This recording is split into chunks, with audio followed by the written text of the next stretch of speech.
Hello, this is Dust. I would like to say that I had a lot of fun working on this project, and I will 100% be doing more in the future with just the big group of other people. I had a lot of fun with it. I also had fun, as you'll soon see, drawing all of the creators who were involved.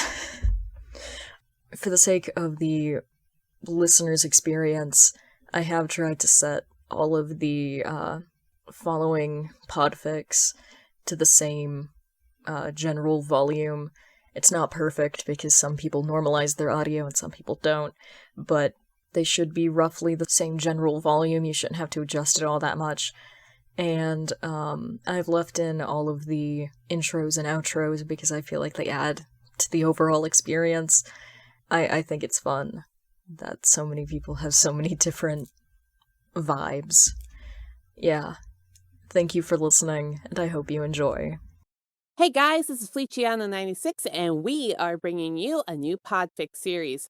That's right, this is the kickoff for the first episode of The Villain's Barista, written by Cherium, being read by the Podfickers Baton Group. This project will have multiple talented voices coming together to bring you the series. All of the names working on this project will be listed below, and we will aim to release episodes daily. There's a link to the playlist containing all of these works in the description below as well, so be sure to check that out if you want to keep up to date. Be sure to check out not only the author's fic, but everyone's channels who are working hard to put this project together. And if you want to keep up to date, follow the playlist because that's where we'll be posting the videos as we upload them. So if there's even a delay in our uploading schedule, at least you won't miss it or feel like you've missed it. You'll be able to check back to the playlist. I do want to give a special thanks to Pikachu675 for all the hard work they put into making this project possible. They went out and asked for the permissions, and they helped gather all of us together in order to get this going. They really put in most of the work in getting this project rolling. The Villain Barista is 76,834 words and 23 chapters long. It is rated teen and up with tags for character death prior to the story starting, crack treated seriously, and Izuku with a gun. Any other tags will be posted below, or you can check out the fic on AO3 to read the additional tags that the author included. With that out of the way, here's the summary. From having nothing to having everything he's ever wanted, thanks to his kidnapper, all Izuku needs is to take care of this guy's villain cafe. It's not going to be that hard, right? Midoriya Izuku, a barista, an analyst, and a kid who now has happiness in his life. This is Chapter 1. Izuku thought that there's nothing worse than being told by All Might that he couldn't be a hero, but he certainly was wrong, as in front of him lies the lifeless body of his mother. Izuku is desperate to find any signs that she is alive, but is only met with cold silence. Around an hour ago, Endeavor and the villain fought each other. That resulted in the destruction of an apartment building. Their apartment building. Their home was destroyed to pieces. The roof collapsed in, and flames licking up the walls. At the time it started, he was out for a walk, unaware of the destruction and death that was happening to his home.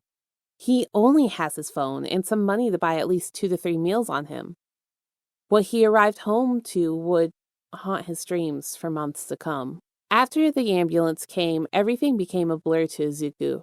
He vaguely remembered riding in the ambulance with his mother's body, and that he didn't eat or sleep at all, and the news that they couldn't save her. The Bakugos took care of the funeral, and they even tried to adopt him. But as Auntie Mitsuki asked him that, his new situation came back to startling focus. If he lived in the same house as a Bakugo, Izuku would rather die. So, after he said his last goodbye to his mother, he quickly escaped and ran as fast as he could. While he was running, his first tears broke free. How could someone's life be this miserable? This week is literally all of his nightmares combined. The first tear led to another, which led to a steady stream of tears falling down his face. He keeps trying to wipe them away with his hoodie sleeve, but it won't stop. He runs and cries until he's exhausted, but Izuku doesn't stop. He only slows his pace down to a walk. He doesn't know what time it is. He just keeps walking and keeps crying his heart out. He stops at a nice park and sits down against a tree when he finally decides to give in to his exhaustion. He pulls his legs up and buries his face in his arms. All the events that happened come back to him again, and a new set of tears are set free. He just doesn't know what to do with his life anymore. He got so lost in his head that he didn't see a person walking towards him. "Hey, kid, what are you doing out here?" Izuku jumps as the person crouches down in front of him. He looks up to see an attractive man with red hair, wearing a luxury-looking navy blue suit and white sneakers. Sitting?" he answers and rubs his tired eyes. "I know that. But seriously, do you know where you are right now?" The person, who looks really familiar for some reason, asks while lighting a cigarette. Izuku looks around and is now aware he is in an area he's not familiar with. Sorry, I don't," he shudders. "Need a ride?" the man offers, pointing to his motorcycle. I don't have anywhere to go, though." Why did he say that to a stranger? Izuku must have lost his mind. The man seems to brighten up immediately and says, "Ah, perfect." Izuku doesn't know what that means, and before he can question it further, the man lowers his sunglasses. Dark, red eyes that look almost black stare right at him. The irises glow and the world goes black. Izuku wakes up in a room that is not his. Well, he is homeless now, so anything is better than sleeping on the streets. But where is he? He moves to sit and looks at the expensive-looking room. He's on a very comfortable queen-size bed with a light gray bed sheet just like the wall color, where pops of color are accented by the paintings hung up. There's also a large closet room with a lot of clothes, which look suspiciously like his size, to his left. Izuku can't remember how he got here. The last thing he recalled was a man. Did that guy just kidnap him? "Kid, you're awake." He flinches when somebody drapes an arm around his shoulder. Izuku turns around to face his kidnapper that is now sitting beside him on the bed. He is still wearing his sunglasses, but Izuku suddenly recognizes his face. Mine heist, he blurts out. How could he not memorize the face of an upcoming superstar of villains? He's famous for becoming a mastermind that never fails a heist. Both police and heroes are having a hard time catching him. Some say he's just fucking rich. And that's why he was able to escape every time. Izuku thinks that there is more to the story than just that. Wow, I'm flattered. You know so much about me. Oh, he mumbled again. I'm so glad I adopted you, kid. Now wait a minute. What is he talking about? What do you mean? You kidnapped me. Izuku responds and moves to get away, but fails. The villain's grip too strong for him to get out of his hold. Mine Heist chuckles and smirks at him. I already checked your name, Izuku. He was startled at the mention of his name. You have no family, no place to stay. You have literally nothing right now. A wave of sadness crashes into him. Why would he say that? Tears start forming in his eyes. Aw, Bunny, Mine Heist says in a soft voice, squishing his cheeks. Izuku doesn't know what's going on anymore. Why would an A-rank criminal be comforting him right now? He was exhausted, and the last thing he wanted was to be tortured by some crazy villain. Mind Heist seems to know what he's thinking, or maybe Izuku's just that easy of a book to read, and hurries to clarify. Come on, kid, I'm not going to do anything to you. Wow, that's very convincing. Huh, that sounds really suspicious coming from me. He says after Izuku stares blankly at him. What do you want from me then? Izuku asks after a moment of tense silence. Well, let me tell you first that I used my quirk on you. I know everything that's happened to you, and I know your thoughts on some topics. Mine Heist lets him go and stands in front of Izuku instead. Izuku is about to ask what his quirk was, but decides against it. He nods, and Mine Heist continues. I know that you don't want to be a hero anymore. Izuku winces. So, I'll give you a job. What? What? I need to get to the airport in 10 minutes, so listen carefully. Izuku sighs and nods again. Mine Heist looks satisfied with his reaction, so he continues. Okay, in the past few months, I've been planning on bringing together a community of villains. Since heroes mostly work as a team, I think it's time for higher-ranked villains to start working together as well. I thought if there was a place where they could just sit and talk, that would be cool. and help move the dream along. But I definitely didn't want a shady club. Since it's not really my taste, he pulls out a card and hands it to the boy. Me and my team bought this building, and we settled on a cafe. You opened the cafe for villains? Izuku interjects, but Mind Heist doesn't seem to care. That's where you come in, Bunny. Why did he keep calling him that? But since I heard that Americans are interested in Trigger, and I can't let that opportunity go to waste, imagine the amount of money. I won't be around, and I'll need help starting the cafe. That's where you come in. He grins. Then he suddenly remembers something. Oh, can you make coffee? My heist asks expectantly. Yes? Izuku, still confused by the situation he's in, answers truthfully. The villain looks happy, almost like he just won the lottery. Great, here's my credit card. You can buy anything you want, and this entire building is all yours. He shoves a black card in Izuku's hand, and holy shit, is that an unlimited money credit card? And he has to do what now? Wait, you just want me to make coffee for villains? Izuku asks because, Jesus, he just gained a place to sleep and money to spend just by getting kidnapped? That's exactly what I said. Mein Heist replies cheerfully and begins to gather his things and moves to exit the room. Izuku scrambles to block the door. But you just kidnapped me and we talked for like 5 minutes. He needs to be sure. This is too good to be true. It's like God feels bad for the past 14 years of his depressed life and decided this kid finally deserves something good. Izuku wants to laugh at how the one who helped him was a villain and not a hero. Are you not trusting me? Mein Heist pouts.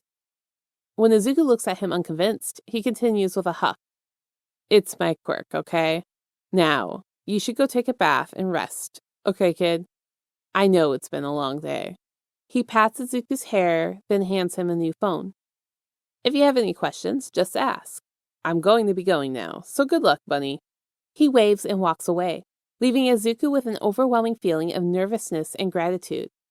Well, at least Mein Heist left him with everything he needed. What a careless villain. What if he'd been a greedy kid who would have stolen some money and fled to another place instead? But the guy said that he checked. Maybe he knew that Izuku wasn't a brat. Mein Heist's quirk was very interesting. Activated by eye contact, is it mind reading? Is that why he's able to escape every time? Does he read a hero's mind and do something that wasn't on their mind and they never expect it? If that is the case, and Izuku tells the information to the heroes, he could get the villain caught. But Izuku isn't like that. He owes Mein Heist a lot. Deciding he will do his best in his new job, Izuku stands up to explore the place. He walks into the closet and finds a note taped to the sleeve of an All Might-themed shirt. Kid, if you're reading this, I bought all your clothes and some necessary things already. Hope you like it. Mein Heist. Izuku looks in the wardrobe and, oh my god, All Might limited edition hoodie. Mein Heist is so nice. Too nice, actually. He wonders if the guy just randomly looked into people's minds to find someone to look after his cafe. The thought of that is funny, and he can't help but smile to himself. It's the first genuine smile since all the bad things that have happened. There's a selection of pajamas that are full of rabbit-themed items. Okay. He can wear those, even if they look really expensive. He picks one and walks into the bathroom that is next to the closet. And, holy shit, is this a 5-star hotel? The bathroom is almost as big as the bedroom. The floor and walls are made of marble. The colors are made of the same black and gray shade too. What did Izuku do to deserve this? He fills the tub and strips down and steps slowly into the tub, closing his eyes and laying back. He breathes in the scent of bubble bath and allows his body to relax. His mind wanders and he realizes something. Mein Heist knew everything about him, but he didn't say anything about his quirklessness. He wants to cry again. What did he do to deserve kindness that he didn't get from anyone aside from the villain that kinda kidnapped him? Izuku wakes up to the sound of message notifications the next day. He opens his eyes lazily and reaches for his phone. It's a text from Mein Heist. Mein Heist. Yo, kid. My friend's gonna be up there. 7 a.m., maybe? I don't know. Make some coffee for them, will you? Rough night. Izuku looks at the time. Fuck, it's 6:30. He quickly takes a shower, wearing the All Might hoodie with some shorts, and runs down the stairs to the first floor. He walks in the room that looks like a huge living room. The walls are white bricks contrasting with the black furniture. There's a zone that looks like the living room, with a black sofa set surrounding a glass coffee table and a big TV with gaming consoles. But there's tables and chairs, so a cafe with a homey vibe? To his left is a countertop that's full of equipment and ingredients for making coffee. He turns on the air conditioner and walks to look through things and finds a back door. It leads to the kitchen that's surprisingly a normal-sized room. He spots another note on the large fridge. The fridge is full. You can live on the stuff inside for a long time. P.S. I forgot to tell you that we never opened the cafe before. So, good luck. Please don't get killed. I like you. What the fuck? How can Izuku survive this? He's just a kid with a sad life. He sighs, already resigning to his fate, and walks back to make himself a latte. Vanilla latte, maybe? When he finishes making his cup, the air is thick with the scent of coffee. He takes a sip, and wow, it's actually really good. He should have opened a cafe instead of dreaming to be a hero. If he was this good at making drinks. A wave of confidence flows through him. The door pushes open suddenly, revealing another familiar guy that he's sure he's seen every day in the news. My God, a serial killer? His confidence plummets. Yep, he's totally not ready. Thank you guys so much for listening. Part 2 should be out tomorrow at some point. With that being said, I'll catch you guys in the next video. Salutations, everypup! It's good to be back on the air. I know it's been a while since I've delivered a podfic of style, but I'm gonna fix that today. Welcome to Chapter 2 of The Villain's Barista by Cherame. Where's Chapter 1, you might be wondering? Well, this is a collaboration with what we like to call the Podfickers Baton Group, because we're passing the baton of chapter to the next Podficker. Chapter 1 was recorded by Feliciano96, and Chapter 3 will be recorded by Once Upon a Tea Time. Chapter Summary. Izuku and his new job. Author's notes. Hope you guys enjoyed this one. Beta read by My Inner Introvert. Edited August 17th, 2021. Oh, no. He's not ready for this. Reaper, the infamous serial killer, is walking into the cafe while holding his distinctive size. Is that blood on the weapon? Izuku stares with wide eyes while trying to think of something to say to him. Hello? Welcome? He doesn't know. Reaper looks more like he's going to chop off his head off the longer Izuku just stands there. Izuku fidgets with this cup, looking anywhere but the killer in front of him. He's not going to say something that results in his death. Reaper seems to think the same thing, because now he's just silently watching him like a hawk. This is really awkward. Do you like... I mean, do you want coffee? Great job, Izuku. Now he will find you annoying and slice you into pieces. He sighs, accepting his fate, and takes another sip of his latte. Reaper still watches him, but finally says something. Iced caramel macchiato. You can't really judge a book by its cover. Izuku thought he would want something like plain black coffee because of the vibes he's giving. He wonders if the killer likes sweet things or not. Then he remembers that he is still standing there and hasn't said anything in reply. Oh, okay. He quickly goes to make the drink. He glances at his first customer. Can he call him that? Wait, does he have to pay? Mind Heist didn't say anything about money, and he's already rich, so maybe Izuku just needs to make the drinks? Right? Reaper walks. Floats? Wait, what was his quirk again? Izuku watches him float around while he pours the espresso shots over ice. He snaps a picture of the drink when it's done with his new phone because, wow, this is a piece of art. Hey. Izuku jumps at the deep voice and whirls around to find Reaper staring at him again. He scrambles to find a straw and hands the coffee to the killer. Hope you enjoy. His voice cracks at the end. My God! Stop being so nervous, Izuku. You just happened to lose your mom, got kidnapped, and somehow had to make coffee for villains, and now there's literally a killer in front of him. Yup, everything is fine.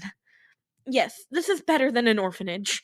While he was talking to himself, Reaper leaves with a smile on his face, drinking the delicious drink. Coffee is pretty good. Where did you find him, by the way? Mind heist. LOL, really? What does that even mean? Mind heist. I picked him up from the street, LMAO. Dot, dot, dot. Izuku's sure that Mind Heist said that today was the first day the cafe was open, but the amount of people that have come in is a lot. After Reaper leaves, people start pouring in. Most of them he definitely knows, but some look like normal civilians, and with how there always seems to be someone staying in the cafe with him, Izuku never feels lonely. He can get used to this. Even though he is really busy in the cafe, old habits die hard. Izuku always finds the time to write down all the cool quirks he sees every day. It's too bad all of his old notebooks are gone. Nowadays, he's not really scared of the villains anymore. Surrounded by them all the time, he forgets all about what they've done and just enjoys making them drinks. But when there's an opportunity for him to use his analysis skill, he can't help but utilize it. The villain duo, Umbra and Overcast, are regular customers, always bringing their work to do while waiting for their coffee. Today isn't any different. Izuku walks over to their table with their order and unintentionally listens to their ongoing conversation. Dude, you can't fucking fight him. You know your quirk doesn't work on Wind Dancer. Izuku cringes at the name. What a fake hero, only doing her job when there's a camera nearby. See? Even Izuku-kun agrees with me. Izuku startles at the mention of his name and gives them a quick smile before he walks away. His hand itches with the urge to write them 20 pages of Wind Dancer analysis. Since there's no new customers at the moment, he might as well do it. He feels happiness wash through him when he starts writing all of the hero's weaknesses down. Wind Dancer craves attention, and it's easy to find videos of her fights. Izuku watches carefully as he picks apart her flaws while she's using her quirk. Always uses her left hand to control. Izuku doesn't realize that he's mumbling, and that the villains around are starting to listen to him, or even that Overcast is walking this way. Hey, kid, can I have an affogato? And the notebook you're writing in, too? Izuku almost knocks his drink over when he registers what the villain said. He quickly pushes the notebook away. What notebook? He asks innocently. Overcast ignores him and jumps over the counter to read it. Overcast, what? No. That's just some, nonsense writing. He tries to snatch it back, but fails. Overcast snorts at Izuku's effort. It's not fair that the man is taller than him.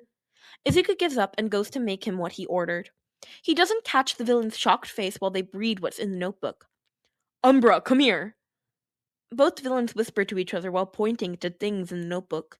Izuku comes back with the dessert and is confused by the look on their faces. What's wrong? Is it bad? He never let anyone read his analysis after all of his classmates called it creepy a while ago. Izuku, this is too good! What the fuck? Can we borrow this? Wait, they actually like it? They want to borrow it? He tries to hide a smile behind his hand and gives them a nod. Overcast finishes his affogato and drags Umber away with him. Yo, we have to try this plan! Well, Izuku hopes his analysis will help them. He hums happily and goes back to work. He wonders if his plan to take down Wind Dancer will actually succeed or not. It works. Wind Dancer badly injured after encounter with the Shadow Duo. Click to read more. Izuku wakes up not expecting anything but a regular day, but when he walks downstairs he is surprised to see a crowd of people standing in front of the cafe. He quickly opens the door and immediately gets surrounded. What's happening? He panics, thinking of what he might have done, but no one seems to want to kill him. Instead, they all look at him like he's something unbelievable. One guy finally says, Overcast said that the barista in Mind Heist's cafe helped with the plan to take down Wind Dancer, so we came to see for ourselves. He trailed off. We didn't expect you to be a kid, the tall lady with bright orange hair says, and walks towards him. She squishes his cheeks, then introduces herself. Aw, look at you, so cute. I'm Honey Locust. Nice to meet you, kid. Who names themselves after a plant? Izuku nods, but doesn't know what to do next. You guys want coffee? he offers, and regrets it almost immediately because there's too many people. He sighs and gets to work when orders start pouring in. The group scatters around the room. He is reading the order paper when Honey Locust appears again. She lifts the briefcase and puts it on the counter with a loud thud, making Izuku jump. Oh my, you do look like a bunny. She laughs, and Izuku turns bright red.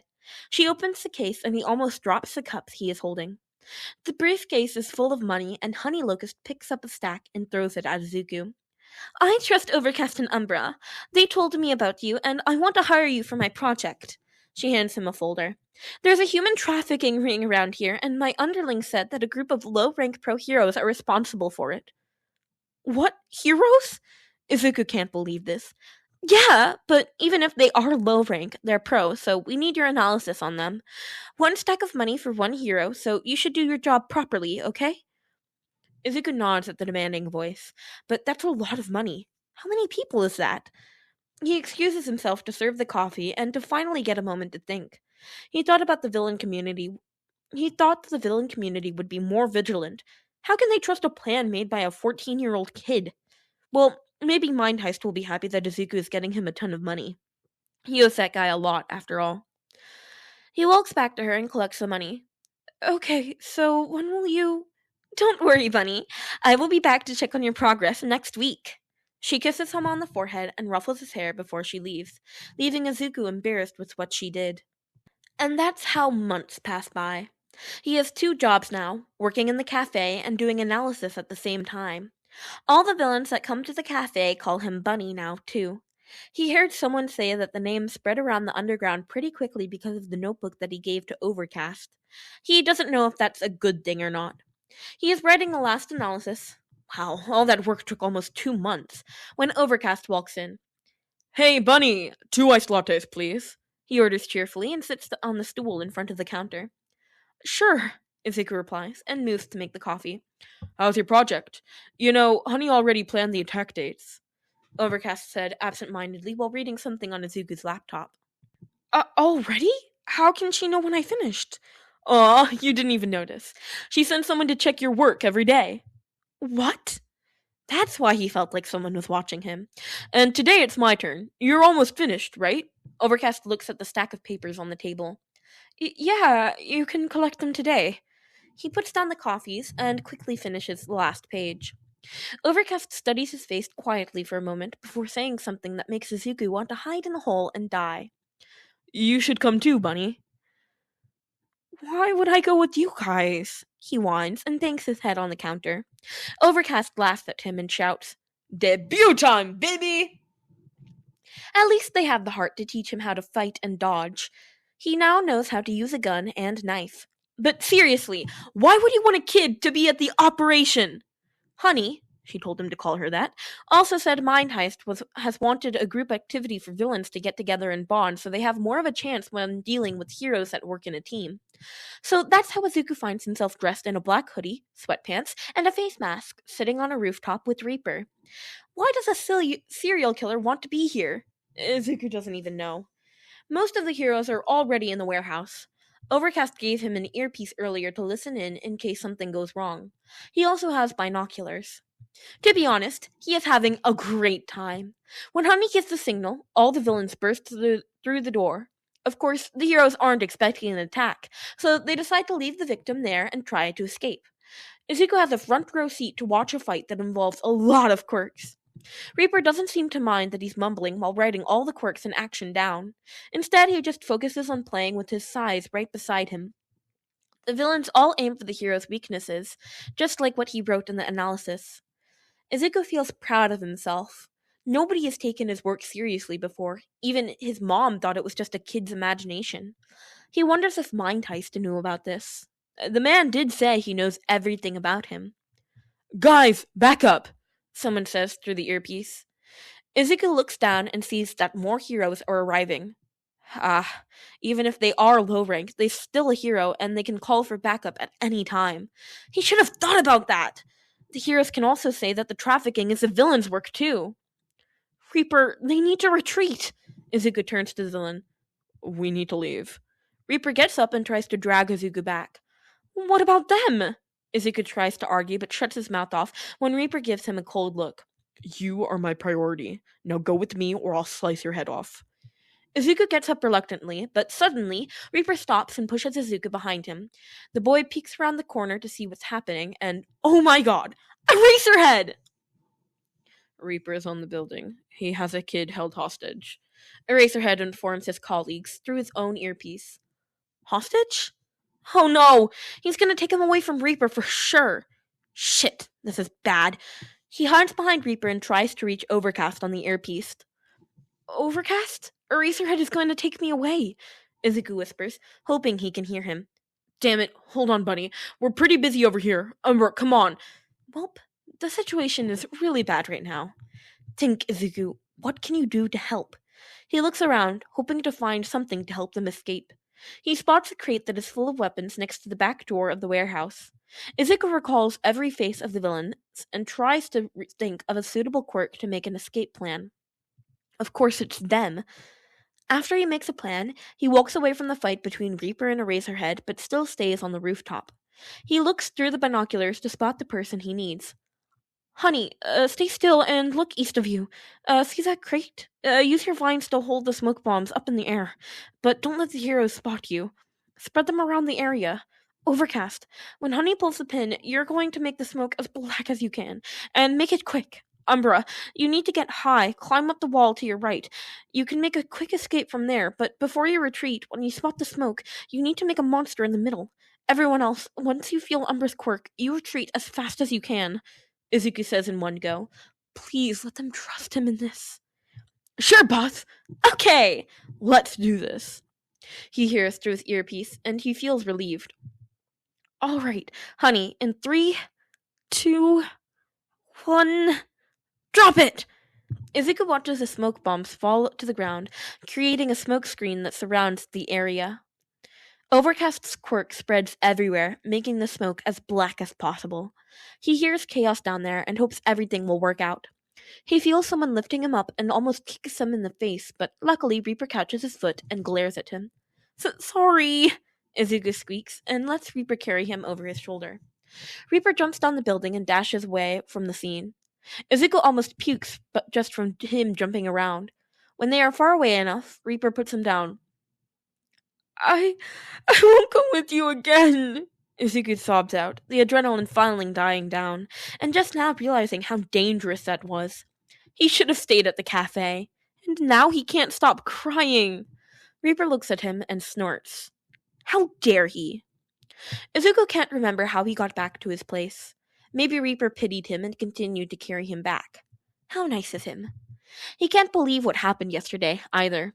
Izuku promises himself to never get involved in anything like that again. He takes a long shower and walks down to make himself a cup of coffee. He has met with almost everyone from yesterday sitting around the seating area. They all turn to look at him when he steps in, and Izuku blinks. Suddenly, he finds himself in a group hug with a lot of hair ruffles. Bunny, you're amazing! You saved us all. Thank you. We're so glad for you, Bunny. You should be proud of yourself. Many praises are said to him, and Izuku can't help it when he bursts into tears. No one ever appreciated him before.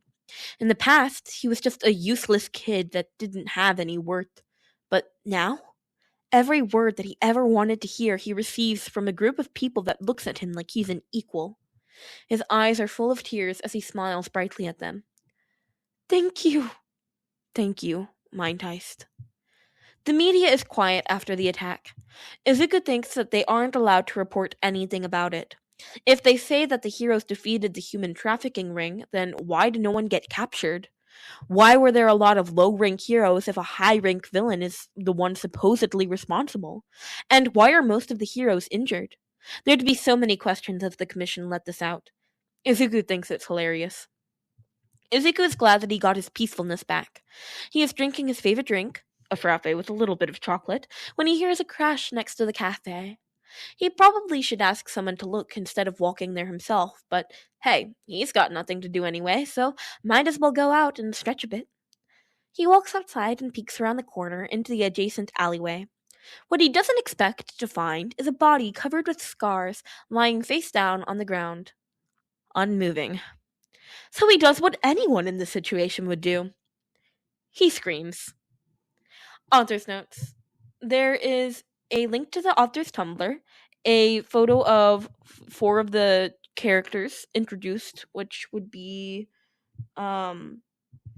Reaper, Overcast, Umbra, and Honey Locust. And here's the author's notes. There will be one more OC and we're done with them. They won't be the main focus in the chapter anymore, but they will always be in the cafe. If you have any questions, you can ask me. I think there's some missing details in the fic.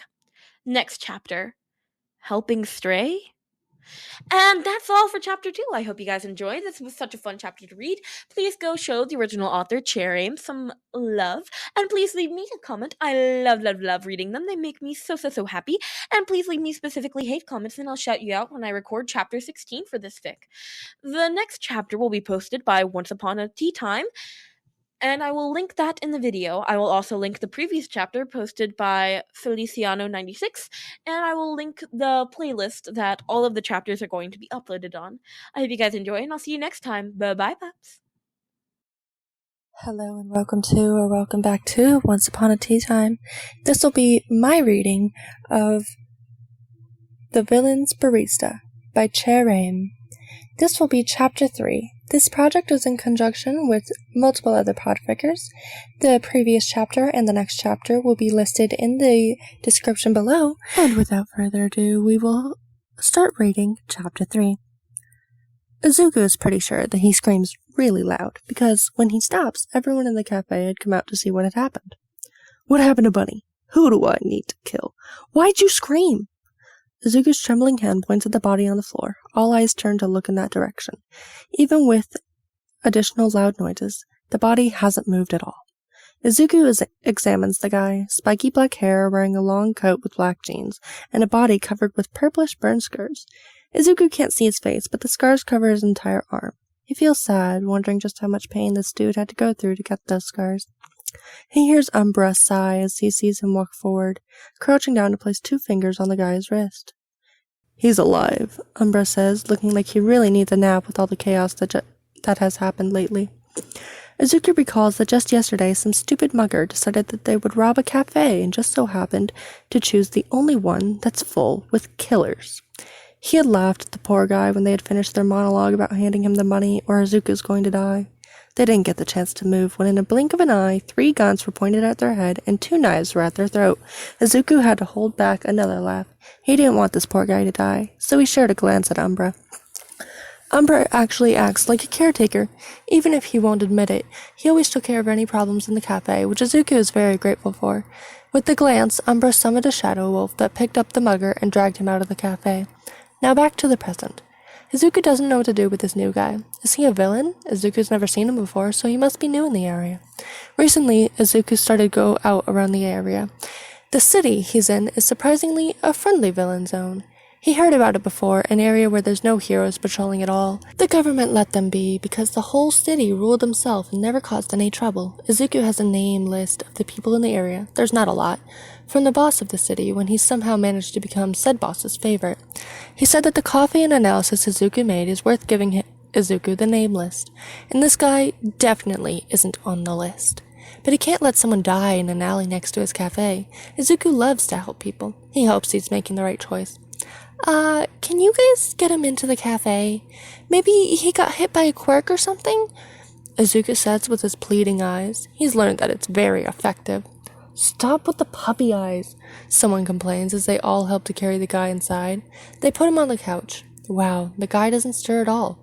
Everyone moves back to where they were before, continuing with what they were doing. Izuku spots Reaper outside, so he proceeds to make an iced caramel macchiato. He knows Reaper likes to come in the evening, usually when there's less people in the cafe. He usually stays until Izuku wants to go to sleep, which Izuku thinks is very kind of him to do because it's scary sometimes being alone at night. Even if Reaper's a serial killer, he only kills bad people, so Izuku isn't scared of him, unlike the first time they met. That was so embarrassing. Reaper sits at his normal stool in front of the counter, and Izuku serves him his coffee while talking about some random topics. From the corner of his eyes, he sees the alley guy begin to stir. Do you know that guy? Izuku asks Reaper. Maybe he knows, although Reaper doesn't usually like to socialize, but he keeps up with all the villains to be careful. Reaper narrows his eyes before a look of recognition passes over his face. Oh, that's the arsonist guy. Oh no, is he gonna wake up and burn down the cafe? Izuku walks over to the guy, crouching down. He leans in carefully and pokes the man's face, causing the arsonist to let out a low groan. Suddenly, the guy's eyes snap open, and Izuku stumbles back. He jumps off the couch towards Izuku, blue flames lighting up in his hand. Izuku flinches at the intense heat. A scythe cuts through the air and lands an inch away from the fire user's throat. Alley guy stills. Careful with your next move, Reaper hisses. Izuku lets out a breath. He didn't realize he was holding and steps back further. He now gets a good look at the man's face. Almost half of his face has the same patchwork of burns that is held by some staples, just like his arms. Cold blue eyes glare at Izuku before turning to look at Reaper. His eyes widen at the sight of the famous serial killer. Where am I? The man puts out the fire and steps away from the scythe. He looks around the place and spots more villains in the cafe, minding their own business. That's Izuku's cue. Do you know Mind Heist? This place is his. The guy seems to calm down, so he continues. Do you want coffee? Izuku suggests. He nods again, so Izuku goes back to the counter. He decides to make the man a smoked butterscotch iced latte. It's really delicious in Izuku's opinion, and he hopes the guy likes it too. So, what's your name? Izuku asks him whenever the guy chooses to sit next to Reaper at the counter. Dabi, he answers while watching Izuku work on his drink. Izuku carefully places the drink in front of Dabi and goes back to his analysis work. The three of them sit in silence for a while. Izuku loves the peacefulness of the cafe. He always has company, and they all enjoy each other's presence. He glances at Dabi, who appears to appreciate the drink and is quietly drinking it while playing on his phone. He notices that it's already dark outside. Izuku's stomach growls. Usually he just orders takeout from his phone, but today he wants to cook a homemade meal. Do you guys want to have dinner with me? He asks nervously, hoping he won't have to eat alone in the kitchen again. Are you asking someone who almost just killed you to eat with you? Dabi asks sarcastically before chuckling. Okay, this guy has humor. He can work with that. Dabi doesn't look old. Maybe they can be friends or something. It's free, Izuku offers. Count me in, then. Izuku smiles brightly at him and walks in the kitchen. He's looking through the fridge when her hand lands on his shoulder. Izuku flinches and whirls around to see Dabi standing there. Geez, kid, calm down. Sorry for attacking you earlier, Dabi says while patting his back. Izuku sighs in relief. What are you doing here? I'm going to cook for you. I'm helping you, of course. You know how to cook? Izuku asks. Dabi glares at him. I used to cook for my little brother, he answers vaguely and grabs vegetables from Izuku's hand. Izuku wants to ask more, but decides against it. He finds the udon noodles in the cabinet and starts to boil the water. Curry udon? Yeah, can you cut the carrots and potatoes? Dabi nods and finds a sink to wash his hands. Haven't eaten that for a while, Dabi says absent-mindedly. So, why were you lying in the alley like that? Can't remember. Last thing I do remember was running away from some heroes. I think one of them has a sleep quirk. That's why he didn't move at all. They don't talk anymore after that. Before long, the rich smell of curry fills the air. Dabi picks up a spoon and tastes it. That's really good. Really? Thanks to you, then, Izuku says while tasting some. Dabi chuckles and ruffles his hair before he freezes and moves his hand away. Izuku is not going to ask questions about that. Izuku makes 2 servings and hands one to the fire user. They sit at the dining table and devour the delicious meal. Reaper already left, so he must know that Dabi is trustworthy, right? That must be why he left Izuku with him. He looks up to see a beer can in Dabi's hand. Where did you get that? Dabi glares at him again. Oi, how old are you? You're too young to drink, kid. What? No, I asked because I didn't see that before. Izuku blushes at the tease. Dabi has the audacity to laugh at him. Well, he's glad that the guy's mood is better. He had a scowl on his face before. They finish the rest of the food and clean up the mess in the kitchen. It's almost 8 p.m. when they walk back into the cafe. Luckily, there wasn't any people who wanted coffee while he was gone. Izuku goes back behind the counter and plays some games on his phone. Dabi seems to think about something and then comes to a decision. Gotta go now. Thanks for the free food, Barkley boy. Dabi waves at him and leaves the cafe. Izuku waves back. Wait, Broccoli boy? Izuku thought that yesterday would be the last time he would see Dabi. He's not from around here, after all. Maybe he went back to his home. The dark of the next night finds Izuku working on the foam for the latte art when someone taps his arm. Hey there, bunny. He looks up to see Dabi smirking at him. Wait, did he learn about that name? Izuku is pretty sure that no one called him that yesterday. Dabi seems to read his mind and answers, Gotta do some research, Broccoli. A kid working in villain territory is weird enough. Okay then, what are you doing here? Izuku asks instead and proceeds to work on the cat ears. He loves latte art even though he has to eat this masterpiece afterwards. He hears a stomach growling, and when he looks up again, Dabi doesn't meet his eyes and looks at the floor instead. Free food? Izuku asks with amusement. If you're kind enough, Dabi says with a huff. He doesn't wait for Izuku and walks straight to the kitchen. Wow, where are your manners? Izuku sighs and quickly takes a photo of his coffee, then walks to catch up with Dabi. He's looking through the fridge while holding an egg carton. What do you want to eat today? Dabi asks. That's surprisingly nice thing, he asked. Izuku is looking at the eggs and gets an idea. Do you know how to make omu rice? I kind of want to eat it with demi-glaze sauce, but I don't know how to make it. He trails off. Dabi snickers. Lucky for you, I know how. Come here, Broccoli. I'll teach you. Izuku happily listens to Dabi's instructions. He's like an older brother. Izuku has never been close to someone around his age before. They cook and eat together, but Dabi doesn't leave immediately. He sits on the stool and watches Izuku make coffee. They make small talk, and Izuku feels delighted. Who would have thought that helping some random guy in the street will result in more allies? Dabi eventually leaves when Izuku wants to go to sleep. Unexpectedly, Dabi comes back again and again to help him cook dinner every night. Days turn to weeks, and weeks turn to months. Dabi actually opens up to him. Izuku now knows that his father is a hero and that Dabi left the house because he wasn't enough for them when his quirk kept hurting himself.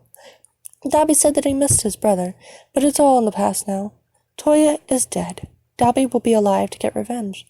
Izuku isn't going to stop him or anything. It's actually normal for all the villains he's ever met. Dabi enjoys company just as much. Probably because cooking with Izuku is like having a little brother to take care of again. The free food is just a bonus, but Izuku thinks Dabi's like a cat. Pick him up from the street and feed him once and he just keeps coming back. Dabi glared at him hard when he mentioned that, but Izuku saw him hiding a small smile. Do you stay here every day? Dabi asks one day. Well, technically it's my home. No, I mean do you even go outside? Every time I come here, you're always just standing there, he asks while sipping his Americano. Yeah, if something runs out, I go to the mall or convenience store, Izuku says and waves at the group of villains leaving the cafe. There's no one in the cafe anymore, and it's only in the evening. Want to go out for a date? Dabi smirks, seeing that they're alone now. What? Izuku squeaks, face turning bright red. Can he refuse? Is he going to be mad? Izuku's never gone out with anyone before. What do people do when they date? Wait, is he serious? Whoa. Calm down, kid. Dabi actually laughs and it looks painful with the staples holding his skin. I'm just teasing ya. But let's hang out. You look like you've never had fun in your life. It's depressing. Dabi stands up and beckons him to follow. Izuku quickly scrambles out of the cafe and finds Dabi putting up the closed sign. They walk to the nearest shop to buy face masks and a cap before heading to the train station. Dabi buys the ticket, but Izuku can't see where they're going. Izuku is playing on his phone when he looks out the train's window and sees the familiar view. Are we going to Mustafu?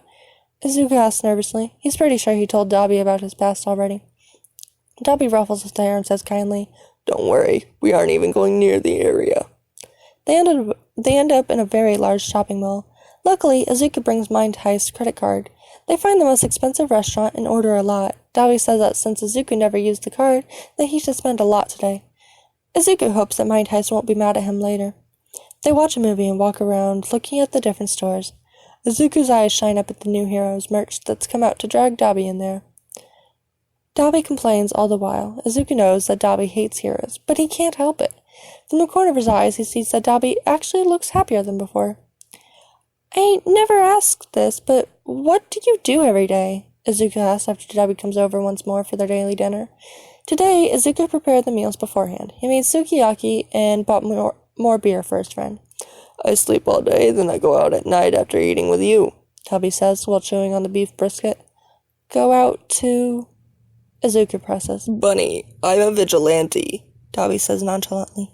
Okay, that doesn't sound correct at all. But you burn people alive. Izuku just saw that happen yesterday. It's a really terrifying picture that will probably give Izuku nightmares. If my heart says I'm a vigilante, then I am. And that conversation leads to where they are now. Izuku wants to cry. He's pretty sure he promised himself not to be involved in villain activity again. But Dabi insisted that this is a vigilante job. Is there a difference between villains and vigilantes in the police and heroes' eyes? No! Izuku resigned himself already. The only thing he needs to do is not get caught. He's pressing himself against the wall, looking out for Dabi, who is currently cremating some poor gang of thugs. The smell of burning flesh lingers in the air, and Izuku thanks God for the mask. Izuku is writing in his notebook when there's a movement in the corner of his eyes. Oh shit. Dabi! Let's go! He jumps away from the capture weapon and tugs on Dabi's coat. Why is the Racerhead always there when Izuku is out? Wait, is that a police car siren? Stop muttering, kid. Run! Dabi pushes him and they run, zigzagging through different alleys. Izuku looks at the map on his phone and feels relief when they reach the villain-friendly zone. He turns around to see Eraserhead narrow his eyes at him, but ultimately stays away from the city.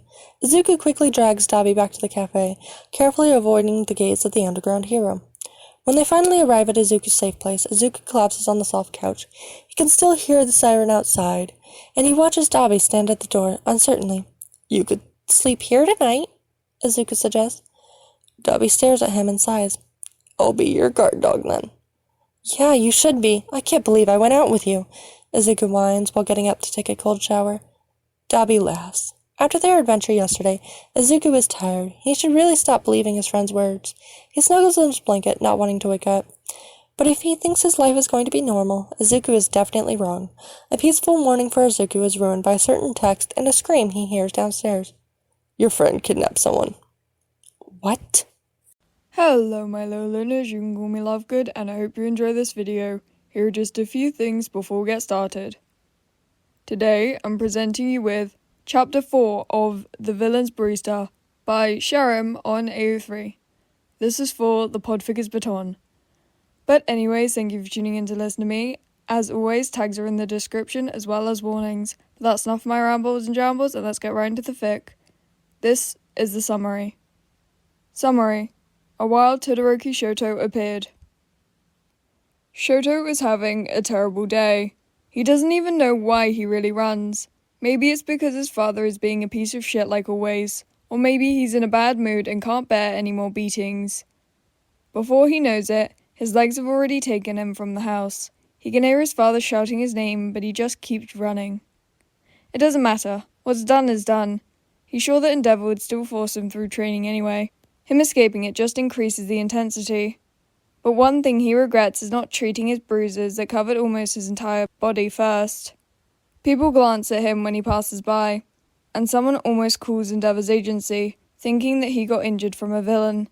He manages to escape their sight quickly though, and hides in a random alleyway. And his luck is just so good that Father has the guts to send several sidekicks after him.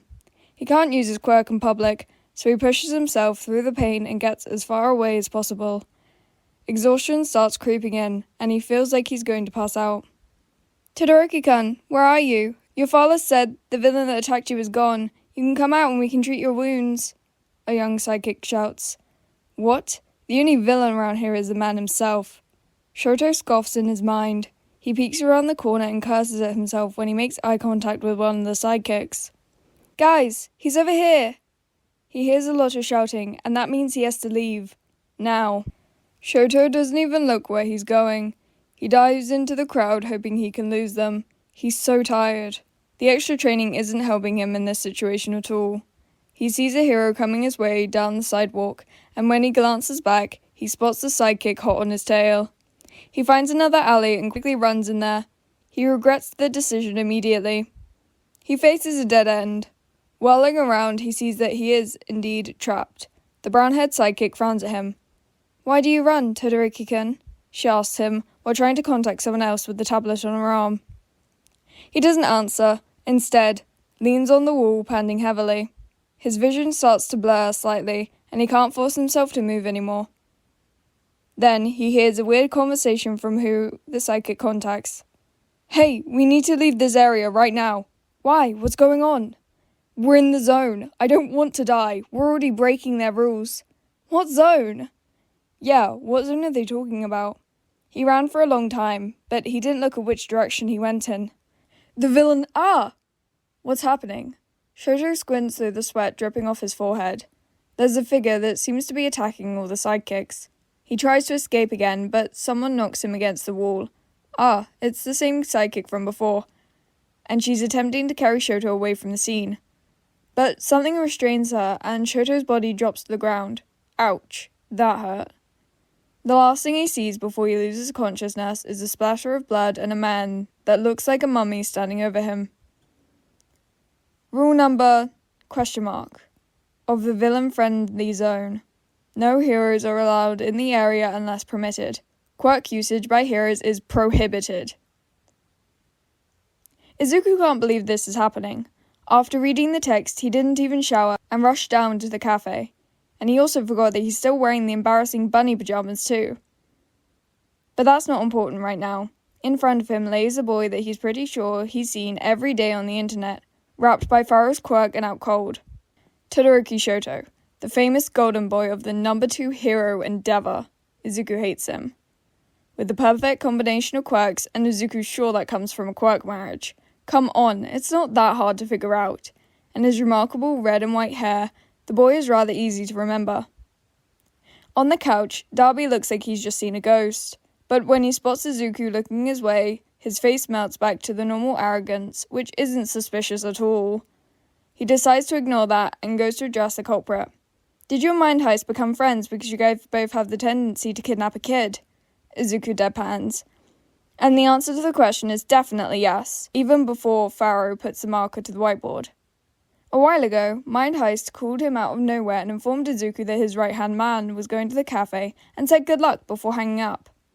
Apparently, said guy is mute, which isn't much of a problem because Izuku had learned sign language years ago.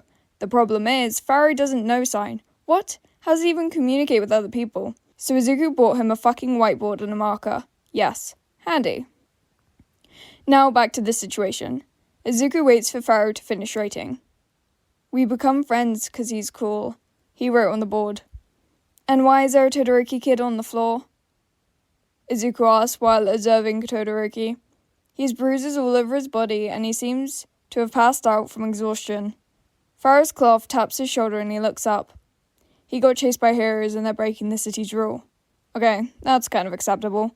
But shouldn't we be careful who to bring in this place? What if he escapes and tells the heroes about the villains in here? And why was this guy getting chased by heroes anyways? Is he in danger? Should Izuku help him, or should he send him back to his dad? Bunny, you're mumbling, Dabi says, and gets up from the couch. He doesn't even look at Todoroki as he walks past him to go to the stairs instead. I'm borrowing your bathroom.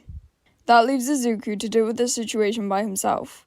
He sighs, thinking of the worst case scenario that could happen if Todoroki wakes up. The villains can't bring him back because they would totally get in a fight with the heroes. No one would believe that the bruises didn't come from the villains. Well, Izuku could be the one who brings the guy back, but he has a lot of coffee to make. You know what? Just leave him on the couch and take care of the bruises. Do you want some coffee? Pharaoh writes down, flat white on the board, then uses his quirk to lift Todoroki onto the couch. He then sits on the floor next to Todoroki after finding the first aid kit and treats his injuries. Izuku leaves to brush his teeth and wash his face. When he comes back, the villains are already pouring into the cafe and Izuku becomes just as busy as previous days. All the villains look at Todoroki in confusion, because why is there a hero's kit here? Almost everyone asks Izuku that as well when they order. Izuku can only smile nervously at them and point at Pharaoh. Yes, that's the one in charge. Then Dabi finally comes down. If he had spent any more time up there, Izuku might have thought that he was going to steal all the valuables. Dabi stares at Todoroki for a long time with an unreadable face. He frowns slightly and walks back to Izuku. He grabs the cappuccino on the counter and moves to exit the cafe. Wait, where are you going? Izuku calls after him. What do you need from me, huh? Emotional support? Izuku tries. Dabi actually snorts at that, but he seems like he really wants to leave. Usually don't have anything to do anyway, Dabi. Izuku whines before glancing at the unconscious Todoroki. Is it because he's here? Dabi's acted weird and uncomfortable ever since Todoroki showed up. Maybe he just doesn't like Endeavor? Dabi looks at Todoroki again, then at Izuku's puppy eyes. He sighs in exasperation because he doesn't have anything to do, just like the kid said. Why is the kid always right? And Todoroki Shoto chooses that moment to shift and slowly sit up. Everyone in the cafe stops what they're doing and all eyes turn on Todoroki. Dabi tenses next to Izuku, eyeing the door firmly. Todoroki opens his eyes and panics at the unfamiliar place he's in. Frost covers his arm and spreads on the couch. Believe it or not, Izuku literally throws himself in front of another boy. Hey, calm down. We saved you from the alley. You looked hurt, so we helped. Izuku frantically says. He holds up his hands to say that he's not going to hurt them. Maybe thanks to the bunny pajamas he's currently wearing, Todoroki looks him up and down and sighs in relief. His heterochromia eyes survey the area. All at once, the villains cover their faces or look away. Where am I? It doesn't matter. I need to get back. He speaks and moves to get up. Oh shit. No. You can't. When was the last time Izuku spoke to someone his age? Must have been ages ago because he's so nervous speaking now. Who would have thought that speaking to villains was easier than that? What is his life? Why? You going to call my father and claim the money? Todoroki hisses in displeasure, and the room's temperature drops a little. That's an interesting reaction, but that's for later projects. What? Why would I call that arsehole? The words slip from his mouth, and it must be the right thing to say because Todoroki seems to relax a bit. Then why can't I leave? Should Izuku tell him that he's in a villain district? Is he going to react badly? But he can't do anything anyway. Whatever. Oh my god, you're such a mess. Dabi finally joins the conversation. He stays silent for far too long, and Izuku was starting to get concerned. But he's back to normal now. That's great. And Izuku will definitely ask him about his behavior later. Listen, kid. Dabi addresses Todoroki. You're in a fucking villain zone. Heroes are shit and they're not allowed in here. So if you step out there, you're gonna fucking die. Well, gotta admit, that's a good explanation. Todoroki stares at them with wide eyes, stunned. If you want to get back to your home, one of us can walk with you to the boundary line, I guess. There's a hero on duty over there, Izuku suggests. But we won't. Why would I want to get arrested when I meet the heroes, huh? Dabi asks humorously, while downing the coffee in his hand. Todoroki clears his throat. So, you guys are villains. He gathers himself and settles with that statement. Everyone here is. Dabi chuckles and walks away to the kitchen. Guess he's done with talking. Okay. Todoroki's face is unreadable. I'm going back to my work, so you could just chill? And please don't attack anyone. If you need anything, I'm at the counter. You have to wait until I'm free so I can walk you back, Izuku says, and quickly goes to take an order from the villains that are waiting. God, he's such a mess, just like Dabi said. Maybe he needs to socialize with someone his age more. But where to find someone to do that with? This is not what Shoto expected at all when he woke up. It is probably the weirdest situation he's ever been in. He thought of the possible outcomes of his stunt earlier. The psychics get him and bring him back. He gets killed by a villain. Or he passes out in the alley and no one knows. But he got kidnapped instead. He would have expected to be held hostage to lure his father out, or get tortured to reveal the hero's secrets. But none of that happened. Now he just sits there, looking dumbstruck. He notices that everyone in the cafe is a high-ranked villain he sees in agency reports. At first, they all look at him with wariness and make Shoto shudder. However, no one seems to care after the green-haired boy talks to him. Yes, the green-haired boy with the bunny outfit that makes him look out of place. He appears to be around Shoto's age. Why is he here? Nothing in the boy's features screams danger, unlike the other guy that disappeared through the back door. The boy just smiles and talks animatedly with the villains.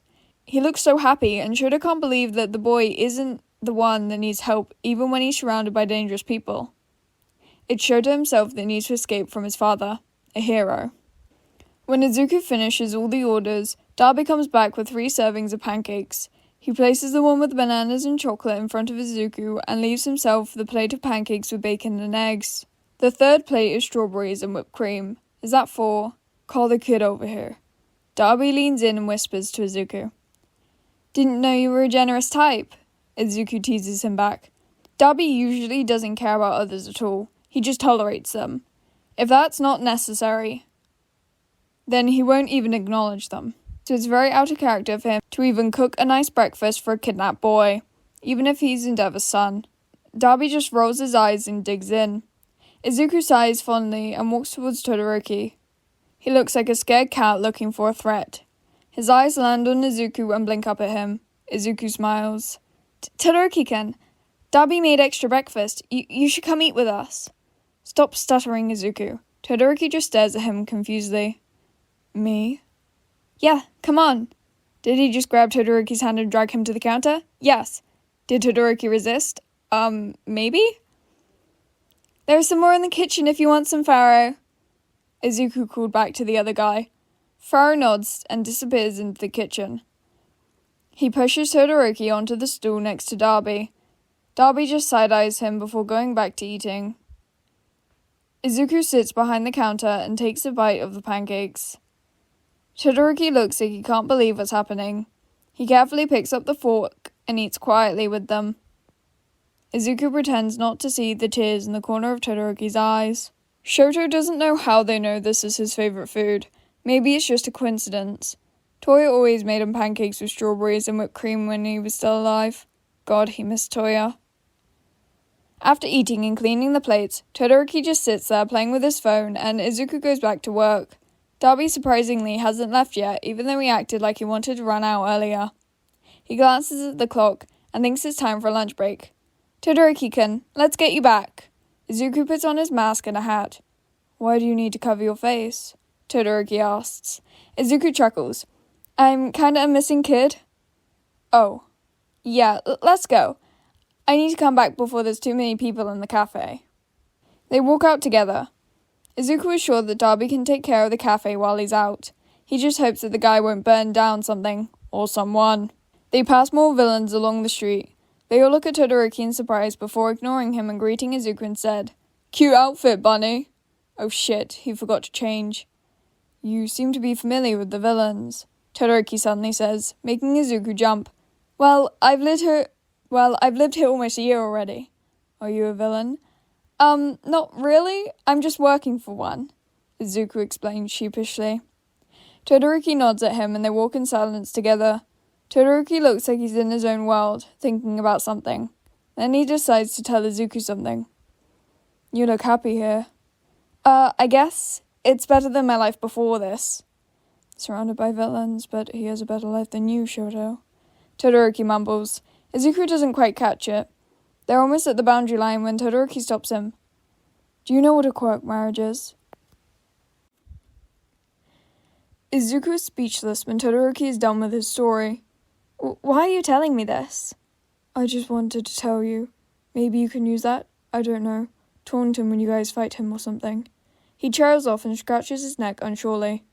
It's a thank you for your hospitality, I guess. Aw, Todoroki-kun, it's okay. Izuku pats his back. Todoroki just looks at him warmly before his face becomes emotionless like before when he spots someone at the boundary line. Ah, Endeavor. And he looks pissed as fuck. Todoroki just sighs and turns to Izuku one last time. Can I have your number? What? Really? Oh my god, did he just make a friend again? Todoroki is going to be his first contact that is the same age as him. He quickly adds the boy's number to his phone. See you later, Todoroki-kun. Izuku waves at him. He doesn't want to walk closer to the line. Who knows what Endeavor will do with that little distance. Todoroki walks away dejectedly. Then he remembers that he forgot something important. He didn't get the boy's name. Strangely, nothing happens the whole week. Everything is perfectly normal. He wakes up, makes a lot of coffee, then goes back to sleep. Dabi stays at the cafe now, and Izuku doesn't mind at all having company. Reaper and Pharaoh also visit daily. But of course, normal is not a vocabulary in Izuku's life. He is playing a game with Dabi on the PS5. Heist actually sent it straight from the US. When he gets a text from an unknown number. Texts always come with trouble, doesn't it? Unknown number. Can you come and pick me up? Who is this? Unknown number. Todoroki. What the fuck? Why does he want to come back? Wait. Is it okay for him to be here again? But he's kinda Izuku's friend though, even if the guy doesn't even know his name. What are you muttering about, Bunny? Dabi asked from behind him. Dude, your brother... Todoroki texted me. Izuku wants to laugh at the face Dabi makes. He cornered him a while ago and asked if he's Todoroki Toya. With Dabi's weird behaviour when Todoroki was around, how he once said that his father was a hero, and the story from Todoroki himself, it wasn't hard to figure it out. Izuku is 100% sure that Dabi is Toya, even if the guy denies it. Evidence is everywhere anyway. Please shut up. What does he want? Alright, I won't annoy you anymore. Todoroki wants to come here. He said to come pick him up? Izuku shows him his phone. Huh, he must be bored or something. Go get him then. I'll prepare dinner for us. Wait, is it okay for him to be here? Izuku asks uncertainly. You know what? Just ask the boss for permission for the kid to come when he wants. Exchange that for Endeavor's family secret. Boom, done. Dabi says nonchalantly, then drags Farou to the kitchen to help him. Fine. Izuku takes the city's boss. Then runs to meet Todoroki. The boy looks fine and gives him a small smile when Izuku approaches. What are you doing here? Izuku asks him, because why would he even come back? Dabi said it would piss the old man off if I just ran away. Wait, when did they even meet? Then what would you do if Endeavor starts looking for you? I actually need a favor from you. Oh, okay. I can pay you. My father is at this location, and, can you have him injured? You want to send villains after him? If they're not busy, then yes. Well, that's a benefit for having a friend that associates with villains. My name is Izuku Midoriya, since you forgot to ask. Oh, nice to meet you. When they're back at the cafe, they ask everyone in the room to go hunt down Endeavor. After they leave, the only people left are Dabi, Farou, and them. There are various types of soba on the low table in front of the couches. Todoroki stares at Dabi with wide eyes when the villain gives him Zaro soba. Izuku gets a kitsune soba from Farou.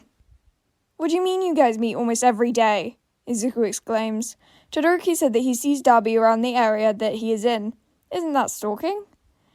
And that he just hangs around to mess with Endeavor, like trips him with a thin rope, pushes a bucket of water to fall on him, and many other things.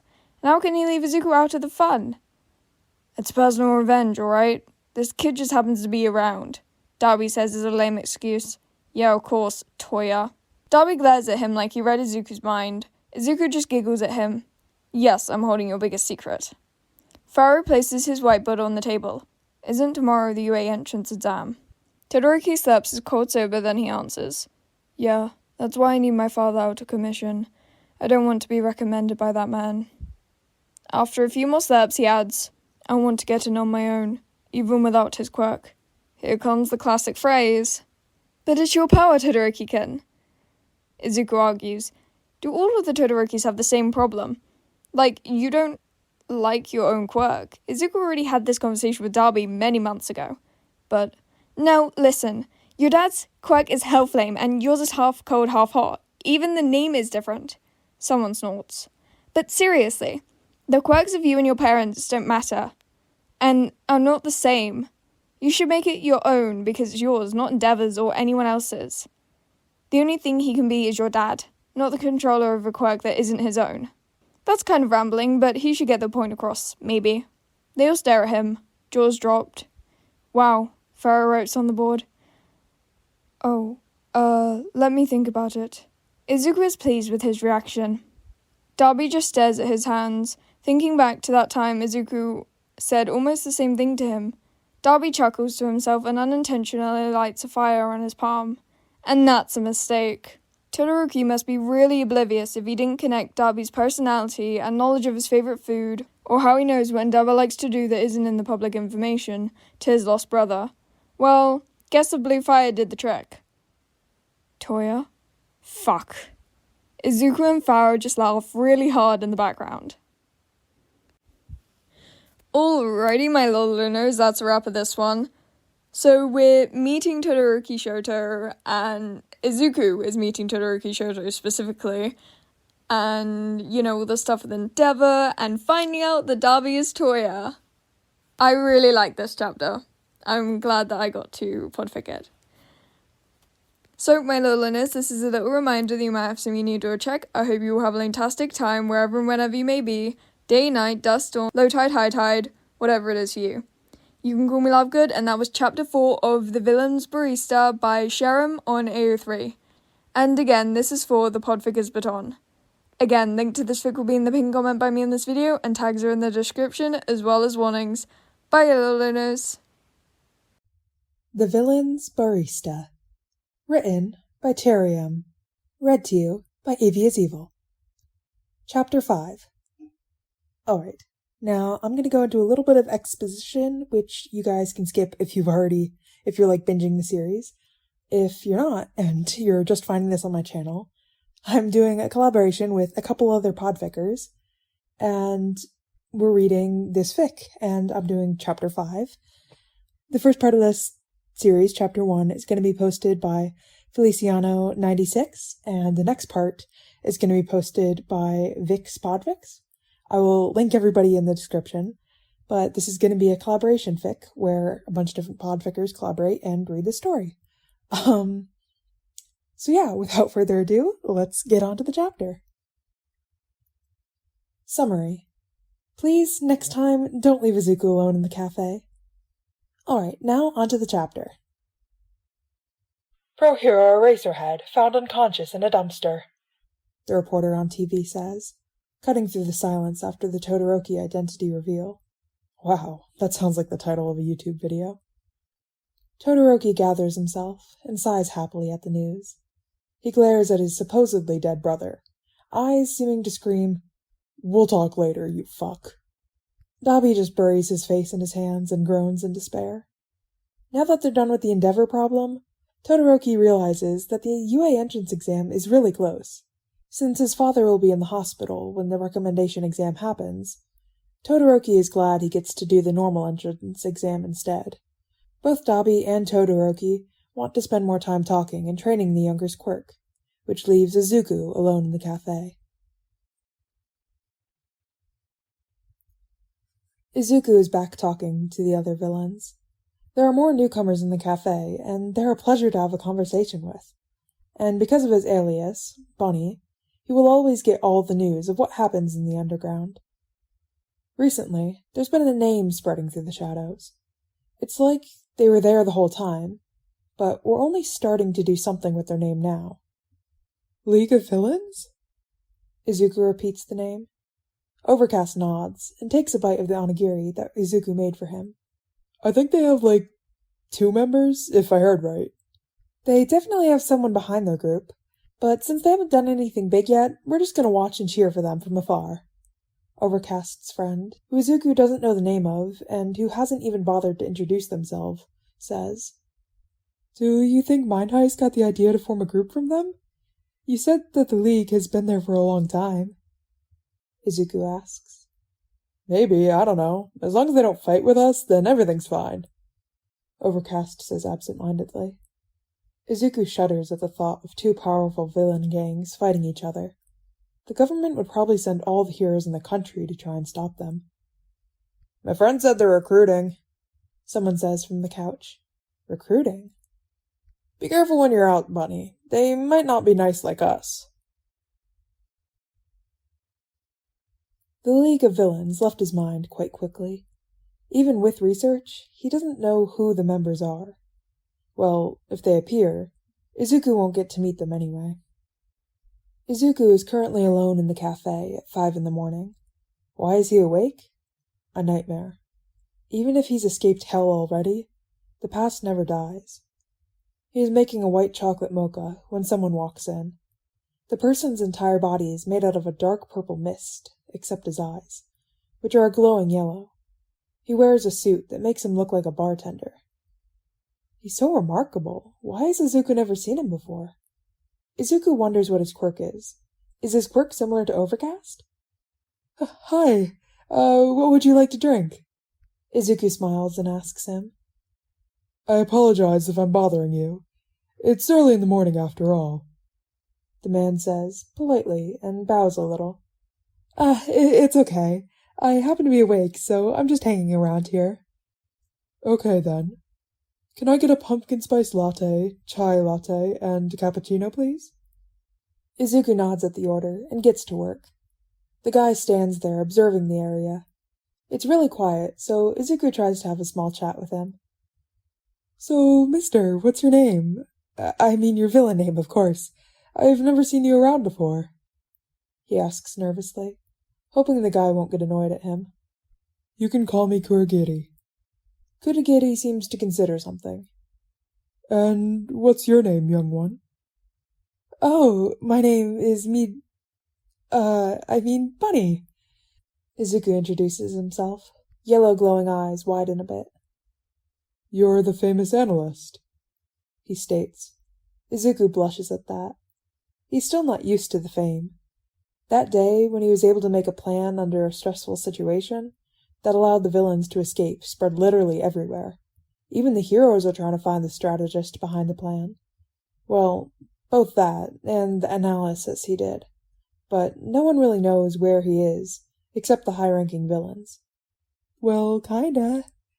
"Say, Bunny, do you accept commissions?" Kurogiri asks him. Izuku's not sure about that. People usually want him to go with them to their bases to work. But since he's still a kid, and they're all villains, he prefers to work in the cafe instead. Like the analysis he does every day. "I can't go with you if that's what you're asking. I'd rather receive a task from you and work here," Izuku explains. There's so many people who want him to work for them in their base. Almost commanding him to, really. But Reaper threatens them away. "You might change your mind. Anyway, do you mind answering a strategy question?" Izuku pretends not to hear the first part. "Go ahead." "You want to defeat a really powerful enemy, and you have a weapon to kill him, but there will definitely be a group of people wanting to intervene. What would you do with them? You can't use the weapon that you're using to defeat the target," Kurogiri asks. That's a really open-ended question. "What kind of prevention? Do you want to kill, or—" "Our original plan is to scatter them to different locations that are full with our army." Izuku thinks about that a bit. How good are they? Kurogiri seems confused with the question. "The enemies that you scatter, how good are they? If they're skilled enough, your people can still lose even with a greater number." Then Izuku adds, "Or you can change the location of where you send them to places where they face some difficulties. You could send someone with a fire quirk to them in a water area or something." Izuku's voice devolves into mumbles, but Kurogiri listens to him intently. "That's very wise of you," Kurogiri admires. "Not really." Izuku scratches his cheek sheepishly. He finishes the coffees and hands them to Kurogiri. And Kurogiri opens a portal. A portal? Whoa! That's so rare! Teleportation quirks are just so fascinating. It's not every day you see one. Kurogiri grabs the coffee and puts it in the portal. He looks up to see Izuku watching him with stars in his eyes. "Can I ask you some questions?" Izuku blurts out. "Sure." "Oh, what's your quirk? Some kind of teleportation, right? What does it do? Wait, do you need exact coordinates, or do you only need a clear image of a place? Oh, since your entire body is your quirk, can you, warp yourself? Dissolve into air and—" Kurogiri watches the boy in amusement. Bunny seems to enjoy talking about and analyzing quirks. He would probably get along like a house on fire with Master. It's been a long time since All for One had someone who's both intelligent and humble to talk to. He chuckles lightly. "Calm down, child. My quirk is called Warp Gate. It's coordinate-based, so I need to know the exact location where I'm supposed to open the portal," he explains. Bunny pulls out his notebook and writes it all down. Kurogiri watches the boy fondly. He notices someone about to come in, so he says his goodbye. "It's time for me to go. Have a nice day, Bunny." Kurogiri bows his head and leaves through the portal. Wow, Izuku must have saved the world in his past life to be able to see such a rare quirk in front of his eyes. It's probably a coincidence, but whenever Izuku wakes up early, Kurogiri comes in for the same order. He never comes when Izuku's awake at his usual time. Come to think of it, Kurogiri never appears when there's people in the cafe. Izuku decides to ask the other villains about him, and no one seems to know who the guy is. So he searches the quirk database from the commission website, but there's no information on him either. Today, Kurogiri opens a portal in the cafe, making Izuku jump. He usually just walks in, but the person that walks out is not Kurogiri. He has messy, grayish-blue hair, and there are hands, embalmed hands, all over different parts of his body. His bright red eyes peek through the hand on his face, staring at Izuku. The guy clears his throat. Whatever Kurogiri usually orders. His rough voice, like he hasn't talked for a long time, speaks up. Right. Izuku turns around to work on the coffees. He can feel the man's eyes boring into his back. He gulps nervously. Izuku glances back, but the guy looks away, focusing on the gaming console nearby instead. The man's eyes widen a little, and he picks up the controller to examine it. He has his pinky raised, so a touch-based quirk? You have a PS5? The guy suddenly asks, making Izuku jump again. Red eyes blink at Izuku's antics, and he lets out a short huff of laughter. That's why they call you Bunny. Yes, Izuku squeaks, answering both questions. They devolve back into silence. Izuku finishes the order, and looks up to see the hand guy sitting on the floor, playing GTA 5. He almost calls for him, but suddenly Kurogiri's portal opens in the cafe, and Kurogiri himself walks out. Ah, it seems like Tomura didn't cause you any problems, Kurogiri says while picking up the coffees. Yeah, who is he? Izuku asks. His name is Shigaraki Tomura, and I'm his caretaker, Kurogiri answers, and looks around the empty cafe. May I ask why nobody's here? My heist requested most for a mission in Tokyo, and the rest are busy, so it's only me for the rest of the week. It was so sudden, the news of a rival group planning an attack on an important compound. They're really strong, so Mind Heist needed all the high ranks that were available. Dabi and Todoroki promised to stay with him after the entrance exam is done, but until then, he's alone. Tomura can keep you company. He needs to socialize more, and not stay in his room all day playing video games, Kurogiri complains, sounding like a worried dad. Thanks a lot, but I wouldn't like to bother you guys that much, Izuku says, even as he considers his offer. The thing is, Shigaraki is a stranger, but he doesn't mind making more friends. Is he trusting people too easily? It's not a bother at all, Kurogiri insists. Then he adds, I have some quirks for you to analyze. I will pay you when you finish it. Yay! Izuku's been really bored these last few days. See you around. Come now, Tomura. Kurogiri bows before turning to speak with Shigaraki. Fine. I finished a lot of missions for you, Bunny, Shigaraki says while saving the game. Oh, thanks. Shigaraki walks past him to the portal, but turns around to pat his head with his pinky lifted. They both disappear through the warp gate. Izuku blinks confusedly at that. What a weird guy. He sighs and reads the quirks that Kurogiri just gave him. True to Kurogiri's words, he drops Shigaraki off at the cafe every day. But since they both have nothing to do, Izuku actually finished analyzing all the quirks that the Mistman gave him. He and Shigaraki end up playing games all day. Shigaraki is good at every game, so he has to carry Izuku through all the levels. And Izuku pays him back by cooking some delicious homemade meals for them. The guy looks like he's been living on instant noodles and junk food his whole life. And guess what? Eating and playing games together is a really good way to get to know each other. It's actually Izuku's charm, but of course he doesn't know that. Izuku finds that Shigaraki is a mentally unstable individual. He switches his mood quickly between being happy, excited, unhinged, and even angry at some points. He sometimes lashes out at Izuku, but when he notices his flinching, he tries to calm himself down. He actually reminds Izuku of Bakugo, but Shigaraki is easy to read, and Izuku knows what to say and do to not get on his nerves. Not like his ex-friend, where the existence of Izuku was enough to piss him off. Stop thinking about him. Fuck! A shout startles him out of his thoughts. Izuku is so glad that he bought Shigaraki a pair of art gloves. If not, the guy probably would have disintegrated all the controllers by now. Shigaraki, stop scratching your neck! Oh my god, you're bleeding! Izuku practically screams at the older man. That's a habit that Izuku's been trying to fix, but he thinks that it's an effect of his quirk. Wow, he feels like a babysitter.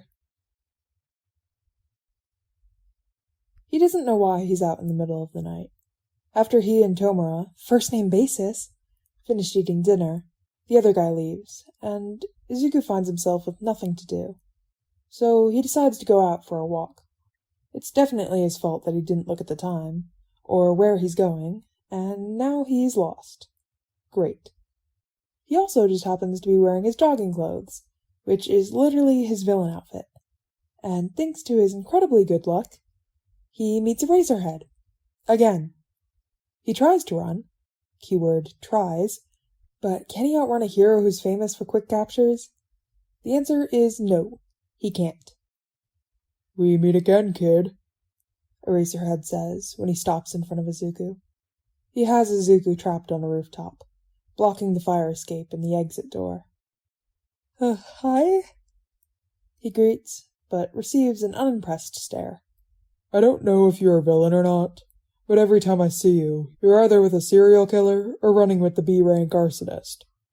Eraserhead sighs out. Whoa, he didn't know that Dabi is B-ranked? I'm technically not a villain? Why does that sound like a question? Technically? The hero narrows his eyes.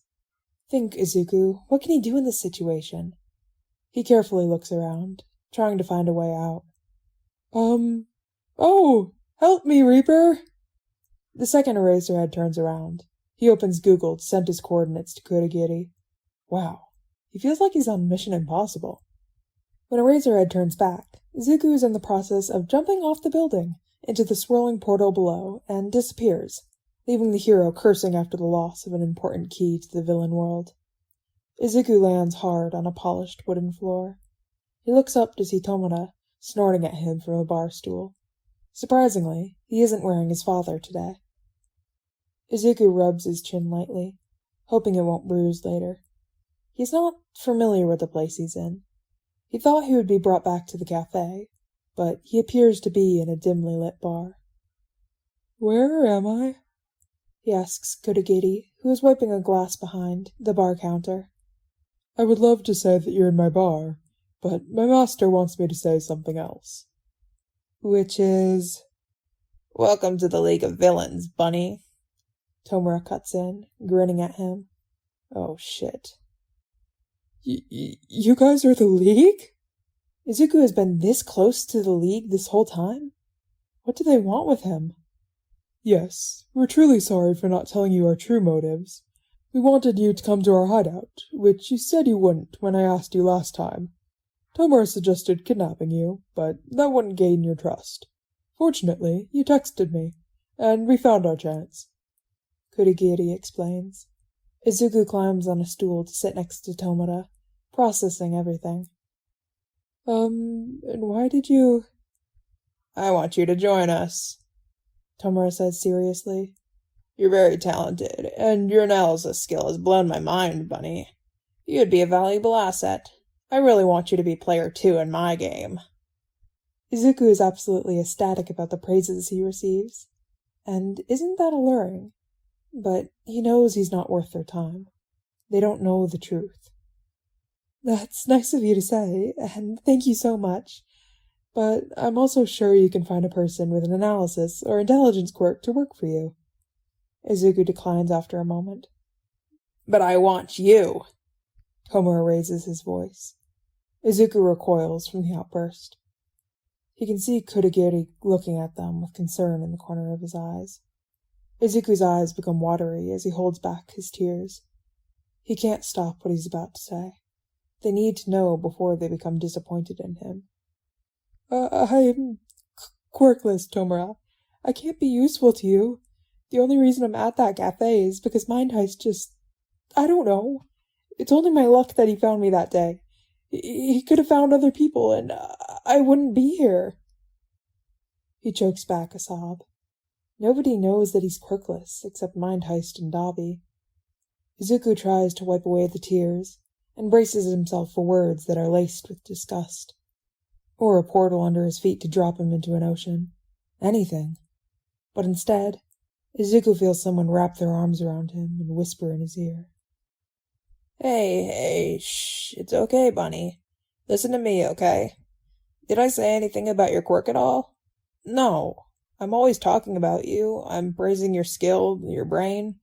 No quirk can replace you. Got it? I'm not some idiot who judges people by their quirks.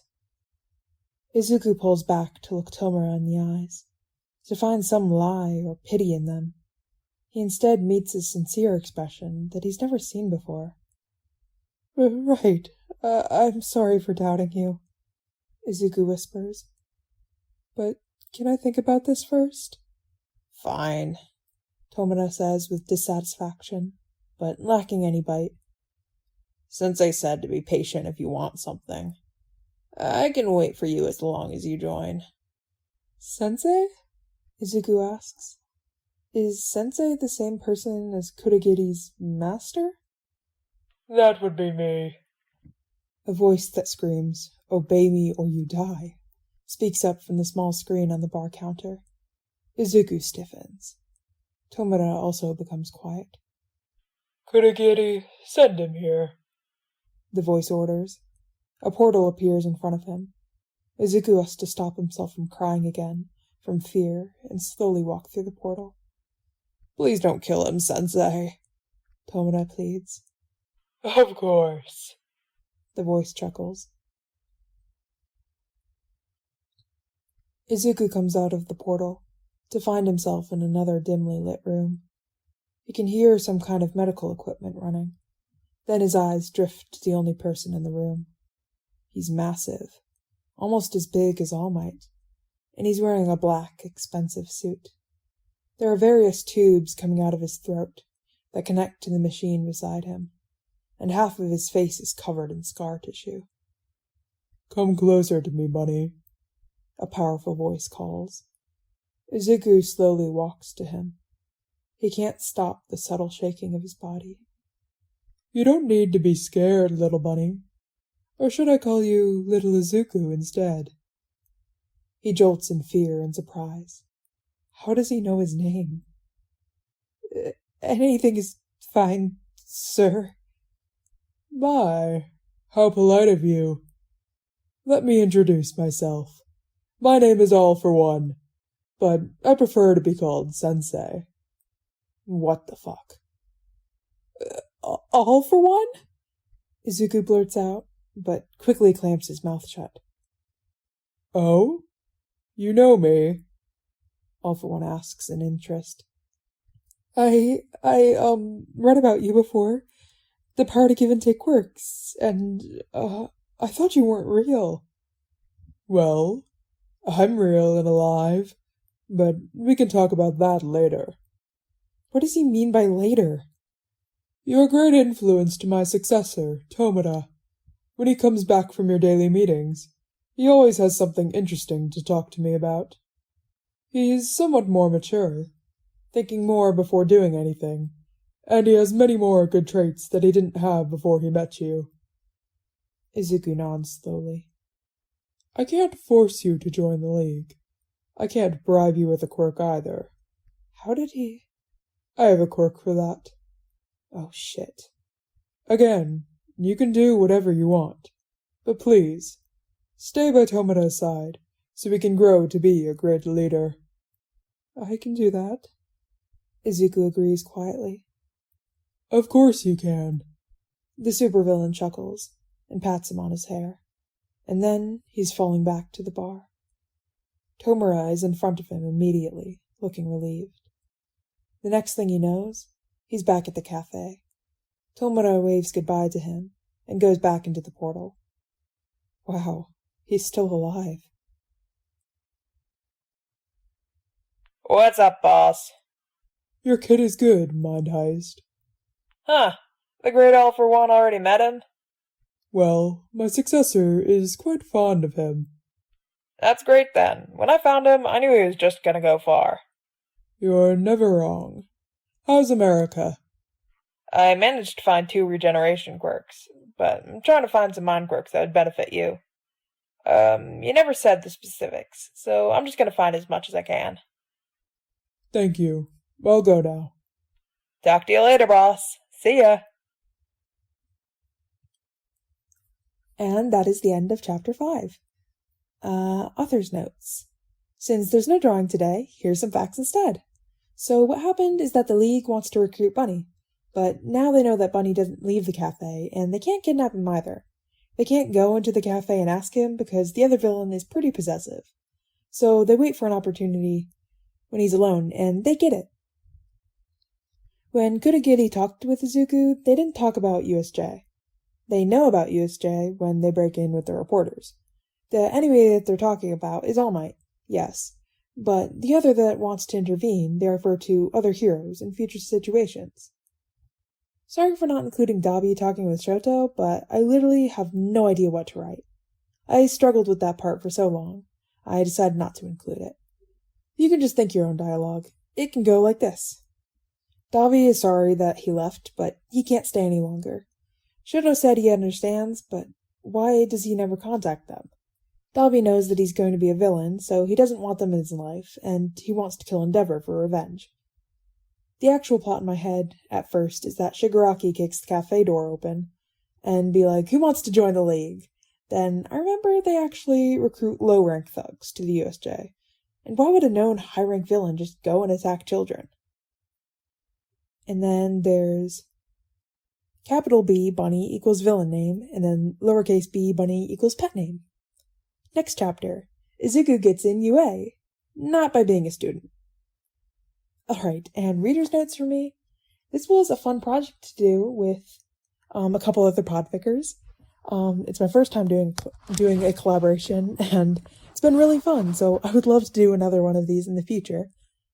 And once again, I'm going to say, go start at the beginning and check out Feliciano 96. They start with chapter 1.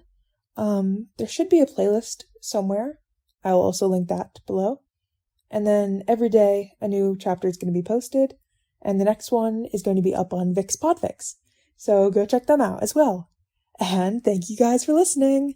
Bye! Hey guys! Welcome back to Vic's Podfix. Oh my god. It has been 3 whole months. I think almost 4 months since my last video. Wow, I have really left y'all hanging. I am so sorry. I've been really lazy lately.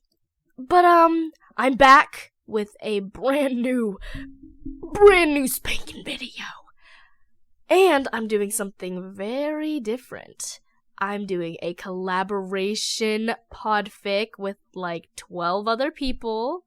So please go to the description below to find the playlist with the previous videos.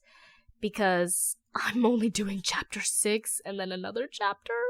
So, okay, I'm not gonna keep this going for too long. Let's just get started right away. We are doing The Villain's Barista by Cherem. I'm doing chapter 6. Let's get started. The summary is, Midoriya Izuku tries to be a villain. The League actually gave him some time to think about it. Thank God! So, like any normal person, he uses the time to find more coffee recipes to try. Because why not? And the tester is none other than Todoroki Shoto. Since he's free from the entrance exam being over and Dabi getting hired by some rich people to do some jobs, so it's just the two of them. Izuku doesn't even know how Shoto, yay, first name basis, manages to get out of his house this frequently. But he won't ask, 'cause that's none of his business anyway. Right now, Shoto is trying the new cold brew coffee with mint chocolate while Izuku tells him everything that's been happening since the last time they saw each other. You joined a villain organization? Shoto asks incredulously. Izuku has to stop himself from choking on his milk. What? No! I said they wanted me. But I don't need to join them, Izuku explains. If he's not with them, then he's not really a villain. So, now you're a full-time villain? The red and white hair boy doesn't seem to listen to him. And somehow he looks proud? What the? Why are you looking at me like that? I can pay you to do illegal things now. No need for you to get help from your villain friends anymore. Is that why you became my friend? Yes. Oh, for fuck's sake. Not to be rude, but Shoto doesn't look like he has many friends. Well, not that Izuku minds. Shoto is always at the cafe when not at UA. When the academic year begins, he always comes back and tells everything that is happening at the school to Izuku. It's good to know everything, but he should consider the villains in the room too. They're not good people. Izuku doesn't care, of course, but they can use the information. After Shoto leaves, they catch the train. Why'd he even come here this morning? Izuku continues working in the cafe until it's lunchtime. A group of villains invited him earlier to eat Thai food with them in Musutafu. Izuku agrees and leaves with them. They part ways when they finish the food, and Izuku ends up walking around the area a bit. His feet take him in the direction of UA. There's a group of reporters and cameras crowding the gates, and they're spouting something about All Might. Oh, that's new. He didn't know the #1 hero is teaching at the school. Then he spots someone looking rather suspicious hanging at the back of the crowd.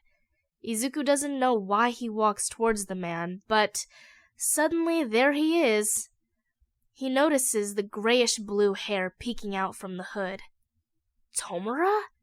He asks quietly, for only the villain to hear. Tomura jumps and almost grabs Izuku's face, and would have succeeded if not for the quick reflexes of Izuku stepping back. What the fuck are you doing here?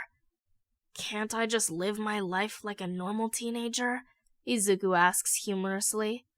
Tomura doesn't seem amused, but then he looks at Izuku's face with an unreadable expression. Izuku feels a chill go down his spine when he meets those red, intense eyes. The villain grins at him and asks him a very suspicious question. Are you free right now, Bunny? Yes? God damn it, he should have answered no. What do you need me for? Tomura doesn't even answer his question.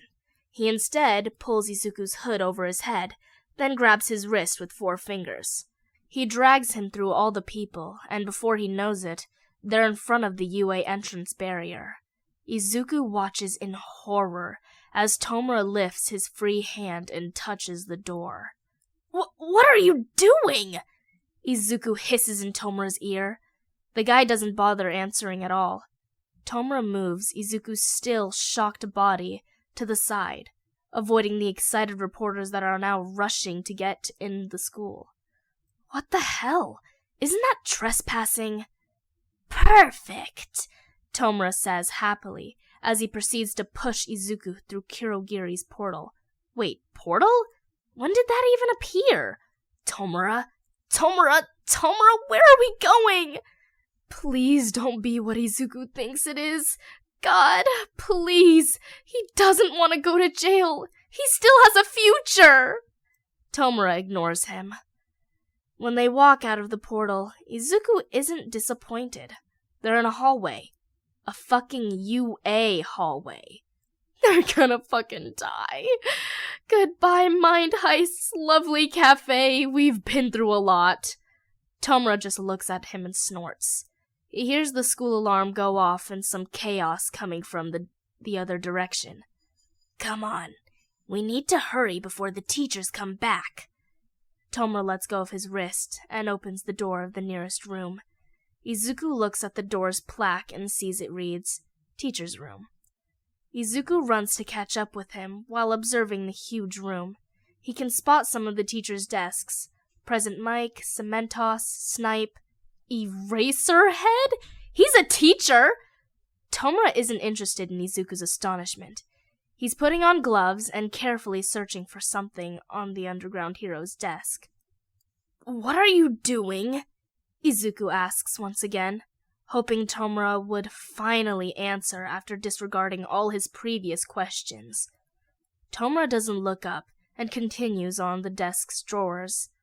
Since you've been busy at your cafe, we've been planning an attack on UA.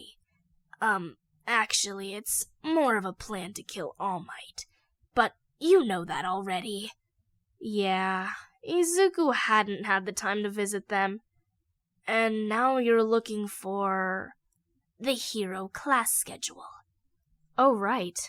Tomura needs to know when the perfect time to strike is. Should he tell Shoto about this? He's not really a villain, but he doesn't care about his classmates that much either.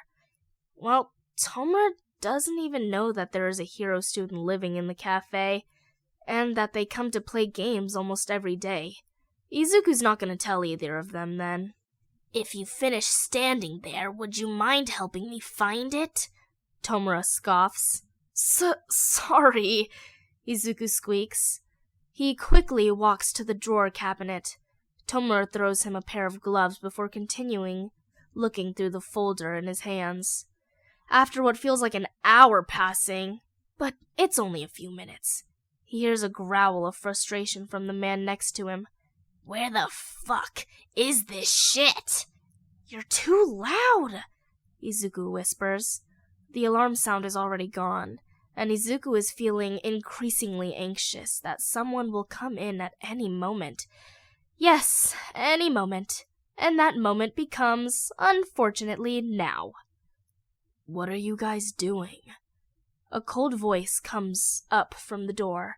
Both he and Tomura freeze. Neither dares to move. They could call Kurogiri, but they don't know the person's quirk. What if he's quicker than Tomura's skill to type quickly on his phone? Izuku, who resigns to his fate, turns around slowly. Okay, think of something not too stupid to say, Izuku. We're turning in our homework? No, they aren't even wearing the school uniform. Izuku practically drops to the floor and sighs in relief when he sees who the voice belongs to. He quickly pulls off his hood before the guy loses his patience, and walks away to call a teacher. He can hear Tomura screaming in his head, and asking why Izuku revealed his identity like that. Hi? Izuku? Shoto's shocked expression passes over his face, briefly before morphing back into the usual calm demeanor. I changed my mind. I don't even want to ask what you're doing. Do you know where your class schedule is by any chance? Izuku begs with his puppy eyes. Of course, it works on everyone. Shoto looks at Tomura for a second and sighs. Top drawer of that cabinet to your left. Tomura just stares at the boy unbelievably. Tomura! Izuku hisses. The villain quickly opens the drawer and picks up the first paper. Oh, we got it. Let's head back? Wow, there's such a mess. See you tonight? Izuku turns to smile sheepishly at Shoto, who nods, pats his hair, and leaves. A familiar purple portal opens behind them. They check that everything looks the same as before. They go through and come out, back at the bar, safe. Tomura hands Kurogiri the schedule and the school layout paper, then turns to look at Izuku and pouts? You have a spy of your own, and you didn't even tell me. What? He's not a spy, he's my friend. Tomura just glares at him. We have our spy in 1A too, and they didn't do shit. Izuku can smell the jealousy in the air. Shoto doesn't get expelled, so Kurogiri must have done something to the security cameras. What a flawless mission. Totally would not do it again. Tomura has been quiet since yesterday. Izuku is sure that they must be planning their attack. He and Honey Locust are watching the news, in the cafe when she speaks up. Hey, Bunny-kun, do you know what happened recently? Honey asks him while sipping on her honey almond milk cold brew. She's lying on the floor with pillows and blankets all over her. What do you mean? Well, aside from us, The criminal activity outside the zone is really low. Like, it suddenly dropped to 0 this morning. Not only that, all my underlings are all busy today. I'm lonely. That's why I'm here. She whines out the last part. Izuku laughs internally at her childish behavior. Maybe they all have something to do together. Is that something that has happened before? They're all gone? That sounds like something is going on. I lived here all my life. This has never happened before. I don't know, honey. Izuku looks around the files on his desk and settles on the small piece of paper. Oh, there's someone paying anyone who will come to visit this location. It's a warehouse, I think. Who gave Izuku this? He can't remember. What? Why didn't I know about this?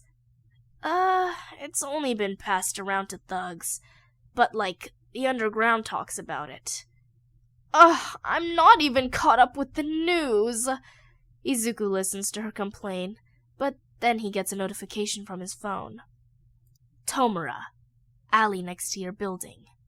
They want him on a mission again? He isn't even a member of the League. Didn't he promise himself not to get into trouble? Izuku can only sigh. Well, it's not that bad. Who would have thought that his life would get this exciting? This is the closest to hero work he will ever get, even if he's on the opposite side. He gets himself a paper. Yeah, we love the earth, no plastic. Cup of vanilla latte, and turns to address Honey. Hey, Honey, I'm gonna go out for a bit. I'll come back for lunch if you're still here. Bunny, you're leaving me too? She whines. Just go. Don't leave me too long. Izuku waves at her and walks out to the alley. He texts Kurogiri a smiley face, and a moment later the portal appears in front of him. He walks in. When he reaches the other side, his heart almost stops. He's falling onto 2 giant hands? Nope, Izuku doesn't want to look up to see what is holding him. The person doesn't move at all. He can see a black, muscular body that has many scars on it. Izuku's like a tiny mouse compared to this huge body. He gulps and looks up. A beak-like mouth, a brain that is exposed on the top of the head, large eyes that are looking at Izuku. He would have screamed if not for Tomura speaking up. What do you think? It's a Nomu, a weapon to defeat All Might. Tomura, standing off to the side, says proudly. Weapon? So, this thing is not human then. How does that even work? But, with All for One, Izuku thinks anything is possible, with a lot of quirks involved. We won't talk about that, but I can say that it has shock absorption and super regeneration, and only follows my orders. Oh, cool. Izuku shifts to sit cross-legged on the Nomu's hands. He drinks his coffee while observing the beast. He kinda wants to see it in action. Izuku turns back from Nomu and immediately meets the eyes of dozens of petty villains. He can see some of Honey Locust's minions in the crowd. What are you guys doing today? He asks nervously. Tomura just chuckles at him and snatches the cup of coffee from his hand. You'll see. He then glares at Kurogiri. Our spy has confirmed that they've arrived, Kurogiri states. Everyone in the warehouse stops talking. Kurogiri shifts to his other form, covers himself in his fog, and opens a large portal. Izuku doesn't feel good about this. Do you want to make an entrance, Bunny? Tomura covers his face with his father and looks at Izuku expectantly. No? Oh God, don't do something stupid, please! He grins at Izuku mischievously. Oh no. Nomu, lift him up, gently. Nomu obeys and holds him on the sides of his torso, then lifts him up in the air, leaving his feet hanging. Izuku shuts his eyes. This is scary! What the fuck, Tomura? Help! He screams and squirms in the large hand that locks him in place. He can hear a lot of people trying to hold back their laughter as they all go through the portal. Wow, guys. Thanks a lot. But then he hears Tomura's serious voice speak up. All Might isn't here. Wait, what? Izuku opens his eyes and shit, they're in Yue again. He didn't even notice the Nomu walking, and he just screamed asking for help in front of the hero students. Plus Tomura's pissed because All Might isn't here. Yup, great day. Villains? How could they break into a hero school? Evacuate the students! Is that a kid? They have someone hostage! Is that a Lion King reference? This isn't the time, Kaminari! What the hell? Use your quirk to contact the school! There's chaos up there. He glances at Tomura and the guy is scratching his neck again. Izuku sighs. Alright, he will become Bunny. Only this time. For them. Shigaraki Tomura. Calm down. Tomura glances at him. But, well, at least he's listening. Alright, since your target is not here, you either retreat or you continue. You're already able to break into a prestigious hero school, and that's an achievement for new villains like you. But do you want to fight them? No need to panic, Tomura. Tomura takes a deep breath, sips Izuku's coffee, and regains his composure. Fine. I wonder if he'll come if we kill some kids. That's not what Izuku means, but guess that works too. With Izuku high up in the air, he can see Eraserhead jumping down to fight the villains. He's probably trying to buy some time for the students to leave. Tomura sees that too. Kurogiri. The man disappears in a matter of seconds. Izuku can see him teleport in front of the students. He watches in interest as he uses his quirk to scatter the kids all over the area. His eyes go back to Eraserhead. Even with the disadvantage of fighting by himself, he still takes out a lot of the thugs. Maybe Honey needs to train them more. Tomura, can you let me go yet? I want to take a look around. Izuku asks the man who's still sipping his coffee. All right. I actually want you to come and analyze the students' quirks, and watch the Nomu fight so we can improve it, Tomura explains. Nomu, let him down. Nomu suddenly drops him, and he lands on his butt. Ouch. Oops. Forgot to order him to be gentle, Tomura says while trying to stop himself from laughing. Wow. Thanks, Mr. League of Villains leader. Izuku deadpans. He sits up and looks for a familiar red and white hair. He can see Bakugo at the ruin zone, but fuck him. Izuku doesn't care about the blonde anymore. He finally sees Shoto at the landslide zone, after looking for a while. After seeing the boy is fine, Izuku decides to go to the control center so he can fully observe all the quirks. Since Tomura didn't tell him to bring his notebook, his phone will have to do the work instead. He quickly types what he sees on the security screens into the Notes app. He watches the Wind Quirk guy use his quirk to send the Frog Girl and Ballhead Boy to the shore of the water zone. That's a really powerful quirk. Most of the villains definitely will have a tough time fighting him. He sits there for a while, when suddenly he hears a loud scream from the central plaza. Oh, Eraserhead! That's a lot of blood! Erasure probably doesn't work on Nomu. Tomura's still monologuing. Maybe he should help the hero? He's a good one. Izuku walks out when Kurogiri comes back. One of them got away. Kurogiri? Oh, no! Whatever. It's game over. Let's just head home. We can't fight all the pros. Tomura disintegrates the cup in his hand, and his eyes meet Izuku. But then he returns to the students that hide by the water. But let's destroy his dignity first. I wonder what All Might will think if the symbol of peace lets some kids die. Fuck. Tomura's going to kill them.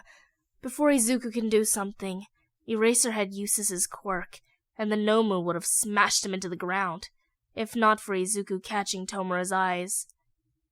The Nomu is instead told to fight the Wind Kid. Izuku can't intervene, not with the howling wind that has picked up, so he chooses to help Eraserhead instead. Izuku runs to the underground hero that's slowly bleeding out on the ground. Thank God he's still breathing.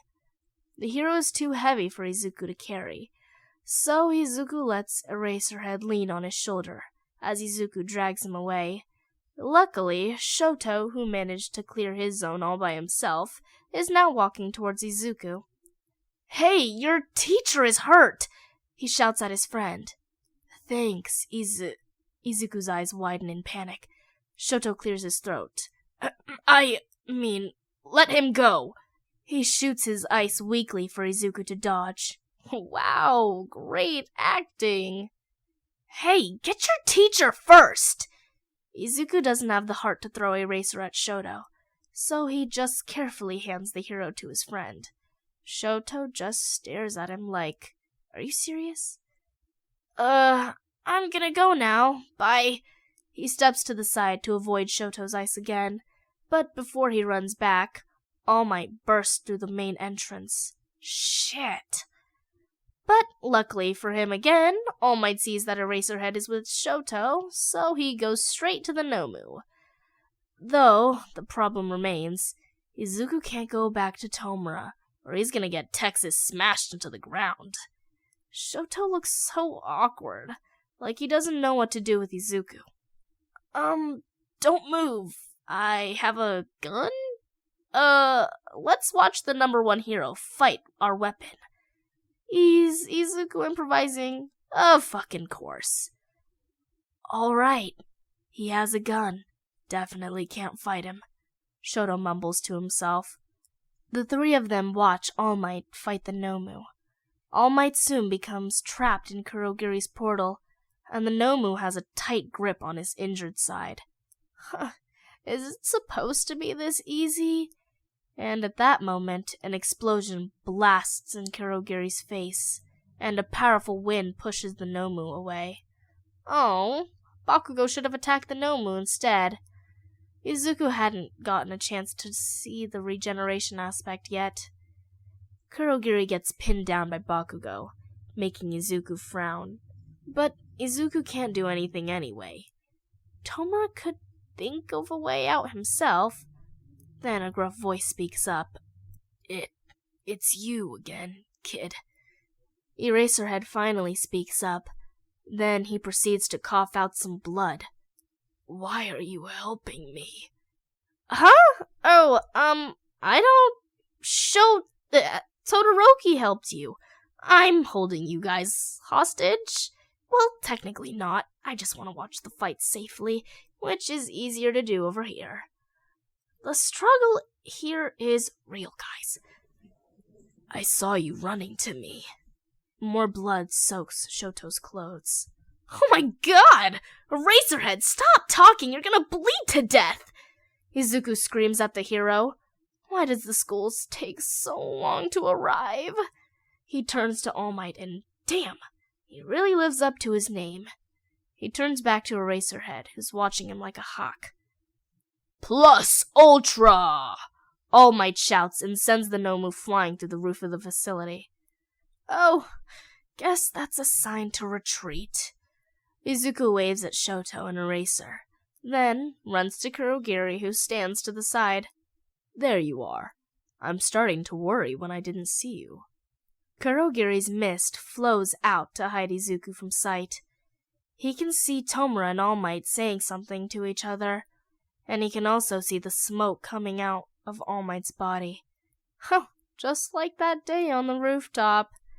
Izuku tenses when he notices that Tomura is going to go after All Might. He can also spot all the pro heroes from UA that are arriving. Izuku runs. Before Tomura can move an inch forward, Izuku pulls his shirt back, which results in the villain stumbling and knocking Izuku to the ground. Ouch! What are you doing? Tomura snarls. Suddenly, a couple of bullets shoot past his back. Oh. Yeah. Oh. I'll kill you next time, All Might! Tomura shouts at the hero before quickly disappearing into the portal. Izuku follows, but before he steps through, he turns around to look at All Might once more. The hero is now in his skinny form. All Might looks at Izuku in horror. Huh, he doesn't seem to recognize Izuku with the hood over his hair. Izuku smiles at All Might before he turns around and leaves. Fuck is the only word that comes to Toshinori's mind the moment he meets the villain's eyes. How is he supposed to tell Naomasa that? Hey, so I'm so careless and let one of the villains see my true form, huh? What's wrong with you, Yagi Toshinori? Aizawa Shota slowly opens his eyes to the white ceiling of the hospital. His body aches, and he can feel the bandages all over his body. Surprisingly, he can still move just fine. It's wrong to say, but if it weren't for the kid moving him away, he would have been severely injured. He needs to find out who the kid is. Shota always finds him with high-ranked villains, but the kid never does anything that's considered villainous activity. He's just there, watching the others do the work. He sighs. What a problem child. Then he notices the smell of coffee lingering in the air. They allowed visitors already? Can't be. He carefully sits up and spots a cup of coffee on the bedside table. There's a note beside it. I'm sorry that they hurt you. Hope you get better soon. I'm a barista, so I made the coffee myself. It's good and doesn't have any poison, I swear. You can check with the doctor or something. Talk to you later, Eraser. If you don't put me in jail, that is. Definitely a problem child. He gives the coffee a try. He's in a hospital anyways. Who cares about poison? And wow, that's really good. How did the kid know Shota likes cinnamon cappuccinos? And that is the end of Chapter 6 of The Villain's Barista. I hope you guys enjoyed. Chapter 7 should be in the description below. I am gonna have all of the creators, like all the other podfickers, their YouTube channels linked in the description below, so please go check them out. Yes. We are aiming to have them all come out like day by day. Mine should be coming out tomorrow at 6 p.m. Well, I guess it'll be regular time for you guys at the 11th of April. Yes, at 6 or 5 p.m. I don't know which one I'm gonna do yet. It really depends on my analytics because I'm trying to have good analytics or whatever, whatever. I don't know. But that's where I'm at right now. I really hope this was a good one for you guys. Oh my gosh. Don't forget to leave a kudos on the fic and, I don't know, like and subscribe or something. Whatever YouTubers usually say. Vic's Podfix is cutting out the line or whatever. I'll try to be back with another video soon. But if I take another 3 months, I'm really sorry. I'm serious. Like, I try, but I got issues or something. I'm a really bad procrastinator. Okay, anyways, bye guys. I will see you all in another video or something. I don't know. The Villain's Barista by Cherame. Chapter 7. Summary. Nothing really happened, but Stain meets Izuku, and Dabi brings back some friends. The first time Izuku hears about the hero killer is from the news report.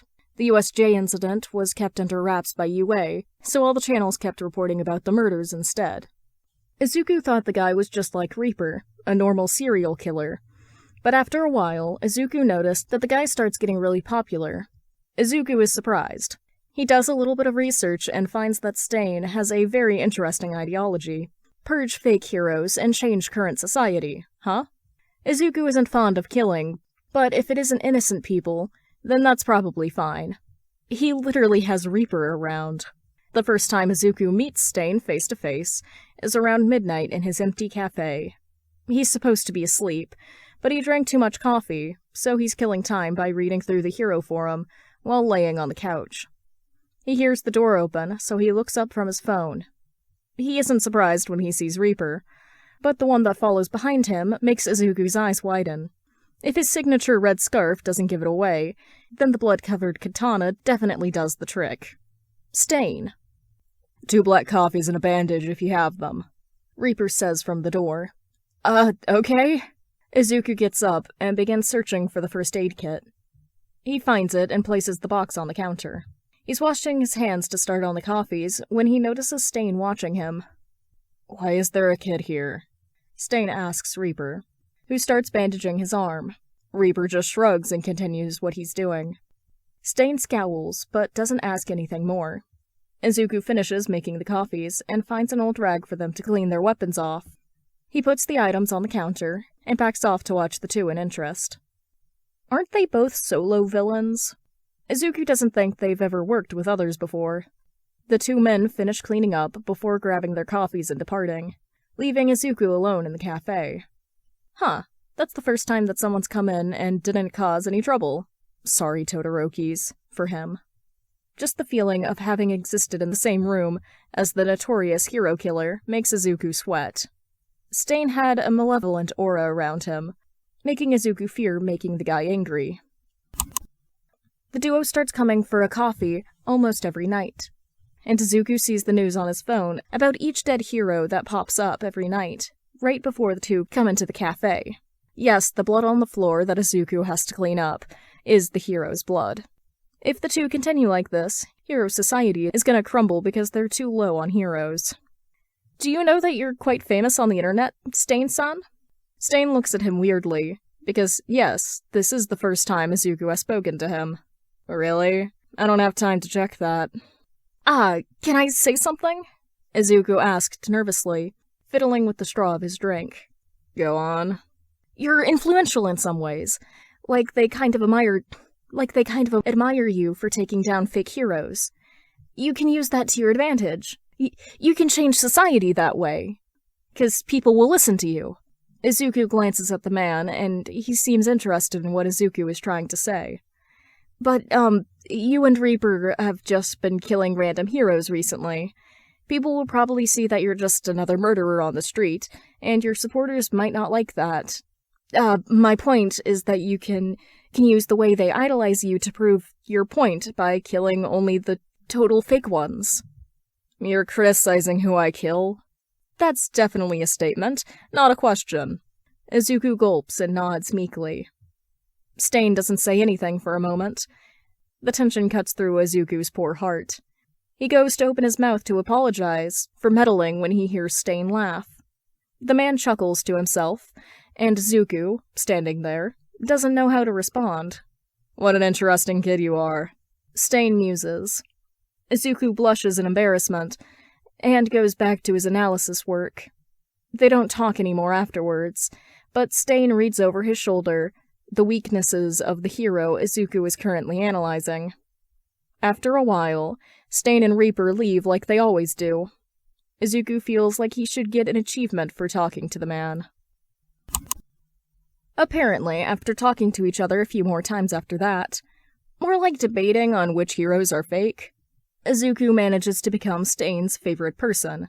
At least, that's according to Reaper, who says that the guy won't shut up about Izuku's opinion on society. Should he be grateful? Because he was up late talking to the hero killer yesterday, Izuku wakes up late. The sunlight passes through the curtains and shines directly on his face. He groans, and turns to see the time on his phone. Fuck, it's almost noon. He quickly runs into the bathroom, then jumps down the stairs into the cafe. He finds Dabi. Yo, he's back! And 2 strangers trying to keep the villains from barging to the 2nd floor to wake Izuku up. Oh my god, guys, I'm so sorry! Izuku squeaks and quickly slips through the crowd to get to his place behind the counter. He spends almost an hour making large amounts of coffee after that. This definitely teaches him a lesson to set an alarm before he goes to bed. When he finishes the last order, Izuku sighs and stretches his arms a bit. While cleaning up, he's distracted enough that he doesn't notice that one of the strangers that had been with Dabi was creeping up behind him, or the object they're holding glints slightly, about to strike him. But what he does notice is the sudden, panicked screaming of the girl's name. His instincts make him pick up the gun hidden under the counter. In a matter of seconds, he's holding the gun to the would-be attacker's blonde head, and a lizard-looking guy is clutching said girl's hand, which still has a knife. Dabi, who comes running out of the kitchen, pales at the sight of all the villains in the room standing and pointing their weapons, or summoning their quirks, ready to charge at the girl. Dabi clears his throat nervously. Please put down your shit. She's with me. He glances at Izuku. My name is Toga Himiko. She smiles widely, showing her sharp teeth. Izuku carefully puts down his gun and signals the other people to sit back down. They obey, but don't take their attention off of them. Toga, still grinning at him, finally puts away her knife. Izuku sees Dabi sigh, and quickly walks towards them. Yo, kid. I met them at work. I was leaving, but then they followed me. Dabi says, irritated. Oh, come on, Dabi, we missed you! The girl hops over to Dabi, but he just glares at her. More like you missed him and I got dragged here. The lizard guy mumbles. He then notices Izuku looking at them. Sorry for intruding. You can call me Spinner. Spinner scratches his cheek in embarrassment. Right. What was he supposed to do with them? Toga's just like that, by the way. She didn't mean to attack you or anything. Dabi says before going back to the kitchen. He must have missed cooking there. What's he doing in there? Oh, what's your name? You look like my crush, since you're both cute. And you're gonna look cuter, covered in blood. Isn't that disturbing? Toga bounces back to Izuku and shoots tons of questions at his face. He sees Spinner facepalm next to her. I'm Bunny, Izuku answers, ignoring the other questions as he turns around to make a coffee for a villain that just walked in. Why do you guys use aliases? That's so not cool, she pouts, leaning over the counter. Do you two want anything? Dabi might be making you guys lunch, so you can either go help him or just don't bother me? Wow, that's kind of rude, Izuku. I mean, not that I don't welcome you guys, but I got work to do. Yeah, let's not annoy him, Toga. I want a strawberry milkshake, they say in unison. That's a very interesting dynamic. I can do that. You go help him in the kitchen. I'll be right behind you. He watches Spinner drag a whining Toga away. Izuku can only sigh. Izuku puts a strawberry milkshake and 2 glasses of coffee-flavored beers for Dabi and Spinner on the tray. He walks into the kitchen, getting blasted by the wonderful smell of garlic fried rice. He sets down the drinks and watches the two try to help Dabi. Who would have thought that Dabi would come back with some friends, even if he is in denial? Izuku knows that he's a loner. He wouldn't let them in if he doesn't trust them, even though one of them tried to kill him to form a friendship. Dabi, there's Wagyu in the fridge. I think it'd go well with the fried rice, Izuku suggests, heading for the fridge. Meat! Toga shouts happily, trailing the beef with hungry eyes, when Izuku takes it out and brings it to the pan. How do you like it done? He asks, when putting salt and pepper on the meat. Rare, Bunny-kun. The color is so pretty, like blood. She grins at him brightly. He wonders how much energy Toga has. She's so energetic. And blood, huh? Is that something to do with your quirk? You also said something about blood earlier. You have canines, too. I guess you need blood to trigger your quirk. Or maybe it's just a side effect? Izuku guesses. The other 3 stare at him. Toga's eyes sparkle. Wow! That's very accurate, Spinner says in amazement. Really? Izuku giggles. When he can guess people's quirk before it's been shown to him, he feels proud of himself. When the meat is done, he slices the steak, then places them on top of the rice. They begin to eat, and Izuku has to sigh. The meal is good. Without Dabi, he only eats takeout with Shoto and the other villains sometimes. Toga and Spinner seem to like the food too. Wait, why are they crying? Fuck, I missed quality food. Broccoli, did you know that I had to eat instant noodles every day while I was away? Dabi grumbles while chewing on the beef. You live like this? We literally live on the street. Spinner complains and finishes the plate.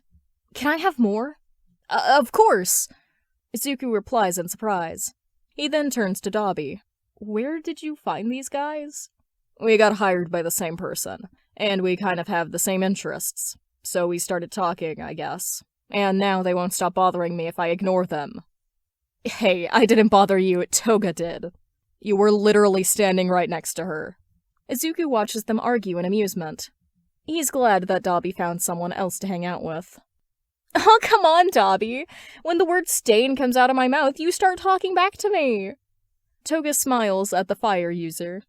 I'm not. Just admit that you're a fan, dude. Whoa, hold on. Don't tell Izuku that they're all Stain followers. It's kind of funny, but he could see why they all liked the killer. Only if they knew that the guy they're discussing literally comes to the cafe for black coffee every day. Later, Izuku would join in the conversation and get to know them better.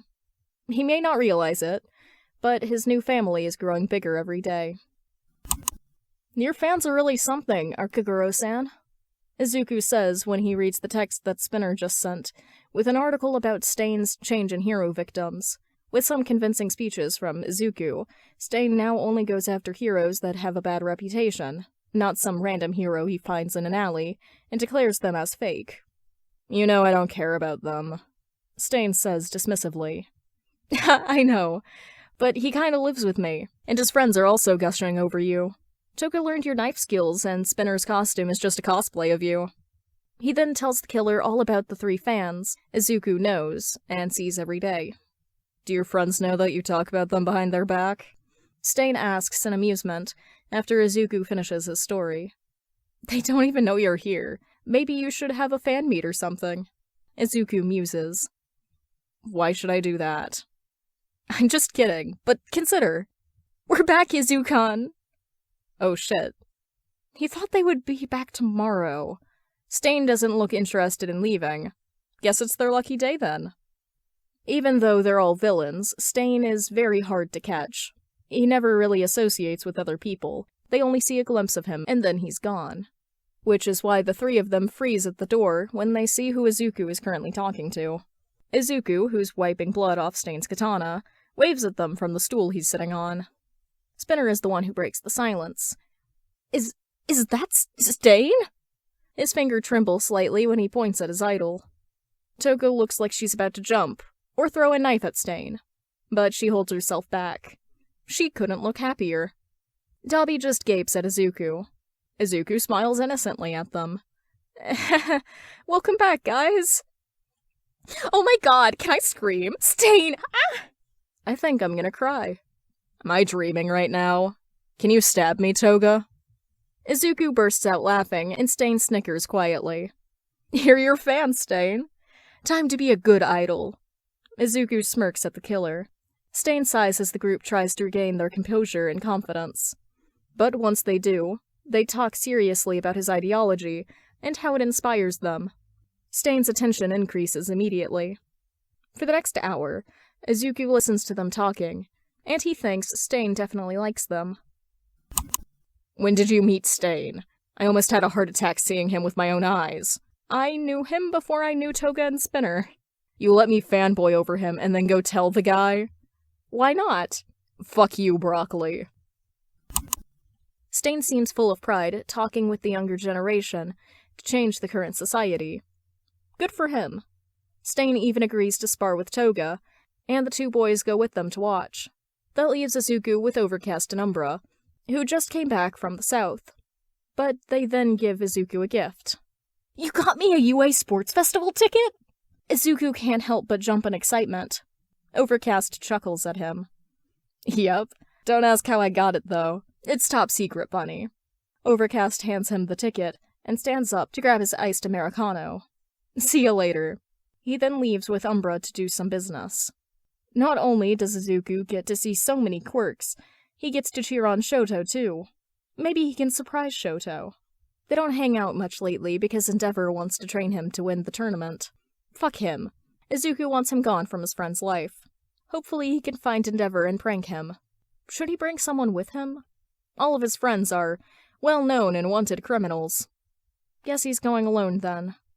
Oh, no one has seen Tomura without the hands. Maybe Izuku can ask the guy. He needs to tell Stain that he can't go on patrol with him. Just then, the man walks in. Perfect timing. I can't go with you tomorrow, Izuku says, while making him his usual coffee. That's fine. You can go with me anytime, kid. Izuku would regret his decision not to go with Stain later. But hey, Shoto is important to him too. Notes. I just wanted them to meet Stain, lol. In canon, they don't get to meet him, right? Quick question if you guys want to answer. Which one do you prefer? Redemption or consequences? Next chapter. A little bit of sport fest, and then the League recruiting Stain. And Hosu. If I can fit them all, that is. LMAO. Most people in the group did explanations in their intros, but I don't do an intro, so we're doing this in the outro instead. This chapter was in conjunction with the Podfickers Baton group. Each chapter of this fic was done by a different person in the community. In the description below, there's a link to the playlist for the full fic, and a link to Pika, who I am passing the baton to. I'll pick up again for chapter 18. This fucker is over here with curly hair, a bunny motif. All he needs is glasses, and that's my entire brand. Come on. I have nothing against My Hero Academia. However, it was popular when I was in middle school. I can't think about My Hero Academia without thinking about my group of friends referred to me exclusively as Deku. There were people in that group who didn't know my real name because all of them called me Deku because I was a short kid with curly hair. Hi there, I'm Pika. This is technically my first podfic, but at the same time not. I usually second voice in people's podfics, so you may have heard my voice before. But I'm here to read Chapter 8 of The Villain's Barista by Charam. Charmy? I actually have no idea how to say this name. I am so sorry that I'm butchering that. This is for the Podficker's Baton project. We will begin. Izuku should have expected this. But come on! It's not that bad. Tomura is just overreacting. What's wrong with going to UA again, but this time legally? And no one would even recognize him. He could just wear a cap and a mask and bam! A normal civilian who's lucky to get their hands on a sports festival tickets. Please, Tomura, you're not gonna get caught, and you have Kurogiri. Izuku tries to assure him. The guy glares at him and goes back to fishing in Animal Crossing. Izuku pouts and pays attention to the drinks in his hand instead. Not only is he good at making alcoholic drinks, but Kurogiri actually makes a good milkshake. He should ask for some recipes later. Tomura glares at him and speaks suddenly. Sensei, what do you think? It seems like All for One listens to them all the time, because he replies immediately. I see no harm in going, Tomura. You can practice on your disguising skills for future undercover missions. The supervillain states, and if his authority already suggests it, of course, Tomura can't do anything but follow. Fine. Tomura huffs. When is it? Today! Izuku says enthusiastically. You gotta be kidding me. I want to fucking die. Tomura says, hands twitching. Izuku puts a bandage on the older man's neck so he wouldn't scratch it. You're exaggerating. It's not that bad. You look good in his colors. Said color is an All Might hoodie, matching with Izuku. No one would bat an eye at two teenagers wearing the number one hero's colors, even though Tomura almost disintegrated the other one with All Might's face on it. Izuku managed to make him wear this one, which was only All Might's color theme. They're already inside the school. He remembers Shoto saying that they will increase their security after the League of Villains invaded USJ, which is definitely not true. He sees various heroes hanging around the stadium, but the school only has 3 security guards at the gate. But enough of that. Izuku doesn't really care. Now he's dragging Tomura around to different food booths. Tomura complains all the way, but Izuku knows that the guy loves to hang out with him. After grabbing tons of food, they decide to find their seats in the stadium. There's so many people. Is this half of Japan? People love seeing kids beat each other up, huh? And how did Overcast even manage to buy them front row seats?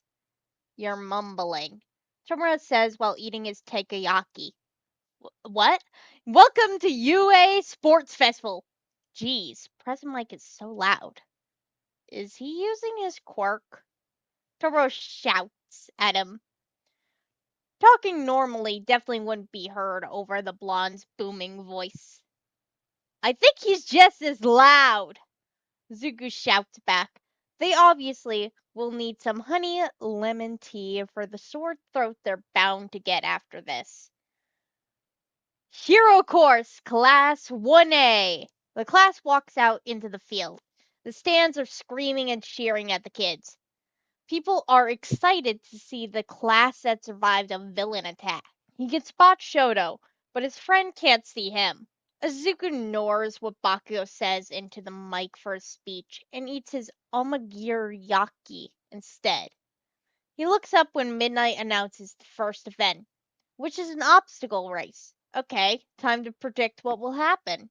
Shoto will freeze the entire floor and then, Oi, don't give me spoilers. I'm sure you can tell me exactly what happens during the entire event. Tomura murmurs and pokes Izuku's cheek. Izuku blushes at that. What Tomura said is undeniably a compliment.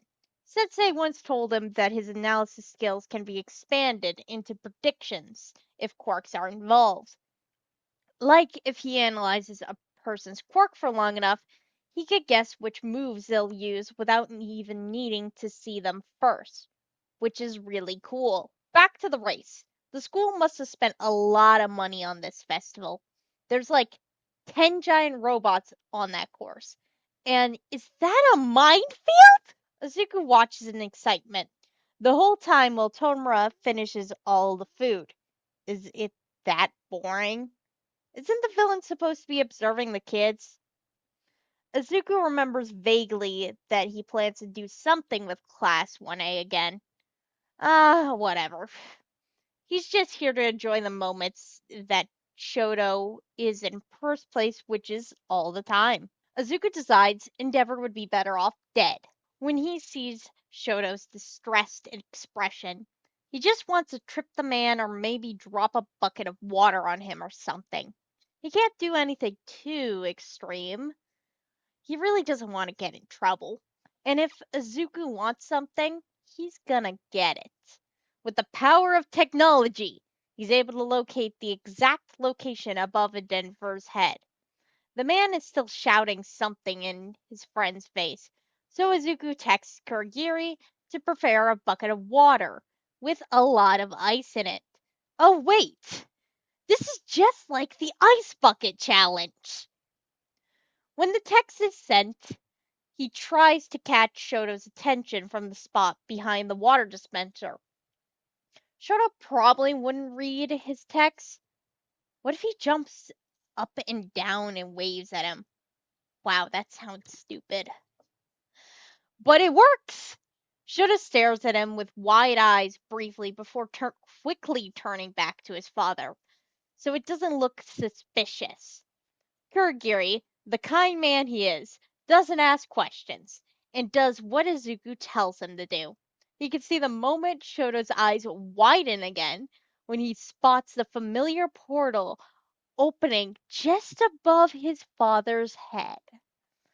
The cold water gets poured on the fire hero, and it puts out the fire on his entire outfit.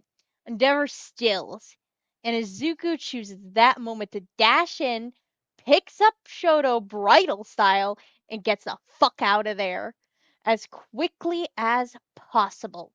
When did he even get this strong to be able to lift his friend? Shoto! Endeavor screams in rage behind them.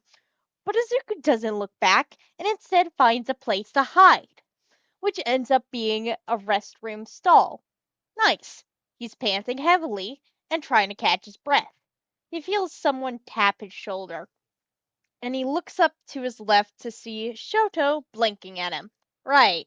He forgot. He was still carrying his friend. Izuku puts Shoto down and looks at him attentively. You okay? I'm fine? Shoto doesn't meet his eyes. Azuki really wants to say something to cheer him up, but he hears President Mike's announcing the third round event. He sighs. Then he figures something out. Azuku's arm wraps around Shoto suddenly, making the guy stiffen. Then he relaxes slightly. What are you doing? I'm giving you a hug. Come on, hug me back. Azuku whines, but Shoto just looks at him in confusion. Wait, have you never been, hugged? No? Wow. Tragic life for real. Great, I'm your first then. Now hug. You gotta go beat the shit out of everyone. Izuku hugs him tightly, and Shoto gives in. He buries his face in Izuku's fluffy hair and pats his back lightly. Remember what I said? It's your power, right? Shoto nods meekly. Yeah, they're just two teenagers hugging each other in a school restroom. Not weird at all. Where have you been? Tomura asks when Izuku comes back with 2 cups of coffee. It's actually only for pro heroes, but just like he said, the school's security sucks.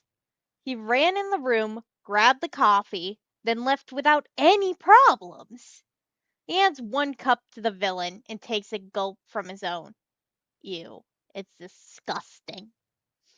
Is this coffee that bad, or is my tongue just used to your high quality, delicious coffee you make? Tomer stares at the cup in distaste. Nah, I'm just too good of a barista. Izuku winks at him. When the battle tournament begins, Izuku brings out his notebook. There's Class 1B and Gen Ed kids participating in this event, too. Even if he doesn't get to use the information, it's still useful to have on hand. He's literally doing analysis for fun at this point. He sees the wind quirk guy and looks up his name in the pamphlet he was given. Yorishi Aizawa. He thinks that guy is definitely in the top 3 in his class. Azuko's kind of excited to see more of his quirk in action. But then the purple-haired teen, tired-looking kid goes beyond his expectations. What's that quirk? Izuku sees him say something to Yorishi. Asan answers, and his eyes become blank. Oh! Mind control? That's such a cool quirk. If Shinzo manages to get into the hero course, Izuku needs Shoto to introduce him to the boy. When it's Shoto's match, Izuku frowns at his friend. He still looks conflicted and a little pissed. And then Izuku sees Endeavor on the other side of the stadium, his fire back. Izuku should do something. This thinking isn't healthy for Shoto's mental health at all. How could he endure this for his entire life?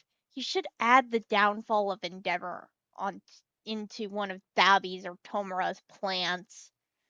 His thoughts get cut off by a sudden drop in temperature that makes him shiver.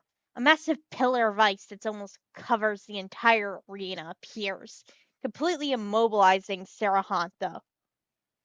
Poor guy. But that's an amazing power display, which is completely unnecessary. He can also see Shoto's trembling a little from here. He jumps when Shoto turns him and gives him a wave before walking back into his tunnel. He just wants to piss off his old man. Izuku is sure that will one day meet a strong opponent that's gonna make him use full power. Today, like when he's training with Dabi. Izuku jumps again when his phone rings. He brings out his phone to see that Stain is calling him. What? Tensei is about to die. A minute ago, he'd been patrolling on his own when he saw the hero killer Stain about to end a hero's life in an alley. Without thinking to call for backup, he rushes in to stop the killer. And now he's laying on the floor, bleeding out. And he couldn't even save the now dead hero, who Tensei doesn't even know the name of. The hero killer looks at him with wide eyes, and Tensei quickly closes his eyes to fake being unconscious. He doesn't know why he decides to do that, but apparently it's enough to have Stain turn his focus onto his phone. Stain turns around and starts talking on his phone with someone. I might have a problem. Tensei can't hear what the other side says, but he thinks he might get some information out of this. I kind of have an injured hero. I didn't mean to hurt at my feet right now. What does that even mean? Didn't mean to hurt? The hero killer didn't mean to hurt him? A hero? What the hell is happening? I'm not going to tell you his name. You're going to get mad at me. Stain is afraid of someone getting mad. Does Tensei have a concussion? I'm calling you because I don't want a true hero to die. Wow, that's nice of him. Right, thanks for the advice. Stain hangs up and turns back towards him. He picks up Tensei's unlocked phone from the ground and calls an ambulance. Hello, Ingenium is injured at. What a weird day. Yeah, sure, Akazura-san. You know what? Just use the hero's phone to call an ambulance. Then you can leave. Izuku suggests. Right. Thanks for the advice. Stain then hangs up. Izuku can't believe the hero killer panicked because he almost killed someone who's not a fake. But did he need to call Izuku? No. His reason for giving out his number to all the villains is in case they want some quick analysis. But every day, they just seem to send him pictures of random cute animals and memes. Not that he minds, of course, but like, what if it's an emergency? Some villains don't act like villains at all. Izuku should. It's the final match, everybody! President Mike screams into his mic. Izuku quickly runs back to his seat to see Tomura looking at the stadium screen in interest. And oh, Shoto and Bakugo are up next. The latter's name still leaves a bad taste in his mouth. No matter how long it's been, almost a whole life of bullying and torture can't be replaced from his memory that easily.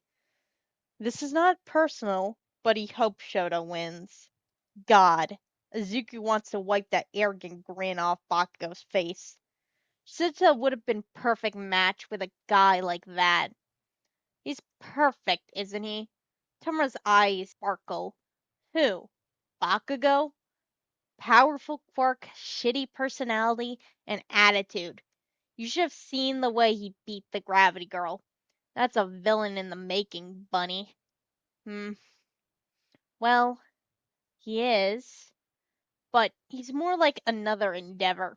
He has too much of a drive to become number one for him to turn villain. He won't tell Tomura that, of course. Izuku wonders what Bakugo's face will look like when he knows he has a villain's eyes on him, because he acts like one. Shoto isn't looking too good right now. Why won't he use both parts of his quirk? Not only will he lose, but Dabi might be mad at him for not using his fires as well. What can Izuku do in this situation? Izuku has never asked anything from Shoto before, except for drag him to eat dinner together once, because Izuku was lonely. Shoto has said he'll do anything for him if Izuku asked him to. Hey, do you ever want to do something that you'll definitely regret later? Tomura raises his eyebrows when Izuku asks. All the time. The villain snorts and then looks at Izuku's determined face. I don't know what you're thinking, but I think I'm gonna enjoy this. Izuku takes his mask off, takes a deep breath, and cups his hands around his mouth. He shouts, "Beat his ass for me, Shoto!" The entire stadium suddenly stops talking. So Shoto hears Izuku's voice clearly. At first, Shoto didn't really want to win. He's trying to throw the match, making Endeavor angry is his goal today. But when Izuku, his first friend, stands up and shouts his wish like that, it's like everything in his head is gone instantly, and he focuses on winning for Izuku. His left side lights up, his fire, bigger than ever. It's dancing around him as he charges at Bakugo. He didn't mean to cheat, but he's already looked at Izuku's notebook for his class. Bakugo's quirk relies on his sweat. That's why his ice is effective. But it's still not enough. His fire attack will make him sweat more. But what if his power pushes him out first? He does just that. Bakugo can destroy his ice all he wants, but his fire, he can't destroy it. And it sends him out of the ring. He wins. No, no, no, no, no, no. That can't be Izuku. No. But he can remember his voice, even if he hasn't heard it in years. He can still remember their last conversation before the nerd disappeared. Wanna quirk? Swan die. The roof. He looks up to see Izuku, still alive, with the same vibrant green eyes, shouting encouragement, but not for him like all those years ago. It's for his opponent, who's now swallowed by his fire, ready to attack. The next thing he knows, a punch lands his face. And the fire that he tried to make half and half use, this whole time propels him out of bounds. This bastard owes him a fucking answer. Tomura laughs at him after his stunt. Who would have known that the whole stadium would suddenly become quiet? And now they're all looking at him. Fuck, he wants to crawl into a hole and hide in there forever. But luckily, the hotness of Shoto's fire brings back all the attention to the battle. Front and center is Shoto standing proudly, smirking in his direction. Bakugo's unconscious body lies off the stage. Izuku's gonna make soba for the rest of the week for him. When it's the closing ceremony, Izuku watches happily as Shoto receives his medal. He can also sense Tomura's satisfaction when the school chains Bakugo to the podium for his fury. Bakugo looks like he wants to jump at Shoto the moment he's able to break free. Izuku won't allow that. He says goodbye to Tomura after the guy says he has a meeting with a possible recruit. Izuku then runs down to meet Shoto in the field. Who cares if civilians aren't allowed in there? Shoto! Izuku jumps at him and wraps his arms around his friend. This time, Shoto hugs him back immediately. He ignores Shoto's classmates who pull out their phones and take a rare picture of Shoto with a smile. Let's get out of here before my dad comes looking for me, Shoto murmurs. Izuku is happy to comply. Mind heist. Is this you, lol? A video of Izuku shouting, taken by a person a couple seats away. The caption says, How to Win the Sports Festival by Todoroki Shoto. Lamo. You? What the fuck? No! Why am I viral? Angry rabbit sticker. Mind heist, I'm so proud of you. You. ... Stain is working under someone? Detective Sukachi repeats what Ingenium just told him with confusion. Yeah, I'm pretty sure I'm not hallucinating. Don't worry. Right, so he was calling them because he didn't mean to harm you. The person seems to have control over the hero killer. You've noticed the change in victims, right? He only kills the ones who have a file that is known to the media, Tensei says. We need to find the leader of all these villains. First, the Honey Locust group, then the League of Villains, now Stain? Whoever is behind all these plans must be really dangerous.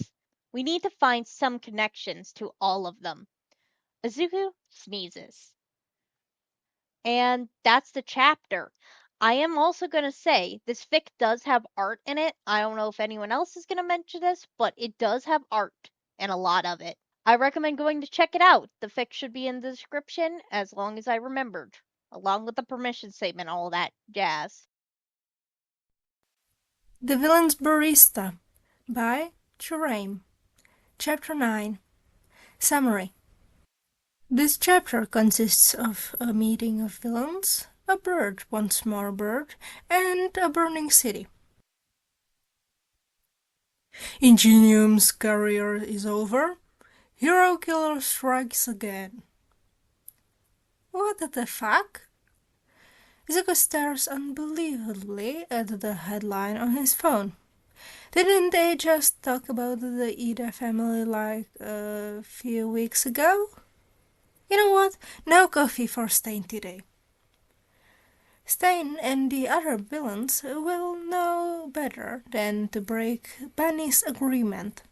Where else could they even get coffees like the ones he makes? Nowhere. Not making coffee for them is actually a pretty good punishment, Izuku thinks. Shoto thinks about the previous 2 days of constant partying that happened while he sits in homeroom. The school gave them 2 days off, and Izuku, Toya, and their villain friends insisted on a congratulations party for him winning the sports festival. He never had a party for him before, but those 2 days were the best experience he's ever had. Karaoke, playing games all day, laying around on Izuku's bed, eating delicious food that Toya and Izuku made together, and many more fun things. Shoto knows that they just don't want him to go back to the house. He's thankful because the cafe is already his new home. He's lost in his head, but he's aware of someone looking at him, and he knows that it's Bakugo. Ever since returning to school, the guy won't stop glaring at him.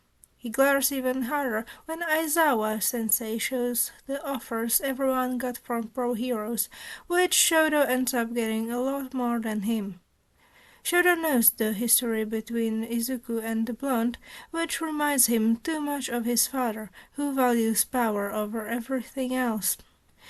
He's successful so far in avoiding a confrontation.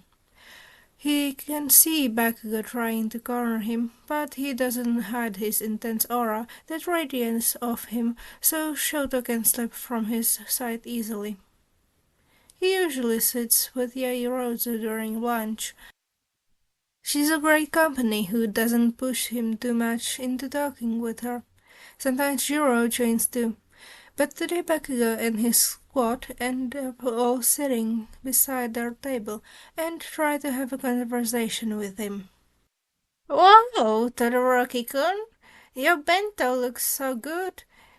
That can compete with lunch rushes for sure." Kaminari compliments him on the left. Wait, when did he sit there? Shota blinks at him impassively. "My friend made it for me," he says while munching on his karage. He's sure that the topic Bakugo is waiting for, because he straightens up immediately. "Who is it? Oh, is it the same cute green-haired boy that cheered for you?" Ashido asks, intrigued. How do you know him? Bakugo cuts in. His friends look at him weirdly. That's none of your business, is it? Shadow replies nonchalantly. A small pop of an explosion comes from the blonde's hands. Fucking! Kirishima restrains his explosive friend from jumping at Shadow and changes the topic. Let's talk about our offers instead. I want to go with Farkind. How about you guys? They talk about that while Shadow just listens quietly. Yeah, listening while having the blonde stare at his back. Seriously, what's his problem? Regretting his past and wanting to apologize to Izuku? He wants to laugh at that. Shadow decides to ignore him and thinks about his offers instead. Normally, he would just choose to go with his father, but he noticed a name that looked out of place on his list earlier. Why would he even send an internship offer to him? He thinks it would be funny if he accepts the guy's offer just to piss his father off. Again. Wow, you actually accepted my offer. The number 3 hero, Hawks, states, astonished. Shadow shrugs. Just want to annoy the old man. And I'm interested in why you offered your internship spot to me. Oh, I'm gonna have some fun with you. Hawks chuckles. And the reason, let's just say I want to try out something with your quirk. It might or might not work, and even if it doesn't, you can still learn about paperwork. Hawks flap his wings excitedly.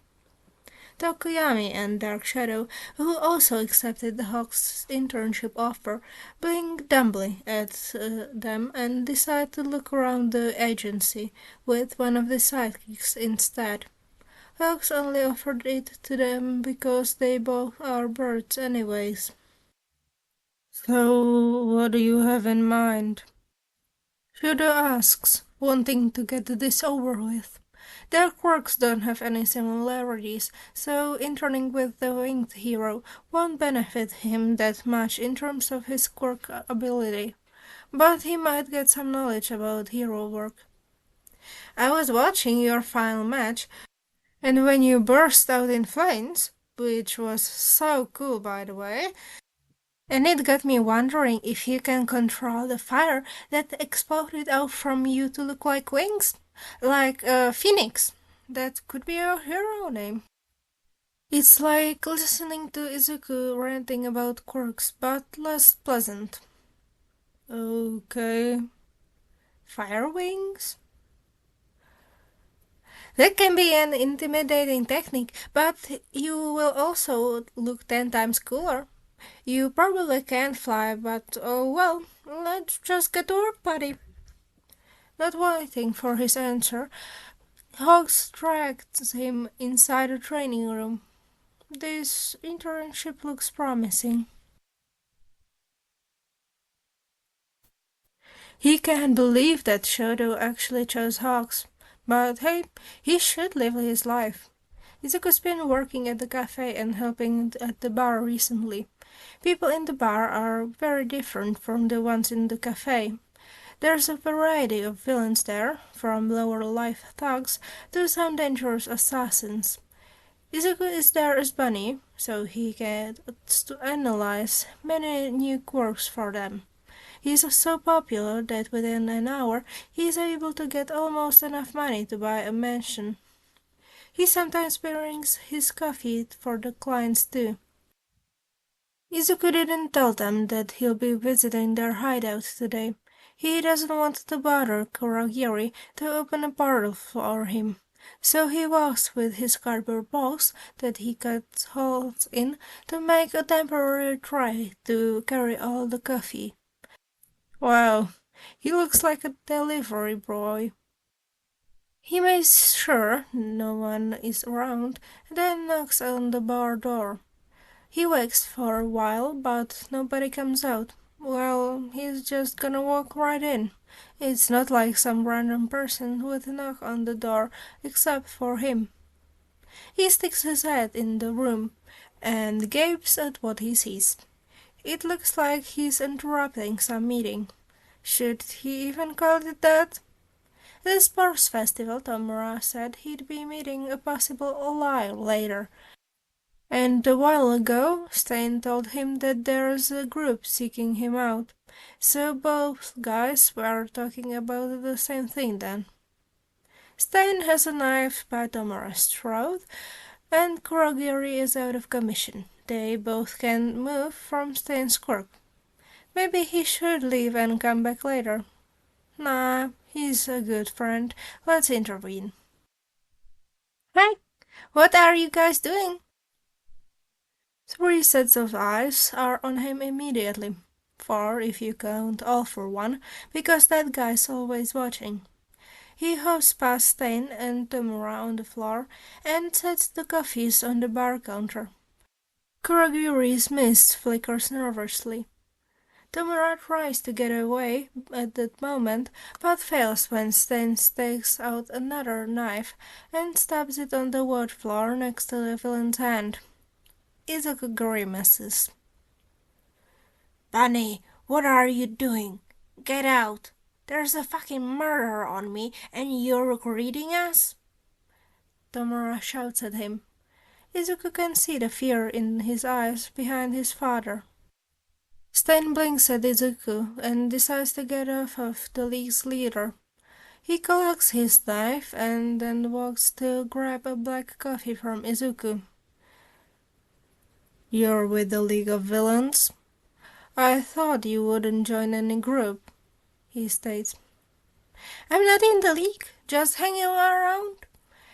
I'm here to give them their coffee. What's happening here? Maybe you should ask your friends over there. Stein motions to the paralyzed villain on the floor. You know him? Tomura hisses, but then realizes something. All right, you're Bunny. You know everyone. He mutters. Sensei said that the hero killer would be a great addition to the team. Well, it doesn't seem like that. Tomura explains. What?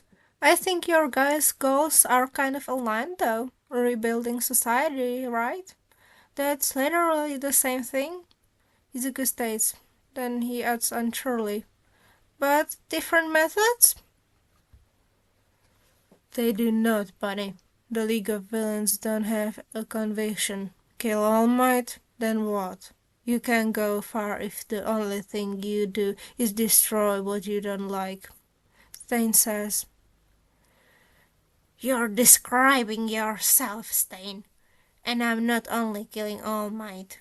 Tomura snarls. He's now able to get up, and he's flexing his hand, ready to have another round with the killer.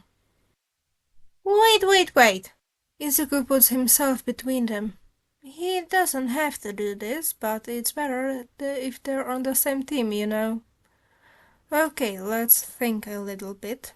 Shigaraki's goal is to kill the symbol of peace and destroy the current society, while Stein wants to purge the fake heroes from society. So technically, cleaning the system is part of destroying it? Is that how it works? His head hurts. Is being a villain supposed to be this hard and confusing? He remembers that he still hasn't said anything yet. He looks up and is about to open his mouth when he sees their faces. God damn it, he mumbled again. But hey, it's helping. He sees Tamura take a deep breath and shift his stance to one less threatening. Izuku decides to back away because he literally said everything he wanted to say already. How embarrassing. Should he try to stop his mumbling habits? But all the villains said they didn't mind it. They actually find it relaxing and informative. So, let's ignore that you had a knife to my throat like a minute ago. Just like Bunny said, killing All Might is just a part of my end goal. Tamura calmly explains to Stain. His hands twitch a bit. Izuku knows his self-restraint is so high right now. The Tamura from before would probably bark at Kurogiri to take Stain away by now. I want to destroy what I don't like. Yes, but I don't like this so-called society where All Might is the pillar that holds everything. He created an illusion where the perfect hero has to be like him, where they just smile for the camera and act like everything is okay, like he can save everyone, which he can't. I want to destroy this, to let people see how fragile hero society is.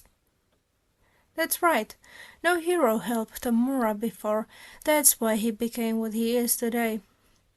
You don't need to join us. I already made my point. Just wanted to make sure that we are on the same side after all. Tamura sighs and grabs the almond and honey latte that Izuku hands to him. Stain observes them quietly. The league leader pays him no mind. He slings an arm around Izuku's shoulders and pulls him close. Thanks, he whispered. What did I do? Izuku asks, confused. I don't know why, but when you're in this room, my anxiety is just, gone. Tamura says, almost like he's not sure either. Am I your emotional support? Izuku chuckles, amused. He's glad that the two villains don't want to kill each other anymore. Did you know that a rabbit is one of the more popular animals for emotional support? I think now you are mine. Tamura ruffles his hair and backs away when he sees Stain wants to say something. Sorry for not letting you explain more and misjudging you. I see we both want to destroy the current society, but I think I won't join you, and I won't get in your way either. If Bunny approves of you and is comfortable here, I want to see what this League of Villains will become in the future. Stain says and turns to Kurogiri, who is now at the table, to move. Bring me please back to Hosu. Can I join in on the fun? Tamura asks before the guy walks out. Stay doesn't turn back from the portal. Sure. He then leaves. They all stare at where the hero killer was a second ago. Kurogiri is the one who breaks the silence. That went better than I thought, he says incredulously. Fuck, I should have decayed one of his knives or something. Tamura grumbles, but Izuku can see the tension disappear from his form. You know, you don't really need to prove yourself to Stain. He's just another murderer. He has his own twisted ways of thinking. Just another villain. Izuku thinks out loud, and all for one chooses that time to speak up. That's right, I just want to see how you handled someone like him, which you did great, Tamura. The villain compliments. Tamura blushes at the praise, but he quickly regains his composure. Thank you, Sensei. Do you have any available Nomu right now? I'll give you 3. Izuku thinks that's the signal for him to leave and go back to his work, but a hand grabs his collar, preventing him from walking away. Nuh-uh, you are coming with us, Bunny. Tamura grins at him. Izuku can only sigh. What can go wrong while watching over a city while it gets destroyed by artificial humans with multiple quirks? This is too relaxing. Izuku is currently lying on a couch. Yes, a couch, on the rooftop of an abandoned building, which Kurogiri warped here for him. The guy is standing beside Tamura, who is watching his work through binoculars. The city is on fire, and Izuku is here almost falling asleep to the sound of people screaming. Hey, he needs sleep, okay? He was working on more analysis last night. He only rested for like 2 hours before he had to wake up again. He's about to close his eyes when he hears the faint sound of an engine. He catches sight of a pale silver armor running around, like they're looking for something, or someone. Izuku sits up and walks to the railing. He peers over to see Shoto's classmate. Ida Tenya? Izuku frowns. The boy doesn't look like he's saving civilians or doing anything that would help in this type of a situation. Is this the future generation of heroes? Izuku then realizes something. Ingenium got injured by the hero killer Stain. Stain is in Hasu. Ida is Ingenium's brother, and right now he's running through different alleys while not batting an eye to the situation around him. Kids these days. Isn't Izuku the same age as him? Hopefully Stain won't kill a kid who wants revenge for his brother. Come to think of it, Stain will definitely see him as another fake. Doesn't care about the city and runs straight to the killers to seek vengeance? Yep, he's dead. Let's think about the end result. Stain will get a bad reaction from the media and his followers for killing a hero student. While they can think that Stain deems the kid as a fake, it still doesn't look too good. BOA will also get backlash for letting a kid go and become a vigilante who does what he thinks is right, which results in the death of himself. Izuku doesn't have to pry, but hey, there's always been a part of himself that wants to play hero. Even if he's not working with villains, he's helping. He helped Dabi and Shoto. He helped Tamura to be better. He helped Stain to walk in a straight line. And that's what he's going to do again. Guys, I'll be back. Kurogiri, please be alert on your phone. With that, Izuku pulls up his hood to cover his face and climbs down the fire escape. He runs along the road, avoiding people and trying to find Ida or Stain. After running for a while, he finally hears a sword and engine sounds. He hides behind the building and takes a peek in the alley. Okay, Ida is underground bleeding. There's also another hero, Native. Izuku can't remember what he did to be considered a fake. Izuku could just walk in and drag Stain back, but the killer seems pretty mad. And if something goes wrong, if someone sees his face, Shoto might get in trouble. Oh, speaking of his friend, he's with Hawks. Izuku can text him and let the hero do his job. Then Izuku can help Stain escape instead of engaging in the fight. Or maybe let the hero fight, then Izuku shows himself as Shoto's friend and talks some sense into Ida's brain or something. He quickly texts Shoto and hopes for the best. Turns out, Shoto can actually make wings with his flames.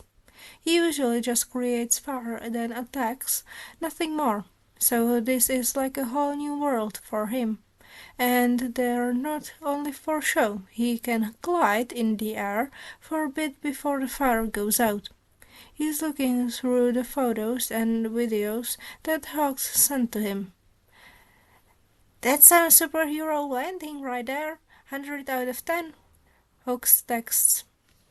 Suddenly, Shoto gets a message from Izuku, and he's about to read it when Hawks chooses that moment to dive down and pick him up. Hawks. In the blink of an eye, they're up in the air and soaring fast through the sky. Villain attack in Hosu. Hawks replies in a serious tone. Shadow then reads his friend's text. It's a location in Hosu as well. There's a video of, is that Ida? Having an argument with Stein while bleeding on the ground. He quickly shows this to the hero. Tell your friend a good job for asking for reinforcements. After a few minutes of flying, he finally sees the burning city. Hawks flies closer to the location. Shoto wants to facepalm because why is Izuku always there when things get dangerous? His friend is hiding behind a dumpster, watching Stein monologuing. Izuku tenses when Stein goes to strike down to end Ida's life. Shoto quickly jumps down from Hawk's arms and bursts into flames. His fire wings light up the dark alley, bright enough to blind the hero killer for a bit. That gives them enough time for Hawks to use his quirk to attack and capture Stein. After fighting for a while, which ends up being more like the number 3 hero doing his job while Shoto puts up ice barriers, Shoto lets Hawks restrain Stein and runs to Ida, who's able to move now. He seems guilty and looks down in shame. Izuku is just standing to the side looking nervous. When did he even travel to Hosu? He isn't wearing a face mask, so he must be here as a civilian or Shoto's friend. I shouldn't have let my anger bind me. I am really sorry, Todoroki-kun. I'm so selfish and didn't even see Native, and your friend hadn't called for help, we might be all dead. I'm sorry. Please forgive me. Ida cries, falling to his knees and clutching Shoto's leg weakly. Let's get you to the hospital. Shoto says instead of the harsh words that he feels bubbling up. How could Ida think a student with a little experience such as himself could be a notorious serial killer? He turns to Izuku, who glances at Stein every few seconds. Wait, does he know the hero killer? Is that why he's here? Hey, Shoto! Wait, you aren't the hero student. Hux appears beside him and blinks at Izuku. Ah, you must be the one who sent the video. Thanks, little bird. But you might want to go home now. The Wings hero ushers the boy to go elsewhere. They walk out of the alley to see the heroes coming towards them. They notice the defeated Stein and gasp. The sidekicks then quickly call an ambulance for the injured Ida and the police to arrest the hero killer. Shoto wants to check on Izuku, but he's already gone. He doesn't get a chance to look for his friend because a Nomu suddenly swoops down from the sky and snatches Shoto from the ground. What the hell is the Nomu doing? Izuku slips away quietly to text Kurogiri the location beneath Stein. The hero killer might be discontent, and it might not be cool with him to escape with other people's help, but Izuku doesn't want him to get arrested. He can do so much for the future. But when he looks back, a winged Nomu has Shoto in its claw. Does it have a mind of its own? Before Izuku could get lost in his head, a scream from one of the heroes brings him back to the current events. Oh my god, Stein is out. And he's the one who rescues Shoto and finishes off the Nomu by stabbing its brain. Endeavor chooses that moment to show up. He is about to attack the villain if not for Hawks stopping him first. His son is literally there. Is he losing his mind or something? Stein for sure is having the same opinion of the number 2 hero, because his face morphs and he starts monologuing again. This society is so full of fakes. If there isn't one who sacrifices themselves to wipe out someone like you, there won't be any true heroes left anymore. Come at me, you fake.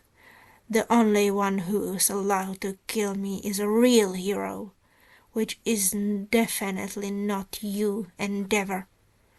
Stain yells while releasing a malicious aura, paralyzes everyone, making even Endeavor step back. Izuku is surprised that it doesn't affect him that much. Well, he's a little shaken, but that's all. He notices that Stain is swaying slightly, like he is about to lose consciousness. The heroes on the scene don't realize it yet. Wouldn't it be cool if after that speech Stain is able to escape while the heroes are still stunned in fear? While stepping through his own warp gate, Izuku sees someone filming the whole event from down the street. What everyone will see later upon reviewing the footage is a familiar portal opening up behind the hero killer. Stain doesn't turn back, but it looks like the villain let himself fall into the warp gate, leaving the heroes to stare at the empty street. "You had fun?" Tomura asks with amusement in his voice when Izuku stumbles through the portal with the unconscious hero killer next to him. Izuku sighs. "Huh, it's the same kid." Razorhead mumbles to himself while watching the security camera footage of the Stain event that happened a while ago, which Tsukauchi managed to access. "Who?" "That kid who came out of the portal and pulled Stain back. He's everywhere, detective." The underground hero says in his monotone voice. The video that got uploaded didn't show his angle, so the kid didn't show himself to the internet. Interested, Detective Tsukauchi motions him to continue. "It started with the trafficking last year, then patrolling with Dabi and the others, the USJ, and now this video. This kid is always there, wearing his stupid All Might hoodie. He's not doing anything bad though. He even helped me at the USJ. Izawa clarifies. "Did you try to talk or capture the boy?" "I tried, but he always has at least one high-ranking villain accompanying him, so it's hard for me to get him alone."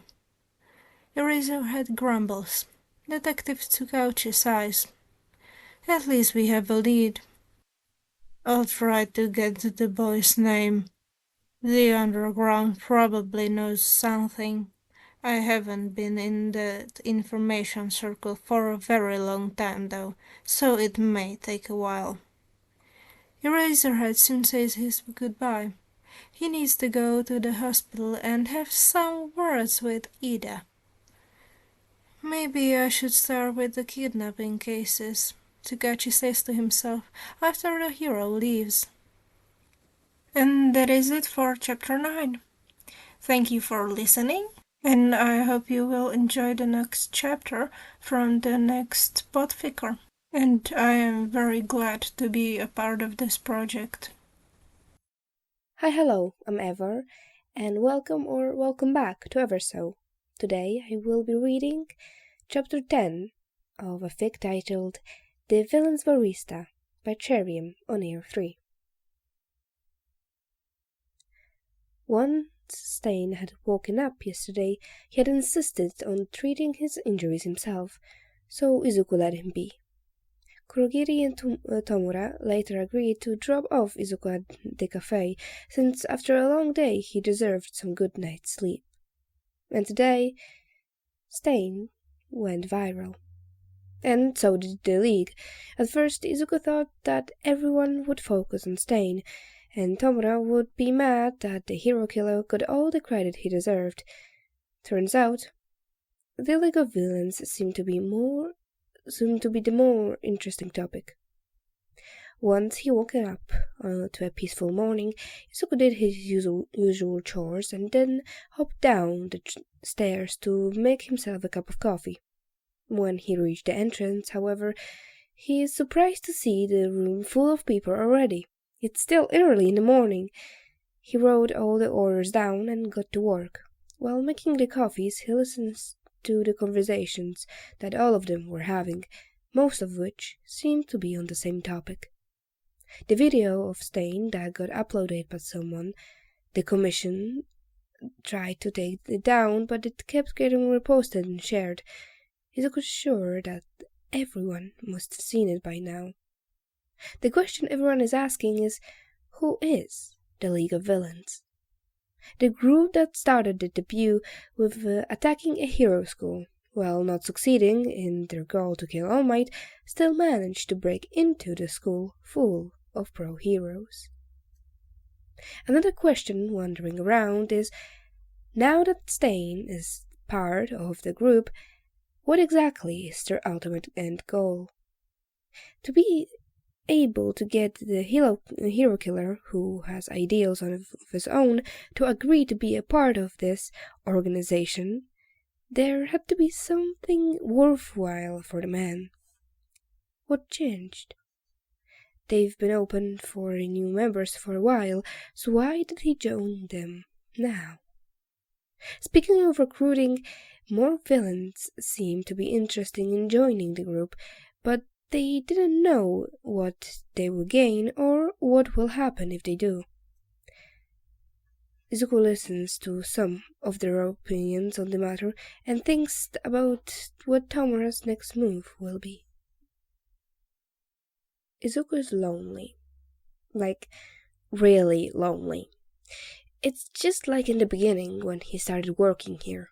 Villains come in for coffee, then leave, leaving Izuku alone with himself and the smell of coffee lingering around the room. Dabi is out again. Toga and Spinner don't even come here that often, and Shoto is busy with his final exams. And all of his villain's friends just disappear right after their morning coffee. Izuku rests his head on his hand and stirs his iced pistachio latte absent-mindedly. He just wants someone to talk to.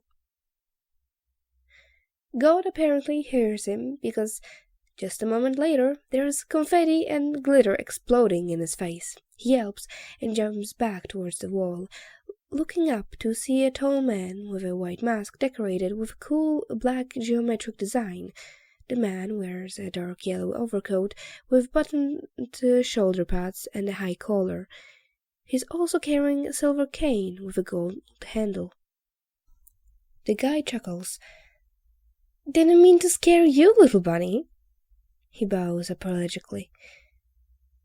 Izuku stares at him in bewilderment, but gotta admit, that's an awesome way to announce your arrival. Izuku smiles and asks him eagerly, "Hello, what would you like to drink?"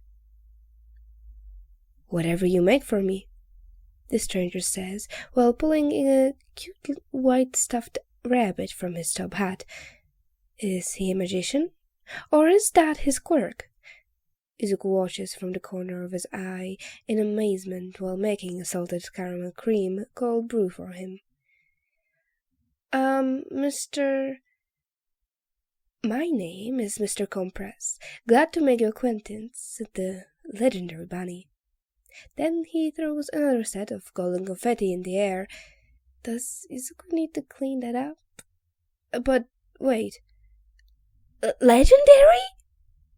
He squeaks and blushes. When did his status change from the famous one to this? Mr. Compress hums. Don't be so humble. He picks up a fork, adjusts his mask, and tries the lemon yogurt cake that Izuku sets before him.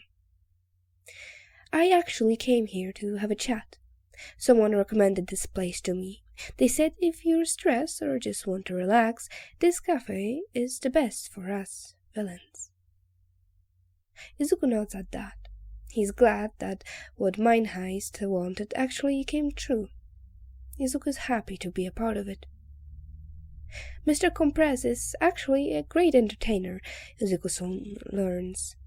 He has a nice sense of humor and can lead a conversation for quite a while. Izuku enjoys his presence. It's like he's a cool uncle who wants to show off his skills to his nieces and nephews. They talk a lot. Well, more like Izuku claps and oohs to every trick he does with his quirk. Then Mr. Compress suddenly asks a weird question out of nowhere. What do you think about commitment? Mr. Compress takes a sip of his coffee. Izuku's eyebrows scrunch up in confusion. Compress takes the hint and elaborates. Well, recently there's been an opportunity for me to, take a step towards my goal of fighting against the corrupt system. But if I take it, I don't think I can take a step back. I'm not sure if it's even the right choice. I know nothing about them. He trails off. Is he joining a cult or something? I don't know you that well to decide for you, but if it's beneficial to you, then why not?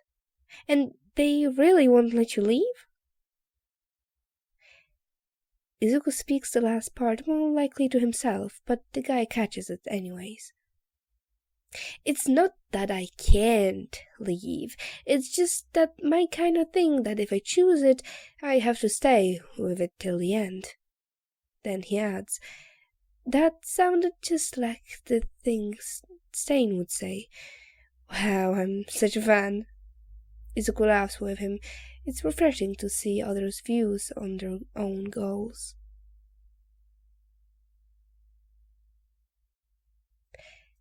This alley probably is cursed.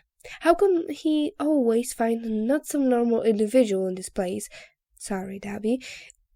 He was just taking out the trash to the dumpster when he notices a shadow hunched over near the wall. And since, yes, he is curious, Izuku carefully sneaks to look more closely. He takes a step forward and accidentally trots down onto a random beer on the floor. Jesus Christ! You scared the shit out of me! You didn't scare me at all, you brat! The person lurks and two conscious voices speak up. Izuku jumps back. How many times does he need to do that? And looks at the person warily.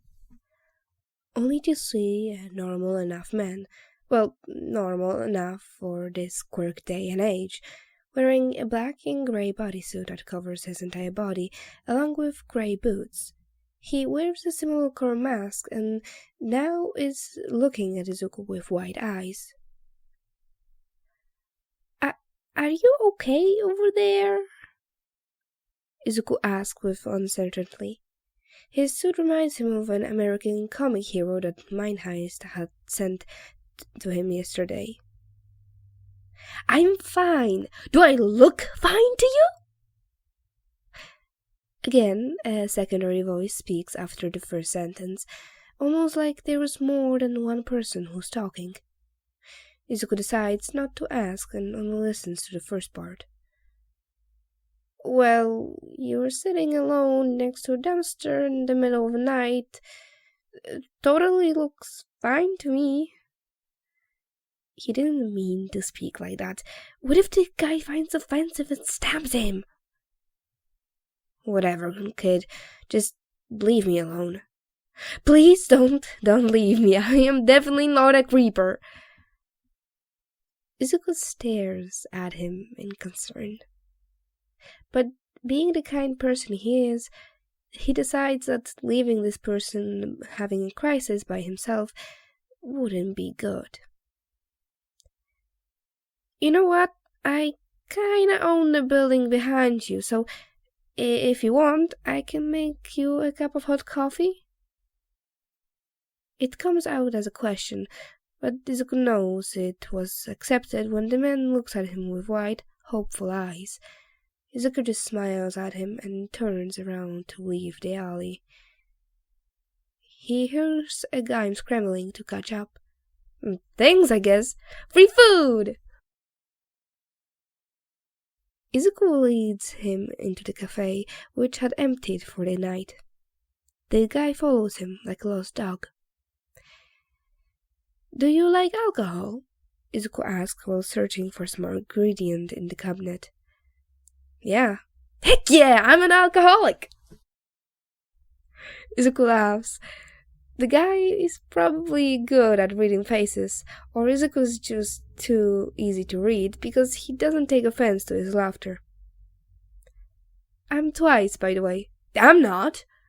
You seem chill, so you probably don't care about my... Twice gestures to himself. Izuku nods at him. He thinks it's from his quirk.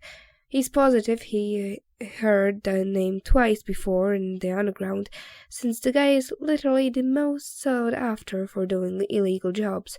A quirk that can create an exact duplicate of anyone? What a cool quirk. If they meet again, Izuku really wants to ask him questions. So, why were you sitting out there? Izuku asks as he places down a cold brew sangria, mentally noting that he should once again thank Kurogiri for teaching him how to make several alcoholic drinks. Izuku plops himself into the seat next to Twice.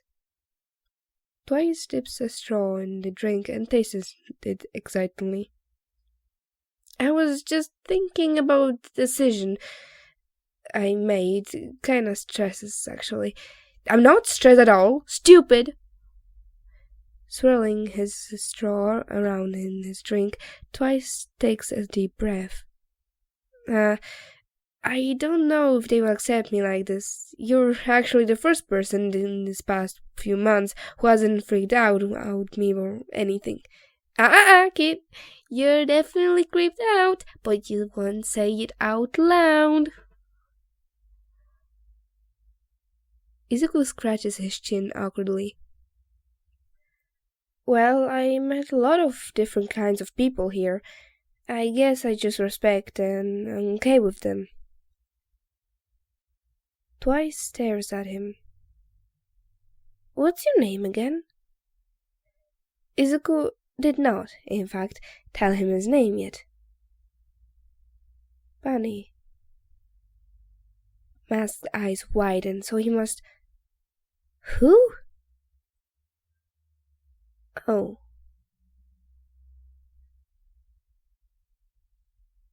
Izuku doesn't even know what this place is.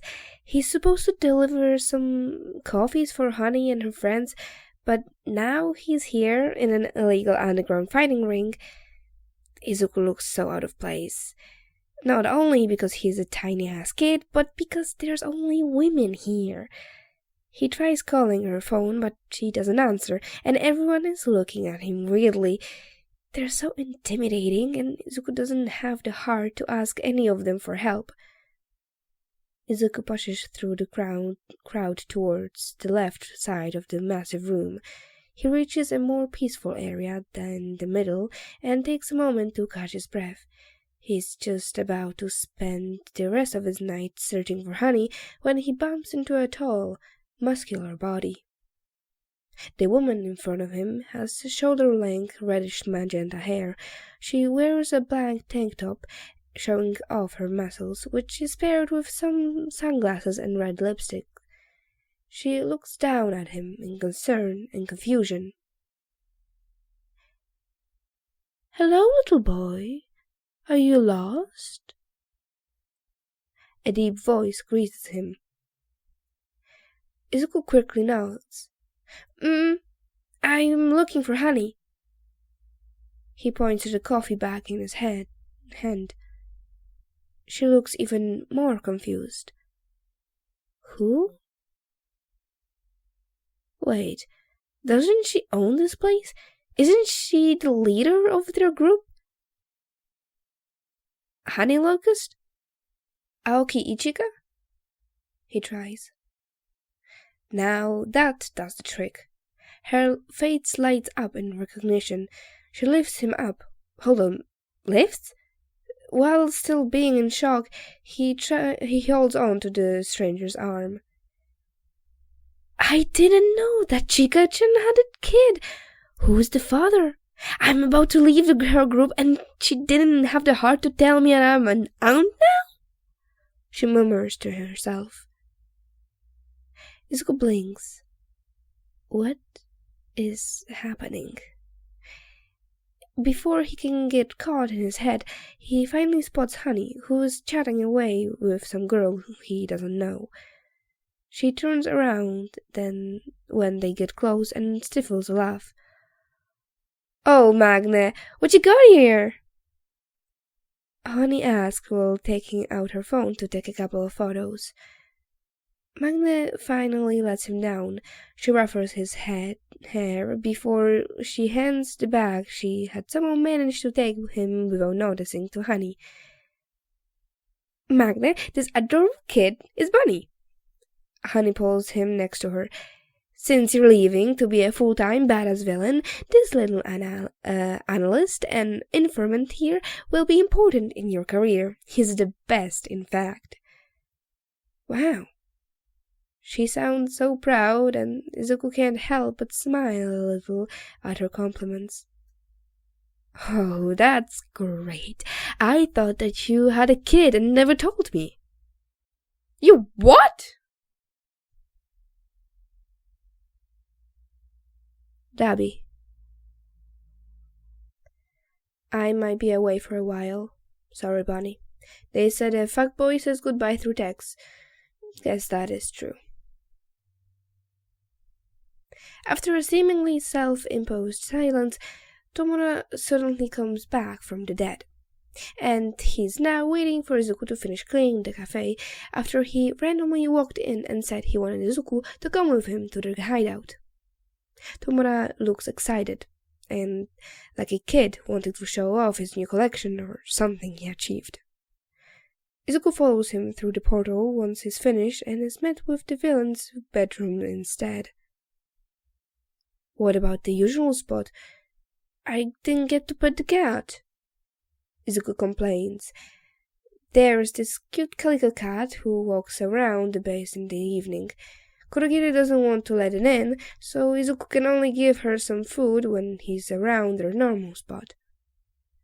Tomura pats his head. "Well, there's been heroes patrolling in the area lately, 'cause someone spotted me outside. It's not like we're safe in the villain-friendly zone like you." He grabs Izuku's arms and pulls him out, heading towards the main room, which is, of course, the bar. He can hear a lot of voices as they get closer. Doesn't Tomura hate too many people? When Izuku looks up at him with a question in his eyes, Tomura explains. "I found some NPCs to join my team. You're going to raid them for me, Bunny. Maybe they can become a real player." Tomura states. Izuku isn't too sure if he'll be good at this. "I'll try my best then." But then he mumbles to himself. "Aren't I a quirk analyst? How the hell am I supposed to know if they're good or bad for the league?" They arrived at the wooden polished door that separates the living area from the bar. The people must have heard footsteps because they quiet down immediately. Tomura opens the door and Izuku prepares himself to look professional as he can while wearing his All Might Silver Age hoodie and basketball shorts.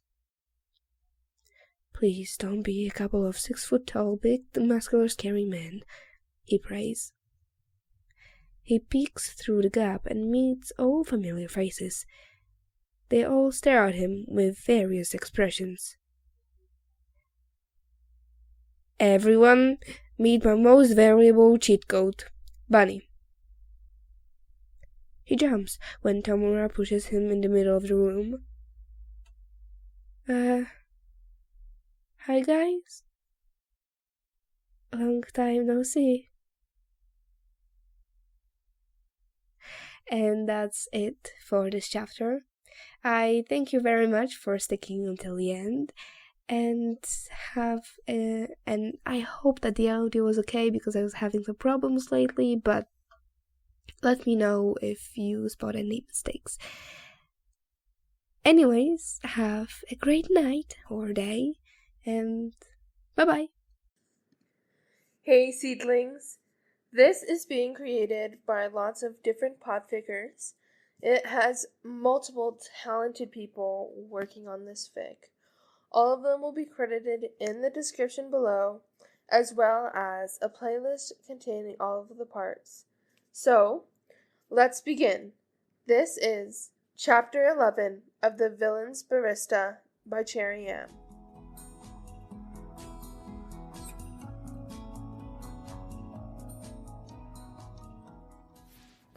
The eyes of all his latest friends, Mr. Compress, Magne, Twice, and Spinner, are on him right when he steps through the door. The only one missing from the group is Stain, but it's his patrol time after all, and he didn't say for sure that he was going to join the League. What? Why are you here? Don't answer that. Oh, Bunny Boy, why is he with Shiggy? Chaos. Come to think of it, Izuku never told anyone that he knew the League of Villains, and when they talked to him about leaving a gang, starting a new life, or making a decision, Izuku never thought about them joining Tomura. Oh, that's why Tomura and Kurogiri have been quiet the whole week. They were recruiting and choosing suitable people to be their members. Izuku looks around the room. Mr. Compress is chatting with Kurogiri at the bar counter. Magne, Twice, and Spinner have their own corner to stand in. Toga is playing with her knife on the leather couch. And of course, Dabi. Izuku meets his intense blue eyes briefly before he averts them back to Tomura. He hasn't seen him since, before the sports festival? Dabi is sitting next to Toga, and he's staring at Izuku with an unreadable face. Damn, the Todorokis really like to do that, huh? Tomura, with how good a leader he is, throws a job at him instantly. Oi! Quiet! Now, be nice to each other. Introduce yourself or whatever people do these days. I'm gonna go and water my crops upstairs. So if you want something, don't ask me, ask him. A finger points at Izuku. With that, he goes to leave the room. But before he takes a few steps, he turns back to whisper in Izuku's ear. You probably know all of them already, so go do your thing. And then he's out of the room, closing the door in his face. Izuku gapes. Did this guy just leave his team to Izuku? Before he can think of what to do, he gets tackled down to the floor. Oof! What the hell? Izuku looks at the culprit to see Dabi above him with a disappointing frown. What? Dabi cuts him off with a hug. The reason I didn't hang out with you anymore was because I was considering joining this group. 'Cause it's easier to achieve my goal somewhat. Then Stain got spotted with the League, and I was like, I want to follow him. And then I had the realization that associating with those villains from the cafe is dangerous enough for you. I didn't want the hand guy to know you, and I don't know, he rambles against Izuku's fluffy hair. Izuku pats his kind of brother's back sympathetically.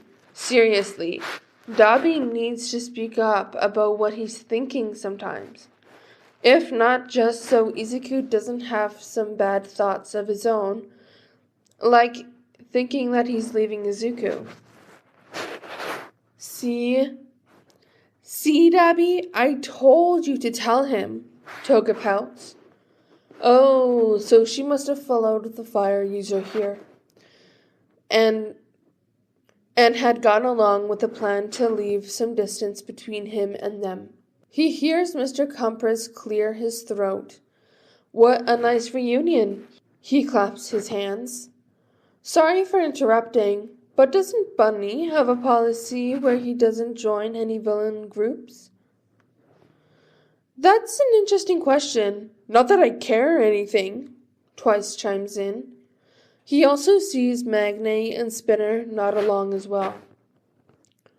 Izuku peels himself out from underneath Dabi, who glares at him one last time before he gets up to stand against the wall behind Izuku like the cool, badass villain he's supposed to be. Well, it's nice to see you guys again. To answer your question, I'm really not part of the league. They pay me to do stuff just like other people do. I just like to be around, and I'm kind of friends with Tomura, he explains with his usual smile. I can confirm that he is, in fact, not our member, Kurogiri adds.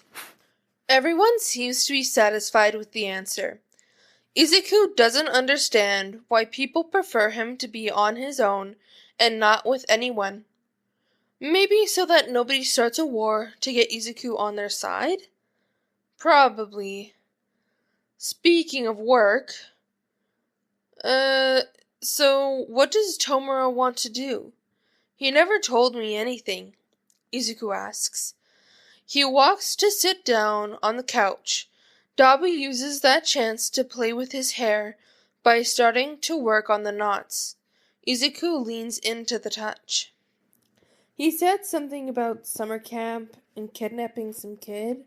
I think that's it, Magne answers with uncertainty. Why do villains like to kidnap kids? Is that a standard nowadays? That reminds him of Mind Heist, who said he would be back soon. When is soon?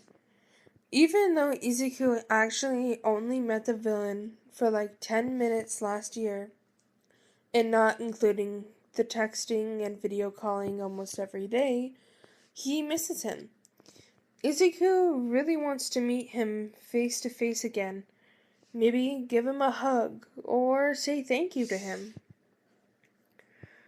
There wouldn't be Izuku today if Mind Heist didn't accidentally kidnap him that day. Didn't he say something else too? Spinner asks. Wait, is there anyone who actually pays attention to their leader?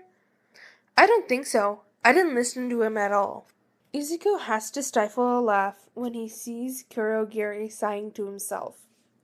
Then he remembers what he wanted to do before he even knew that they were in the league. Never mind. You guys are free after this, right? Everyone turns to him. Izuku pulls out a notebook from under his hoodie and slams it down on the table in front of him. He looks up with wide, sparkly eyes. I have some questions about your quirks. 2 hours later sees 5 thick notebooks filled to the brim. Izuku thanks them by bringing the group to the cafe and making them their favorite coffees and some beef curry made with a little help from Dabi. They all ate together in his large kitchen. Izuku's definitely addicted to the feeling of eating with as many people as possible. Probably because him living with only his mother and no friends his entire childhood. When he gets the opportunity, he always invites at least 2 to 3 villains to eat with him. Thankfully, they never have a reason to refuse a free, delicious meal. He's cleaning up when he gets a call from All for One? When did he even get his number? He walks away from the others and answers. Yes, Sensei? Hello, Izuku. I wanted to know your thoughts on Tomura's new group. Why does he always call him by his first name? I know them all personally, so I think they'll make a great team. That's good to hear. Silence. Anything else? Yeah. Izuku's the only one who talks like this and is still alive. Luckily. What do you feel about me giving them a mission? Izuku can hear the amusement in his voice, and the request is surprising coming from All for One. He usually just uses his own underlings to do his dirty work. He guesses the guy just wants to know how they will work together. What is it? Bank heist. What? Do you need more money? Is that a good question to ask a 200-year-old supervillain who definitely has an underground empire? Come on now. It's a test. Bank robbery is basic for every villain group. Isn't that too easy? I can do that by myself, Twice asks. Honestly, Izuku thinks All for One is messing with him. He can make up like 10 plans for each one of them to complete the heist solo already. Wait, Izuku can make it harder so the old guy can see that they are capable and useful to him. All for One may act like he doesn't want to care about what Tomura does, but he's basically his son, even with the way he raised him. Izuku searches through all the files on his laptop while the League members, except Tomura and Kurogiri, exchange comments and ideas. Finally, he finds what he's looking for. How about the Hero Public Safety Commission's bank? Dabi and Mr. Compress come to stand behind him and look at his screen in interest. Toga perks up. Ooh! What's that? Can I get a commission worker's blood? I've never heard of it before, Magne says. It looks like a normal bank, but the commission owns it, so basically the money's theirs. You guys break in. The heroes will be there within a minute. Challenging enough? Izuku giggles when he turns around to see everyone looking hyped. Let's go right now, Dabi declares. Do these people want to die? Turns out, Tomura doesn't know about the heist, and Sensei wants to keep it that way. All for One said that he'll be busy today, so they can do whatever they want without their leader, which ultimately leads to the rest of the League arguing about what to wear, because they want to do it incognito. They can do a face reveal later at the summer camp. Let's wear neon colors. Come on. Me and Big Sis Magne want to wear the pink one. Toga throws a neon pink bodysuit at Spinner's face, who looks at it in disgust. Can I quit now? Spinner groans.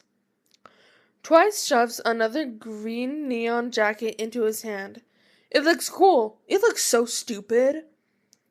Dabi pokes a neon shirt like it's Endeavor's merch. This guy's closet probably only has black outfits. He's like some edgy emo boy on the internet. Mr. Compress just admires his new favorite coat that's too bright for Izuku to look at. And Izuku? He's handing Mind Heist's black unlimited money card to the store owner. She smiles widely at him when he says she can take as much money from the card as she wants, as long as she doesn't say anything about what happened here. He's sure she recognizes some of them, but hey, money's a good deal. Izuku won't join them on their heist, of course. He doesn't want a repeat of the human trafficking accident last year. He's already finished the analysis of the heroes that walk around the bank, and some of the other heroes that he predicts will come when they get the alarm of danger. It looks fun and challenging enough for his friends, but Izuku's worried things will go wrong. Izuku was worried for nothing. He should trust his and the League's skill more, honestly. He's sitting at the corner booth in a cat cafe not too far away from the bank. It's far enough, however, that the people won't need to be evacuated if things go pear-shaped. He's petting a big, fluffy, gray Persian cat that is curled up on his lap while watching the live stream on his laptop. Headphones in, and his back to the wall so no one can see the screen. Dabi has a camera attached to his shirt so Izuku can see everything. Toga somehow convinced Dabi and Spinner to wear neon outfits too, so they're all wearing neon clothes, sunglasses, a wig or hairspray, and black face masks. To be honest, they look kinda cool. Izuku thought they would do it the normal and easy way, aka just go in, get the money, then get out. But no. Twice kicks the door open, and they walk in like they're on a runway. And, like the dramatic people they are, they stop in the middle of the room and pose, and the workers just stare. "What's up, citizens?" Mr. Compress steps forward, throws his marbles in the air, and 2 machine guns fall down to his hands. People start screaming in the background. After that is just more chaos. Mr. Compress fires the gun randomly, but avoids civilians. Dabi releases a blast of fire to block the exit when people try to run, and Toka stabs one of the commission's workers, who Izuku recalls vaguely having a history of corruption. Okay. He will pretend not to see that. Spinner, Magnate, and one of Twice's clones go to find the money, while the other 3 stay in the main room. Heroes should be coming in the next minutes or so. Izuku sips his chocolate and banana smoothie while watching them like he's watching a movie. And of course, he suddenly remembers why he chose this bank in the first place. Izuku puts the cat down, closes his laptop, and walks quietly to the restroom. With no other way to communicate with them, Izuku pulls out his phone. Dabi picks up immediately. "Bunny, there's a row of bank computers to your left, right?" Izuku asks in a hurry. He's afraid that the heroes will arrive before Dabi has a chance to do what Izuku is about to ask of him. "Yeah? Why? Do any of them not need a password?" "Wait, there's one." Izuku sighs in relief. It's probably the best and only chance to get his hands on HPSC information. "Great. Now listen and do exactly what I say. The Commission's bank officer is likely to have the same access to the database as other Commission workers. You need to click on the..." Izuku proceeds to explain how to find what he's looking for. He hears someone, maybe Spinner, shouting that the heroes have arrived. "Stay low, Dabi. Your life is more important than fighting them." Alright. Section 384. Type in your hacking shitcode and... done. Izuku hears Dabi suck in his breath. "Is this... How did you know about this? God, this is like everything. I'm gonna go back and worship you." Izuku splutters and blushes, then quickly tells Dabi to transfer the data. What's he transferring? Nothing much, just all of the confidential data about all currently active heroes. All meaning literally everything. Things they hide from the public, private information. Literally anyone who gets this information can end many people's careers. Copy all of that to my USB drive and get out. Thankfully, Izuku had snuck in and put the drive in Dabi's coat before the heist. Izuku doesn't really need all of the information, but it's better to be safe than sorry. And it would take too long for Dabi to find and then transfer the things he did need. Hopefully, all the information will have at least something about Endeavor for Dabi's project, and he himself wants Hawk's information. He's a little bit curious about the hero. Izuku ends the call and walks back to his seat. He hopes they get out fine. This stunt to rob the Commission's property probably is enough to satisfy All for One's unknown standards. As he walks back to his table, he spots someone familiar playing with the cat he had been petting earlier. Shinso Hitoshi. Izuku looks at his phone and sees that it's already past the time where school has ended. Shoto will probably be at the cafe soon. He should go back and check in with the league there. But before that... "Hi, Shinso-kun." Izuku smiles at him. The purple-haired boy jumps and looks up. He almost glares at Izuku, but stops himself. Who? Did you get in? The hero course. I was rooting for you, you know. Well, you and Shoto. You probably saw the clip. Shinso looks so confused, but it seems like he decided to focus on the rooting part. He blushes lightly. They said the next term. He clears his throat. Sorry, I mean, I'm trying to catch up with them. Thank you for cheering for me? Izuku giggles. That's great. I'll see you later. With that, he grabs his things and goes back to his cafe, leaving the even more confused Shinso alone. Oh my god, that was fun, Magne said excitedly while high-fiving Toga, who won't stop bouncing while throwing money at Twice. The guy will probably get suffocated soon by the pile of money on top of him. Dabi and Spinner disappear into the kitchen to find some cold beer, and Mr. Compass is sipping his red wine and looking at the money thoughtfully. Izuku checks on the files he got from Dabi. He needs to be careful where he reads it. Villains in the cafe sometimes are more nosy than they should be. He also doesn't know what to do with the money. Nobody around him seems to need it that much, and they don't like the idea of giving it back. Then Shoto, who doesn't mind these strangers and is leaning on Izuku, speaks up. Give it to some cat rescue place. I thought you were a dog person, Dabi says in betrayal. There's a dog rescue organization around. Hey, yeah, Shoto-kun, I like cats too. Cats are rude, dogs are better. I vote for dogs. You guys have no taste. Cats are kings and queens to us mere humans. Izuku stares at them arguing in a deadpan expression. Guys, they shut up and turn to him. They are a place called Animal Rescue Centers. You know why? Because they have all kinds of animals? Obviously. You go to that place and they have both. Let's go now. Come on! They all scramble to follow him like ducklings follow their mother. Cute.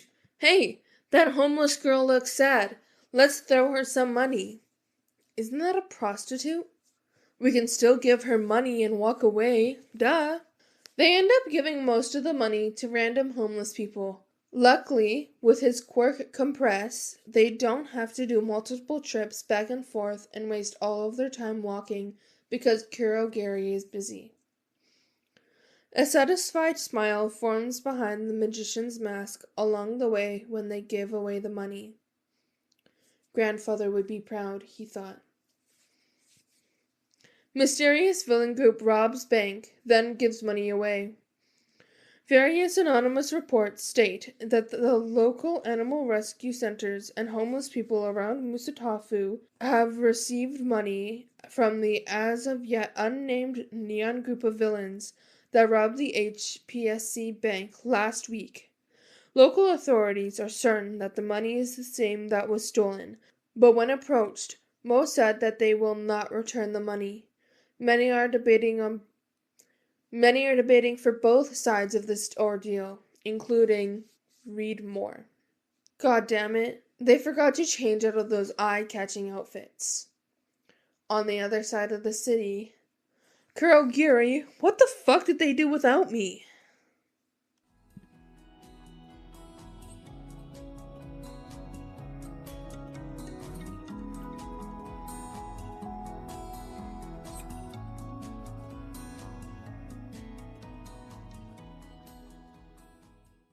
Hey seedlings, I hope you enjoyed this chapter. Make sure to go check out the other creators in this project, linked in the description below. The next chapter I'll be posting will be out on April 26th. Can't wait to see you then. Bye-bye! Hello everyone, and welcome back to my channel. My name is Cheese, and today we are going to be reading The Villain's Barista by Cherame. This will be Chapter 12 and Episode 12 of the Podfigures Baton Group. If you are just popping in and have no idea what this is a collaboration with a couple other podpickers to make a sort of baton race style of videos. The previous chapter was chapter 11 and it was read by Plant, and the next chapter will be chapter 13 and that will be read by Loveless, so look out for that. The summary for this chapter is, guess who's back? The notes for this chapter are, thank you so much for all the comments, kudos, bookmarks, and hits. I appreciate it.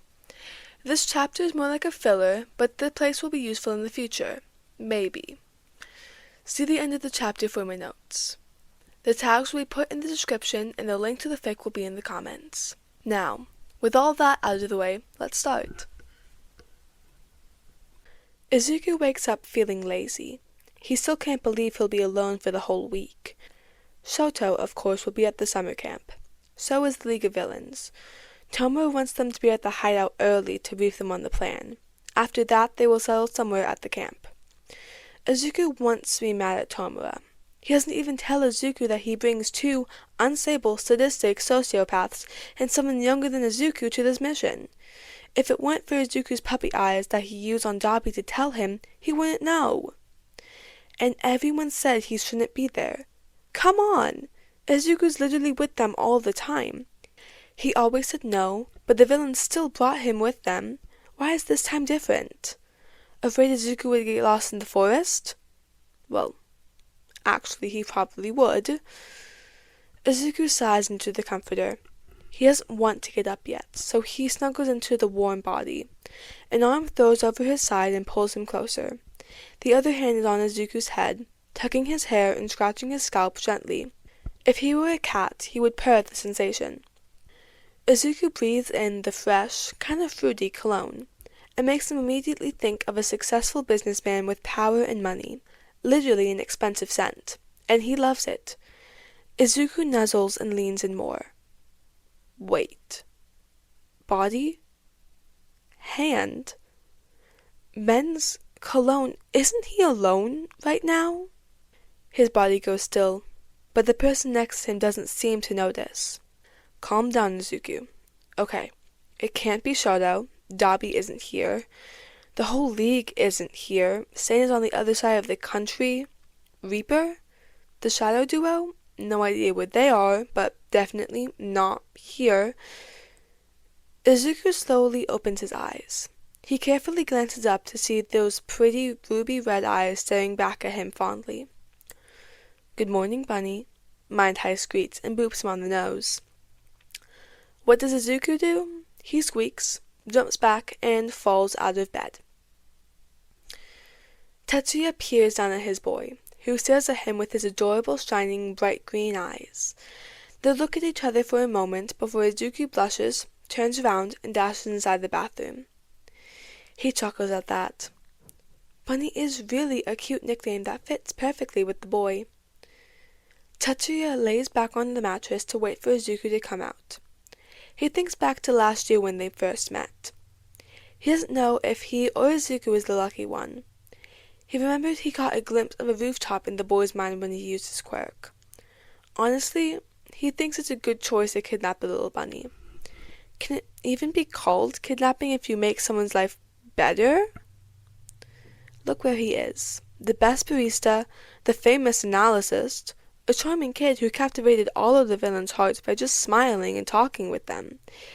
He doesn't need to kidnap Izuku that day, but it's the best decision he's ever made.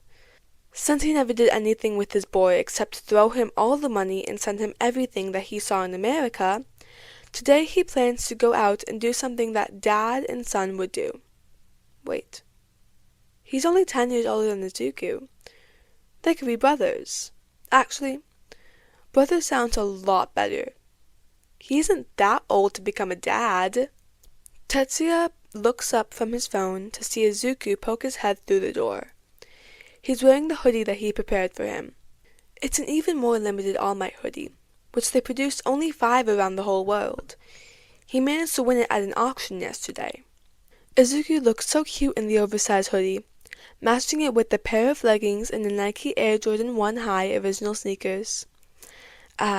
He loves spoiling his little bunny. Is this what parents feel like? He wouldn't stop admiring his kid if not for Izuku to suddenly pounce on him. He yelps. Then there's a kid in his arm hugging him tightly. "Miss you," he mumbles into his clothes. Tetsuya really wants to cry at how adorable he is. He pats the boy's back adorningly. "Aw, I miss you too." He thinks that cuddling all day doesn't sound bad. He won't leave again anyway, but taking Izuku on a trip is more fun. "Why am I wearing this today? Are you going to take me out somewhere?" Izuku asks excitedly. It's the first time that he goes out and is not involved in a villain activity. Tetsuya smiles. "Of course. Now let's go. We're going to have some fun today." Not waiting for Izuku to get up, he carries the boy in his arms and walks out of the room. Before they leave, Izuku quickly makes them some drinks first. He made iced caramel macchiato for Mind Heist and iced vanilla latte for himself. He knows his real name, of course, but he chooses to call him by his villain name instead. The word Mind Heist has a meaning to it. It's the name that led him to where he is now. Izuku will cherish the name forever. He follows Mind Heist eagerly into his red Lamborghini. He doesn't wear a suit today. He wears a grey turtleneck matching with black pants and a soft, red, long coat. And would you look at that? His car is the same shade as his hair. Is the villain showing off how rich he is? Izuku already screams internally in the closet room when he sees the hoodie a minute ago. He sees the news, but who would have thought that his kind of dad is the one who won? With how fast the car is, they arrive at the destination pretty quickly. He gets out of the car to see that they're in the private parking lot in the airport. Izuku follows Mind Heist along the corridor and finally they reach the hangar. The villain walks inside and straight to the thing in the middle of the room with pride. Izuku stares at it with astonishment. "You owned a private jet? Just exactly how rich is he?"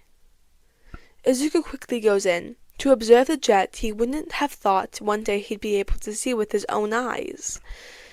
The pilot who's standing at the front smiles at him. He doesn't have a sign of a mutant quirk, but his eyes look like some kind of predator's eyes.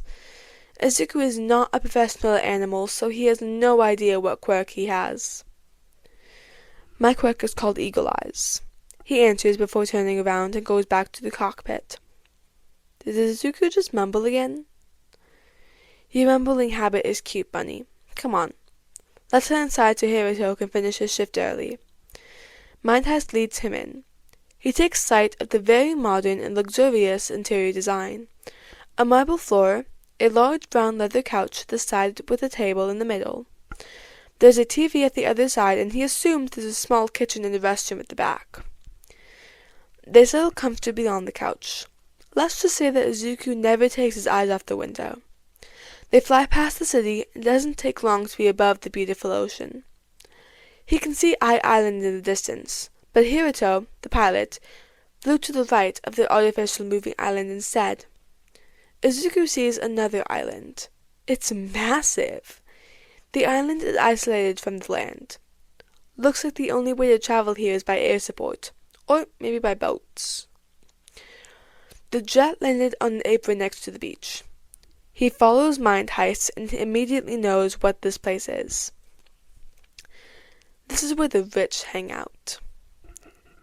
There's boats and yachts parking around the island, people having diamonds or gold accessories walking or laying on the beach. There's a bar, a food stall which only sells the expensive food Izuku saw on the internet. There's lobster, king's oysters, and is that a bluefish tuna? Mind Heist smiles and ruffles his hair. Hey, Bunny, this place is amazing, isn't it? But let's head inside. The fun stuff is over here, too. Then he whispers, the food is more delicious, too. Intrigued, he quickly runs to catch up with the villain. This place is a paradise. It's like this is a whole different world for the wealthy. There's hotels, restaurants, cafes, and many more that's literally all 5 stars rating. Everywhere he stepped on screams luxury. And in front of him, a casino, which takes up most of the area in the island. He knows instantly that this building is why there's a lot of people here. Normally, casinos would be crowded in the evening until night. But when he walked in with Mind Heist, Izuku meets with so many gamblers around. The surprising thing is, Izuku definitely knows most of them. Top 100 pro heroes, politicians, even villains and vigilantes. He blinks at them confusedly.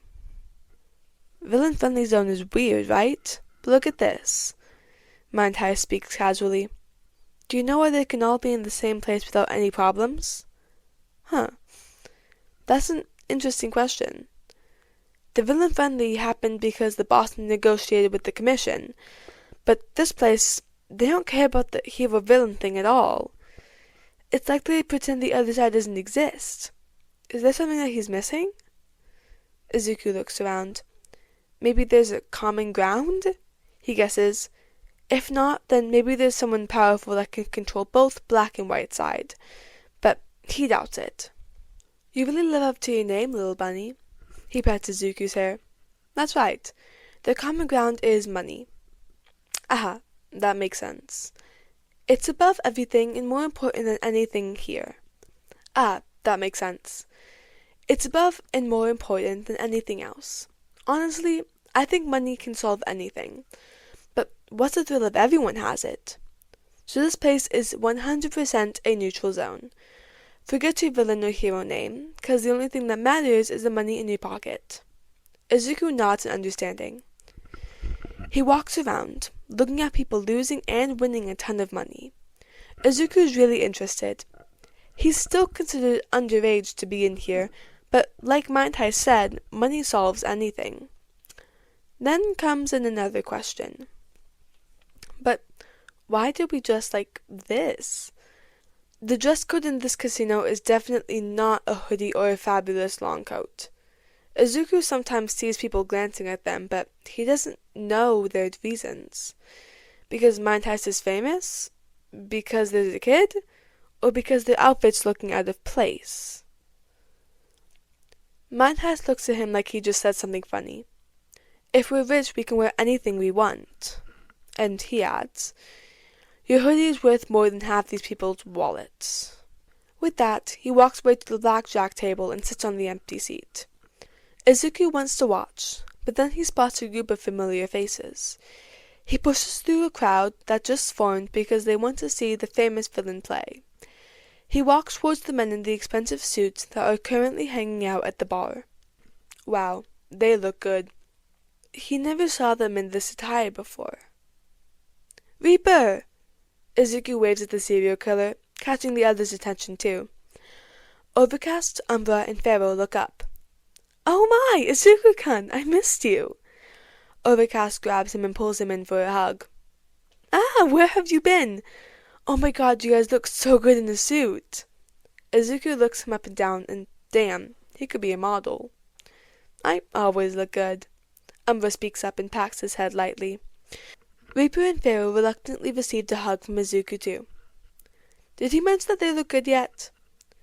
Reaper normally wears a coat and covers his face with a hood, but now, his hair's done, he's in a tuxedo, and why does the villain need to be this attractive again? And don't forget to mention Pharaoh.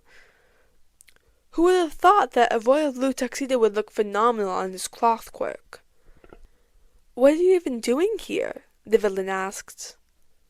Mind Heist wanted to take me out. Didn't know he would bring me here. Izuku chuckles. They look at each other and then back at Izuku. Well then... Overcast trails off. Cloth shoots from underneath Pharaoh's sleeve, wrapping around him, and the next moment, Izuku gets dragged to the nearest roulette table. Let's have some fun, baby! Let's go, boys! Tetsuya laughs. He just won another sack of money. The bystanders clap at him and he bows back happily. The pretty croupier shoves the cash in his hand and gestures to the others that she'll take a break for a moment. That leaves him with her, a couple of high-rank villains, and some vigilante on thin ice before becoming a villain gathering around the table. A waiter brings glasses of wine for them. So, she starts. He nods for her to continue. The guy with the wolf mutation speaks instead. You bring your little all-for one here today? That makes him huff. Don't say that in front of him. My bunny is way too cute to be called that. You didn't deny it. Tetsuya sighs. All-for-one's plans suck. I can't believe he's going to do that. He still can't accept the supervillain's suggestion. Even if his body is on the verge of death, throwing himself into Tartarus is such a stupid thing to do. Maybe 200 years of constant killing one-for-all users is starting to get boring? The mint-hair vigilante says jokingly. But he can't let one child take care of the League and then another, even younger kid takes care of his business, the silver-haired villain exclaims, but there's a hint of amusement in his tone. Actually, Tetsuya isn't too serious about all this matter, just like all the people in the underground. He just hopes All-for-One could rethink again. Think of a plan that doesn't involve his bunny to be a part of it. People around Bunny just got a whole new image of him. Overcast and his friend introduced the boy to gambling, and guess what happened? Maybe Izuku is feeling the inner self too much. The moment he won the first ever game, it's like he released so much adrenaline that he wants to play more. So, the next hour, he beat the shit out of millionaires, villains, or heroes alike. And right now, when his energy has run out, he thinks he really needs to stop. Not that he pitied the guy who won't give up to win against the famous analyst, and somehow lost all his money. Maybe you should become a professional gambler, Overcast says in amazement after he and Pharaoh collected all the cash inside the briefcase. Scary, Reaper mumbles. Izuku blushes. I just won a couple of games. I even lost in the wheel game thing. That game depends on luck, Bunny. That's the only game you play that doesn't use your brain, Umbra comments. He gives up. People wouldn't stop staring at him with wide eyes, shaking hands, and empty wallets. It isn't his fault they lost. My bunny, look at you. You wiped all the cash. Mind Heist appears out of nowhere and tugs him from behind. Do you guys even need all of these? Overcast grumbles. He and the boys are both carrying Mind Heist and his money, which is like 10 briefcases. Come on now, I'll pay for our lunch. Put the things in my jet. Hiruto is waiting there. With the promise of free expensive food, the villain gang practically rushed to the exit. Mind Heist then beckons him to follow. They get outside and walk straight to the most expensive restaurant on the island. The 6 of them enjoy the freshness of the seafood. They talk a lot, actually. Izuku doesn't see them for a while, so is Mind Heist. The guy is happy to be able to catch up with his henchmen after going to America for a while. After that, it's time for a departure and the end of his trip. Mind Heist has something to do in the evening with his boss. When does Mind Heist even have a boss? Who is the boss anyway?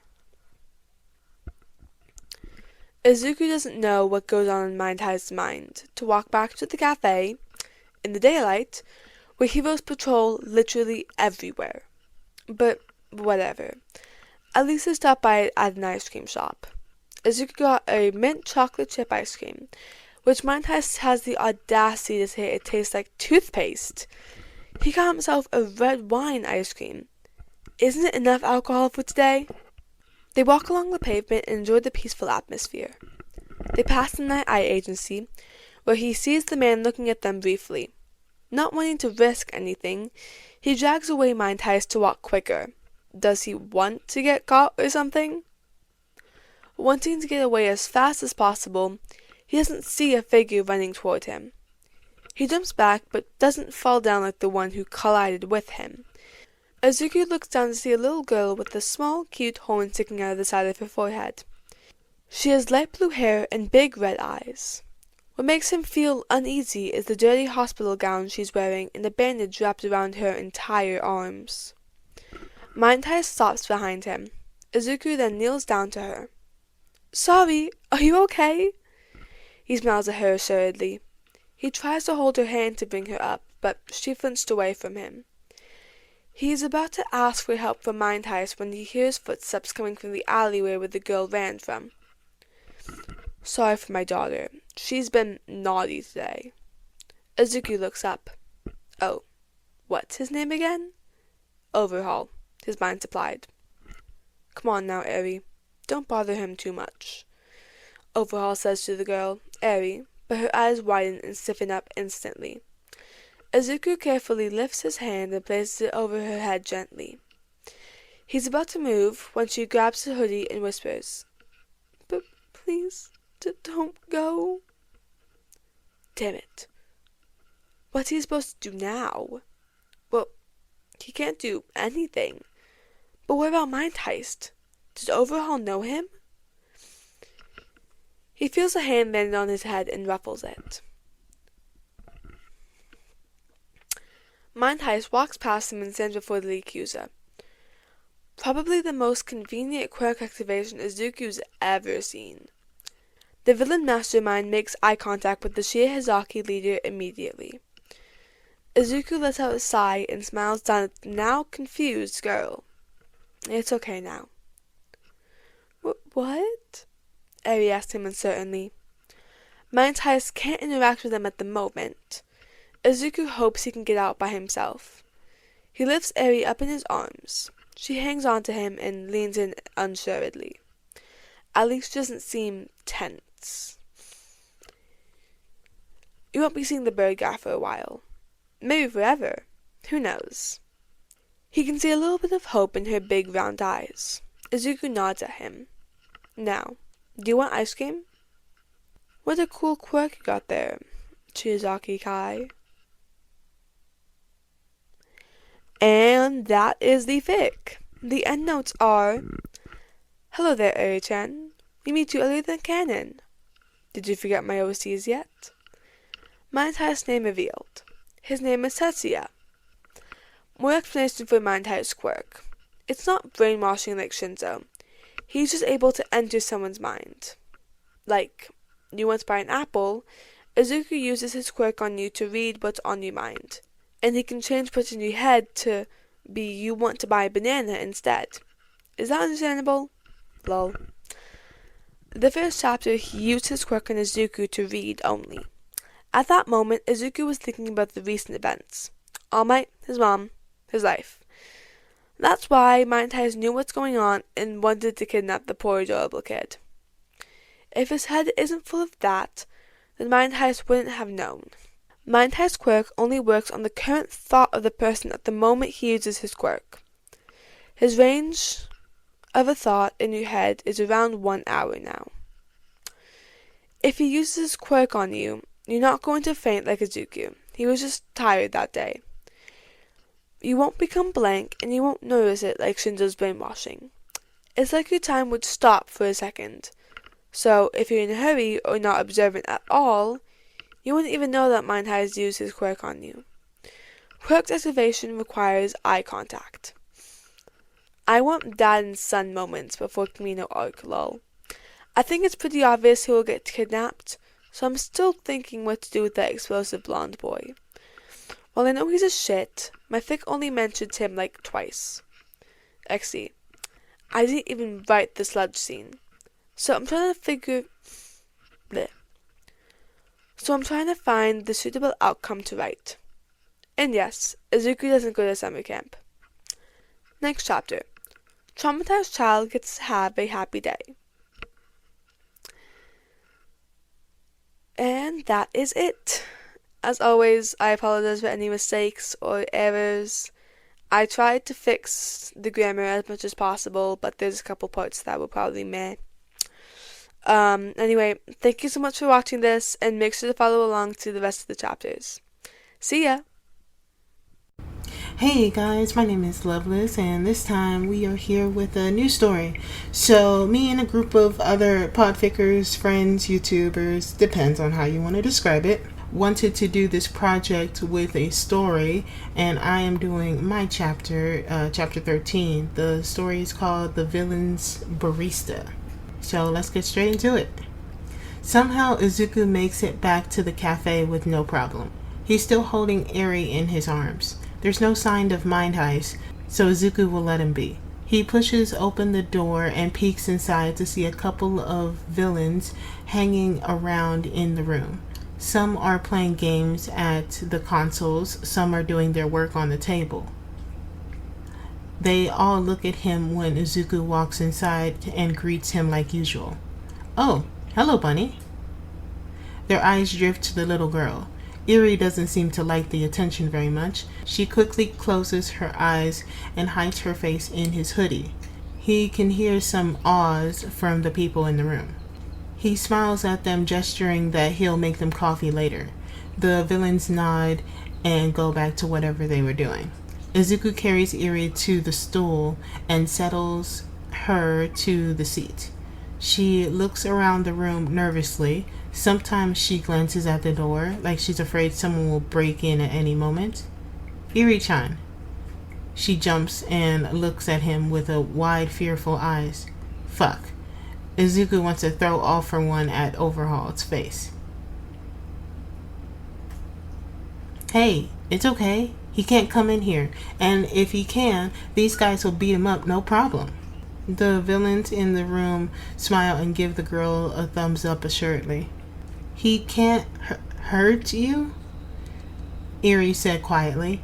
Izuku just replies to her kindly. "And he can't hurt you too, Eri." She nods, and instead of looking down at her lap like before, she looks at what Izuku is doing. He's glad that Eri's getting something to focus on. It's better than to think of Overhaul. Izuku decides to put a show for her too. He brings out 3 cups of latte. He then makes a latte art with a clover leaf and a heart for her. Eri stares at him like he just holds the answers of the universe. Her eyes are brighter than before. How? Izuku decides not to answer and shows her another one of his creations, which was a 3D latte art. A smiling cat is resting its paws on the rim of the cup. Eri gasps, holding a warm cup in her tiny hands. Izuku lets her enjoy it and walks over to serve various coffees to the villains. Kid definitely doesn't drink coffee, so Izuku's here, trying to find something that he can make that Eri will like. He finds one and quickly runs to the kitchen. Hopefully we have all the ingredients he needs. Ice cream, milk, whipped cream, some bright food coloring. Oh, sprinkles. There's a star and heart shape. Why is it here? No one can answer that. Izuku then found marshmallows. He carries them back to the counter and starts preparing the drink.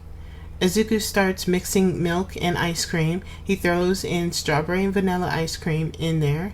Then he drops red, blue, and yellow food coloring in a mason jar. He carefully pours the drink. Eri's eyes widen at the sight. The colors blend and mix with the milkshake. He adds a few drops of food coloring on the top, adds a bunch of marshmallows, adds whipped cream, and lastly the sprinkles. The colors continue to swirl inside the jar. It's really pretty, actually. He takes a picture and then slides it to Eri. "Try it." "What? Thank you." Izuku wants to face palm. He doesn't even tell the girl his name. "My name is Izuku, but people call me Bunny though." Eri looked at the other people in the room, then back to Izuku. "I like Bunny," she mumbled quietly. "Then you can call me that." She tries to smile at him, but it's more like a cute little grimace. Izuku felt sad at what she had gone through, but he'll do his best to make her smile naturally. She picks up the straw and tries the colorful drink. If he thinks her eyes couldn't get bigger, he was certainly wrong. Eri looked up at him and tears were forming. And damn, Izuku panicked a little bit. Eri-chan, what's wrong? Is it bad? Is it too sweet?" He moves his hands around anxiously. She takes another spoonful of the marshmallows, drinks the milkshake, and wipes her tears. "Bunny," she sobbed. It's good. I never ate anything like this." Izuku's heart breaks. He swears he's gonna make her every delicious drink in the world if it means she will be able to be happy like this. This time, Izuku wakes up first. Yesterday, after cheering up Eri, he and a couple of villains watched some kids shows with her until dinner. They ate spaghetti bolognese, which Izuku already asked a villain who has a kid her age can eat. A kind villain also offered to help buy Eri new clothes and help him shower her. Izuku then realized that he sucks at taking care of kids. Well, except for the food part. Eri doesn't like touch very much, so Izuku sets a futon next to his bed. And he guesses she might have a nightmare and wakes up to an unfamiliar place. So he puts a lot of stuffed animals and plush toys on the mattress. And it worked because he peers down in the middle of the night to see her cuddling with a big pink stuffed rabbit. Now that Izuku's awake, he blinks his eyes open slowly and he has to hide his smile. Mind Heist is sleeping deeply next to him. The villain's wearing a white t-shirt and gray sweatpants, snoring softly. Izuku would love to sleep more, but it's already 9 in the morning. Lately, he feels that he doesn't want to work in the cafe that much, so today he hopefully will be able to stay here all day. He reluctantly gets up and goes to do his usual routine. When he walks down, he meets with a familiar sight that he comes to love more. The cafe filled with people. He quickly greets everyone and dashes in behind the counter to make their coffee. It's around noon when Mind Heist comes down with Eri piggyback on him. He's wearing a gray hoodie without a tie, and Eri's wearing a white polo dotted dress. She yawns cutely while rubbing her eyes. Good morning, Bunny. Good morning. Sleep well? He asked. Izuku already preparing their breakfast, which is scrambled eggs on toast with a side of bacon and an avocado, a hot cocoa for Eri, and a cup of hot mocha for Mind Heist. Yeah, she answered shyly. After they eat breakfast, Izuku gives Eri a new coloring and drawing book, so she can be busy with herself while Izuku discusses some important things with Mind Heist. He drags the guy into the kitchen and locks the door. So, Izuku starts.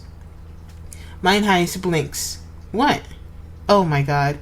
Overhaul. What did you do to him?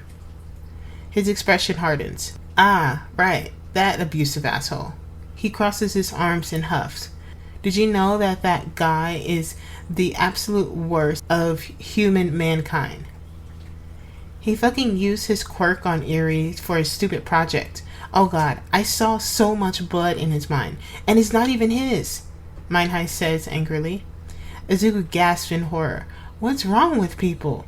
How can he be so sick to be able to use his quirk in this disgusting way? Izuku's hands itch for 1,000 ways a horde of villains could do to a foolish Yakuza organization. Mind Heist sighs. You don't want to know what his project is. Izuku's about to argue when the villain just chuckles at him. And I know that you will be stubborn, so here goes nothing, I guess. Chisaki's goal is to delete the quirks from his society and restore the Yakuza power. He's working on a project about quirk erasing drugs. I don't want to think about this shithead too much, but Eri's quirk is called Rewind. You can imagine the rest of the story, Bunny. Izuku grimaced. He doesn't want to, but his brain already connects all the dots. And the picture is not a pretty one. He can't believe a girl so young has experienced a whole nightmare. That brings a question, though. So, what did you do to him after I left yesterday? Mind Heist didn't kill him, right? That would be too risky, being near a hero agency like that. The guy now looked sheepish. Uh-oh. Izuku might not like the answer that's about to come out. I may or may not change what he thinks he saw, he explains while avoiding eye contact. He's looking kind of sus. And that is... Instead of us, I replaced myself with Sir Night-Eye and some Tintin-looking intern I randomly saw with you. Basically, if Overhaul decides to get back Eri, it's not us that will have that problem. And if they don't find the girl, shit. He thought that was all the headache he would need to hear, but he was certainly wrong. Very wrong. And this morning when I used my quirk on Eri... What? Izuku interjects. Mind Heist looks defeated. He pouts and holds Izuku's hand in his. Listen to me first, Bunny. Listen to me first, Bunny, he whines. Who's the adult here? Izuku wants to facepalm. My curiosity won against my morals. Not that villains nowadays still have it. I really want to know how her quirk works. Why did Overhaul use her like that? You didn't even ask for her consent, Izuku argues. Then she'll be afraid of me too. Even if my quirk is summoning flowers, she'll still be afraid of that phrase. I'm gonna use my quirk on you. Okay, that's reasonable. Fine, just finish your story, please. Rewind's ability is to reverse the individual's body back to a previous state. It can make the body physically younger, heal injuries, or undo body modification. I saw images of her rewind someone's body to the point they didn't exist. Izuku doesn't know whether he should be concerned at how he knows, because Irie's always thinking about it, or how Mind Heist seems more excited the explanation goes on.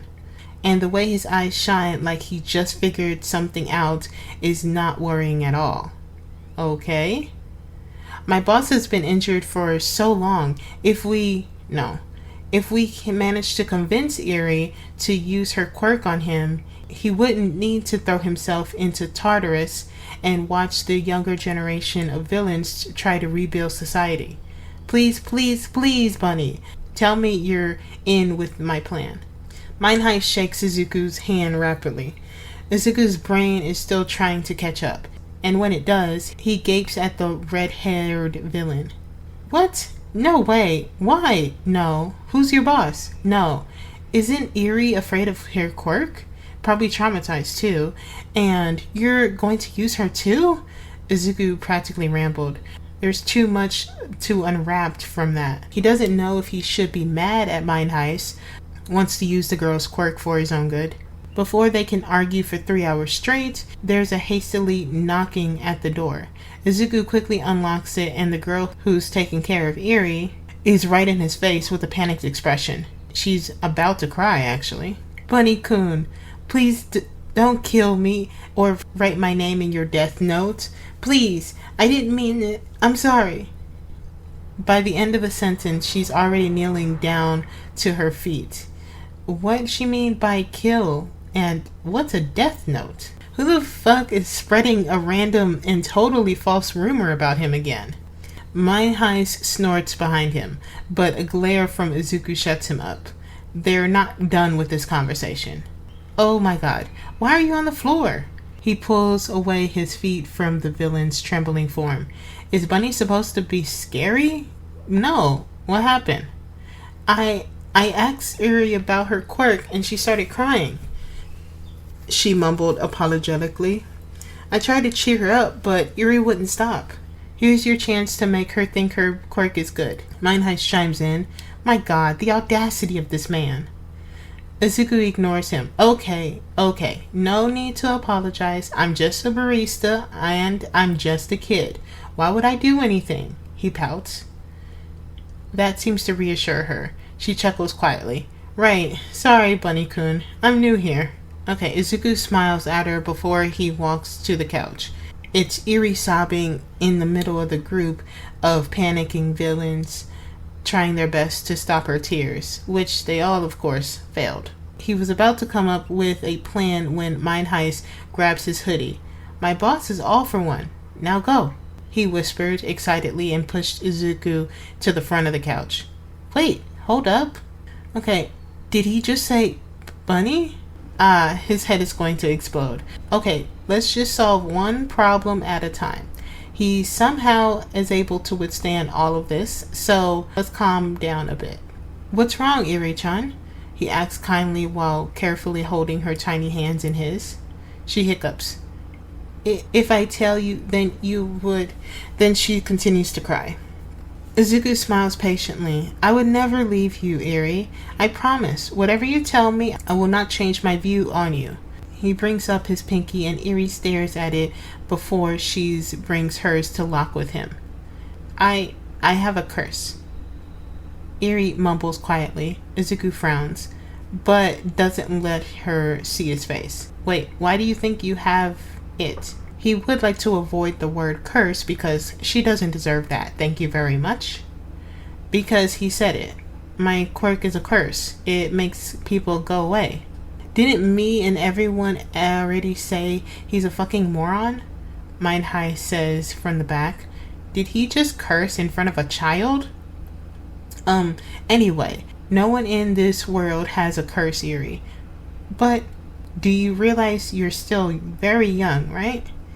When your quirk comes in, almost everyone has problems, Eri-chan. You are just unfortunate. Trust me. And Overhaul is wrong in so many ways. Honestly, you should delete the memories of that man from your mind. I'm very bad at these kind of things. Because he doesn't have one. But trust me when I say you're not cursed. Far from it. In a swift blur of white, tackles him in a hug. His heart melts. Eri just hugged him. Izuku tightens his hold a little and murmurs some encouragement into her ear. He looked up to all the villains, smile, and gives a thumbs up at him. His gaze flicks to Mind High's, who's expecting something more. Izuku rolled his eyes at him. Fine. How about I show you how great your quirk is? He suggests cheerfully. He doesn't really like the idea, but it's not that bad to try. Because if Eri doesn't want to, Izuku would happily respect her decision. Eri becomes quiet for a bit. Izuku's about to say that she doesn't need to consider it or anything, but a hopeful spark lights up in her big red eyes that makes him falter. Okay. If Izuku turns back to Mind Heist, he would have seen the man chuckle delightedly at the scene in front of him. Now it's time to freak out that Mind Heist's boss is All for One. Like, dude, does every villain know each other? Somehow, everyone who Izuku is close to all has connections with one another. He wouldn't even be surprised if tomorrow he wakes up and finds more secrets. So All for One is available at night. Eri goes back to the coloring book. Mind Heist right by her side. And Izuku goes back to making coffees. While he's working on latte art, he's thinking of Mind Heist's plan. So he and Izuku, sure that there's a whole group of supervillains, loyal followers, who wants to heal the guy. Izuku is aware of the history All for One and One for All, and so if the former is back to completely normal, what will change? He will, of course, have the same power as before. Sometimes All for One would call Izuku to have a chat with him. They would talk about society, study some quirks, or share their views on politics. So, in his experience, Izuku is gonna predict that the Lord of the Underground will probably destroy the commission first. The word destroy has a variety of ways, after all. All for One will want the society to go back to its prime, where he's the one who decides the fate of everyone. It might be scary, but if he continues making pumpkin spice lattes for him, Izuku's life will always be good. They spent the rest of the afternoon and evening in their own world. After eating dinner, Mind Heist goes to contact his boss. So Izuku is left with a nervous Eri on his lap. Are you sure you want to do this, Eri-chan? You don't have to, Izuku says while brushing her hair. Eri turns around to face him. I want to, she says quietly. I want to see how it's not a curse. Izuku sighs, but accepts her answer.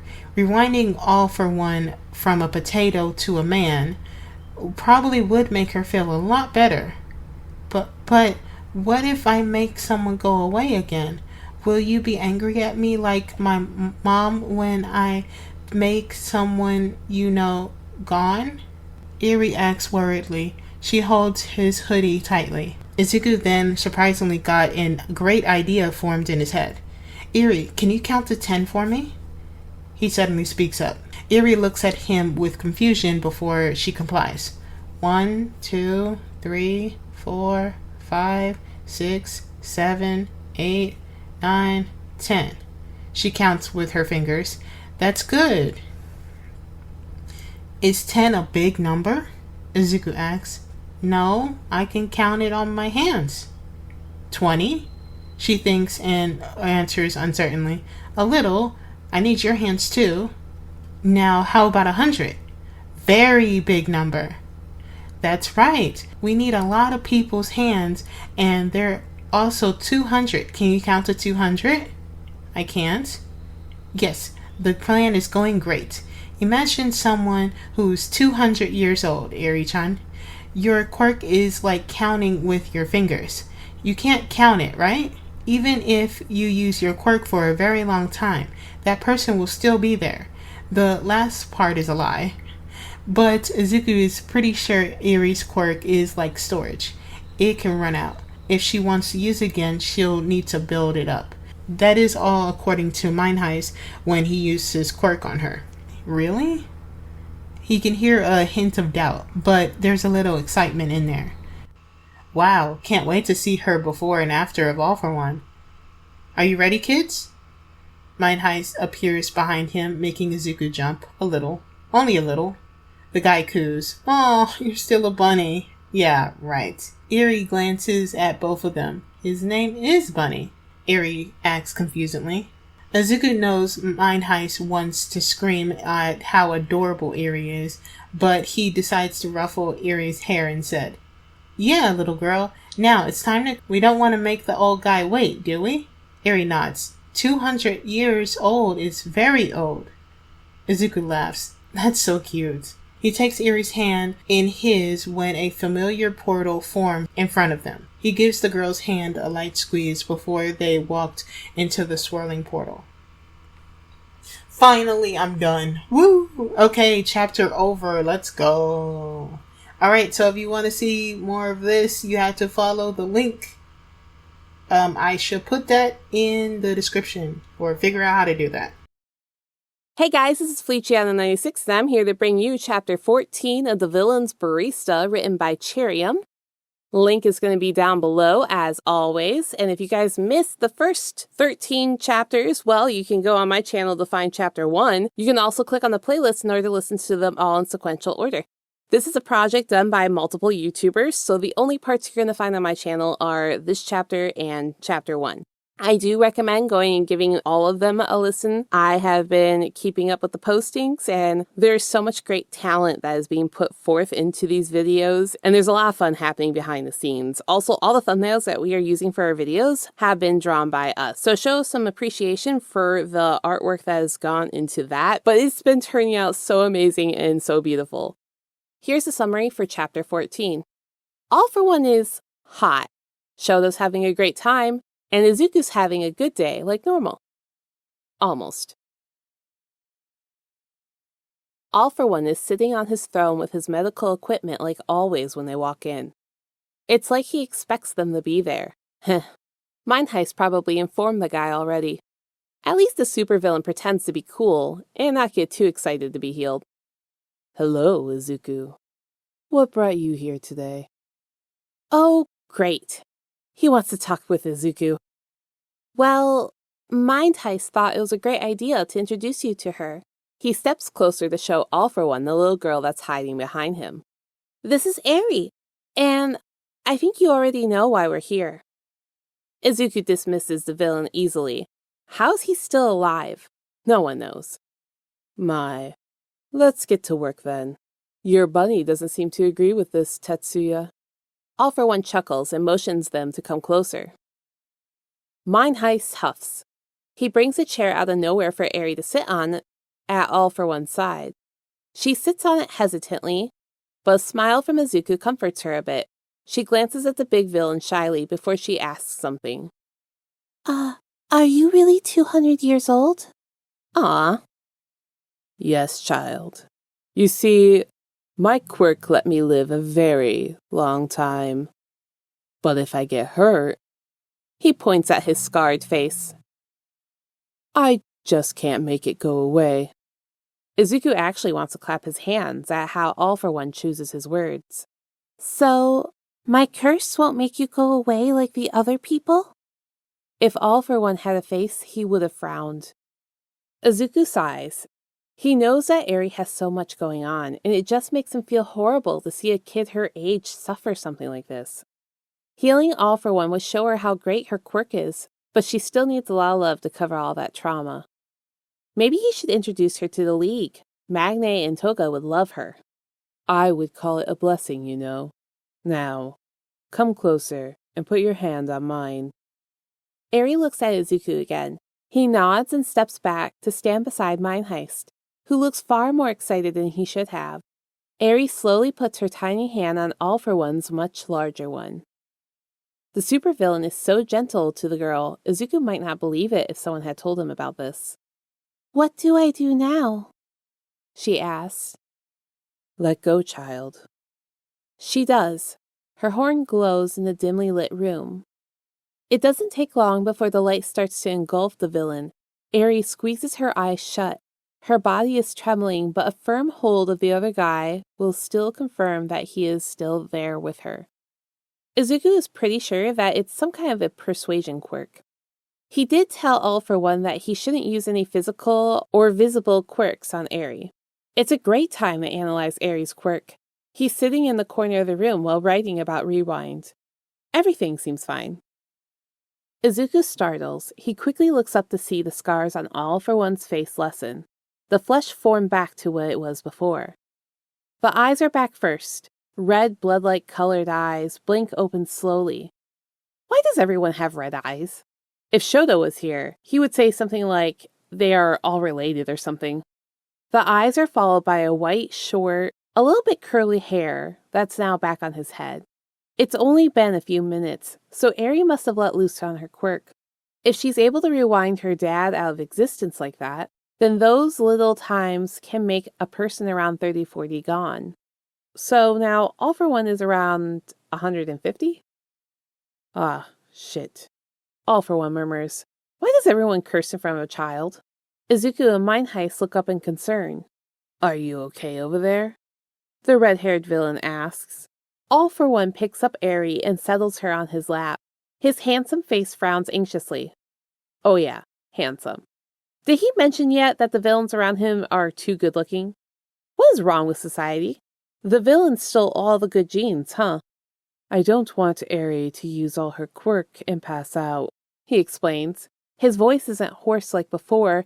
Usually it sounds breathy and strained, but now his voice is clear and sounds young. Well, it's deep and powerful. Definitely how he had imagined the Overlord voice would be like. You definitely have some kind of quirk-stopping quirk, Mind Heist says with confusion. I'm going to, but I did not know that her quirk would rewind other things that aren't my physical body. All for One chuckles humorously. Oh, rewind can do that? What happens to a quirk that disappears then? Could they go back to the owner before All for One stole them? Or are they just gone? Not to interrupt your thinking, Bunny, but can you please help my boss over here before all his precious quirks vanish? And not come back. Mind Heist was tugging his shirt. All for One would not disappear, but his quirk will, and that's some funny shit right there. In the end, Izuku and All for One came to the same solution. He brings out a Nomu and transfers almost all of his quirk except the necessary ones to the beast body. Eri is still closing her eyes, and doesn't let go of All for One's suit. The supervillain is holding the child in one hand, and the other is holding and stroking his face while looking in the mirror. Eri's quirk should run out soon. They all don't want her to become unconscious out of quirk exhaustion. But they don't have a quirk like Eraserhead's Erasure. So after this session, they might need some quirk counselor for Eri. The thought that All for One doesn't have Erasure scares him a bit. Maybe in the future he might need to tell the underground hero to be careful. The light from Eri's horn slowly fades, and now she's peacefully sleeping on All for One's arm. She'll probably wake up from a nightmare for sure. Izuku has been there before. He knows how she feels. Izuku takes Eri from All for One's arm, carefully, but then Mind Heist steps in front of him. I'll take care of her. I'm the one who suggested this anyways. The thought of healing his boss just overshadowed the fact that Eri can't control her quirk at all. Izuku can see a little bit of guilt in his eyes. After Mind Heist talked with All for One about something, he left with Eri in his arms. that leaves Izuku with a supervillain who won't stop running a hand through his hair or stop looking in the mirror for the past hour. Are you done yet? Izuku asked tiredly. Damn villains and their good looks. All for One smirks. Come now, Izuku. It's been a while since I've seen my face again. Did I tell you that ladies love me a lot? Sighs. Izuku ignores him. How old are you now? I think I'm around 100. Thank God for that. I almost lost like 20 great quirks. All for One stands up from where he's sitting and teleports right in front of Izuku. He jumps back in surprise. Let's go see Tomura. With that, Izuku is lifted up by an invisible force, and now he's being carried by All for One. Great day. A warp gate similar to Kurogiri's opens up. But this one is more black than purple. Izuku blinks once, and now they're at the bar. Izuku wiggles his way down from the villain's arms and comes to meet with a wide-eyed Tomura and a shocked Kurogiri, who almost drops the glass he's cleaning, if not for Izuku catching it. Sensei? Master. They both speak up in bewilderment. Oh, wow. Tomura. You're all grown up now. Don't know if it's only him, but All for One seems more friendly and fun. When they met for the first time, Izuku was so scared of him, with the scarred face in the dark room, and the way he's speaking so formally and radiating some unnerving aura. Yeah, that's All for One before he gets healed. Izuku lets them have a conversation and disappears into the kitchen behind Kurogiri's bar. It's smaller than his own cafe, but at least there's some ingredients for him. There isn't enough for a fancy coffee, though. Time to bring out the tea recipe that has been hiding in the back of his head. He comes back with 4 drinks. Apricot lemonade iced tea, sweet citrus iced tea, cranberry tea, and a vanilla chai tea for himself. All for One perks up and grabs the cranberry tea before he opens the warp gate again. Now, I'm going to do some business, so you kids have fun.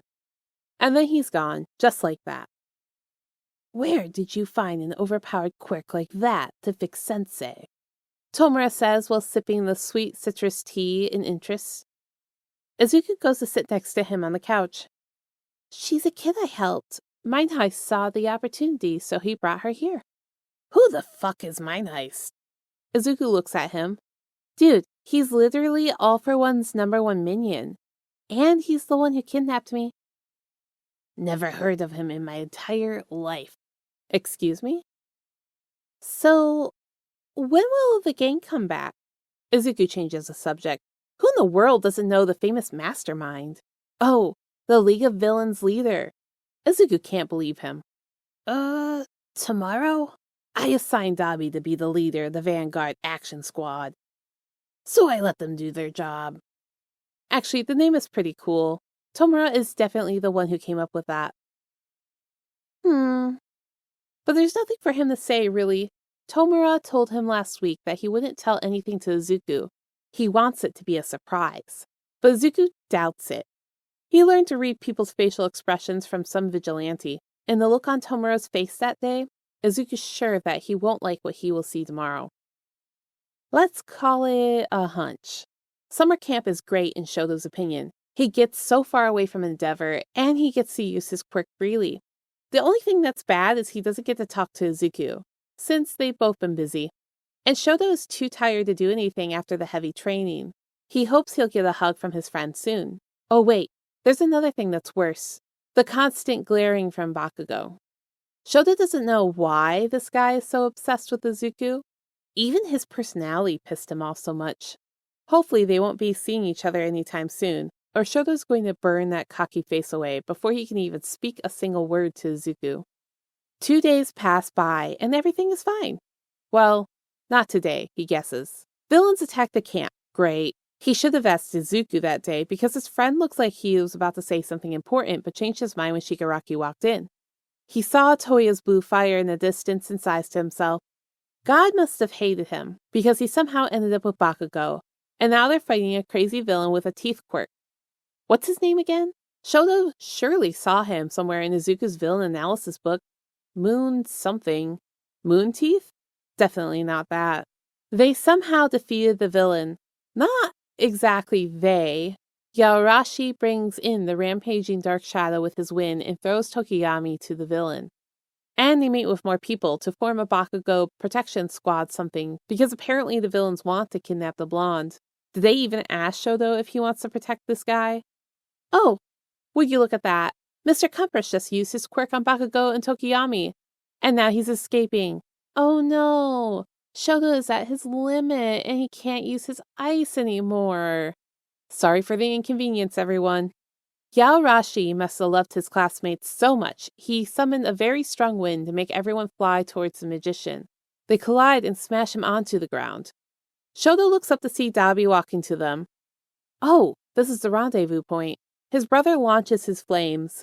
The only people who are able to dodge is him and Mr. Compress. Fast forward, they're all now fighting with the villains. Shoto is trying his best. So is Toga. That's clearly a fake knife she's throwing at him. At least she's having fun avoiding Shoto's weak fire. After a long time of wonderful acting by Shoto, his classmates are able to retrieve the marble of Tokoyami. Unluckily for the hero side, Bakugo is in Toga's hold, and the knife is digging lightly onto the guy's throat. Shoto sighs. Finally, he can go back home and sleep for an entire day. Maybe he should visit Izuku first, though. His thoughts get cut off by a screaming of his name from his classmates. He blinks, and there's an arm wrapped around his shoulder as he gets dragged into the portal. What the fuck? His head whipped to the side, and he hissed in the villain's ear. Dabi, what are you? Grab my neck. Dabi seems to realize he kind of fucked up, so he quickly moves his hand to Shoto's throat instead. Oh, shit. I forgot you're a hero student. He mumbles guiltily. But his brother doesn't look sorry at all. When they all disappear into Kurogiri's portal, Shoto tries not to look back at either of his classmates' horrified faces. At least he'll meet with Izuku faster. Mine Heist is long gone before Izuku comes back to the cafe, but he left a note saying that he'll be back when the Vanguard finishes their mission. So Izuku let him be. Izuku has a normal day so far. Woke up in the morning, made a lot of coffees and tea, FaceTime with All for One to let Eri see that the guy is still there and healthy as fuck. Eri is so happy she cried again, so he and a group of villains had a group hug with her. Izuku also made her unicorn milkshakes and rainbow cupcakes for her. Eri likes it a lot, so Izuku has to make a ton more. Which it all ended up in the villain's stomach because he and Eri definitely can't eat it all. If any of them has diabetes, Izuku can only say sorry.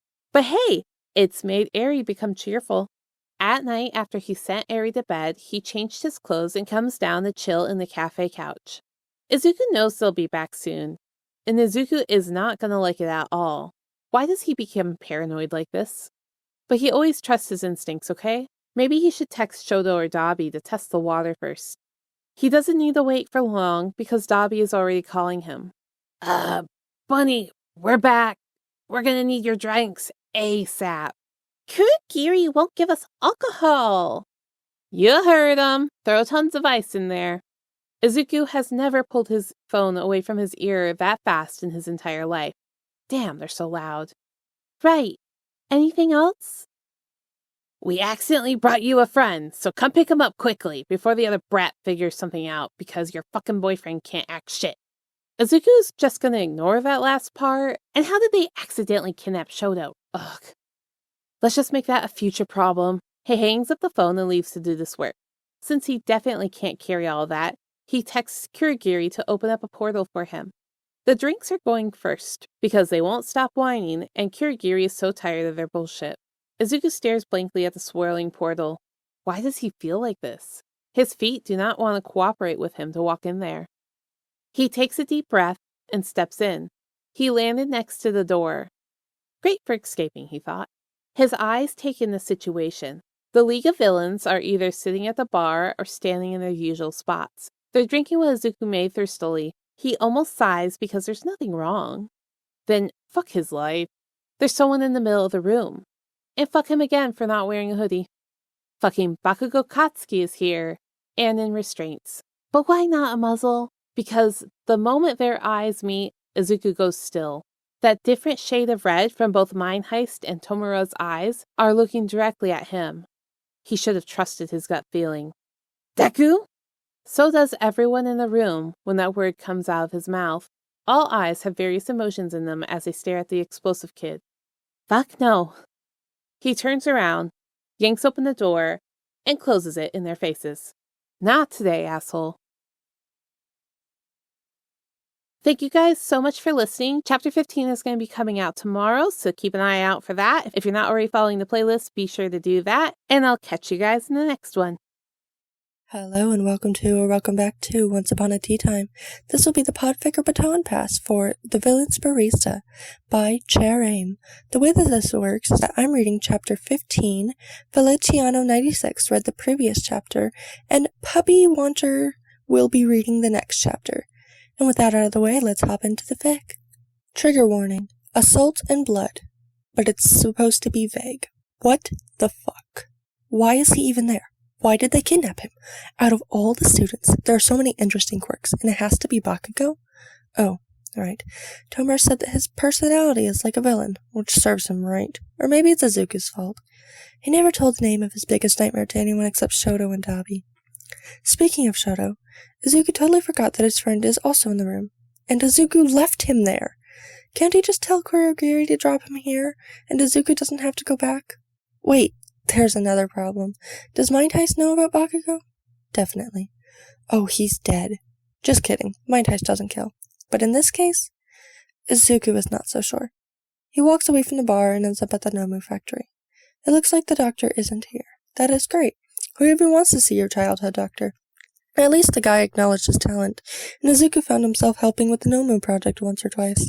He walks absent-mindedly along the containers and comes across to the chainsaw Nobu. He would have walked past it if not for the very observant eyes of his, because that's definitely a tracking device. Great! Bakugo's classmates loved him so much. Now he has to go back and tell someone. His traitor phone ran out of batteries at the best time.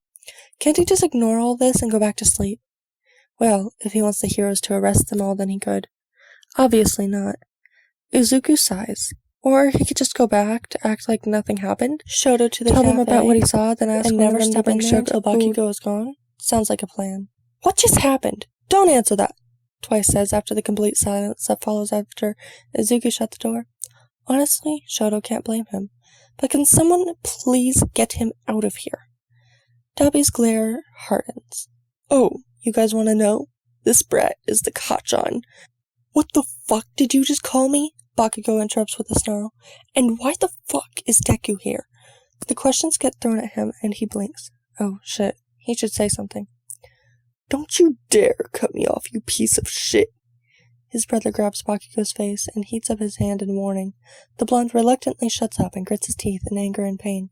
Oh my god, we shouldn't recruit him then. Let me cut him instead. Toga joins in. She appears out of nowhere, walking slowly around them while licking her knife excitedly. Shigaraki sighs and scratches his neck lightly. Fuck, I should have included him when we planned this. He mumbles and then he turns to Shoto. And we have another problem too. Shoto tries not to get offended. At least we got the attention of the media. They're attacking UA for not protecting their students again. Magne says from where she's leaning over Spinner, who is looking at his phone attentively. Shoto doesn't pay any more attention to their conversation. He's instead trying to look for a way out of here. Maybe he could throw some ice shards at Kurogiri. He doesn't have a quirk-suppressing handcuff like Bakugo. Wait, honestly, he could probably just break out and the villains wouldn't probably even bother to catch him. But then if heroes find this place and rescue his classmates, Bakugo will say something like, Shoto left him on purpose, and then the lie detector detective, they could ask a question that'll get him in trouble. Before they could do anything else, the door suddenly opens, making everyone jump and bring out their weapons and quirks. Izuku looks at them weirdly. What? He glances around and settles at Shoto. They stare at each other before his friend tiptoes to whisper something in Toya's ear. With that, he's now being carried like a potato sack on his brother's shoulder. Oh, he just notices that he's not even bound to the chair. Nice. And he should say something for sure. What? What are you doing? Put me down. With his emotionless face, that is good enough. He sees Izuku facepalm in the corner of his eyes, and looks like they're going to leave just like that. Thank God. He really wanted to. Are you that pathetic, Deku? You aren't even useless enough? Now you're fucking with a villain? Huh? There are hundreds, even millions, things to say. But what came out of his stupid mouth is that? If they think the room can't get any more quiet, they're all very wrong. They probably can hear a pin drop with how silent it is. No one dares to move. With how long they've known Bunny, he would sometimes spill a couple stories to them. Dabi and Shoto are the only people who know the whole thing. But there's just one thing they're all agreeing on. Bunny isn't just full of intelligence, fluffiness, or sunshine. There's a hidden rage behind those cute, adorable eyes. That's why there's no one who dares to be on the wrong side of the analyst. Even if nothing ever happens, the boy never let out his anger in any way. That sentence definitely is a burning match that gets thrown into a pile of fuel. The fuel that would never even catch a fire if left alone. What is your problem? Izuku asks. There's nothing in his voice that shows what his current emotion is. Bakugo growls. Why are you here? What about the dream of becoming a hero? This guy is starting to get on his nerves. Why do you even care? Izuku speaks calmly. Seriously, he could just walk out and forget about all of this. But his feet would not move. He puts up his arm in front of Dabi to prevent the guy from turning the hero kid into ashes. Then Bakugo just stops. Look, Izuku, I'm sorry, okay? I know I'm a shitty person. And you disappear and I don't have the chance to say this to you. What the fuck is this? Is this some kind of friendship fiction where the bully apologizes and they suddenly become best friends forever? Right, sounds great. Let's just forget each other and move on, okay? Izuku turns and hopes that his feet are quick enough. Of course, it's not. What the fuck? I just apologized to you, Bakugo shouts. What is wrong with him? And what does he want with Izuku? He really can't deal with this today. He is so tired of whatever bullshit this is. And I said that sounds great. What else do you want? You're pissing me off, Deku.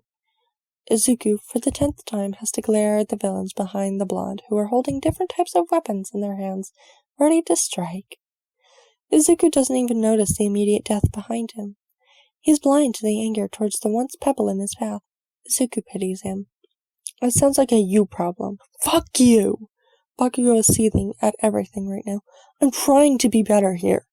Then he adds, we both know that I'm like this because at shitty school, and everyone in my entire life are treating... Nope, not happening. Oh, fuck that. How everyone treats you is not an excuse for you to be a shitty person. Dabi growls. Can everyone please calm down? Izuku takes a deep breath. You think you change, but I don't think so. You're just a self-centered prick who thinks you are, and always will be, the best by beating everyone down. Bad news, the world doesn't evolve around you. No one needs to listen to you, including me. You're just like Endeavor, Bakugo. Not only your personality, but the fact that you'll never be the #1 hero with an attitude like that. If you're still confident, then I'll be the one who makes sure you won't make it. He's out of breath when he's done. The league looks like either they want to smash Bakugo's head with the baseball bat and twice his hand, or they want to smother him with hugs. Bakugo looks shocked, and he's speechless. One thing Izuku sees is rage that's building up. Well, time to go. Fuck you. We're done here. But before he leaves, an order that they'll want comes out of his mouth without him realizing it. Do whatever you want with him. With that, he turns around, grabs Dabi's free hand, and drags him out of there. Fast. If they hear a punch or a scream or a sound of something hitting something, they don't acknowledge it. I want to frame that Endeavor speech in my room. If Izuku cried himself to sleep that night, at least there are 2 warm bodies cuddling him, to remind Izuku that no matter what happened, he has people that'll always be there for him now. He snuggled against Shoto and drifted off to sleep. Bunny, he looks like a candy cane. Eri stares at Shoto with wide eyes. This is the first time that they met. She's hiding behind his legs, and pokes her head to look at his friend. Shoto crouches down and offers her a handshake. Hello, he greets her. Eri shakes his hand. You're pretty. Shoto blinks at her, then at Izuku. Dabi snorts next to them. Aw, the villains must have taught Eri some vocabulary. He restrains himself from face-palming whenever he hears Shoto mumbling. Is she Shigaraki's secret love child or something? Hey, they just both have red eyes and pale, kind of white hair. Izuku sighs fondly to himself. He pats Eri's head lightly before he walks past them to make some breakfast. The 3 of them just enjoy the rest of the day. Nothing interesting happened because Izuku doesn't feel like doing his work. The cafe doesn't open today. He's resting his eyes on the couch when he suddenly remembers something super important. He sits up quickly, starting with Dabi, who's sitting next to him. What the fuck, Bunny? He asks confusedly. Oh my god, he forgot to tell them about the tracking device. We have a problem. He then turns to Shoto, who's watching Frozen with Ari on the floor. He's already showered and threw away his dirty clothes yesterday. That's the issue.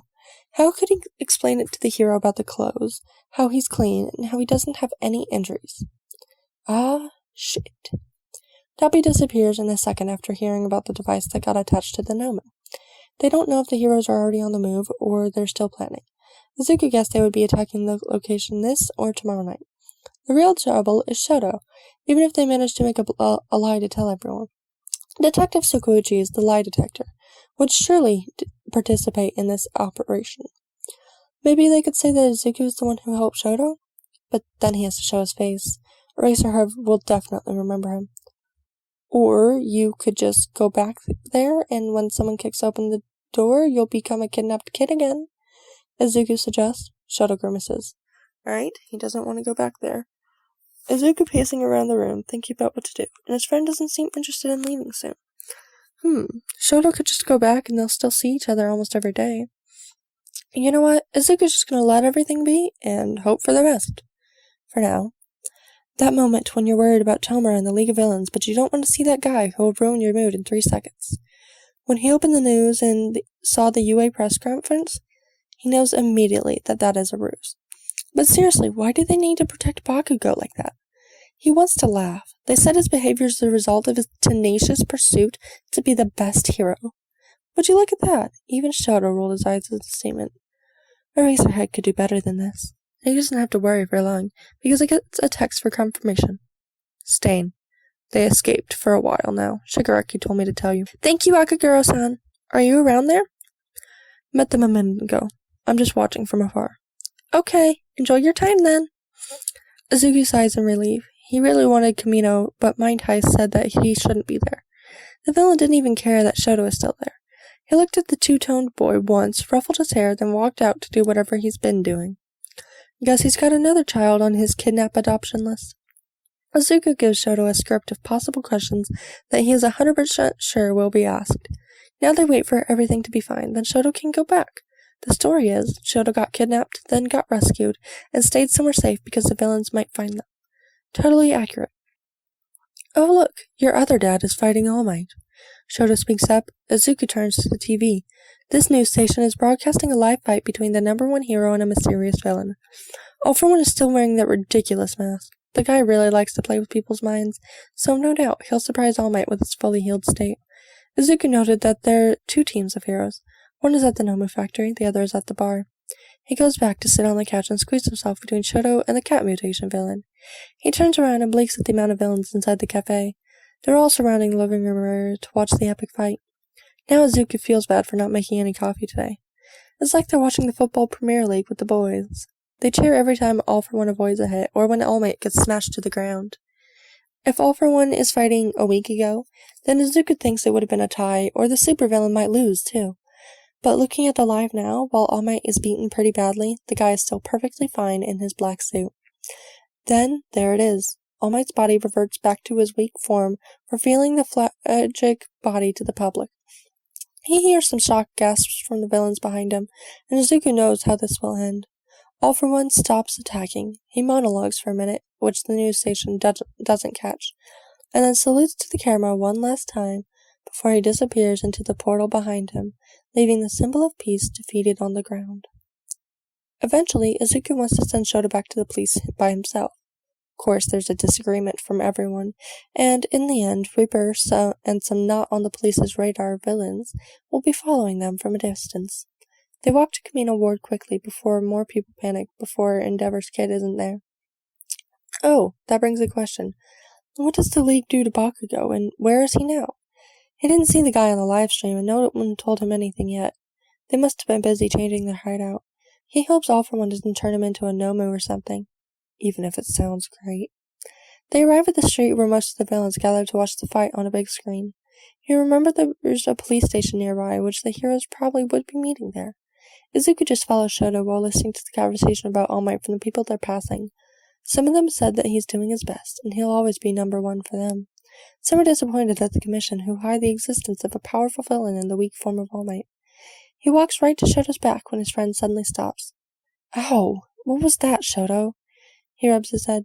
My classmates. And Bakugo.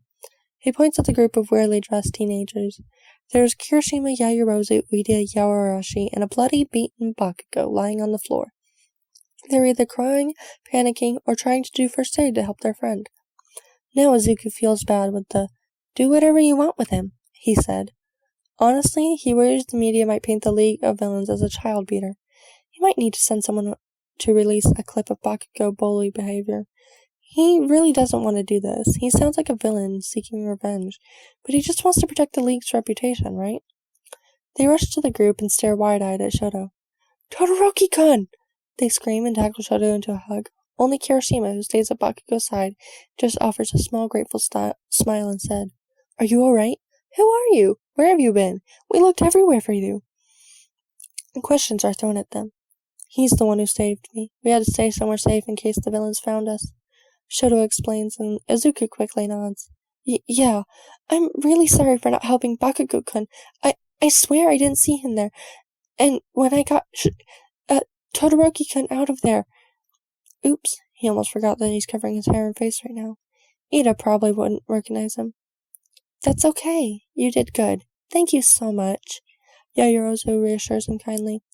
They would have talked more, but Mount Lady and the other heroes arrive, and they spot the kidnapped kid immediately.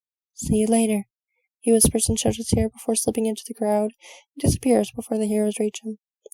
What he doesn't notice is that Eraserhead in his suit attire, trailing after him until he takes off his beanie and meets up with the undercover villains.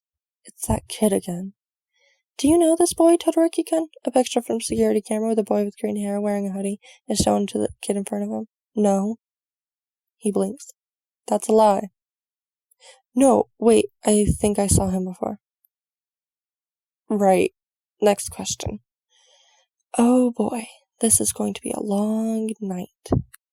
Salutations, everypup, and welcome to the Podficker Baton Pass for The Villain's Barista by Chairaim. The way this works is that I'm reading Chapter 16. Once Upon a Tea Time read the previous chapter, and Lovegood will be reading the next chapter. Passing along who will be reading The Villain's Barista until the podfic is finished. So without further ado, let's jump on into it. Chapter 16. Chapter Summary. Izuku adopts another adult. Author's notes. Thank you, my inner introvert, for beta reading. He should have known that UA would increase their security yet again. Now that the students have a dorm, he has to wait until weekends to see Shoto again. Though Shoto usually visits his mother on Saturdays, so that only leaves for Sunday for them to hang out. It's okay, really.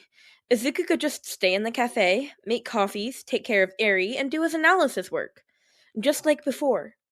Sometimes he wonders how Eri's able to live like this, staying in the same room and never experiencing the outside world. She should be out there running around with friends of her age, not hanging out with a boring teenager who works in a cafe while surrounded by villains. Speaking of villains, after the fall of All Might happened, there seemed to be an increase in crime rate. Since there's no symbol of peace anymore, all of the bad guys who hide in the shadows are slowly but surely coming out to see the sun. That doesn't affect Izuku that much, as he just makes coffee for whoever comes in. Though the League sees the opportunity as possible recruitment. Tomura's sending the members out for that. Mind Heist visits daily, which is nice of him, but he only stays for an hour at most since he still has to go out and do his business. With everyone so busy, it's been a while since Izuku gets to do something other than taking care of Eri in the cafe. Izuku is trying a new coffee recipe in the kitchen when Eri wanders in. She's wearing a pink cardigan with a denim skirt. Izuku smiles brightly at her. She looks so cute wearing pretty clothes. Villains really know their things when it comes to fashion, as they were the ones to help pick out her clothing. "Hi, Eri. Is there anything I can help you with?" She fidgets with her sleeve. Overcast? Overcast. He showed me this video. She starts explaining. Yeah? What's it about? He lifts her up to sit on the counter. Eri brings out a tablet out of nowhere and shoves it in his face. It's a vlog? A vlog of a group of friends filming themselves walking around town. They're playing in a park, eating at different food stalls, just doing overall fun stuff, until the video ends with them at the beach. Okay. It's very interesting, he trails off. Izuku doesn't know what Eri wants. I want to do something like that, she speaks shyly, but her eyes are filled with hope. He blinks. Oh. Of course she would want to go outside and do something other than being stuck inside of a boring room. But two defenseless kids wandering on their own? Nope. Even if he brings his gun with him, who knows if there'll be some weird quirk that can counter that? And who knows if Overhaul would send his underlings out to patrol the area? They would have to go very far away from their base, after all, in order to do things even close to the ones in the video. Let me think about it, okay? Okay! She jumps down into his arms and looks at him like he just hung the stars. Eri is such a cute kid. He wants to cry. He gives Eri a bread pudding and sets her down before leaving the kitchen and going out of the main room. From the couch, Overcast raises his eyebrows in silent question. Well, since he doesn't seem to be busy... Why are you even here? Shigaraki asks, in slight annoyance. Dabi has to silently agree with their group's leader. The scarred man thought that Bunny would come with them, but instead, they got this. But come to think of it, the boy probably wouldn't want to see Overhaul, aka the one that hurt Eri. Why did the League even agree to meet the Yakuza anyway? All for One never told them the reason. And now, Mind Heist is here. Bet he didn't even tell Izuku what he's doing today. Can't I just come to see my boss's kid? Mind Heist said with a smirk. They're waiting for the Shia Heisakai in an abandoned warehouse. Twice was the one who suggested that they should become an alliance, and Shigaraki had thought it would be a great idea to meet with them. So there was nothing Dabi could do but wait. Ever since he had joined the League of Villains, Dabi's free time was reduced to nearly nothing. He misses the moments when it's only him and Bunny sometimes. But he's still happy where he is now, so no complaining. The sound of footsteps can be heard entering the room. He turns to see Overhaul with his ugly-ass jacket walking in like he owns this place. He sighs. Fingers crossed, hopefully nothing goes wrong. Everything goes wrong. They should have known from the very beginning. The man's overall atmosphere made Dabi feel disgusting. And what the fuck is his logic? Quirks are a disease? Then why are you even using yours? Of course no one in the League agrees with his bullshit. Overhaul pisses him off so much. But then Magni dashes to him, completely done with the crap the man is spewing out, and tries to strike the guy with her magnet pole. Dabi doesn't know why, but he glances at Mind Heist, and the guy is already on the move. Mind Heist pushes Magni out of the way, and when Overhaul's hand brushes against her weapon instead, it explodes into a million pieces. Dabi almost gags at the image of if Magni was the one who was touched instead. Overhaul looks surprised at the newcomer, but before anyone else can attack, bullets shoot past them and more Shia Heisakai burst through the warehouse. Ugh, fucking knew the guy would bring backup. In the end, nobody dies, though there are a few injuries, like Compress getting shot and one of Overhaul's own men getting a nasty cut along their cheek. Overhaul and the rest leave after asking Shigaraki to call him, and leaves his card on a box. Dabi's sure that his boss wants to disintegrate it immediately. Unfortunately, Mind Heist snags the card and leaves them with a wink. Dabi picks up a bullet from the floor while Twice and Spinner go and help Mr. Compress, who said that he couldn't use his quirk after he got shot. Dabi twirls the bullet in his hands while he walks out of the building. This bullet makes people lose their quirk.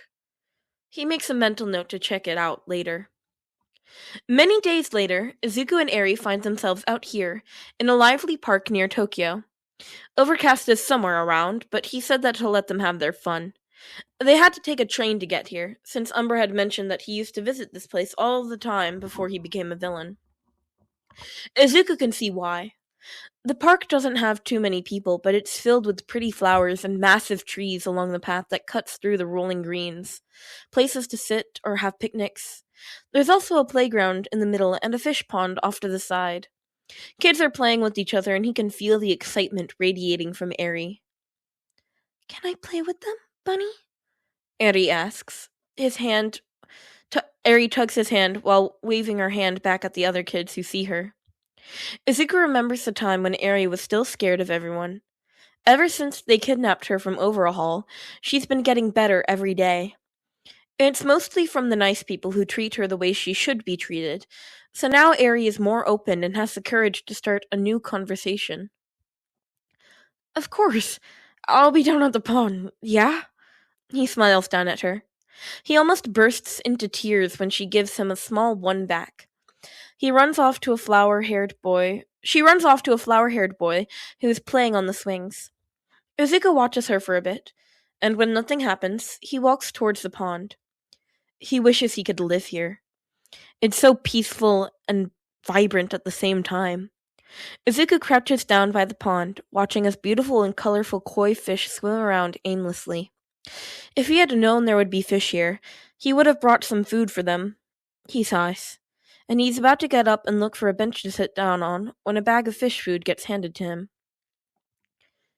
Here, a softly spoken voice says by his side.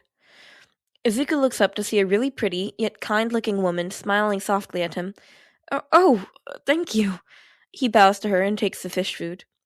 They throw the food in a comfortable silence, only the sound of splashing water from the koi and the kids playing in the background being heard.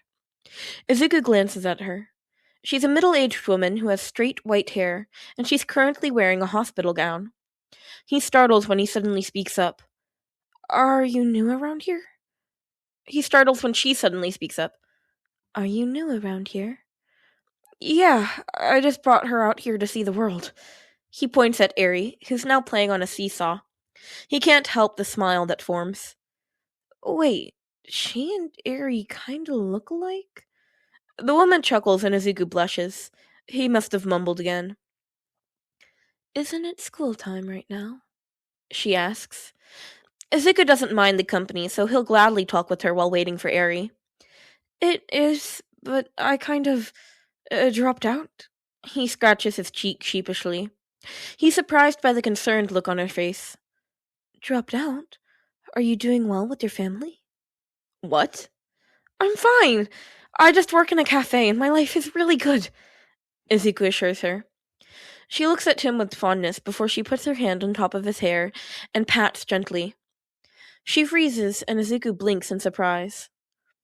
Sorry, I haven't seen my children in a while, she sighs. And I never got the chance to take care of them when they were still young. She takes her hand back and stares at her lap tiredly. Come on, Izuku. Cheer her up. It's okay. Really. He gives her a genuine smile. You kinda remind me of my mom. She always worries about me and everything. Izuku's voice is quiet, not wanting to break the somber air that settles around them. The white-haired stranger looks at him again. Really? I've been told I'm not a good mother. Ouch. People aren't perfect, I guess. She hums in response. So where's your mother? Does she let you come out here often with the little kid? Oh, she died last year, actually. Her eyes widened in guilt. I'm sorry for bringing it up. No, I'm the one who started it. Izuku waves his hand frantically at her as she starts to look panicked. Then they stop at the same time and burst out laughing. She coughs in her hand. Sorry, this is so awkward. I only speak to the nurse and my son once a week. Hey, it's fine. It's not like I'm any better than you. She chuckles. I think you have some kind of charming aura. You're a very likable kid. Izuku never wanted to cry this much from a compliment from a total stranger before. It's like after he got kidnapped, he became a whole new person. Or it's the same as Izuku, and the only thing that changed is that he's now surrounded by people who cherish him as he should have from the start. Thank you. They both share a small smile before they go back to sitting in silence. It's not an uncomfortable one. They just sit there, looking at the kids or looking at people jogging around. A while later, she speaks up. I think I have to go now. Izuku stands up with her. Oh, okay. You're probably busy and I'm keeping you. Sorry. Ah, no, you're not. I escaped my hospital room and I think my nurse will come to check on me any minute now. What? Dabi can't even believe Shigaraki actually went to meet with the Yakuza earlier, and they ended up demanding the presence of Toga and Twice. Great job, boss! Izuku is surprised to see the lady again after that fateful meeting last week. This time, however, it's in the evening. He just wanted to see the sunset for once, instead of working into the dark hours of the night. And Honey Lucas had been more than happy to look after Eri for him, so he takes the train and goes to the quietest beach he knows. Takaba Municipal Beach would have been his first choice, but between the amount of trash that litters the sandy beaches and the closeness to his old home, he decides against it. So he instead finds himself on a beach on the outskirts of Tokyo. When he arrives, there's only a man fishing at the dock, and 2 stray puppies playing at the shore. He doesn't hesitate to take off his shoes and let his bare feet touch the soft, warm sand. He walks along the beach, letting his feet brush the cool water that laps up the shore. Izuku walks aimlessly and just enjoys the atmosphere, only coming to a stop at an area where all the empty seashells got washed up. It's there that he spots that familiar white-haired woman with her hospital gown again. He jogs to her. She looks up and her eyes light up in recognition. This time, Izuku's able to see her face in more detail. He swears he's seen those beautiful gray eyes somewhere before. Her eyes crinkle when she smiles. Hello. Hello, he waves cheerfully at her. Good evening, she greets him back. Did you run away again? He catches up to her and they start walking side by side along the shore. She laughs. Staying in the same room all the time can make someone go crazy. When will you get discharged? Izuku asked. Her face falls. Never. I've been at the hospital since forever. Are you ill? I know someone who can help you. God damn it, he shouldn't have said that. Izuku, you can't use All for One to fix every problem you see. Since the guy is back to normal, he's hunting down quirks non-stop. But a little helping wouldn't hurt the man, surely. She gives him a small, thankful smile, but there's a sadness hidden in there. I'm in a psychiatric ward. I know I'm fine. Even the doctor has said so. But the person who put me in there... She doesn't need to continue, and Izuku can already guess what happened. Izuku doesn't know her that much, but damn, he wants to break her out of her shackles. Technically, he can, but he doesn't know if she wants him to, or if she wants to be associated with villains, or who's behind this whole mess. He mumbles quietly, You might not believe me, but if you ask, I can help you. She turns to consider him. Izuku doesn't know what she finds, but she must approve because she smiles again. They watch the view of the fiery orange sun that is just about to touch the water on the horizon. He feels relaxed, staring at the contrast between the dark sea and the luminous sky. It seems like she likes it too. Maybe I should come out here every day, she muses. Before they part ways, Izuku remembers to introduce himself, and he's happy to finally learn her name. Nice to meet you, Izuku-kun, she had said. Call me Rei. The heroes suck, in all honesty. They can't even beat Overhaul, and now the guy's escaping. To make matters worse, a group of villains are able to beat his ass easily. With a little reconnaissance from Toga, a bit of his own fire, and Shigaraki's decay, it takes them not even minutes to have the guy pinned and out. And if Mr. Compress chops off the guy's arm and puts it in his marble, they will call it a trophy. They're about to leave with the remaining quirk-erasing bullets when someone texts them. Mind heist. Hey, hot guy, don't forget to bring Chisaki back to the base. Dabi. What the fuck? Why? Mind heist. All for One wants his quirk. LOL. They're glad to have Mr. Compress as a member. He can't imagine carrying this guy back to the base. The League of Villains defeated Overhaul? Yeah. Truth. And they brought his body with them? That's right. Truth. The detective sighs. All for One. Who's that? Izuku snaps his head to the side to see Mind Heist walking over to him after Ray leaves. How long has he been there? Izuku squints at the red-haired villain. I met her a while ago. Why? The guy clears his throat and averts his gaze from the direction where Ray is going. She's cute. What? The League of Villains are rising in the villains' ranks. They are even starting to influence more villains to come out and create chaos. And now All for One is out instead of hiding in the shadows. We can't risk incidents like Kamino anymore. People are starting to lose faith in the heroes. Hawks hides a yawn behind his big red wings. He can count the number of times where he almost falls asleep listening to the head of HPSC speak about boring shit. Hawks.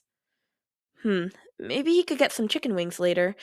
He can't wait for the stupid meeting to end. Hawks! He straightens. Yes, ma'am? Are you even listening to what I'm saying? She asks in her cold, uncaring voice.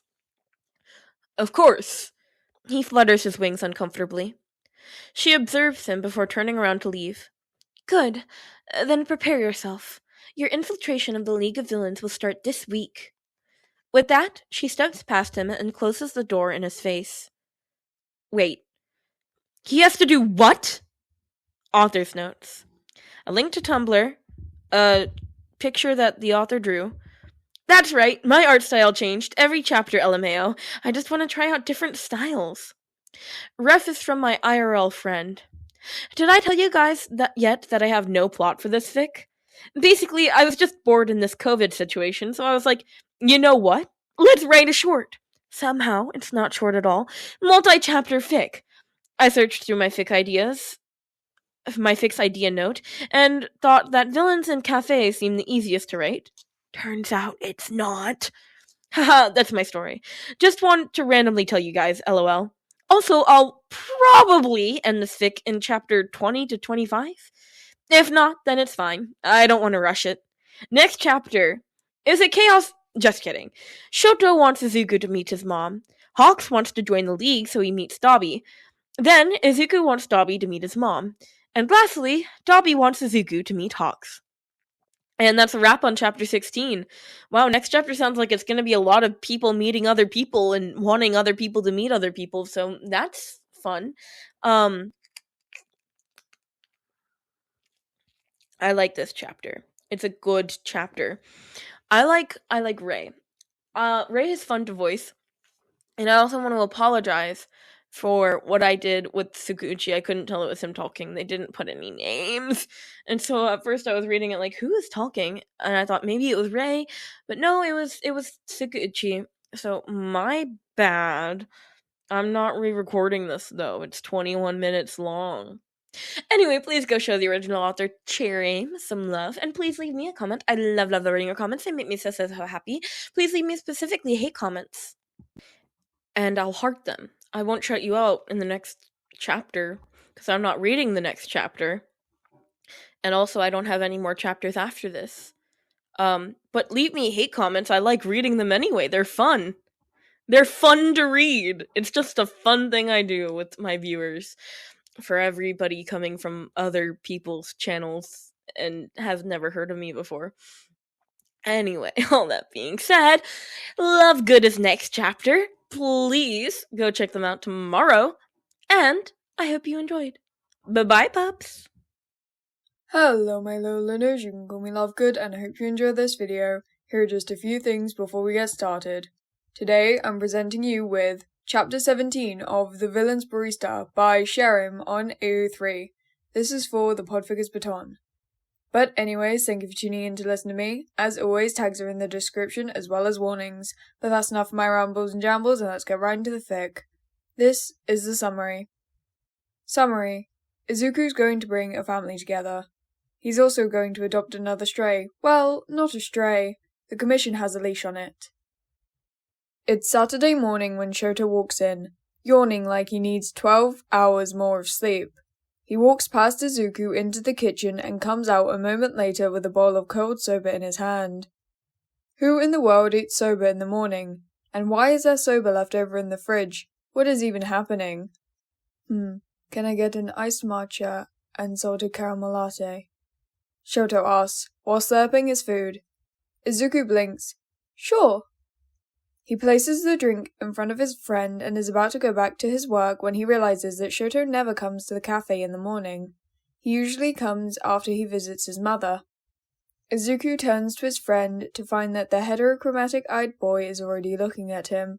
They stare at each other for a moment before Shoto sighs. Would you like to meet my mother? Shoto asks. Huh? Sure. Does your mother want to meet me, though? Let me ask that again. My mother actually wants to meet you. Do you want to meet her? Izuku blinked again. Of course. When do we go? Shoto finishes the last bite of his food and stands up abruptly. Right now. Wait, what? Who's going to look after Eri? Do I need to bring something for her? Don't worry. Don't worry. Why? Because I am here. Honey Locust kicks open the door and makes All Might pose in the entrance, flexing her non-existent muscles while smiling at everyone in the room. Her underlings that are currently in the cafe gape at their boss in astonishment. Off you go, young man. I'm going to take care of my daughter. Should Izuku be amazed by how good her All Might impression is? Or should he be concerned about the fact that Eri is now her kid? Okay. But before he can get ushered out, he swings around to look for something to give Shoto's mum. Since he doesn't have any idea at all, and it's still a bit early for shops to open, coffee would be the best bet. He wonders if she likes rosewater or not. They arrive at the Fijiya hospital, and Izuku can't help but feel slightly nervous. He's going to meet Shoto's mother. He's heard a lot of things about her, how she's kind and gentle, how Shoto has the courage to see her again because of Izuku, and how she's doing a lot better than before. The nurse smiles at them as she leads them to Shoto's mother's room. His friend knocks twice before a familiar voice speaks up. Come in. Izuku doesn't have time to think why he knows that voice, because Shoto is already opening the door to reveal the person who he's been talking to for a while at the park, and then the beach. Mom, this is the friend that I've been telling you about. Izuku-kun? Rei-san? They speak at the same time, staring at each other in bewilderment. How many times will this happen? It's kind of funny that he seems to know everyone now. Izuku and Rei, after a beat of surprised silence, laugh at each other. Shoto just stands there awkwardly before deciding to sit down. Oh, great. You guys know each other already. Shoto huffs. Izuku chuckles and joins them on the comfortable sofa. Did I not tell you about a boy I met? Rei sits up on her bed, getting a better angle to face them, and asks her son curiously. Shoto raises his brows. No. If you tell him about me, then you probably will need to tell him how you escaped the hospital too. Izuku reveals her secrets with a smirk. Rei gasps at him in betrayal. Izuku! Really, Mom? Shoto asks in shock. Who would have thought that his mother would run away out of boredom? I'm definitely telling Fuyumi about this. Shoto brings out his phone. Rei sighs slightly, but she has a smile on her face. Look what you did, Izuku-kun. Now I'm in trouble. Hopefully my drink can make up for it. Izuku takes the coffee from Shoto's hand, glad the boy had helped him keep the drink cool, and gives it to her. As you know, I'm a barista, so here's a drink I hope you like. It's a rosewater cardamom iced coffee. While he lets Rei enjoy the delicious drink, Izuku can't help but connect all of her stories to Shoto's and Dabi's in his head. The person who locked it in here is no other than Endeavor himself. He shouldn't be surprised at all with all the things he did to both of his sons. Knowing that the Nobuhiro is behind this does make things easier, in a way. If Izuku decides to get Rei out, then it wouldn't hurt anyone since Endeavor probably doesn't care about her, and if Dabi's plans come to fruition, the fire hero is about to be dead soon anyways. Speaking of Dabi, Izuku turns to Shoto and whispers, Hey, did you ever tell your mother about Toya? By the look on his friend's face, he totally didn't. Fuck, why did I never tell her that? Shoto facepalms. Should we tell her now? Tell me what? They both jump out of their seats when Rei suddenly appears in front of them. Izuku nudges Shoto with his elbow, and Shoto casts a pleading look at his friend before turning to look up at his mother. Shoto takes a deep breath, a sheen of frost forming on his hand. So, I never told you this before because it slipped over my mind. She nods in understanding. Shoto decides to bite the bullet and get it over with. Toya is still alive. There's a pause in which they can hear a pin drop. Ray's mouth opens and closes, trying to find words to say, but before she can gather herself, the door gets kicked open and 2 people tumble down into a pile on the floor. What did you just say? Shoto, what? A boy and a girl, both of them older than Izuku, grown from the floor where they fell. They both share a resemblance to Ray, white hair and grey eyes. While the boy's hair is short and spiky, the girl's hair is shoulder length and flecked with red. They quickly get up from the ground and scramble to Shoto. You aren't kidding, right? Where is he now? Izuku blinks at them. He can see the resemblance between the family. These must be Shoto's siblings. He moves quietly to the side, listening to the siblings that try to interrogate Shoto. Izuku is surprised that his friend never mentioned Dabi before. If he was Shoto, he would have told them immediately that their supposed brother is still alive. Yo, man, are you keeping secrets from us now? The white-haired man shakes Shoto's collar back and forth. When did you meet him? How did you meet him? Wait, where is he now? The other person tries her best to calm down her brother, but Izuku can see that she wants to throw a lot of questions in their little brother's face too. He notices Ray looking at him, an almost pleading look in her eyes. Izuku smiles at her in confirmation. Yeah, he's alive. Shoto and I met him last year, and we still see each other almost every day. The 2 older siblings probably only notice Izuku now, because they whip their head around so fast in his direction. Hello, I'm Shoto's friend. He starts, voice unexpectedly soft. His name is Izuku. Shoto introduces him, while trying to pull himself from under his brother's strong arm. Whoa, I didn't know Shoto has a friend. My name's Natsuo. Natsuo takes Izuku's hand and shakes it enthusiastically. I'm Fumi. Nice to meet you. Fumi smiles kindly at him. Her smile is almost the same as her mother's. Back to Toya. Where is he? Natsuo asks, turning back to Shoto. Is he okay? Ray says quietly behind him. Izuku makes eye contact with Shoto. There's one thing they need to know first before they tell them anything else. Before I tell you guys more, please be open-minded, yeah? And maybe think about what he's been through. When Izuku says this, they all absorb the words carefully, taking a moment before nodding for him to continue. Toya is a villain. Izuku can hear a sharp, shocked intake of breath from all 3 of them. A gasp from Fumi has Shoto quickly coming forward and holding his sister's hand. Oh, Toya, Ray says, drifting to sit down on an armchair near the window, but there's an understanding in her eyes that pains Izuku's heart to see. Natsuo and Fumi are quiet. Izuku is almost at the point where he just says that they should forget about what he said, but Natsuo suddenly turns to him with his fist clenched in determination. Where is he? Natsuo, he's a villain, Shoto says again. The white-haired man just shakes his head. No, Shoto, he's my brother, and he'll always be that first. Yeah, Fumi agrees as she brushes her tears away. Izuku sees Ray smile to herself. He wishes to take her to see her son as well, but there's no way they could unless they get a teleportation quirk. However, the only one Izuku knows at the moment, Kurogiri, is currently busy with some league business. A plan forms in his mind and he turns to face Ray. I promise I'll make Toya come and visit you, Ray-san. He then starts explaining everything from the beginning. Yay, he's gonna bring a family together. Even though his mother is long gone and he doesn't have his own family anymore, he would be more than happy to fix this family. To think that Dabi is a little bit confused is an understatement. When he received news about a certain number 3 hero seeking him out yesterday, he swears to God that it was definitely a trap. But now he's here in a secluded, abandoned building because somehow Shigaraki finds this very funny and wants him to go and see what the bird has to offer. And he's waiting for his guest to arrive. To be honest, he really doesn't want to be here. What if he gets caught? Hopefully Mind Heist would be able to bail him out of jail.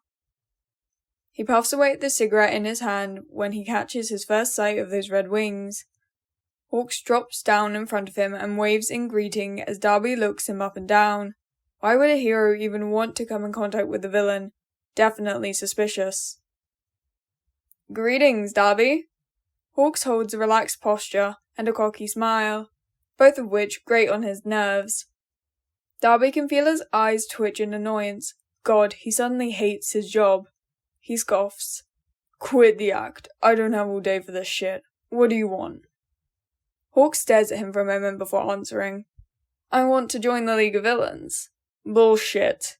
Dabi glares, a few strands of smoke filtering through his clenched fists. Hero society is corrupt. We all know that. I've seen past those grand illusions and want to destroy it. The League is a great start. I know that you guys could do it, destroy this mess and build it up again. I want to be a part of that future. Even if doing this is a betrayal to my career, I think it's worth what lies ahead. Ugh, just stop. Does he seriously think Dabi would believe that and let him in? That sounds like it comes from a poorly written script. Honestly, he should just burn the bird right then and there.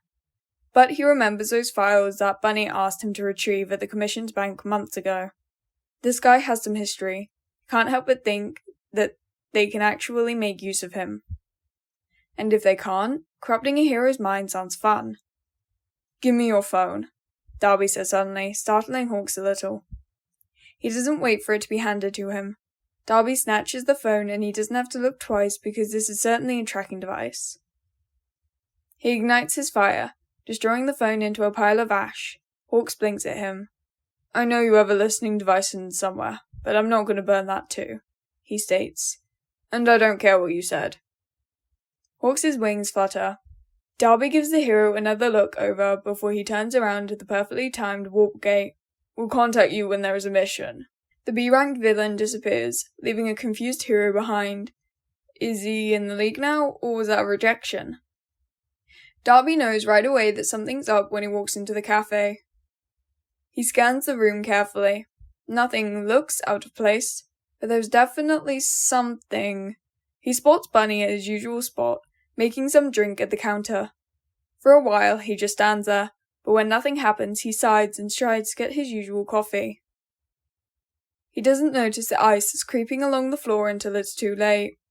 The ice engulfs his legs, and he doesn't have enough time to use his quirk to melt his way out when someone, tackles him, sending them both to the ground. Dabi would have punched them in the face, if not for the fact that he's staring into familiar, angry eyes that are filled with tears. Nissan! Fumi cries. Wait, Fiyumi? What the He can't even finish the sentence when another body collides with him, knocking the breath out of the both of them. I knew it! I told you he is the villain Dabi. Oh my god, Toya! His brother, Natsuo, pulls him in for a tight, bone-grating hug. Damn, when did he start working out? But wait. What the hell, Bunny? He sends a question to the boy that is definitely the culprit. 100% the culprit because said boy is now smiling innocently at him. Too innocently. He also notices Shoto sitting on a stool nearby, looking amused. Why didn't you contact us if you're alive? Fumi finally lets go of him, sitting back after Natsuo gets off them both. She still looks the same as ever. Fumi, I'm a villain now. Why would I want to associate myself with you? He says, trying to be reasonable. A little text like, hey, I'm alive and kicking would be great. Natsuo replies with sarcasm. Dabi rolls his eyes. That one text alone would have made you guys want to find me even more. They both pause for a second. Touché.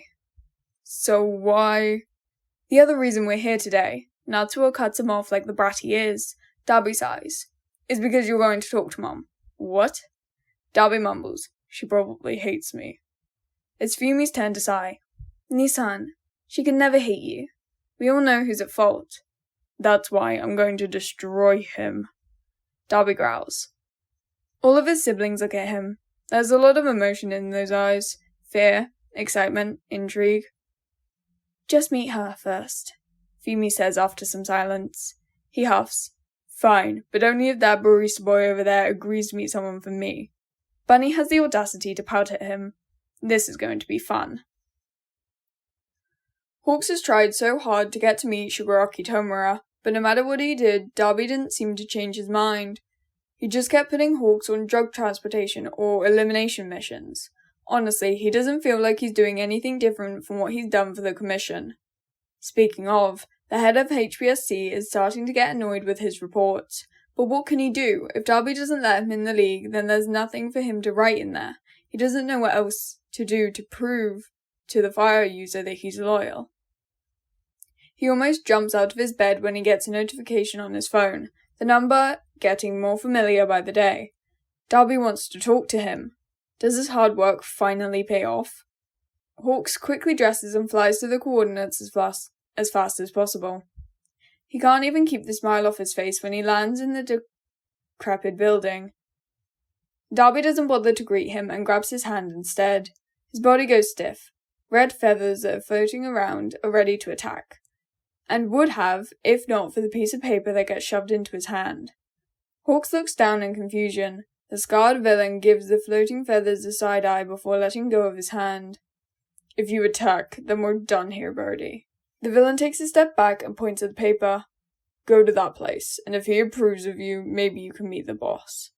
Hawks gets even more confused. There's someone higher in command than Dabi. He's pretty sure that Dabi is the second in command. That's why he's even here in the first place. Ugh, then what's the point of doing all those stupid missions? Sure. He gives Dabi a salute and takes off. Even without looking back, Hawks can sense the guy is rolling his eyes. Why is it so hard to make a villain like him? Oh right, he's the number 3 hero. He looks at the paper while he's in the sky. The address is in the villain-friendly zone. He doesn't know how the city still exists, truthfully. He remembers the commission tried to get rid of it a long time ago, but after so long of getting on their asses to handle them, they finally gave up. It's not like the villain area does anything, and normal civilians don't know the existence of the place anyway. Hawks lands at the borderline of the area a couple of minutes later. There's no hero on duty around, but a couple of low-ranked villains stop and stare at him curiously. They don't seem to be hostile, but that could change the moment he steps over the line. Isn't there a rule where heroes aren't allowed in here without permission? What you doing here, number 3? A C-rank villain with metal arms asks him when she walks past by the border. Should he even be talking to them? Oh, fuck it. Everything is for the mission. It's not like they can get him in trouble. Well, Dabi wants me to go to this place. He shows her the paper. I don't know if I can go in there, though. She gives Hawks a grin. Go ahead, my man. If you're not attacking me and Dabi sent you here, I think you can continue your journey. It's that easy to enter the area? While he's still gathering himself to the fact that this zone is not hard at all to enter, she pats him on the back and leaves to do her business. Good luck with the little bunny, Mr. Hawks. She shouts over her shoulder before disappearing into an alleyway. Another question adds itself to the list. How many does he have today? 100 questions, and who is the little bunny? Is that a code for some secret chamber? Is Dabi sending him to die? He sighs. Why is it so hard to be a spy? Hawks folds his wings and decides to walk to his destination. As he strolls through the streets looking for the address that he's supposed to go to, he notices that the city doesn't look any different than the normal one. It looked, well, normal too. When he arrives at the address, he can tell the place is owned by a high-ranked villain.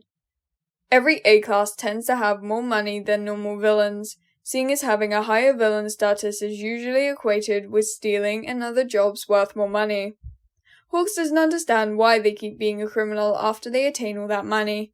Maybe doing crimes is more fun.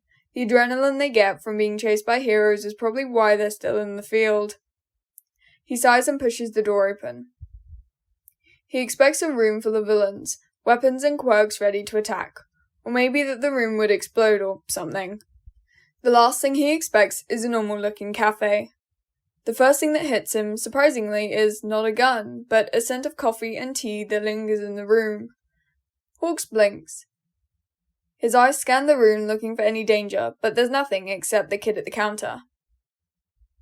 The boy's green hair and freckles are the first notable things about him. Overall, nothing in this baby broccoli screams danger. He doesn't even look like a villain. But hey, you can't judge a book by its cover, right? Hawks clears his throat. The kid jumps at the sound, spinning around to look at him. His big, shining forest green eyes turn to him and freeze. Hawks? The boy squeaks. He raises his eyebrows. Hello, baby bird. Is there someone I need to meet here? The kid tilts his head in confusion, and Hawks suddenly remembers him. It's the same kid that sent Todoroki to the location he's staying. Wait, if this friend of his intern is in a villain zone, is he a villain? Does Todoroki know about this? If he does, then there's a chance of them working with the League is pretty high. The dots are all aligned, but he needs to meet Shigaraki to connect them. Destroying the League from the inside shouldn't be too hard, right? Hawks doesn't see the gleaming eyes of the boy as Hawks debates with himself. Unknown to the hero, the boy already formed a plan to deal with him. Izuku wants to smack Dabi over the head. He didn't tell him the person he wants Bunny to meet is Hawks. Izuku has so many questions right now. Why is the number 3 hero here? How does he know Dabi? Does that mean he's turning to the villain side? While the winged hero looked around the place, Izuku comes to a conclusion. The hero is definitely a spy. Based on the commission's file, if Hawks wants to be a villain, he would have done that a while ago. He doesn't even need the League at all. His quirk could alone defeat almost all of the top 10. And if he really does want to betray the commission, Hawks still wouldn't need the League. Does he think the League could rebuild society? Maybe. But whatever the reason, Izuku doesn't doubt his thoughts that the hero would stab them in the back in the future. But that's because the hero is still tied to the commission. I think that would be me, Izuku, after a moment, answers cheerfully. Hawks blinks at him, then looks him up and down, like a hawk analyzing its prey. So you're a villain, then? He observes. Izuku smiles. Sorry to disappoint you, but I'm not a villain. You're in the right place, though. Hawks narrows his eyes. Izuku decides to make him something to drink while the hero continues trying to read him. A maple pecan latte is placed in front of Hawks when he sits on a stool. He observes the drink and sips it slowly. Izuku stifles a laugh when the man's eyes light up and downs the coffee when he's sure there's no poison. Hawks clears his throat. So, who exactly are you? Izuku points to the empty cup. I'm a barista. Hawks snorts. Villain's barista. The greener ignores that. So, what'd you do to make Dabi send you here? Do I need to answer that? Izuku shrugs. If you don't want to get into the League, then that's fine. With that, he turns around to make some more coffees for the villains that just came in. Hawks flaps his wings and quickly answers. No, I mean yes, I want to join. But Dabi won't let me, see Shigaraki, and now I'm here. Okay. Oh wait. Izuku giggles. Are you sure? Do you want to be in the League? He glances over his shoulder with a smile. Or do you want the League to cut you off the Commission's leash? Hawks stills. Izuku wants to laugh. Time to fix another problem. Alrighty, my little learners, that's a wrap of this one. So, more Todoroki family stuff. We got a Todoroki family reunion, and we also get Hawks. Also, sorry it's so, airy. A few videos from now on will be like that, because I'm in a slightly different space as my room is getting redone, and I'm sat near a window, which is why it's making that noise. So, I hope that's okay. Hope the quality isn't too bad. But, yeah. So, my little learners, this is a little reminder you might have something you need to do a check. I hope you all will have a fantastic time, wherever and whenever you may be. Day, night, dusk, dawn, low tide, high tide, whatever it is for you. You can call me Lovegood, and that was chapter 17 of The Villain's Barista by Sharon. Again, the link to this fic will be in the pinned comment by me in this video, and tags are in the description, as well as warnings, and also the link to the channel of the chapter which is coming next, and Pika's channel for the playlist. Bye, little learners! Toya is a villain.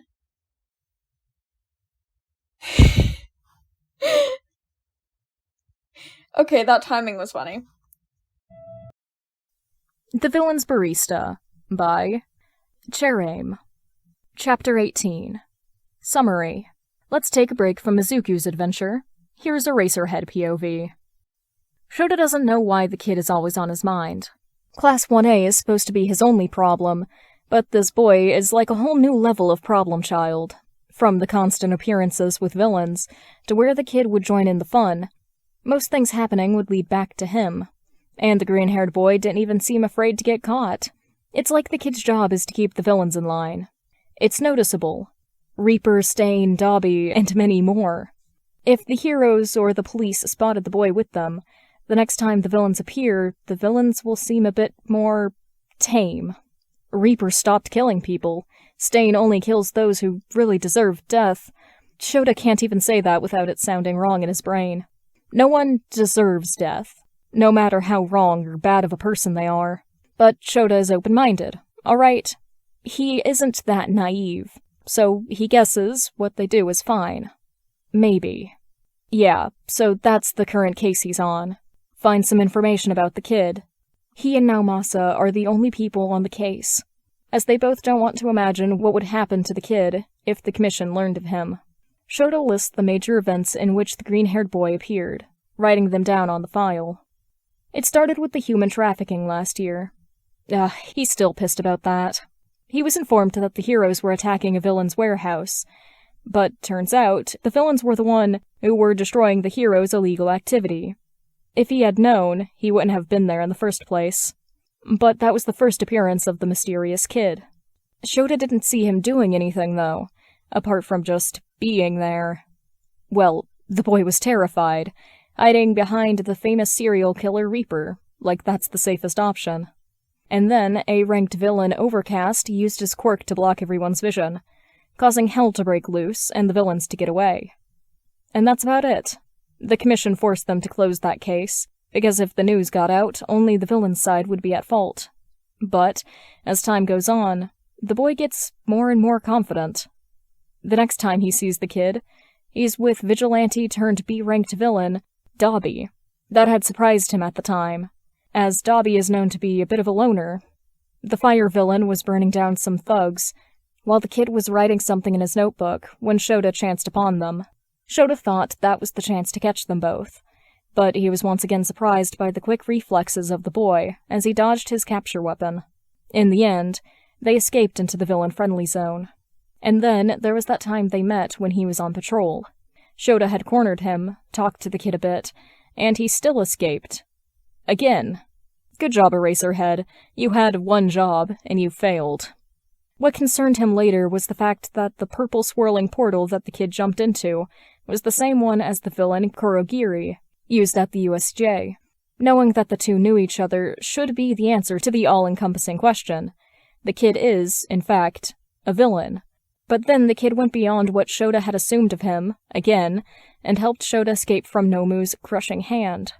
He doesn't want to admit it, but if the kid hadn't intervened, he would be dead. Shota still couldn't believe that the boy even dared to bring him coffee as an apology after that. The next major event is probably the Hosu incident. Shota pinches the bridge of his nose when he recalls the security camera feed he watched with the detective. Not only did he help the hero killer escape, the kid fucking slept on a couch while the League members watched the city burn. Well, that's surely a sign that they should bring the kid in, right? But that's the problem. They don't know the true intentions of the green-haired boy. Should the kid be treated as a criminal like his villain friends? But just being in association with villains isn't enough for the boy himself to be labeled as a villain. Association, yes, but not a villain himself. Shota and Naomasa always hesitate when it comes to younger people. And they always end up helping them all, in the end. What if the kid is a supervillain in disguise, collecting villains left and right to do his bidding? What if he's not, though? What if he's just there in the wrong place and wrong time? He's probably the same age as Shota's class. Shota sighs and rubs his temples. He should probably go out and get some more information, so they can decide what to do. Hopefully, he can do it without any more problems. Aizawa walks into the familiar pub. The building itself is shady as hell, but the people who reside there provide good information, so he always comes back regularly. He nods in greeting to the bouncer and walks in. The person he's meeting today probably already arrived. He spots the curly mint undercut among the crowd, almost instantly, and stalks up to the guy. The vigilante looks at him, briefly, before he leads Aizawa to their usual booth. 2 glasses of beer are served to them, before the waitress lets them be. "So what do you want from me today, Eraserhead?" the man asks, leaning back against the booth's rugged seat. He sips his beer and waits patiently. Aizawa brings out a folder and slides it across the table. The guy doesn't hesitate to open it. Several pictures of a boy in a hero's hoodie and a mask greet him. "Do you know this kid?" the hero asks. "That's Bunny." Aizawa finally has a name. After so many times the kid has been seen, they finally have a name to call the League's kid. "Tell me more about him." He pushes. The vigilante downs the rest of his drink and orders another glass of beer. He's a very famous analyst in the underground. And he only sells his analysis to villains. It seems logical, considering the fact that the green-haired kid is with the villains 24/7. Aizawa motions the guy to continue and crosses his arms. He doesn't work with anyone and doesn't join any group. Aizawa's brows furrow. "What about the League?" The vigilante waves his hand. Nah, they pay him like the rest of the villains. No one has the privilege. A pause where the vigilante seems to think of something. Well, maybe one. That gets his attention. At least they'll know who employs the kid. Who? The mint-haired man slams down the second empty glass on the table between them. A few of the pictures fluttering. That's too many questions, Eraserhead. Aizawa scowls. Just a couple more, and I'll stop trying to arrest you for a week. The vigilante huffs, and answers reluctantly. Mind heist. Mind heist? Oh, wow. Maybe they should leave this case as it is then. The only villain who Shota thinks should have been S-ranked instead of A-ranked is Mind Heist. How can any villain have a 100% escape rate? He'd even escaped from Shota himself. He hadn't even been able to use his quirk because Mind Heist had avoided his sight and disappeared within seconds. The Commission and even some heroes underestimate the villain, since Mind Heist never hurts them directly, but Shota knows different. And now the kid is working under said villain? He hopes the heroes are ready for them, if they decide to come out into the daylight. Now Masa shows Shota a picture of a kid at their next meeting. The boy is in a middle school uniform and smiling at the camera. And despite being scrawny, compared to the healthy, well-fed, and happy boy Shota is coming to know, in the picture, it is most definitely the kid Shota is investigating. This is Izuku Midoriya. Now Masa reads the file. He's quirkless and was reported missing by the Bakugos, a family friend, last year. Shota raises his eyebrows. So that's the All Might hoodie kid, right? Yeah. Shota hums. He can't help but think that Midoriya, or Bunny as he is now known, looks oddly familiar. He's pretty sure he's seen the kid before. Now Masa probably has the same thought, because he squints at the picture and rubs his chin thoughtfully. Hey. The detective starts, after a few moments of them both racking their brains. Yeah. Isn't this the same kid that went viral from the sports festival? Todoroki's friend. The kid who screamed into the arena. How can Shota forget? Hisashi wouldn't shut up about how amazing that stunt was. This is definitely him. The detective sighs. Shota rubs his eyes tiredly, and brings out his report from after his meeting with his informant Vigilante. He goes by another name, too. He says, while putting down a recording device on the table. Really? No, Masa groans. Shota understands the man's feelings. This boy is just getting more and more complex, and that means more work for them both. Unfortunately, his alias is Bunny, a famous analyst in the underground. Now Masa runs a hand through his hair. Wow, this kid is something else. They go through the reports they've both been compiling. It's not much, but it's more than they had before. What Shota notices is that no one will spill anything about Bunny. Villains would rather go straight to jail when they get caught, instead of telling him about their analyst. Some even deny knowing the name altogether. And the Commission is going to ignore him because he's quirkless, no matter how dangerous we think Bunny is. The detective concludes. It's happened too many times before. The HPSC ignoring villains or vigilantes who they think aren't dangerous. Shota hopes it comes back to bite them in the ass someday.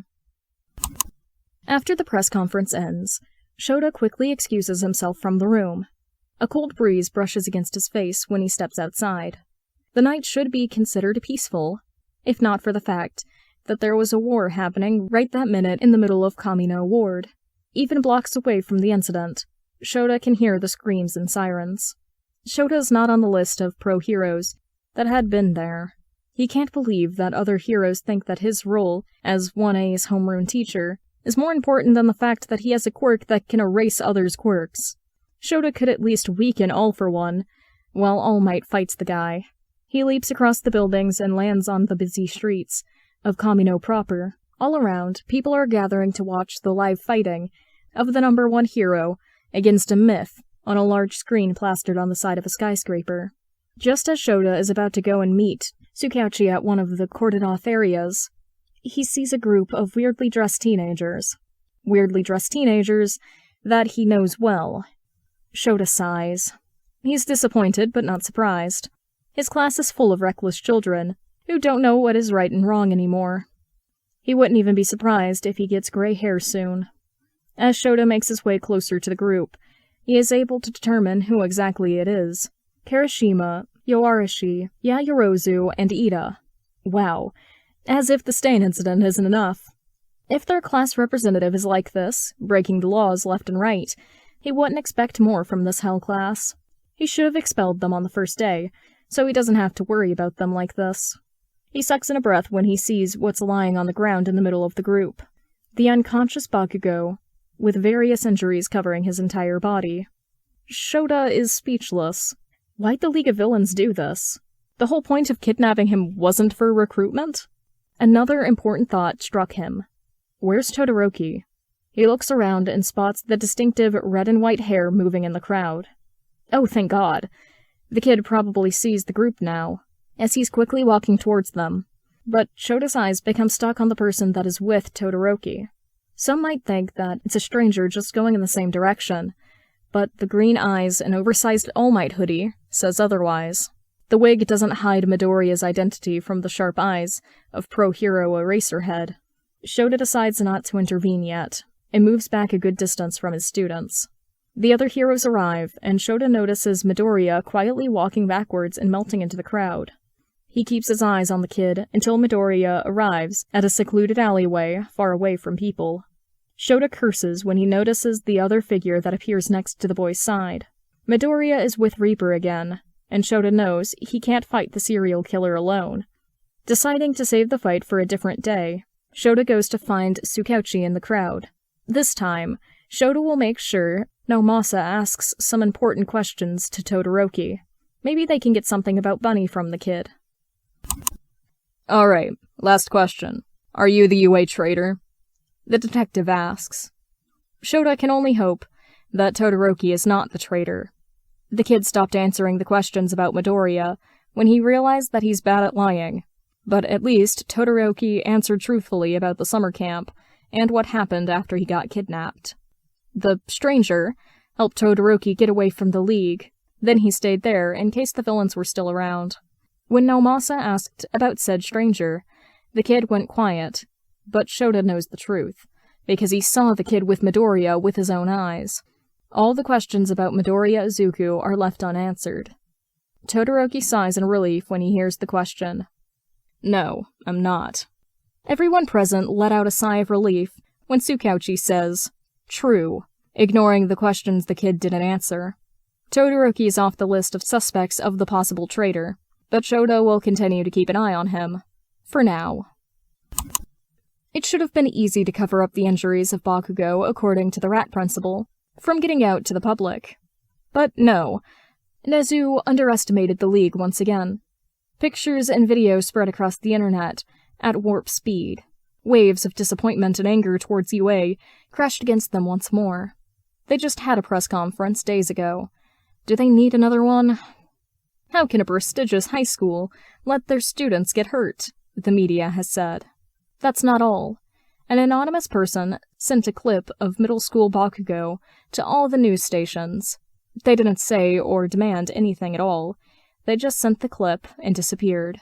The clip is horrible, to say the least. It features Bakugo using his quirk on several people and the harsh words he said to them. The victims are blurred, thankfully, so the only thing that gets shown is the boy's unacceptable behavior. How can UA let a villain into the school? The questions get poured onto social media platforms and headlines, spreading like wildfire. Even the League of Villains doesn't want that boy. UA receives backlash from people all over Japan. Turns out, all the things that he said to defend Bakugo at the press conference were worthless. The kid really is bad. Shota's so fucking tired. Almost everyone wants them to expel the kid, but Shota knows how that would end. Bakugo would turn vigilante or villain. His drive to be the best wouldn't be stopped just by expelling him. It'd just be a little road bump. General education course and therapy it is. And if Bakugo gets better, then Nezu will re-enroll the boy back into the hero course. Bakugo himself hasn't recovered from his injuries yet. The boy is still unconscious, and the doctor is not sure when he'll wake up. His future is uncertain. Shota feels a little bit bad about that. Let fate decide his future. He isn't sure that fate will be on Bakugo's side this time. Shota should rest, really. But he also has the case of Bunny that he doesn't know what to do next with. Should he treat Midoriya like he's a villain in the League, or like a harmless kid that needs their help? Shota walks into the police station like it's his second home. He expects to see Naomasa sitting at his desk doing work like always. But when he steps inside the detective's private office, Naomasa is standing in front of his table, reading something with wide eyes. When the guy notices Shota, Naomasa beckons him over. "Looks like we got a gift, Shota." The detective chuckles humorlessly. Shota looks down to see 2 cups of coffee, one smelling suspiciously like his favorite, cinnamon cappuccino. There's also a note taped to one of the cups. "I heard you guys were looking for me, so here's a gift, I guess. No poison. P.S. I don't know what Mr. Tsukauchi likes, so just try my new almond coconut chai latte recipe. Bunny." Shota pinches the bridge of his nose. Wow, this kid is something else. Notes. I think this is one of my best drawings from this fic. Ref from Kiki Ishtar on DeviantArt. Aizawa's POV is supposed to be before Ray chapter, but I just can't fit it in, so here it is. A rest before we jump back into Hawks. This chapter happens before Hawks infiltrate, maybe around after Kamino. Detective and Eraserhead is on first-name basis, because why not? I've decided that Eraserhead would not meet Bunny because, plot. BTW, the mint-haired vigilante is from Chapter 12, LOL. I didn't say anything about Bakugo's quirk, so I still keep my word about his open ending in Chapter 15. Guys, I could make a BKG Nomu, but it's too late. Why did I not think about this idea before? Facepalm. Next chapter. Of course we go back to Izuku and Hawks. Dabi is going to meet his mom. If you enjoyed this and you haven't listened to the rest of the chapters, in the description below there's a link to the playlist. This was in collaboration with the Podfigures Baton group. Each chapter was done by a different podfigure in the community. After this, I'll be passing the baton to Cheese for chapter 19. There is a link in the description below to Cheese's channel. And if you have any suggestions on what else I should read, I'm down for that. Thank you for listening. Hello everyone, and welcome back to my channel. My name is Cheese, and today we're going to be reading The Villain's Barista by Chiraim. This will be chapter 19 and episode 19 of the Podfigures Baton group. The previous chapter was read by Dust Bunny, and the next chapter will be read by Vix. Notes. Thank you, my_inner_introvert for a beta read. See the end of the chapter for more notes. Hawks holds the kid's gaze. The boy doesn't seem to want to be the first to break their staring contest, and Hawks isn't one to lose. Even if, only a second ago, the green-haired kid read him like an open book. Broccoli huffs in amusement before averting his eyes and turning back to whatever he was doing. Hawk sighs, glad that the kid's attention isn't on him now. Wow, who the fuck is this? Is this just another test for him before he gets to meet Shigaraki? If the number 3 hero can't handle a 15-year-old, then he can't be a hero or something? The kid doesn't speak to him after that, but it can be explained, because apparently this place is quite popular. For villains, of course. Villains of different ranks come in continuously. Some come for coffees, then leave. Some throw money on the counter, then leave with a suspicious folder in their arms. There's even villains who come in just to chat with a little bird. So, to say that Hawks is confused is an understatement. Yo, Bunny, 1 white chocolate mocha for me, please. Now, that is another thing. Bunny. Hawks does nothing but observe this place and the kid. The thing he notices is that everyone calls the boy Bunny. Is that his name? Or is that just a nickname the villains gave to this adorable, yet terrifying barista? Also, Villains that come into this place, a cafe specifically, spare a glance at Hawks once before they ignore him. Villains ignoring the number 3 hero? What the hell? Ugh, he's wasting his time here. Hawks flutters his wings with frustration. All done. The kid's voice cuts through his ongoing thoughts. His bright, shining eyes turn to him. It's break time. What do you want? Finally. Tell me your name first, little bird. The boy smiles. I'm Bunny. Bunny it is. No real name for me? Bunny blinks, then tilts his head. You want to be called Takumi-san?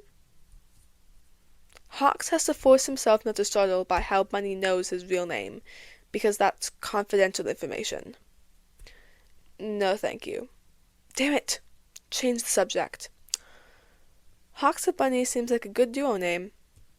The kid laughs, light and bubbly, his whole demeanor contrasting to the dangerous vibe that Hawks has slowly picked up since he arrived here.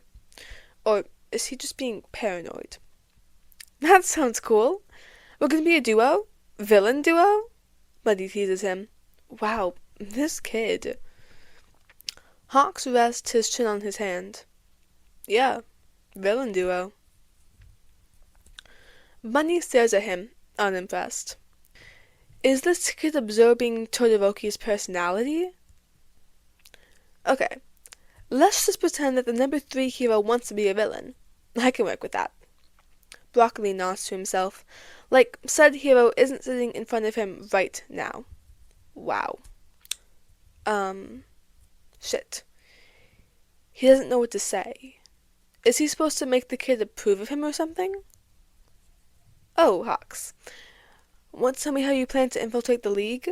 Bunny asks. He sounds like he's asking him about the weather. Hawks groans. Nobody taught him how to handle a kid who seems to know everything about him. I'm planning to join the League by proving that I'm willing to do anything for them. Willing to do anything to change society, even though I have to become a villain for it. Hawks explains. Bunny's eyes widen. Finally. Whoa! That sounds so cool! How long did you prepare for that speech?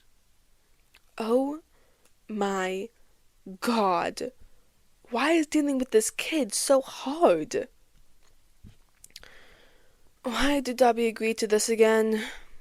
It should have been easy to say no, but nah. Let's meet Mom after all the shit that happened to the both of them.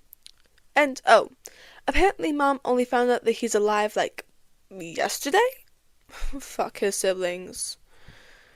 Not that he doesn't love his mom or anything, but does he really deserve to see her?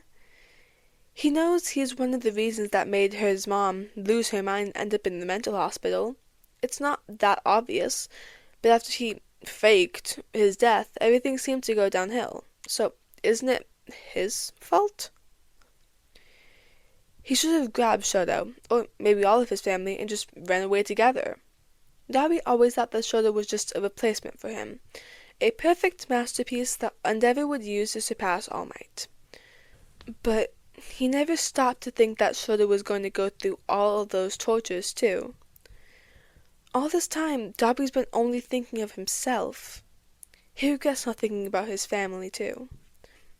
But, also, the choice he made to leave everything behind to become a villain brought him some good things, too. Dabi can say with all his heart that Bunny is the best thing that happened to him, and he would never trade the experience he had with the kid for anything else. Izuku literally gave him a place to live, food to eat, and reunited him with his brother. Dabi doesn't want to admit it, but the soft side of Bunny is starting to rub off on him. That's probably why he agreed to meet his mother today. He puts on his sunglasses and mask, following all of his siblings into the hospital. He blinks once, and they're already in front of their mom's room. Alright, he can do this. He's done so many dangerous missions and jobs. How could meeting one's mother be harder than that? Dabi's hand trembles when he touches the handle. Someone squeezes his shoulder lightly. He opens the door and comes face to face with the smell of the person he has longed for since he left. If Dabi could cry, he would. "Mom," he says. "Toya," his mom sobs. And fuck. He doesn't need to move when she rushes towards him and pulls him in for a hug. A hug that he missed so damn much. I'm so sorry. I'm so sorry. She cries into his hoodie. I should have done something. Dabi doesn't say anything, only holds his mom gently while his siblings watch them from the side. "It's not your fault," he says. She cries harder at that. It takes a while before she calms down and steps away from him. Silence. Well, it's a bit awkward, but Fuyumi, God bless her, comes and saves the day. "Well," she claps her hands, "maybe you could catch up with Mom while we go out and get you guys something to eat? Or maybe not." Natsuro and Shoto tried to protest, but of course they fail.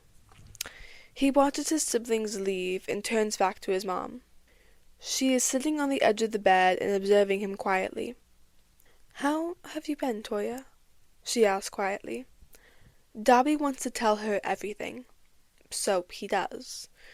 Starting from the day he leaves the name Toya behind, to the day he meets another little brother, Bunny. Is Izuku having fun messing with Hawks? Absolutely. He can't help but troll the man a little. The hero looked so tense when he came in. Izuku just wants to ease some of the tension. Hawks doesn't notice it, but he's already a little more relaxed from the stupid things Izuku has said to him.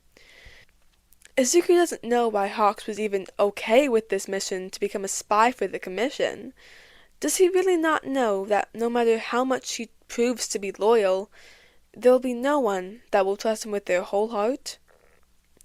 Izuku is sure that Dabi knows what he's doing, and no doubt that it will somehow involve his plan to deal with Endeavor soon. Wow, he can't believe that in less than a month, all the one in the League will start their scheme to change society. If Izuku has to guess, Dabi would probably want Hawks to help them fight the Meta Liberation Army. Which, all for one may or may not have decided to go solo against the MLA. The supervillains secretly told Izuku that he might do the job all by himself and let Tomo and his friends live their life. All for one already stole the kind of son's childhood, so he might as well not let Toya be stressed about fighting an army and taking over an empire. That's so nice of him. So Izuku has to tell the League that they should go and plan to destroy the Commission instead, and Hawks might be a great help to do that. That's why Izuku's here with Hawks in the first place. Izuku snaps out of his thoughts when he remembers that Hawks is still here in front of him. "I'm just kidding. I was just messing with you," he finally says to the hero after quite some time. Hawks whips his head to meet Izuku. "For real?" Hawks runs his hand through his hair and sighs. "Are you testing me or something? Let me tell you, I definitely failed. I don't know how to handle you at all, little green bird." Aw, poor guy. Izuku chuckles. "Sorry." The hero face palms. "Oh my god, why does Dabi want me to see you? He wants me to get trolled by a kid?" Hawks asks, and perks up when Izuku puts down a chocolate ganache tart in front of him. Izuku takes a bite of his own tart before he answers. "Nah, maybe he wants me to help you? I don't really know." He mumbles the last part. "Help me with what?" Hawks furrows his brows. Then he seems to recall what Izuku said to him earlier. "Are you serious? How does he even know about that?" Izuku hums and turns to his laptop, which is showing him a file of the hero in front of him. "I don't know, Hawks.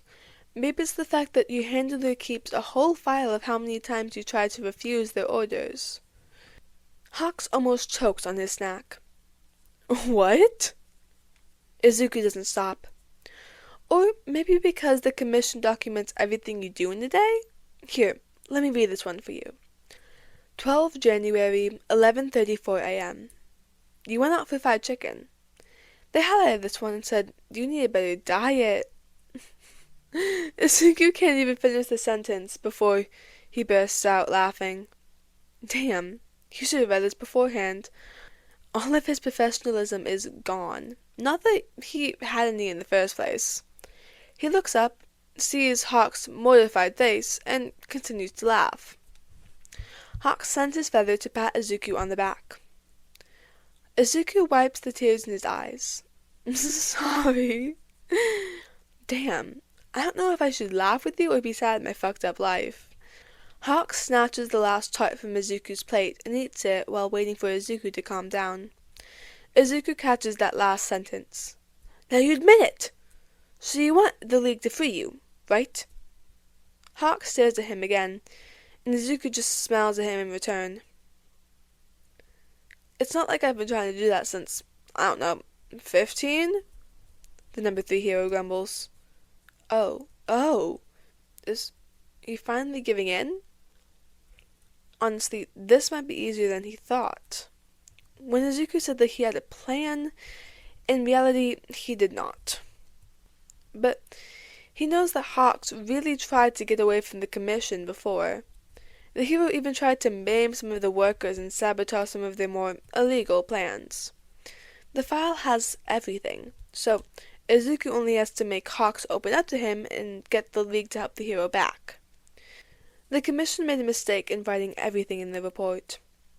Did they really think their security was that good? And you're going to succeed soon, Hawks, Izuku says and closes his laptop.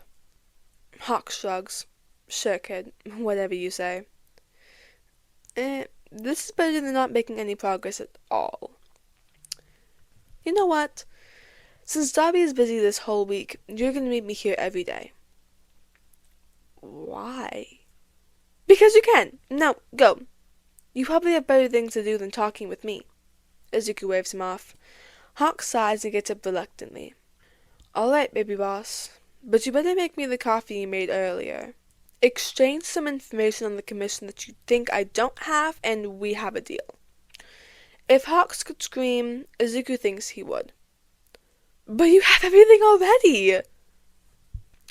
Hawks actually couldn't find anything that Izuku didn't already have. But Izuku still makes the maple pecan latte anyways.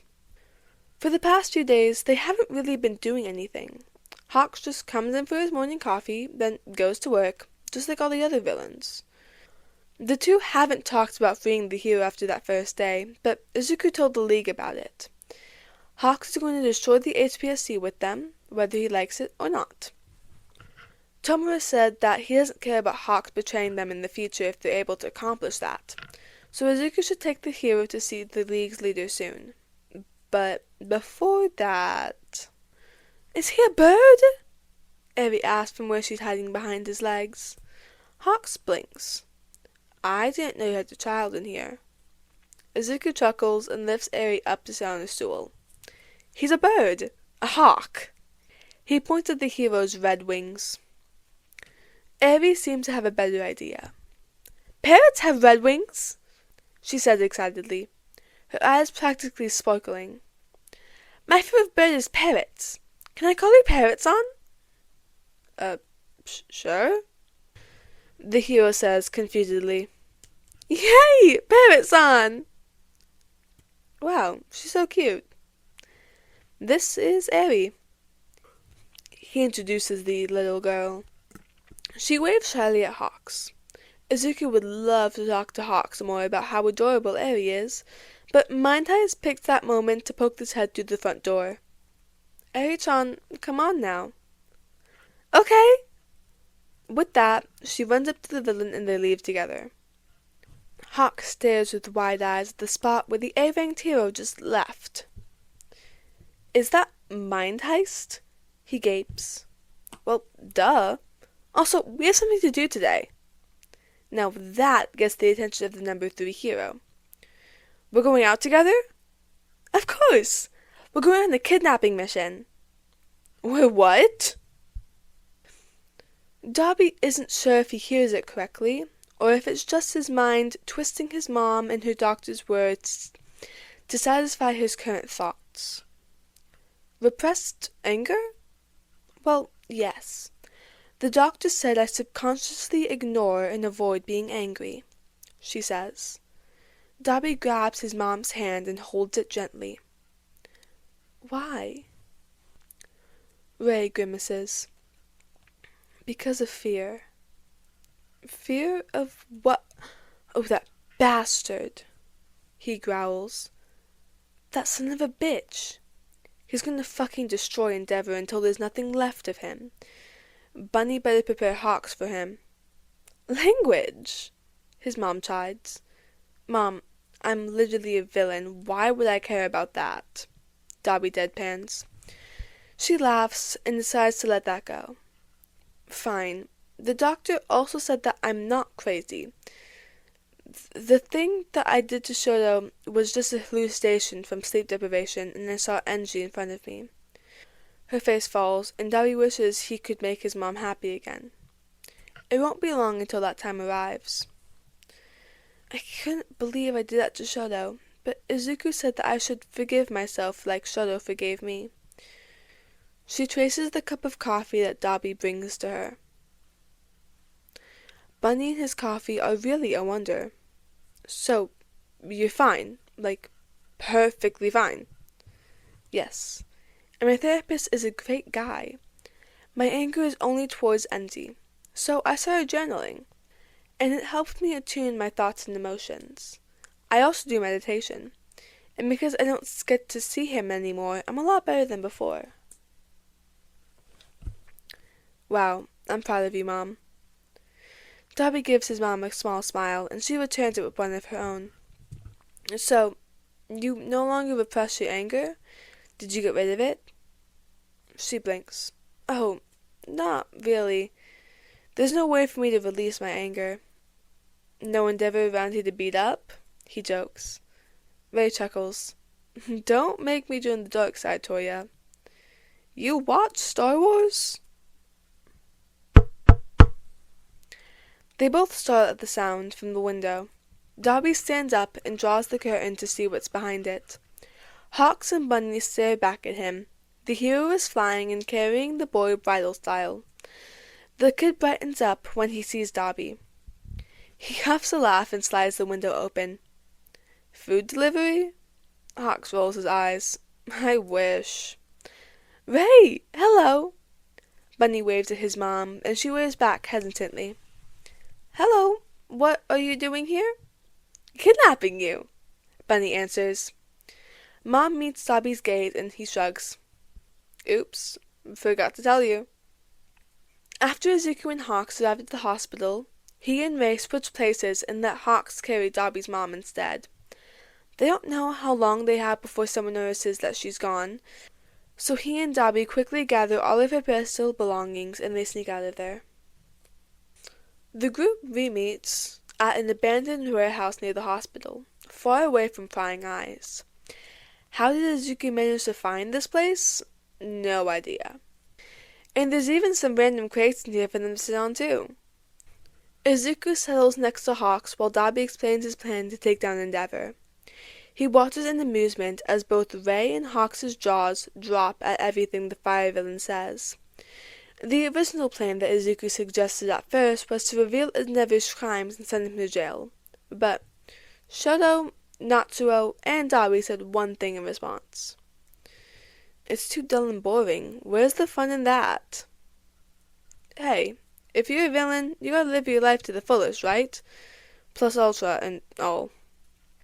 Dabi wanted Ray in the plan too, and today he looks so confident that Ray would agree to do this. She gapes at her eldest son unbelievingly after Dabi finishes. She seems speechless, just like the number 3 hero next to him. Ray glances at Izuku, and he can only smile at her. Everyone will respect her decision because she's the star in this show. Ray says nothing as she looks down at the floor, thinking.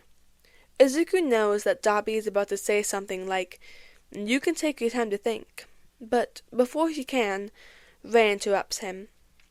She slams her foot down on the floor, ice spreading out until the entire building is frozen. The ice glistens under the light that shines through the gap in the roof. The temperature drops and Hawks wraps his wings around Izuku without taking his eyes off the insane power in front of them. She sucks in a breath and says, "I might need to learn a little bit of control?" Dabi grins. Let's just say that they have a little fun for the rest of the week. And Izuku has never seen Ray smile this much before. And that is it. The ending notes are, "Isn't it crazy how everyone is so nice and soft in this story?" Remember when I said to forget everything about canon? Yeah, because Hawks is a dork and he doesn't know how to handle this kid who seems to know everything about him. Get ready for OOC Ray, lol. The next chapter is going to be fun, and it's going to be late, too. I may or may not need to study for my exam. The next chapter is going to be based on this, kinda. And it's a video of Let It Go from Disney, so... And that is it! Thank you so much for watching this, and make sure to follow along to see the rest of the chapters. See ya! Hello everyone, and welcome back to Vic's Podfix! Yay! I am doing chapter 20 of The Villain's Barista by Cherem. I know it's been like 13 days, and I know I said that I was gonna get a better schedule, but I'm so lazy. Okay, but at least it wasn't 3 months, am I right? At least it wasn't 3 months, yes. But anyway, so chapter 20, I did chapter 6 first. If you're just now seeing this, there's the playlist for all the chapters, because this is a multi-podficker thing. Am I right? Thing, yeah. The playlist is in the description along with all the other people. I think we all understand this by now. Yes, let's get into it. Chapter 20. The summary is, let it go. Can't hold it back anymore. And the fears that once controlled me can't get to me at all. Izuku decides to bring the Todoroki family over for breakfast at the cafe that morning. He has had fun cooking with Dabi, so he's going to use it as an excuse to do so again, as it's been a while since they last had the chance to be in the kitchen together. They decide to make a traditional Japanese breakfast set consisting of bowls of steamed rice, warm miso soup, salted salmon, rolled omelet, spinach salad with sesame, and pickled cabbages and cucumbers. Dabi had said that Ray hadn't eaten a good meal for a while, so they went all out. Izuku's mouth waters just from seeing the array of food alone after it's done. He also makes various coffees to accompany the food. Izuku is in the mood for lattes, so lattes it is. After making several cups of hazelnut, lavender, mocha, caramel, chai tea, and vanilla lattes, he joins the table that the family are gathered at. Izuku sometimes feels like he's intruding on precious family time, this time included, but a reassuring smile from Shoto and Ray and a hair ruffle from Dabi is enough to sate him. The fun doesn't last long after breakfast, however. Fuyumi has to leave early because she has a teaching job to do, and Natsuo has to prepare the camera and other things for Dabi's plan later on that day. Thankfully, the guy somehow became friends with the Shadow Duo, so he has a helping hand from Overcast and Umbra, if he ever needs it. That leaves Shoto, Dabi, Ray, and Izuku there. Though Dabi's already asleep on the couch, and Shoto's preparing to go to school, Izuku's about to find some work to do when he remembers something. Izuku runs up the stairs and finds Eri yawning in her bed. Oh, she must have just woken up. Good morning, Eri, Izuku greets. She gives him a small smile. Good morning, Bunny. I would like you to meet someone again. Really? Are they nice like Parrot-san? Izuku chuckles and pats her hair. Of course! He helps Eri through her usual morning routine, then carries her down to meet Rei. Rei looks up and smiles kindly when she sees the girl from that time in the park. Hello. Eri blushes, jumps down from Izuku's arms, and runs to Rei. Rei crouches down in front of the little girl, and Eri grabs her hand. You're very pretty, she says shyly. Rei's eyes widen, and she giggles. You're very cute, too? Eri?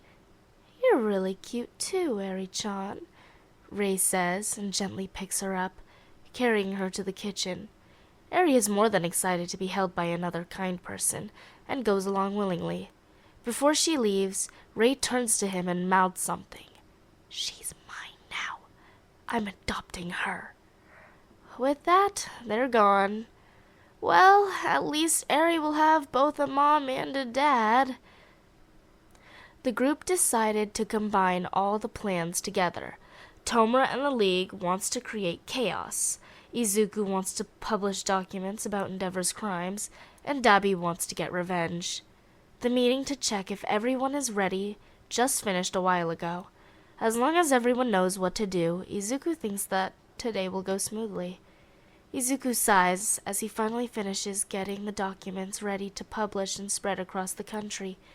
His hands are trembling in excitement.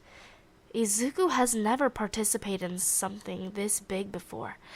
Technically, the human trafficking ring and the USJ only affected certain groups of people, and Hosu was just him making a name for Stain. But this is different.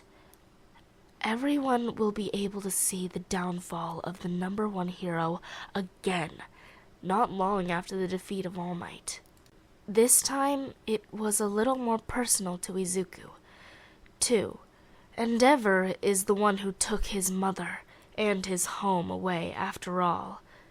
Are you guys ready? Tomura asks from where he's standing in the middle of the room. Aye, aye, Captain! Toga and Twice chirp.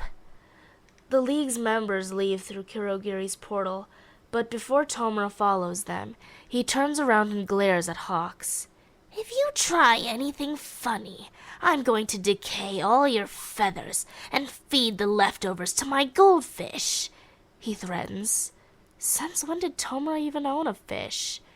Hawks, who is standing silently behind Izuku, nods rapidly. The #3 hero only met the League's leader a few days ago. But so far, Hawks would rather trail after Izuku than join Tomura. So there's that. Dabi goes to meet with his mom alone, so Hawks will bring Izuku to the meeting point. Nobody would spot the giant red wings in the sky anyway, since people will be busy watching the LOV's live stream, as they infiltrate the top 3 news stations in Japan. The body cameras they're using for the live stream are attached to Tomura, Spinner, and Mr. Compress. Both Kurogiri and Izuku have the live stream pulled up on their laptops. The former to watch their progress and warp them out when needed, and the latter to make sure nothing bad happens. Ignoring the fact that they chose their buddy by rock, paper, scissors, the teams work great when they start the infiltration. New moves that All for One graciously loaned distracted the heroes that tried to stop the League. And that's just the appetizer before the real meal that is Endeavor's downfall. When it's time, Izuku jumps in Hawks' arms, and they take off into the sky. As they get closer to the spot, Izuku spots Endeavor fighting the intelligence and regeneration quirked Nomu in the distance. And Nomu is leading the fire hero right into the target area. Hawks silently lands on top of one of the several buildings that surrounds an open, circular field. The place reminds Izuku of the Roman Colosseum from ancient times, with the way the buildings can be seen as the spectator seats to view the upcoming fight. The area is owned by All for One, and the residents are more than happy to watch the show. Izuku jumps down from Hawks' arms, carefully balancing the tons of coffee. He can't believe the coffee didn't spill while they were flying. Izuku leads the winged hero inside through the door on the rooftop, and down to the floor right below, which looks like a giant conference room, just with all the chairs put aside to one corner. They spot Natsuo sitting on the floor while setting up his expensive video camera, and he doesn't seem to notice them as they approach. "Natsuo-san," Izuku sings. He skips over and sits down. Natsuo greets him with a hair ruffle, the other hand snatching an iced Biscoff latte from Izuku's hand, ignoring his pouts. "Oh, there's Dabi," Hawks says from where he's standing by the window. The glass itself is one way, so they can see outside, but Endeavor won't see in. The Nomu gets thrown into the middle of the field, and Endeavor lands on top of it. The hero grabs the Nomu's face in one hand and lights up his other. Endeavor intensifies his flames and releases a fire blast, creating an explosion that sends pieces of Nomu in different directions. When the fire dies down, the hero is left panting, but he doesn't have the chance to take a break. Blue fire spreads around the area, surrounding the grounds in a wall of blue flames. The hero lets out a frustrated groan and turns to the newcomer. Natsuo rechecks both the camera and the mic on Dabi before he gives them a thumbs up. The livestream begins. "Well, well, well. Look who we have here, the current #1 hero." Dabi sneers at the fire hero, who looks ready to murder someone if provoked any more. "Dabi," Endeavor growls, the fire on his suit flaring up. Even though they're in a building, Izuku can feel the heat that radiates from the hero. Izuku has to snuggle into Natsuo to keep himself from sweating. The guy's body is so cold, Izuku wonders if that's part of his quirk or not. Natsuo scowls at the live stream. They can see on his laptop. Ugh, this is so annoying. Everything he does must somehow involve his fucking fire. Even though the boy is complaining, Natsuo doesn't seem to be bothered by the heat all that much. "Dude, we're live. Everyone who's watching is gonna hear that," Hawks whispers. Natsuo snorts. "Good for them." Izuku stifles a laugh and looks down at his own laptop, which still shows the LOV stream, to check if everything's doing all right. The League already seems to have the reporters and workers as hostages, and appear to be doing their villain monologues. But Izuku can't really hear them talking. Dabi is the only one with a mic. It's necessary for the reveal, after all. And how lucky they are to have Natsuo. Not only does he want to see the downfall of Endeavor, Natsuo is a film major. He helped make it so people can watch both live streams in 4K, and the audio will be clearer than any YouTube videos out there. What a perfect way to end someone's career. And Shoto would be happy. Unfortunately, his friend has to study on Saturdays, so he can't be here today. At least Shoto can rewatch it later. I still can't believe we're doing this in broad daylight, the winged hero mumbles before deciding to sit down beside Izuku. Izuku just shoves a cup of coffee into the man's hands and continues to focus on the fight. "You're the one responsible for those Nomu, aren't you?" Endeavor shouts through his current attack, sending fireball after fireball towards the villain. Dabi doesn't seem to be in trouble and continues to dodge the attacks easily. "You could say that." A fired-up punch cuts off his speech, and Dabi narrows his eyes in annoyance. Yet he still keeps up the cocky attitude. "Tisk, not good at civil conversation?" Dabi taunts. "There's nothing to talk about, villain!" Endeavor roars, sending an inferno of flames to the villain in front of him. They both ignore the nearby trees that catch on fire. Dabi grins. "That's great, because I have plenty to say to you, Todoroki NG." He steps out of the way of another attack. "Leave my name out of your mouth, Dabi." Endeavor pants. The guy had been fighting Nomu for a while, and now he has to fight a villain who's been toying with him non-stop. The hero is starting to show signs of fatigue and overheating after such a long fight. Oh, but that's the perfect moment. The wind blows, the only other sound being the fire burning in the background. Wow, even God gives them some dramatic effects. Dabi brings out a bottle of some strong hair color remover and says, "Well, I know your name. You might as well know mine." He pours the substance over his head, and it washes away the temporary black hair dye, revealing the white hair underneath. The villain shakes his head to get rid of the liquid, and looks up to stare straight at the hero's horrified face. "Call me Todoroki Toya, Dad." Hawks chokes on his coffee, and Izuku turns to see him gaping at the scene in front of him with wide eyes. "What the fuck?" Izuku rolls his eyes. "I thought you knew, and don't waste my coffee like that." Hawks huffs, but focuses back on the fight. "That's why you guys didn't say anything when he explained the plan. I thought it was because they both have fire quirks, but that doesn't answer why Endeavor's the only hero that you're going to destroy today." "This answers a lot." Izuku nods in confirmation. "No!" Endeavor doesn't get the chance to say anything else as Dabi dashes forward and summons his own fire. The hero doesn't dodge and gets sent through one of the abandoned buildings. "Come on now, get up! I didn't fight you properly earlier."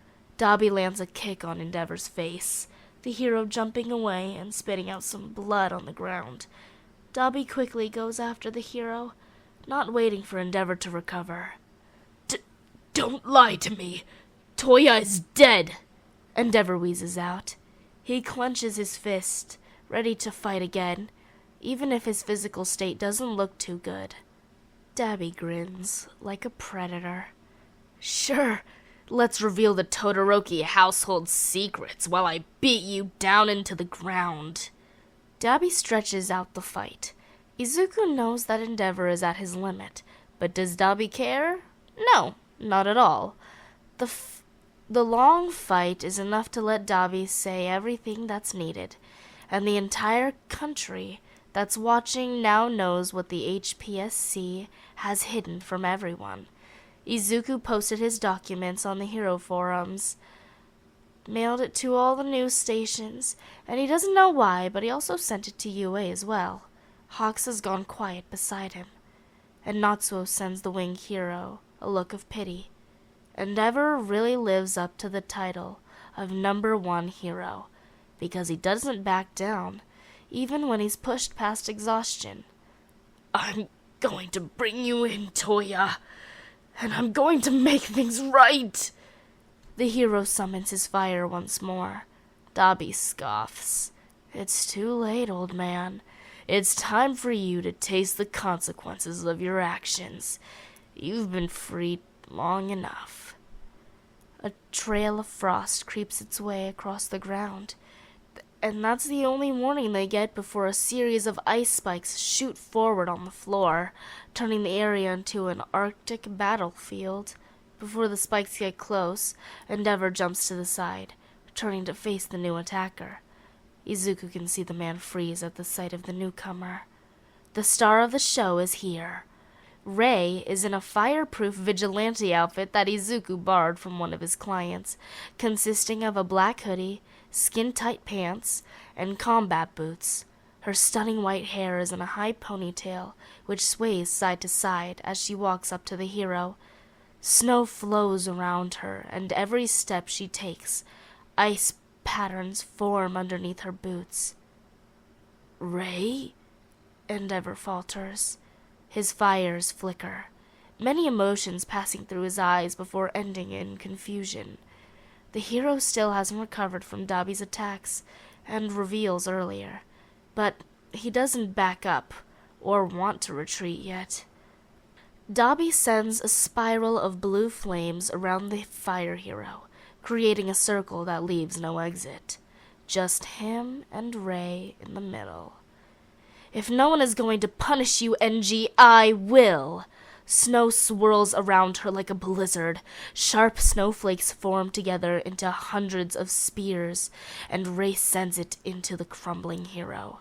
The storm does cancel out some of Dabi's fire, but the blaze that remains creates a really pretty background for Ray. Ray, what are you doing? Endeavor shouts over the raging storm. He tries to light up a burst of fire, but it's useless against the snowstorm. Why are you here? Ray says nothing, just stomps her foot down on the ground. Ice shoots out, gaining speed and height the farther it goes. Endeavor, weakened from the fight and nearly at his limit, isn't fast enough to move out of the way. A mountain of ice forms in the middle of the makeshift arena, all jagged edges and icy spikes. Snow falls down, like a final touch on the show. Hawks lets out an impressed whistle. Even though he and Izuku have witnessed her sheer power before, they can't help but still be amazed by the elegant structure. Izuku and his other two buddies look around for Endeavor, and when they spot him, they gasp. Endeavor is in the middle of the structure, ice engulfing most of his body, only leaving out his face and neck. Ray! The fire hero's teeth chatter from the cold. They can hear Dabi's quiet laugh through the mic. Maybe in another universe, we could do it the right way, through the law. But I can't stand you any longer. You don't deserve to be a hero after what you've done to my family, Ray says. For the final blow, she takes a deep breath and slams her foot down again. Eternal ice. Jesus Christ. That's the first thing Hawks hears as he lands behind the group of heroes that had been called onto the scene. He had flown Bunny back to the cafe and was making his way back when he received the notification to come here. Even though he had seen the sculpture being formed, seeing it from a faraway building is different from being up close and personal. It's even bigger than he imagined. Mountainous. It's definitely a good description for it. Everyone breathes fog out, and Hawks is immensely glad that he has a thick jacket included in his hero outfit. The usual grassy area is entirely covered in ice. The main pillar is in the middle, housing the frozen flame hero, and what surrounds it are countless jagged spikes. It makes up a stunning scene. A stunning yet horrifying scene. As Hawks and the rest of the heroes pick their way across the icy ground towards the middle, he notices that all the spikes are pointing in the same direction, right at Endeavor, an Iron Maiden of his own creation. But what seems to shock everyone the most is probably the ice crystal structure thing in the center, with Endeavor frozen in the middle of that pillar of ice. The hero seems to be reaching for something. Heaven, probably. The fire hero's eyes and mouth are wide open, stuck in a scream of pure desperation. It shouldn't be hard to rescue the hero out of the glacier, in all honesty. And that's the problem. They can't melt the ice. The commission brings all the fire heroes that are available here, and their quirks do nothing. There's even a civilian that gets called in with an ice manipulation quirk which doesn't do anything either. Some heroes come up with a genius idea of trying to break the ice instead of melting it, and that's probably the worst choice ever made. The ice cracks. So does Endeavor. They can literally see the heroes' cracking hands when they hit the ice. Hawks watches all of this and he thinks, damn, better not piss off Miss Todoroki. Ray-san, today I watched Frozen with Candy Cane. Ray coos at her adorable child. Shoto is holding Aries' hand, while the little girl tells the story of Elsa to the smiling woman. And she made the ice very sharp at the bad guy, like this. Aerie lifts her hands up and imitates the move that Elsa used. The League can't even hold themselves from awing. Then she built this huge castle with ice.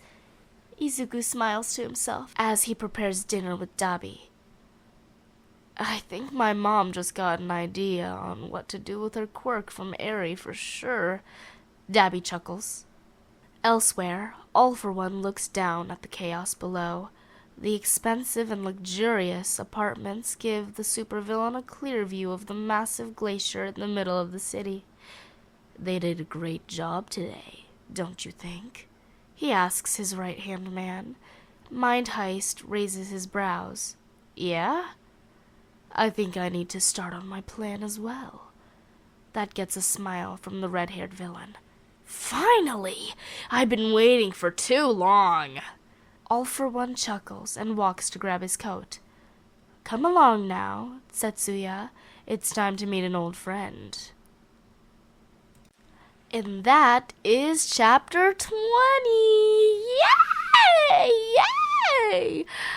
I hope you guys enjoyed that one. Let me know if there are any mistakes. I know I slur my words sometimes because I don't pre-read my fics, my chapters. I just kind of go into it blind.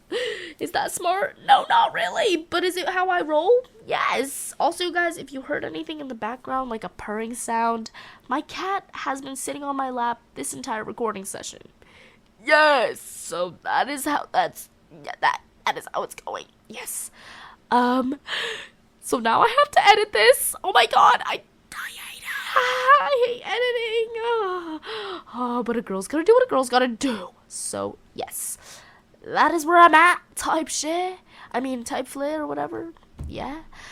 I hope you guys enjoyed. Leave a kudos to this fic in the description. Just go to the description in general and just check out all the stuff that I have there.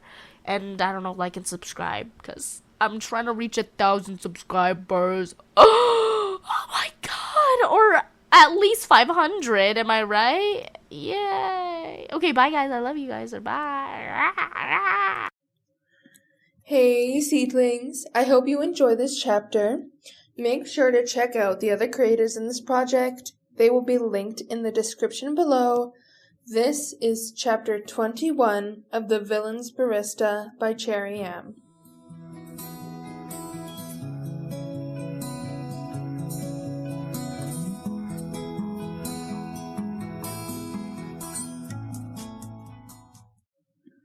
Denki thinks that breaking rules is fun, and fun means no boredom.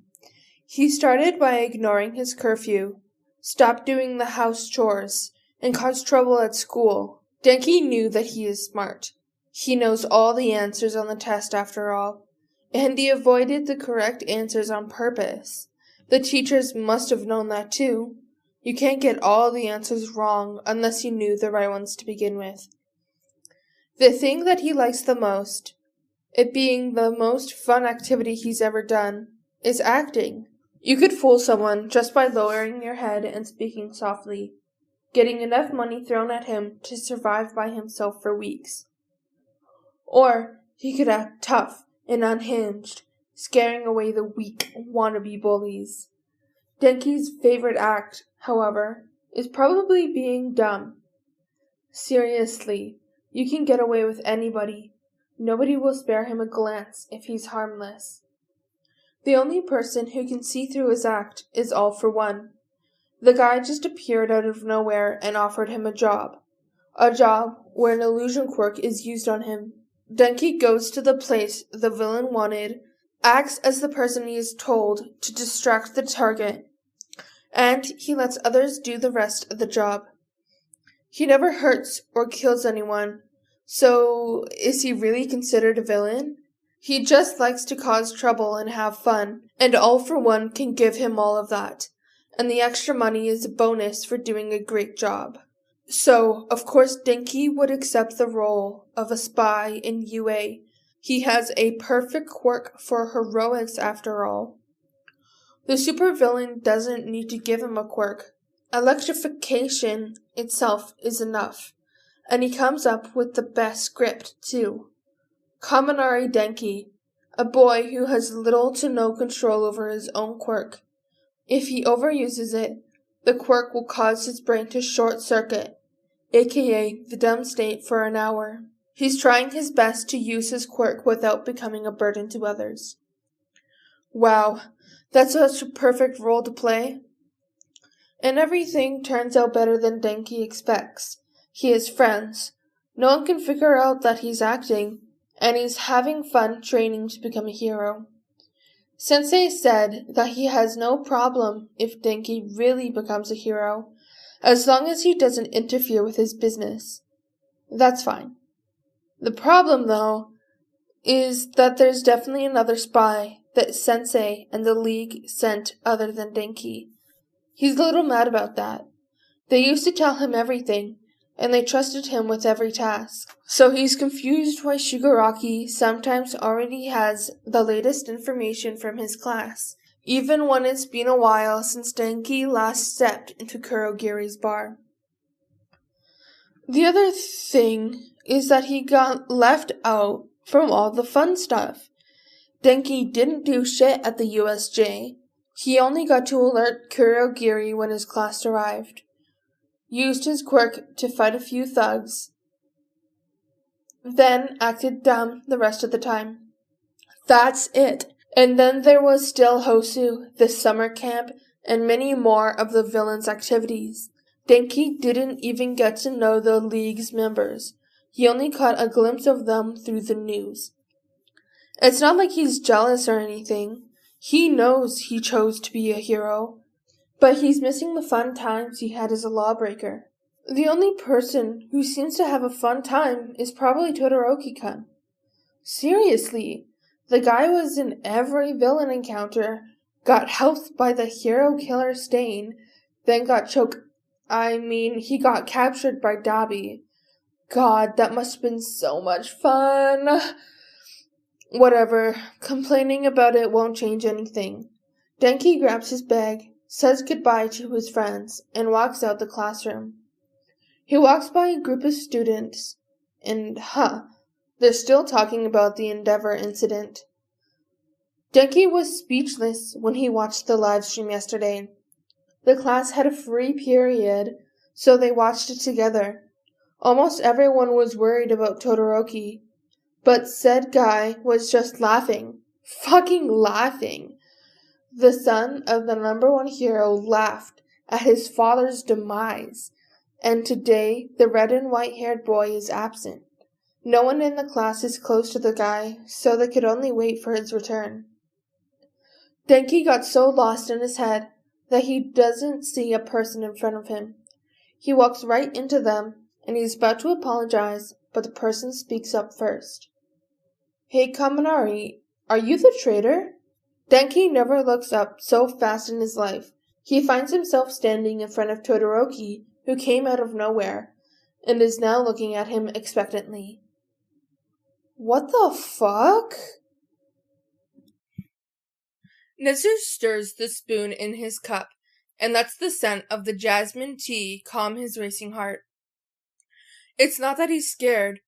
No, Nezu is excited. He's excited to meet his savior, the man who freed him from hell. Nezu has no doubt that he wouldn't be as successful today if he hadn't been saved all those years ago. His tail flickers back and forth when he senses something forming in the middle of his room. In a blink of an eye, two men stepped out from a pitch-black portal. The villain looks as good as ever in his luxury black suit with no tie. White hair and glinting red eyes still remind Nezu of that day. His companion, Mind Heist, looks around the room in interest before he finally stops the principal. Nezu nods in greeting, but is careful not to make eye contact with the mastermind. Welcome, Shigaraki-kun. It's nice to see you again, Nezu greets.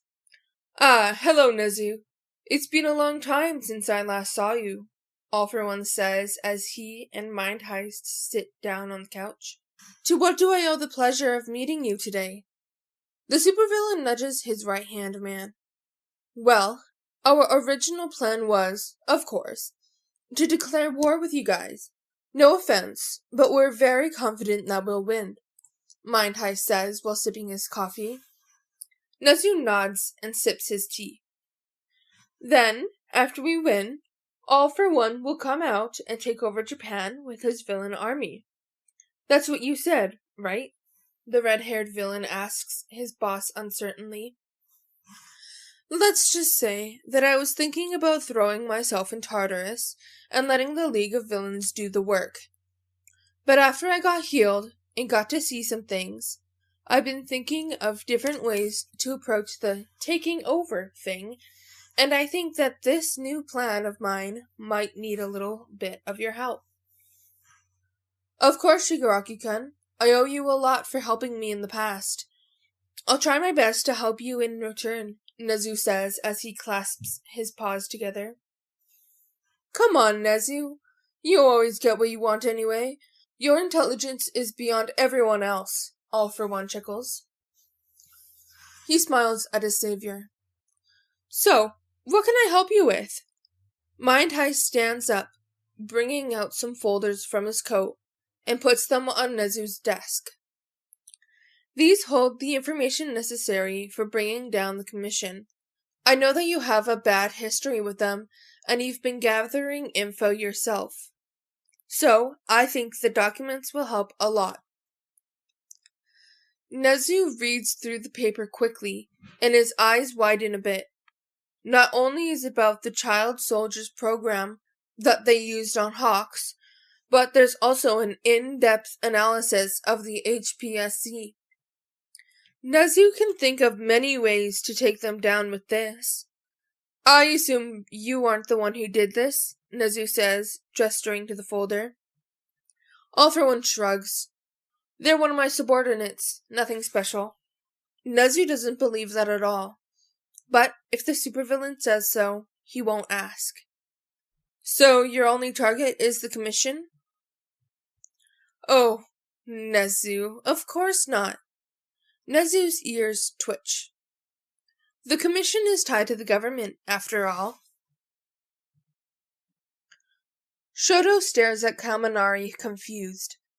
Why does the guy look like he's about to cry? Shoto just asked a question to confirm if his classmate is really the traitor, so he could invite him to Izuku's cafe, since the spy never interacts with them that much. Izuku also wants to get to know more people his age too. So he is confused as to why Kaminari is looking at him like he just grew a second head. What are you talking about, Todoroki-kun? Kaminari smiles at him, while looking left and right, rapidly. Maybe Shoto could change the way he phrases the question. I know you are the traitor, and now the guy is even paler? Ah, shit, what did he do wrong? Or maybe Kaminari isn't the spy. Shigaraki said he has an electric quirk. Wait, is it Oyama? Laser is kind of electric. Maybe the League's leader got confused or something. How'd you know? Shoto blinks at the question, but he kind of doesn't have time to answer. He brings out his phone to check the time, completely oblivious to Kaminari, who is panicking internally beside him. Please just say yes if you are. Kaminari stares at him with wide eyes. Oh, fuck this. Shoto steps forward. Fuck. Denki can't believe that the second person who can see through his act is the son of the number 2 hero. Well, number 1. Wait, the guy just died. But that's not important. He steps backward from Todoroki, and the guy frowns. I don't have all day for this. Shit. His back hits the wall, and Denki turns to the two-toned-haired boy who is typing something on his phone, not paying attention to him anymore. Oh no, is he calling for heroes? All for One is going to be so mad at him. He shouldn't have panicked and let his act slip like this. He's trying to find a good way out, when a familiar portal opens in front of him. Oh my god, Kurogiri, the lifesaver. You're done here, Todoroki-kun. You get away from the League now. He threatens? Todoroki raises his brows. What are you talking about? Do you not see that? Denki points at the warp gate. The guy glances at the swirling portal, then looks back at him. Yes, now let's go. He grabs Denki's arm and drags him into the portal. Wait, what? Todoroki lets go of his arm when they reach the other side. Denki still doesn't know what's going on, because Todoroki Shoto just walked into Kurogiri's warp gate like it's normal. There's no fucking way the son of Endeavor is the other traitor. Todoroki leaves him to stand there and goes to sit at the counter. So Denki decides to look around first. He turns to his left and finds Shigaraki already looking at him. The guy laying on the couch with the controller in hand. "Sup, traitor," the villain greets. The rest of the league turn their attention to him, and Denki finds himself panicking again. Himikatoga, Spinner, Magne, Twice, and Mr. Compress are all scattered around the room, which seems to be a cafe. The league members sitting in a cafe? What is happening? Hello? Denki says. "Hi, you're Kaminari, right? Nice to meet you. I've been wanting to meet you for a while." He turns to the owner of the voice and meets one of the most innocent faces he's ever seen.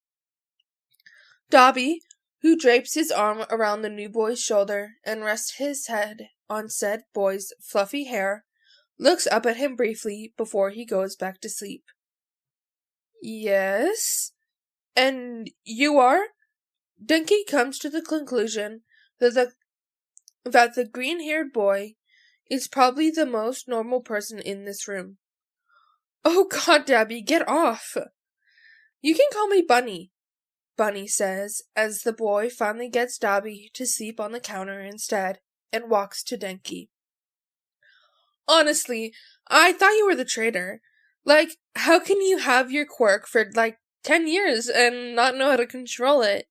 But you definitely have a really powerful quirk and—" "Bunny," Shigaraki says, and the boy quickly slaps his hand over his mouth. "Damn it, I thought I didn't do that anymore," Bunny mumbles to himself. "Anyway, Tomura is here to discuss your part in the plan. Since you still want to be a hero, I got a perfect job for you." Denki can only nod, because holy shit, he finally gets to be in their villainous activities, but he also has too many questions to ask as well. Bunny seems to know what he's thinking. "You can ask me anything." Denki points to Todoroki, who's sipping on his coffee and doesn't look interested in their ongoing conversation. The green-haired boy blinks and answers with uncertainty. Shoto isn't a villain? I'm just here for Bunny. Todoroki speaks up. Wow, what an honest answer. Bunny blushes and goes behind the counter. "Would you like something to drink while we wait for the others?" "There's more people? And ice mocha, please." Denki sits next to Todoroki and decides to watch Bunny make coffee in silence. Is this the same guy who became viral at the sports festival? He should ask for his autograph later. He's literally a legend. They don't have to wait long before the cafe's door opens and a group of well-known villains walk in. Denki gapes.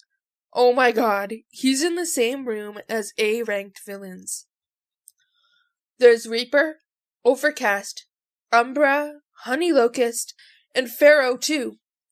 Shigaraki stands up and looks around the room. "Alright, everyone's here. Let me tell you guys how this plan works."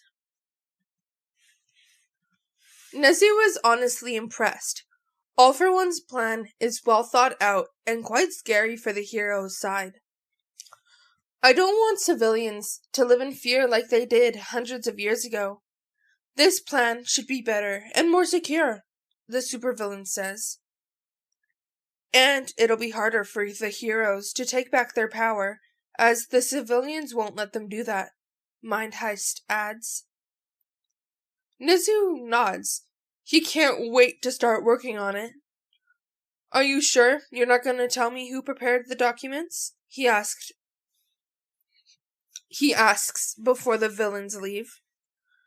Well, Mind Heist looks excited to answer it, but All for One doesn't think so. I would rather keep him to myself, Nezu. I don't want you guys to take over the world yet. That sounds interesting. Of course, Nezu says as he waves goodbye to them. Subject 845. Lab 4. Strap it to the chair. Electric torture. Quirk. High spec. Zap. It hurts.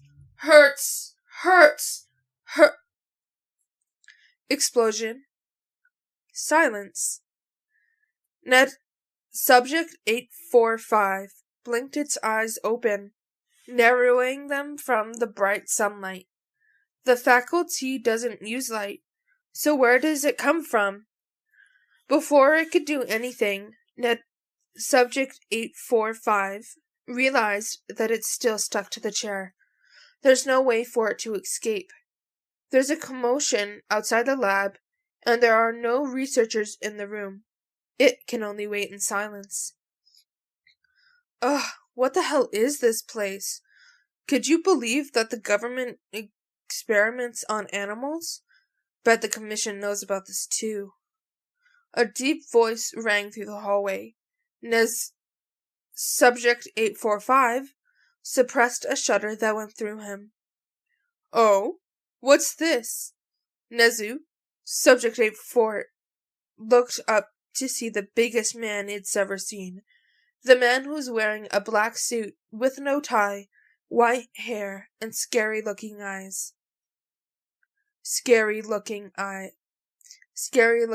eyes. In the blink of an eye, Nezu Subject was free from the thing that locked him in place.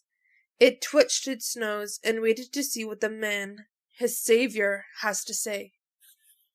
You seem to have a quirk, little stoat. No wonder these guys have tight security. But don't worry, they're all dead. Go and run, I guess.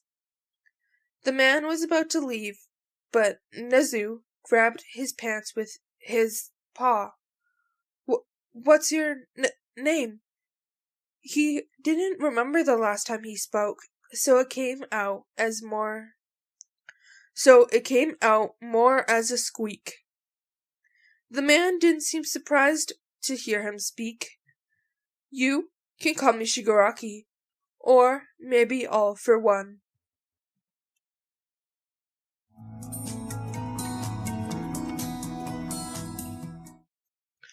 That was Chapter 21 of The Villain's Barista by Cherry M.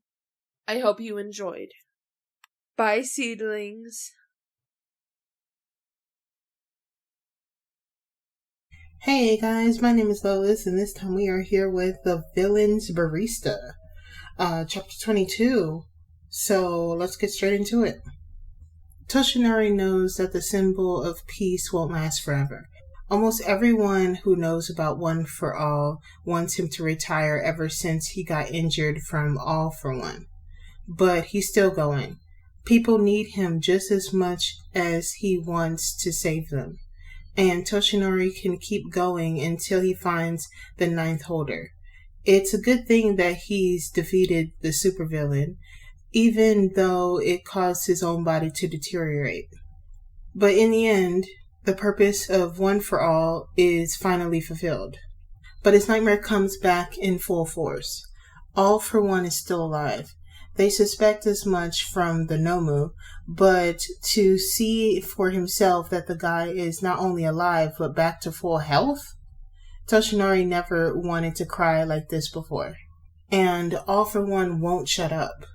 The bastard goes on and on forever about anything, from his villainous tendencies to how bad All Might is. It's frustrating as fuck. Yes, he expects to win against his arch nemesis, but sometimes things don't go as planned. Not only does he lose to that scum, but the fight was live streamed by several news stations as well. Damn you, reporters. Toshinori can't even face his students at UA after he loses the fight. He asks Nezu for a vacation and throws himself into Grant's arms. Literally. His mentor doesn't even get the chance to say anything before the ex-number-1 hero comes barging into his house. After an hour of getting his ass kicked, Tsuruhiko, finally pleased with himself, allows Toshinori to stay for a while. Toshinori then tells his mentor everything that All for One said, including Shimura Tenko and the very last thing the villain said before he left. I have the feeling you're going to retire, Yagi-kun, so I think I'll do the same. That's the last thing he heard from All for One before disappearing off the face of the earth. It's leaving Toshinori paranoid. Who knows when the villain is going to strike? Society without a symbol of peace is just so fragile. The crime rate has been going up after the Kamino incident, but it's become low once more within the last week. It's probably nothing, so he doesn't pay attention to it much. The only thing is that, where is All for One? Toshinori sighs as he sips his tea. Still no sign of him? Grant asks. They've been trying to find All for One and the League of Villains for a while, but there's no sign of them at all. Apart from the Endeavor incident, it's like they're ghosts. Sadly, yes. Grant sighs. Do you think he really retired? Not at all. He's been pursuing One for All holders for ages. Why would he suddenly stop? What if he's tired or something? Toshinori shakes his head. I doubt it. He saw me defeated, but he decided to mock me, then left. He could have, I don't know, killed me or kidnapped me, make me give him the quirk? Tsuruhiko stares at him. Toshinori didn't have to think so hard about it. Toshinori, you don't have to think so hard about it. You know that bastard's a lunatic. And unpredictable. Maybe he just wants to humiliate you and come back later. Gran, that doesn't make me feel any better. What? I'm not gonna sugarcoat it, brat. His mentor huffs and walks into the kitchen. A minute later, Gran comes back with a full of taiyaki and a thoughtful look on his face. I don't think you need to pass One for All, Toshinori. What? Why? You could wait until All for One makes a move again. But if he really doesn't come after you anymore, that means he's moved on from getting One for All back. Then we all can forget about this never-ending war and just live our lives. Gran says as he finishes his food. Toshinori looks at his mentor. While he does have a good point, Toshinori still doesn't trust that 200-year-old bastard. But it doesn't hurt to move on, he guesses. Maybe you could be the last holder of All for One, and the quirk would die with you. Tsuruhiko adds. Hazashi looks up at the streetlights.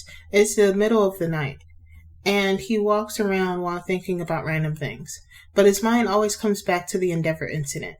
He always believed that the Flame Hero was just rude but full of ambition to become the #1 hero. In reality, not only did he have a bad personality, but the guy also did bad things to his own family. Honestly, Hazashi had watched it live on his phone, so he had read all the comments. It's 50-50 Endeavor fans don't believe Dabi and accuses the guy of making the story for attention. Others weren't so sure, but cheered for the villain nonetheless. Then the comments came up. Guys, documents on the form. Hazashi didn't get the chance to look at it because the cameraman of the live stream zoomed in on something coming from the other direction. Himura Rei, formerly Todoroki Rei, walks into frame. The comment section literally explodes, and Hazashi could only watch in silence as the two punished the guy who hurt them. The whole incident got him wondering how things like this got swept under the rug. How no one saw the red flags from Todoroki Shoto. When Hazashi thinks about it, the boy's quiet and cold personality is probably due to what his own father done to him. He's quite disappointed in himself, even though he has nothing to do with it. But he's President Mike. He's supposed to be on the lookout for these things. Maybe he should work harder so that no children who's ever put in this situation again. He could set up a hotline on his radio show. But the biggest problem here is society itself, though. Size, there's so much that needs improving. Hazashi finishes his last stroll of the city when he realizes something. He's been patrolling since 4 p.m. and he hasn't come across any villains at all. Hazashi starts to look in several areas, but still finds none. That's unusual. He's about to give up on the villain search. Wow, can't believe he's looking for villains this time, when his phone rings. Hey Hazashi, have you finished your patrol yet? Wanna hang out? Nimue asks. Perfect timing, Nim. I wanted to ask you something. How many villains have you come across today? Oh yeah, that... None, apparently. I also asked Tsukachi-kun about this, and he said that all the heroes that patrolled today didn't come across any villains at all. He said, and I quote, Midnight, this is like my day off. Huh. Weird. So you want to hang out or nah? She asks again. I want to go to sleep. Maybe tomorrow. You? Sleep? Wow, am I dreaming? He sighs. Yes, ma'am. Can I go now? Fine. When she hangs up, Hazashi quietly walks home. It's only a 10-minute walk from where he is, so it doesn't take him long to arrive at their apartment. He puts in the passcode to open the door. He walks in to find the lights still on. Shota! It's 2 a.m. Go to sleep! Hazashi yells at his roommate when he finds the guy buried under cats and paperwork in the living room. Hazashi expects his best friend to have gone to sleep already, but it turns out he's so wrong. Shota groans from the couch. Jesus, did this guy get any sleep this week? Hazashi quickly walks up to the guy and drags him out of the pile of papers. Shota, come on! What are you even working on this late?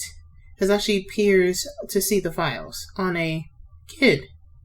A green-haired kid named Midoriya Izuku, and with an alias, Bunny. Is this the case you're working on? Shota glares at him and answers half-heartedly. Yeah, me and Amasa are trying to figure out what the kid's purpose is. But recently, Midoriya hasn't come out at all. Hell, villains that are associated with the kid are all gone too. Oh, speaking of villains' disappearance, do you know that I didn't find any ranked villains while I was patrolling? Shota looked up in interest, so Hazashi continues. Usually I'll find some, but this week I found none. The whole patrol, I only greeted some fans and stopped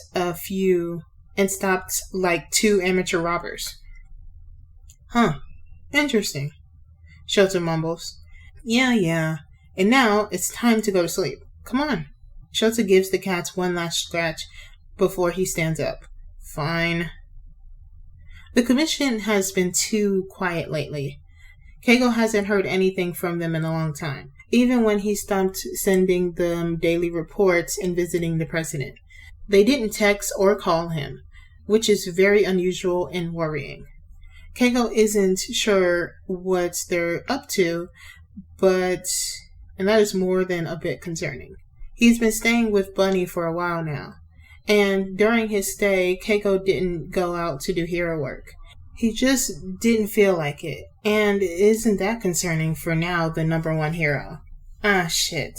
He can't believe that the position fell on him like that. Keigo didn't even need to work for it. And that makes the fact that HPSC is a bit too quiet bothered him a lot. Keigo was brushing Erie's hair when he got a text from one of his closest friends. Mommy Bunny, come to your apartment. He hasn't heard from Rumi for a very long time, and it's weird for her to reach out to him first. Whatever it's about, it must be important. Keigo gently lifts Eri off his lap and hands her to Rei. Where are you going? Bunny asks. My apartment. The kid blinks, then smiles at him. Can I come with you? Keigo raises a brow. Why would you want to come with me? It gets boring in here sometimes, you know? Bunny pouts. Remy probably doesn't know the kid anyway. Fine. He doesn't even get the chance to finish his sentence before Bunny jumps into his waiting arms. Fuck, why is he so soft for this kid? They arrive at Keigo's apartment's balcony less than half an hour later, and he knows immediately that something is wrong. Stay behind me, he mumbles to Bunny. Keigo brings out his feathered swords and slides open the door quietly. He walks in slowly, his gaze sweeping the room, and he frowns. Keigo arrives in the living room, and he stops dead in his tracks. Bunny walks right into his wings. Ow, what the hell? The kid whines, but Keigo just gasps at what he sees in front of him. Oh, hey Kei, Rumi said, Rumi still decked out in her miracle outfit, greeted from the couch, as if she doesn't have 5 unconscious men at her feet, all of which wearing black outfits with masks covering their identity. What the fuck happened here? Rumi ignored him when his eyes landed on the adorable green-haired kid behind him, who coincidentally is wearing a limited edition Miracle hoodie today. Oh my god, he's so cute! In a blink of an eye, Rumi has Bunny in her arms and hugs him tightly. Don't tell me that's the reason you've been gone. It's because you're taking care of your son. Bunny blushes. He's not my son. Can we get back to why you texted me? And why are there a pile of bodies on my carpet? Rumi stops hugging Bunny, but doesn't let the kid go. Her face turning serious. The commission's revoked your hero license. What? What? Why? He and Bunny speaks at the same time. Why would the commission do that? Hawks is the #1 hero, and they got rid of him just like that? That's so unreasonable. Rumi lifts her head. Personally, I think they suspect you're going to betray them. Keigo makes a face. What did I do? Kei, I broke in and read your report. Anyone could tell that you're withholding information, so they probably cut you off before you try anything funny. They've been on fire since Endeavor's secret got revealed. They must be afraid you'll reveal yours, too, since you're with the villains now, she explains. Keiko sighs. What about these guys? He points to the unconscious men. Oh, that? Pfft, the commission's fucking sent them to eliminate you. I didn't even break a sweat beating them. Keiko goes silent. He needs time to process this. Luckily, Bunny is here to fill the silence. So, Miracle-san, what are you gonna do next? From the way you phrased it, Hawks really betrayed you guys. Keiko shoots him a glare, but the kid ignores him. Rumi looks at the boy. Well, first of all, call me Rumi. Secondly, I'm not with the commission, because, as you can see, they don't have anything to tie me down, unlike this stupid bird. And I really don't care, as long as I get to say people and Kei is still alive. Bunny smiles. Wow, Rumi-san, you're a great hero. She ruffles the kid's hair. Thanks, kid. Wait, what's your name? I'm Izuku. Oh, nice. He finally knows Bunny's real name. Okay, Izuku-kun, what should we do with the bodies? I could just kick them out the window. Rumi, this is like the 20th floor, Keigo cuts in. Who cares? Anyways, Bunny cuts their bickering short. Maybe we can send them to the police for trespassing. Aw, little Bunny, you're so smart. Rumi coos before she walks away to call the police. She seems to like you a lot, he says to the boy. Bunny huffs. Better than drop-kicking me because I'm a villain. You think she could be on your side? Keigo couldn't help but ask. She said she'll always be by your side. Oh, right. And you don't have to worry about the villain thing anyway, Hawks. Keigo tilts his head. Why? Is this about your guy's plan that I don't know about? Yep. He was about to ask more, but Rumi's voice cut him off. I'm back! Let's go out for lunch and discuss the end of the commission. Rumi shouts. Bunny grins at her. Already started on it, Rumi-san. Tell me about it, baby bunny. Keigo sighs fondly as he follows them out of the apartment. He really wants to know what's up with the commission, but he just has to wait and see how everything turns out. While they walk, he decides to bring his phone and checks the hero website. And wow, Rumi wasn't kidding. His name had been removed from the official website, and it wouldn't take long for people to notice. Oh shit! Izuku curses before quickly hiding behind him. What? He gets cut off by the flame lasso being whipped across his face. Keiko barely avoids it, sending 5 feathers towards that direction and 2 feathers to look out behind him. He pulls Bunny close to him. Heck yeah, time to kick some ass, baby. Rumi shouts as she kicks the guy in the head. It only takes a few moments later that the area is completely surrounded by people that got sent by the commission. They're wearing similar black outfits as the men in his apartment. Damn, they really want him dead, huh? Maybe I should call Kurogiri, just in case. Keiko couldn't agree more. This is gonna take a while. Mirai considers foresight as an overpowered quirk. How could he not? To be able to see a person's future is such a good power. The only bad thing about it that the future can't be changed, which means Mirai can only accept what he sees and continues on with his life. So when he sees his death at the hand of Overhaul, Mirai couldn't do anything but fight the villain until his time has come to an end. He still remembers the moment, the strike only inches away from his face. Mirai remembers how he already gave up and hoped that Muriel would make it out alive. But that he definitely didn't see with his quirk was Shigaraki Tomura, and his League of Villains coming through the roof and falling on top of Chisaki Kai, shouting something about Bunny and Eerie. Mirai sees Overhaul escaping, but he thinks he's passed out for a while because the next thing he hears is a scream of agony from Overhaul, and that's the only thing he hears before passing out again. It really is a miracle that there are no casualties at all, except for the disappearance of Overhaul, and the last set of quirky racing bullets. Mirai gets out of the hospital within a week, and that gets him thinking. This is the second time his quirk was wrong. Mirai has been so sure that All Might would die at the hands of All for One.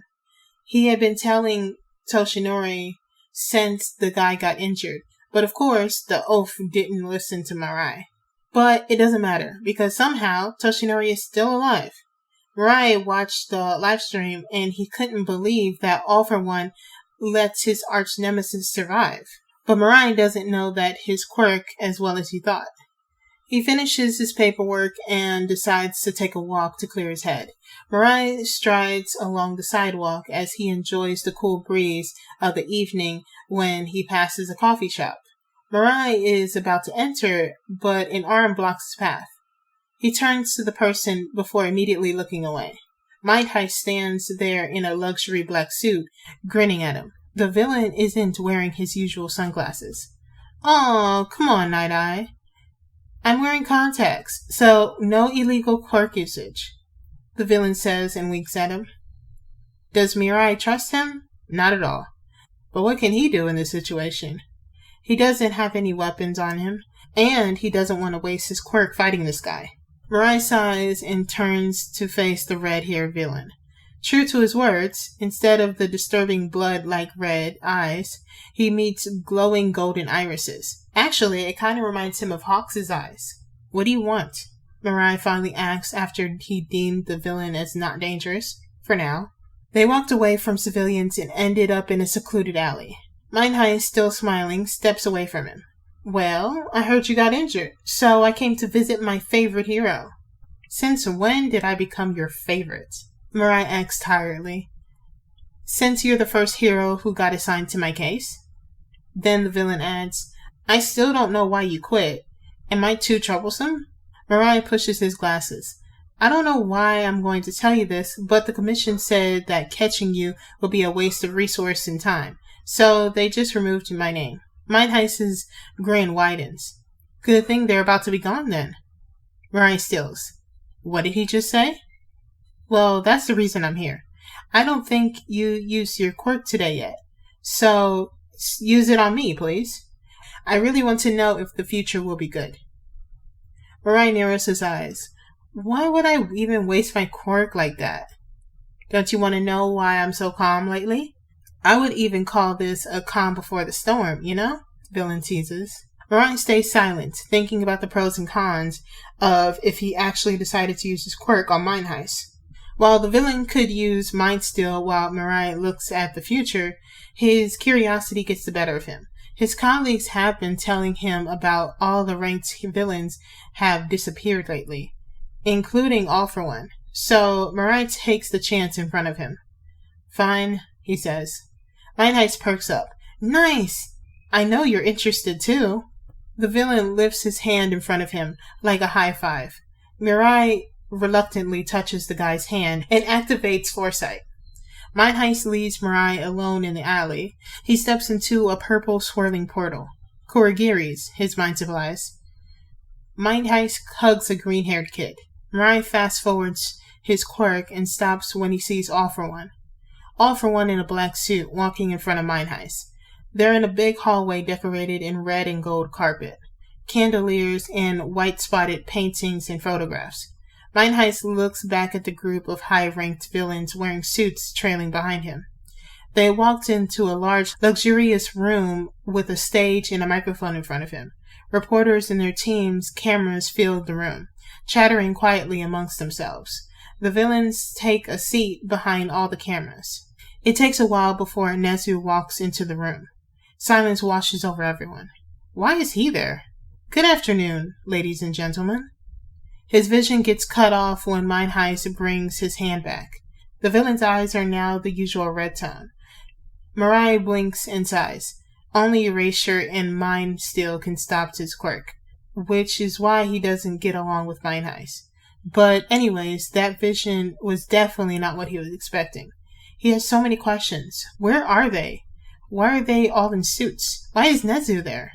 When he looks up to ask those things to the villain, the guy's already gone.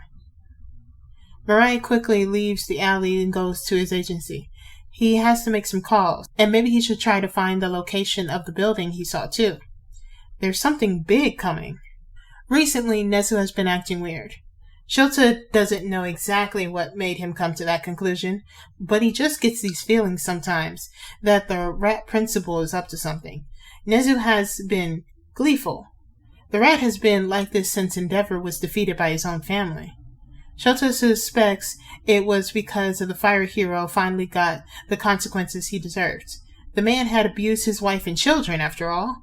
Nezu probably can get behind Dabi's plan, since the rat also experienced something like that.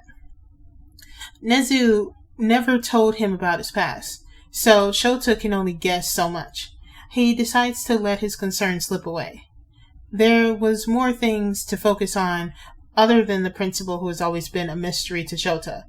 For instance, Todoroki Shoto, a boy who associates himself with Bunny, aka Midoriya Izuku. Even though the kid isn't the traitor, Shota still keeps an eye on him.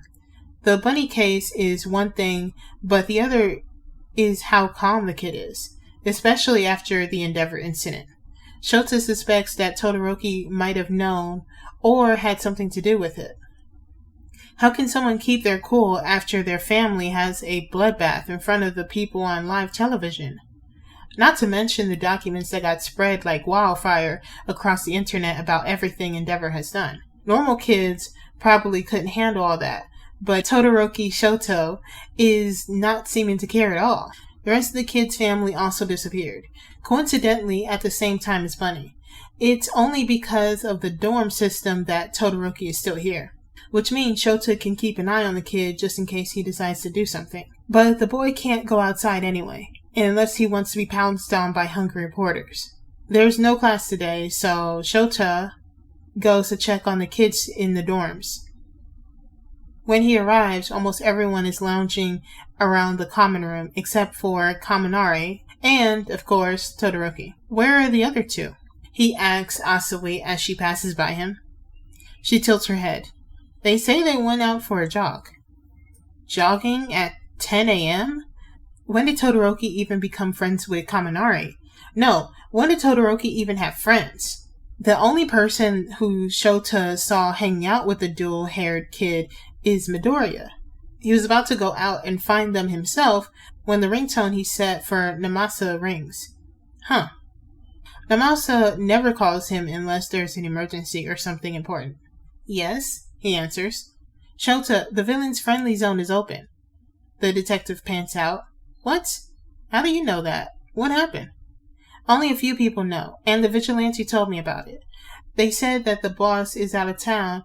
As you know, villains have all disappeared recently, so the zone is safe to enter as long as we don't do anything bad.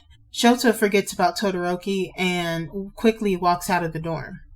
Where are you right now? Station's parking lot. I'm starting my car right now. See you in front of UA in 5. Just as Shota makes his way to UA gates, he spots Namasa's car immediately. Shota quickly gets in. It's so rare for the villain's zone to be open. And there's no one to antagonize them either. They could get a lot of information by just looking at the town. If they get lucky, they might find some civil villains related who wouldn't be bothered to be questioned. Shota is too excited to notice that something wrong is happening behind him. He's oblivious to the electrical spark that runs along the school gates, making the door malfunction, creating the electrical dorm that covers the entire school, blocking useful pro-heroes and students from the commission. They decided to walk into the villain's friendly zone, as it would be easier to look around than sitting in the car. Shota walks a bit behind Namasa, letting the man lead the way since he seems to know where he's going. Surprisingly, there's a lot of people, and none of them are villains. Some share a resemblance of some, but Shota knows that they're just some villains' relatives who wanted to live a peaceful life away from the commission. People seem to know who he is too, judging by the "Hello, Eraserhead" he receives from literally everyone. Isn't that weird? Maybe the vigilantes not only told him about the residents as well. Namasa suggests. Shota nods. At least they aren't mad at us for using our chance to get in here. They walked for a while before Namasa stops in front of a very expensive-looking building on the entire street. He can't see what's inside for Shota only to wait for the detective to say something. This place is where all the villains usually come for a meetup. According to my source, this place is like center hall of the city. Namasa says as he grabs the door handle. Are you sure we won't be charged for trespassing? He says, just in case. Well, 70%. Where's the other 30% then? With that, the detective opens the door and steps inside, Shota following behind closely. He peeks in to find himself staring into familiar green eyes. Midoriya blinks at them and then smiles. I knew it! I was so sure you guys would come. True, Namasa whispers. Shota sighs, and he didn't expect less from the number one problem child. Come in, come sit. Let's make some coffee. Bunny trails as he disappears inside the door behind him. Shota feels like someone is staring at them, so he turns to the side. And the entire Todoroki family is here, looking at them from various expressions. Todoroki Rei, Todoroki Fumi, Todoroki Natsuo, and the little girl who looks similar to them sitting on their mother's lap. Oh, you're Shota's homeroom teacher, Todoroki Fumi says quietly. If I may ask, why are you guys here? Namasa asks as he walks to the couch on the opposite side of them. Shota follows him. Well, Fumi turns to her mother and brother for help, but none of them seem interested in the conversation. Bunny comes to the rescue as always, the boy coming back with a tray of desserts and coffee. I still can't believe I'm in the same room as you guys, and you aren't trying to catch me. I still wonder why the boss decides that it's okay to let people know how you get into the zone today. Kid, Midoriya would have rambled for a while if not for Shota. The kid blushes and puts the tray down. Anyways, you're welcome to stay here, but you have to leave before the villains get back. The real question is, where are they? They've been gone for a while now. Namasa asks the boy. Midoriya hums, looking at the clock, then the television. Then back at the television. Midoriya hums, looking at the clock, then at the television. You'll get your answers in a few minutes, detective. Shota doesn't trust that at all. Something is going to happen today, isn't it? You're not going to tell us? He asks. Nah, it's a surprise. And right on time, the documentary of the TV gets cut off. A broadcast starts, and judging by the reporters who just came into frame, it's live. Good afternoon, I'm Asahi Ryu from JNN. We're sorry to interrupt your regular scheduled programming to bring you this breaking news. This just in. We received an invitation from UA High School's principal, Mr. Nezu, to join a press conference that he himself has organized. Shota whips his head to face Numasa, but it seems like the guy didn't know about this either. What the hell is the rat doing? Live from the government's house, we still haven't seen anyone from the ministry yet. But Mr. Nezu is walking onto the stage right now. The video pops up right next to the news reporter, probably from a cameraman at the conference. Nezu is at the microphone. The principal taps the mic a few times. Good afternoon, ladies and gentlemen. It's me, Principal Nezu. You're probably wondering why I'm here today. Let me get straight to it then. We are here today to tell you all the crimes that the Hero Public Safety Commission has committed since starting their organization. They hear murmurs and even gasps from the reporters. Shota can only sit there, looking at the TV with wide eyes. Let's start with their very first project, a laboratory that got buried after the war many years ago. Let me introduce you to Subject 845. Izuku sits there smiling proudly as Nezu announces the next speaker. He's even prouder when Keigo appears in the video. If he's one of the reporters at the place, he would have screamed from the sheer amount of shock, not only from the story by Nezu and the appearance of Hawks, but also the fact that the information on the commission is real. There's evidence in everything Nezu has said, and there will be more. Keigo chuckles into the mic. Wow, this is the first time you guys are hearing my name, huh? Let me introduce myself again. Wish I could say my name in a different circumstance, but hi, my name is Takami Keigo. And today I'm going to tell you guys about a child who got ripped from his family to fulfill some stupid project. I don't know what it was called, but most of my friends named it the Child Soldier. As Keigo's speech continues, Izuku has fun scrolling through his phone, reading through the internet's reaction. Everything is going well, just as he expected. And there's no chance for the government to cover this up now. There even have some people who are forming together to protest at the commission's building and the government's house as well. They want all the staff in the ministries gone as soon as possible. But unknown to them, Mind Heist has already started that part. Eraserhead and Detective Tsukachi have gone quiet, but Izuku can sense the awe coming from them. Who would have guessed that villains could do what they couldn't, huh? After Keigo, there's more people. A family who got threatened by the commission. A relative who lost their beloved one to the corrupt organization, and many more. When everyone finishes, they all think that the conference is done. But then Nezu walks up again. That's all for the reveal. The principal laughs. Now, to the most important part of this event. Usually, all the people who are responsible for this would be stripped of their position and face appropriate penalties, which includes the current government who acts oblivious and lets this all happen. And then we can hold an election later, right? But me and my team have been working for a while now to make a plan to make this society better. It may come as a rush things to do, but let me introduce you to the new Prime Minister and his team. Please welcome. A very familiar white-haired man walks onto the stage next to Nezu. Red eyes full of amusement, nods politely at the reporter. Mr. Shigaraki. Detective Tsukachi stops what he's doing and stares at the screen in horror. Izuku stifles a laugh behind his cup of vanilla latte. The beginning of a new era has begun. Elsewhere, All Might spits out his tea. Oh my god! I cannot believe that! Even my eyes are like bulging out of my head. Bruh. Oh my god, that is so crazy. Okay, so if you want to know more on this, well, you gotta follow the playlist. There's like one more chapter, so. Hi, hello, and welcome to or welcome back to Barista. This time I'm So, and this will be the last chapter of The Villain's Barista by Cherame. Chapter 23. Bunny, iced cappuccino and hazelnut latte, please. Coming! Izuku replies as he quickly finishes cleaning up the table. He runs back and jumps over the counter to make the order as fast as possible. There's still people that haven't ordered yet, and there's some tables that haven't been cleaned too. The front doors opens, and a familiar fire villain walks in. "Dabi, come help me!" Izuku shouts.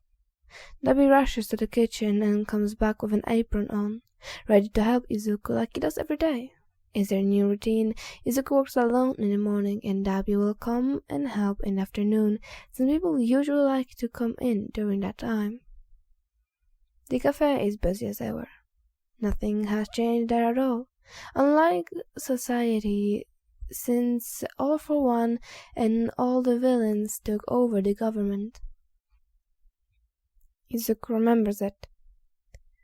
The only word that suited the situation that day was chaos. The moment when Nezu announced All for One as the next prime minister, Izuku can't even describe what the citizens felt. Shock, surprise, betrayal. Nezu supported the mysterious villain that ended All Might. But the people could only ask questions, not to do anything about it. The new #1 hero Hawks was also there, and the rest of the top 10 who had been quiet for a while now. It's like they all agree with this happening. All the heroes try, but what can a small group of heroes do against high-ranked villains that surround the entire government and commission building? And if someone is lucky and their names are on the list of heroes who receive money from the HPSC to do bad stuff, well, they may or may not get caught and disappear off the face of the earth. It's like a hero's wipeout actually. Stan was so happy about this. After the hero's disappearance occurred, a news report of their action come out as well. The plan is to keep the balance of the citizens' feelings.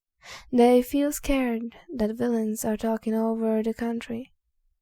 But they are also seeing what was hidden from them. So while they don't trust the villain government yet, the trust in the heroes starts to crumble. The next part is the law, and this one is the best change in his opinion. People are not born equal. This sentence won't be happening any longer. All for One takes discrimination very seriously. The supervillain told Izuku about the time when he was young, a story about people with quirks who got shunned by the society. And it's still a deep-rooted problem today, but instead of the one with quirk being pushed down, it's the quirkless, villainous, weak, and mutation quirk that get tossed aside by the ones with better quirks. All for One rewrites the law and adds punishment to quirk discrimination, which Izuku doesn't get a chance to see in action. Yes, Izuku doesn't see how they are burned to ground yet. Society that determines someone's worth by a quirk would soon be gone. It might take a while, but they're getting there. Heroes also used to only care about doing their job in front of cameras and fans, which led to some parts of the country being left behind, but the villains who got assigned to take care of the heroes also sent them out to the neglected areas and that homeless and poor people lived in. Some high-ranked villains suggested canceling the heroes' power-based ranking altogether. In the villains' work, their rank is based on how dangerous they are to heroes, but the heroes' ranking is different. The commission is responsible for the chart, which is why someone like Endeavor could still become #1. The HPSC didn't care for anything else except for powerful heroes running around. So now with Nezu becoming the new commissioner's president, the principal would make sure that no one like Endeavor would get in the rank again. They can cancel the hero's chart after all. People still need to see the pillars that they could rely on. As for the heroes, they all still get the job, even though a group of high-ranked villains now rule the country. There will still be some people who just want to hurt, destroy, or create chaos no matter how society changes. That's the line that separates All for One's villains from the other. And now it's the hero's job to keep the peace of the country by fighting all those criminals. That is just some things that have changed since All for One took over the government. There'll be a lot more coming, and Izuku can wait to see how this society will be in the future. He isn't too sure if All for One still has that emperor thing going on. Last customer leaves, and Izuku slumps down onto the couch. Wow, I can't believe we actually finished all the orders. Dabi snickers and flops down next to him. You say that every day. Izuku helps. Well, I can't help it. At least I have you to help me now. I would have died if I had worked alone. The fire villain ruffled his hair. See, I told you that rejecting me the position in the office is a good thing. I like it better here. But you could do so much with the laws. Dabi snorts. There's a lot more people who are suited for that. Let me live my life. I still can't believe Shigaraki is interested in politics. He does have a politics degree, though. Good for him, then. Izuku lets his head fall on the Dabi's shoulder. Speaking of Tamura, do you want to visit him today? We could bring dinner and coffee. Sure, I guess. Do we need to pick up the kids at the UA?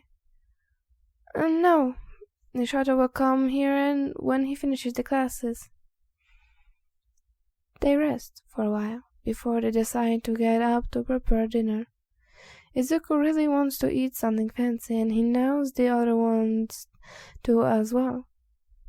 Yesterday, Fumi gave them a cookbook, and Mind Heist also stuffed the fridge full of expensive ingredients. So Izuku and Dabi have been chosen some dishes, and they're going to make them today. We don't have to pack it in a container. We could just put it on a plane and let Kurogin do his job and drop them in the dining room, Izuku says as he carefully puts down the sake boiled chicken onto the soba noodles. They're making different soba dishes today, and it looks so good already. All for One could hire them as his personal chefs, and Izuku wouldn't even complain. He's come to love cooking as much as making coffee now. Nice. They wouldn't look as fancy as they are on the plate, right? Dabi chuckles while he grills the fish that got marinated in miso beforehand. The smell of that alone makes his mouth water. It might have been difficult to make more than 10 dishes of fancy soba, but Dabi and him count themselves as professionals, so they finished the entire table before his dinner. Shoto and Kaminari arrive just in time, so they and Dabi help Kurogin calibrate while Izuku works on the coffees. He puts everything on the tray and hurriedly follows everyone through the portal. Izuku steps into the crimson red carpet. He's in the main hallway, judging by the paintings and artwork along the walls, before turning to the closest door and walking in. The large dining room has dark hardwood flooring, topped by a soft-looking rug. In the center, a long marble dining table stands with cushioned chair and crystal chandeliers hanging from the ceiling. There's also a fireplace and a built-in wine rack to the side of the room as well. The room is decorated with paintings just like the hallway. The most remarkable thing in this room is probably the glass sliding door that opened to the balcony with an expansive view. Wow, is this where all taxes went? Izuku put down the coffee at the bar next to the wine rack, almost dropping it when someone suddenly hugs him from behind. Bunny, I missed you, Mindhai says as he nuzzles Izuku's hair. He chuckles. My house, that tickles. And we just saw each other this morning, Mr. Minister of Finance. My house turns Izuku around to greet him properly and smirks. Aw, aren't you going to call everyone by their position from now on? Come on, it's cool. He gives the villain a cheeky grin before he walks up to the table. Izuku and Dabi made a lot of food, so too much food actually. It's a good coincidence that the League and all the villains that are close to him came to work today. Izuku gets a headbutt from Parawa close as he sits down next to Izuku. He beams at the amethyst-haired villain. It's been a long time since they last saw each other. While greeting all of his friends, he spots something white in the corner of his eye. Izuku turns in a direction and has to stop himself screaming when he stares into Nezu's eyes. Nezu is sitting on All for One's shoulder, sipping Izuku homemade sweet tea while looking at him like he's the most interesting thing in the world. Oh, Nezu, stop looking at my kid right now. He's about to lose his fucking mind. Mindhead complains as he settles on the other side of Izuku. The young principal snickers.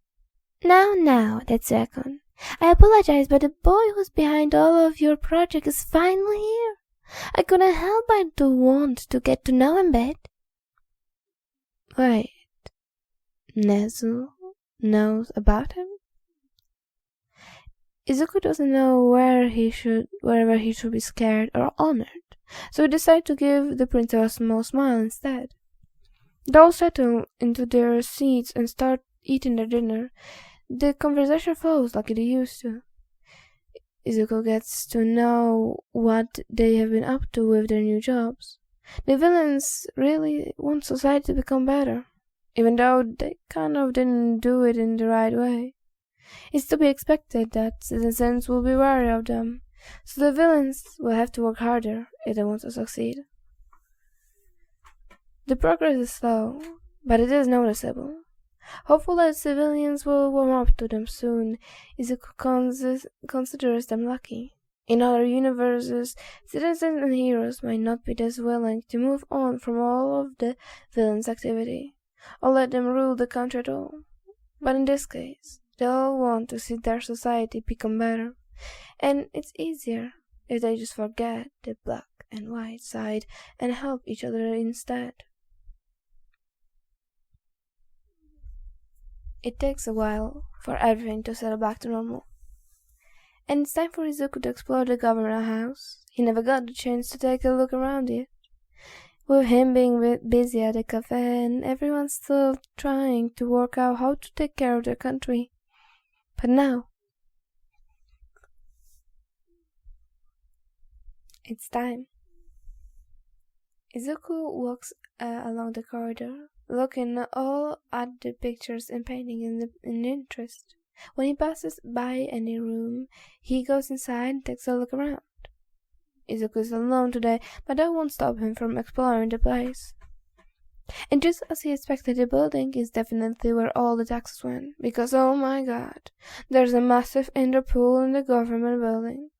Not to mention the library, computer room, arcade, gym, basketball court, and the most important part, an entire cafe on the first floor.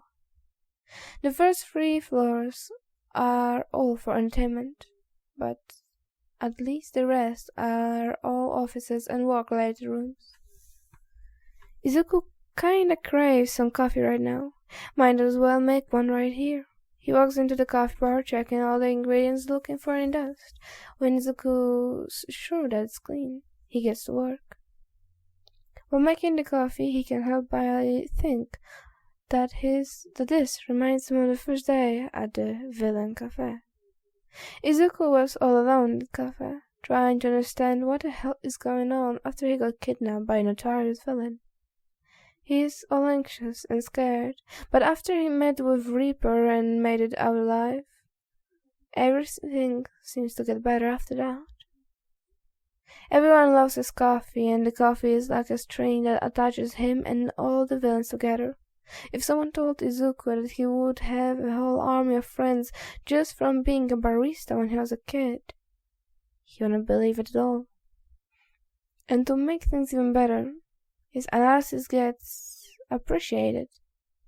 Who would have thought that villains would cherish some kids to work like that? And it all spires from there. Izuku's life is so full of happiness. He's surrounded by kind, nice people, and he never comes across a day where he doesn't smile. Then comes Dabi, who's like a brother to him, a guy who stayed by his side from day one until now. Following his brother, Shoto comes into his life by accident, but turns out to be the best thing for both of them.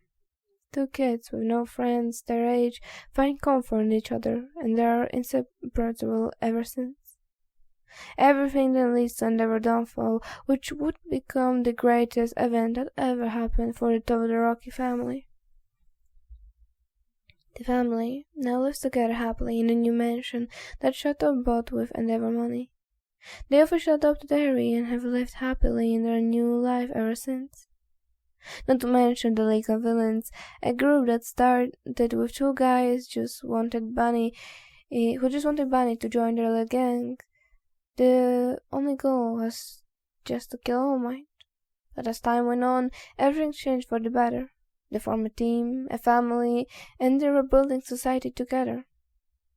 Tomorrow realizes that he enjoys politics and working alongside All for One. So he got a degree and started working in the office. Kurogini became his assistant, of course, so nothing much changed between them. Spooner also got a position in the office, so he and, surprisingly, Gang Orga are now working towards helping kids and people with mutation quirk who got wronged by society. This is the first time that a hero is working with a villain to improve things, and it's getting a positive response. So more teams that follow. Mr. Compress teams up with the Aiden Agency in working with charities for poor and homeless people. Magda and female heroes also help in women charities and such. Izuku haven't heard much from Twice and Toga, but he does know that Twice somehow ended up as a vigilante. The guy isn't afraid to use his quirk anymore, since now he knows that he's the original. So the villain is now beating up bad guys at night. And with his quirk, he's having a lot of fun with that. As for Toga, she somehow made friends with almost the entirety of 1A. Izuku doesn't know how the girls forgave the villain who hurt them at the summer camp, but he guesses it has something to do with how close Toga and Kaminari are recently. Lastly is Dabi, who doesn't want to do anything except stay with Izuku and his family. The fire user insisted that he just wants to live his life, and he doesn't want to do anything to do with the government, since his goal has been become a villain to destroy Endeavor, and he got what he wanted already. Now he just wants to chill and watch everything from the sidelines. Izuku has no problem with that, of course. Seeing his family happy makes him happy as well. Enjoying yourself? A familiar deep and toneless voice speaks up, startling him just a bit. Izuku looks up and smiles at Reaper. Damn, now this is totally like his first day in the cafe. Yep, he answers as he sips his favorite drink, vanilla latte. Do you want some? The villain pats his hair gently. Ice caramel macchiato, and I'm not the only one here. Huh? Izuku turns to the side and meets with almost everyone that came to work today. What? Why are guys all here? The villain either chuckle or smile at him. Oh, come on, Bunny. The smell literally spread all over the place. You can't help but miss your coffee. Overcast walks through the crowd and grabs the coffee out of his hand before the villain takes a sip from it. Izuku signs before he turns back to make more drinks. Believe it or not, he actually remembers all of their favorite coffees. The villain seems to forget about them needing to get back to work, because after they all got their coffees, they're still hanging around the area, either talking to him or their colleagues. It's such a lovely sight to see. Everyone enjoying themselves and drinking his coffee. Izuku doesn't know how to explain it, but it makes his heart warm seeing all this. Don't you guys have work to do? Izuku and probably everyone stiffens. All eyes on All for One and Mind Highs when they step into the room. Boss, of course, but we can get just a little break. Overcast stares sheepishly, trying his best to look guilty. Off one side, his hands on fan, frowning lightly. It's 9 a.m. You only work for an hour. Fine, the villain huffs, but before he grabs Umbra and Reaper's hands, dragging him away, and disappears into the elevator. The other villains follow them, giving Izuku a wave before they leave to do the work. Izuku, who doesn't have anything to do today, doesn't move. Now you, little bunny. Mindhaste says as he takes the coffee from Izuku's hands. What's with everyone taking his drink today? What? The villain says nothing and instead squishes Izuku's cheeks with his free hand. What? Izuku tilts his head as he repeats the question. What are you going to do next? Maybe go back to the cafe. All for one clears his throat, cutting him off. What he means is what are you going to do in the future? Upstairs to any office, analyst? Do you want to walk with the heroes? Or are you going to continue what you do? Izuku blinks. He never thought about that before. What does he want to do in the future? Now that the villains kinda rebuilt society, Izuku could be better than anything. But what does he want to do? He loves being a barista, but he is also passionate about analysis.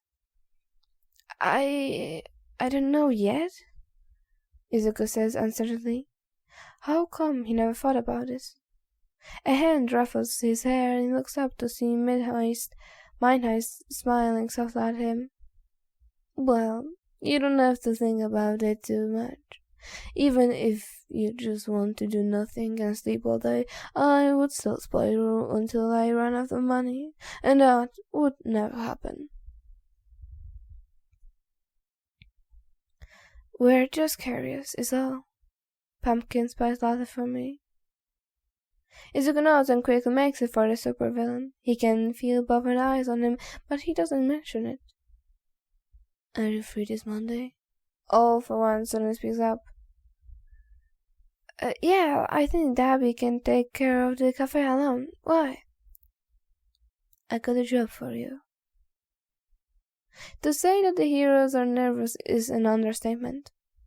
This is the first time meeting that both villains and heroes will be in the same room since All for One became the new Prime Minister of Japan. Aiza Shoto is one of them. He was so unsurprised that the supervillain considered some underground heroes to be present in the meeting. So here he is, sitting quietly beside Hawks, who hasn't stopped talking to him since he sat down. And I was like, I didn't even know that Midoriya is that bad. Where were you when you became number one? You disappeared for months. Shoto cuts his rambling and asks the important question. He can see some heroes become quiet and listen into the conversation. Hawks blinks and his wings flutter lightly. I just needed some time to process all the things that happened, you know. That's it? Nope. Mirko appears out of nowhere and sends the next down to the wing hero. He just got adopted by a baby bush. He almost retired and became full-time dad, you know? The heroes around him look at him confused, but some villains chuckle down. Bash, baby? His mind supplies him with an image of a certain green-haired child, but he shakes his head. That can't be the child.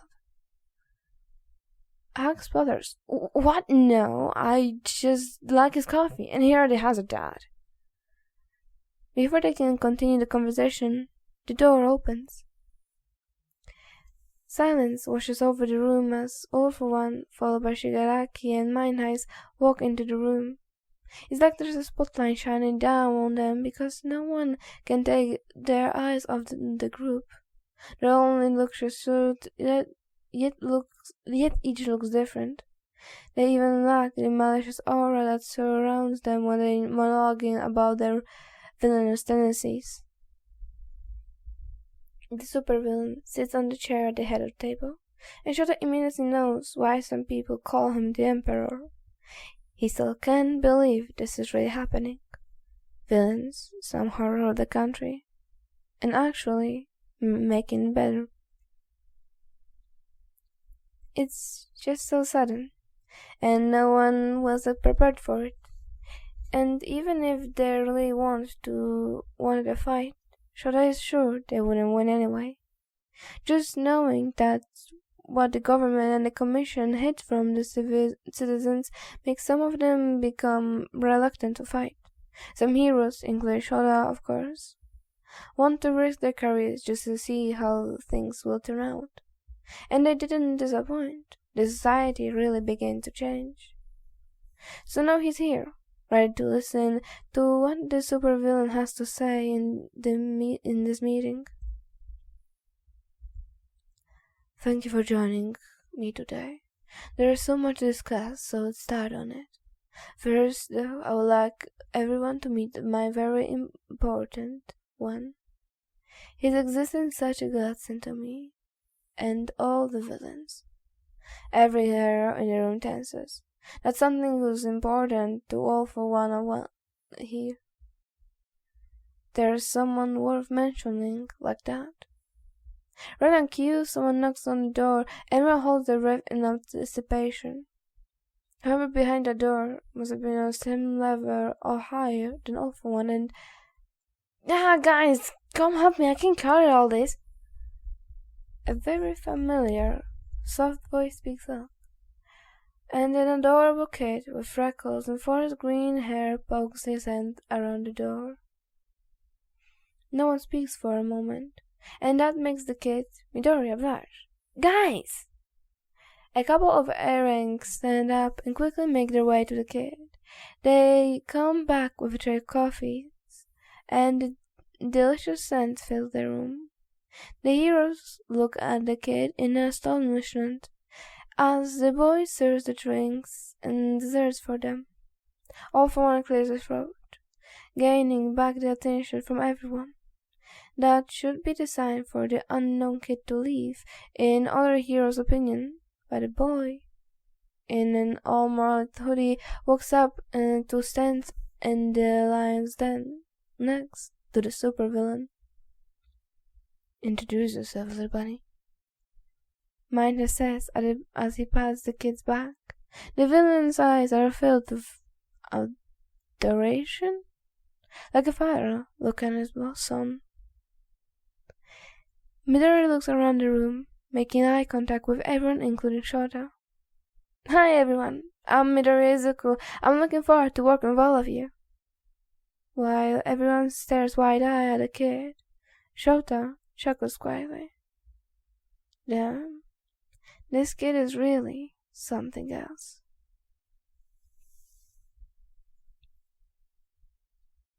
Who would have thought that a chance encounter with a villain would change the quirkless boy's life completely? It leads the boy to a new life.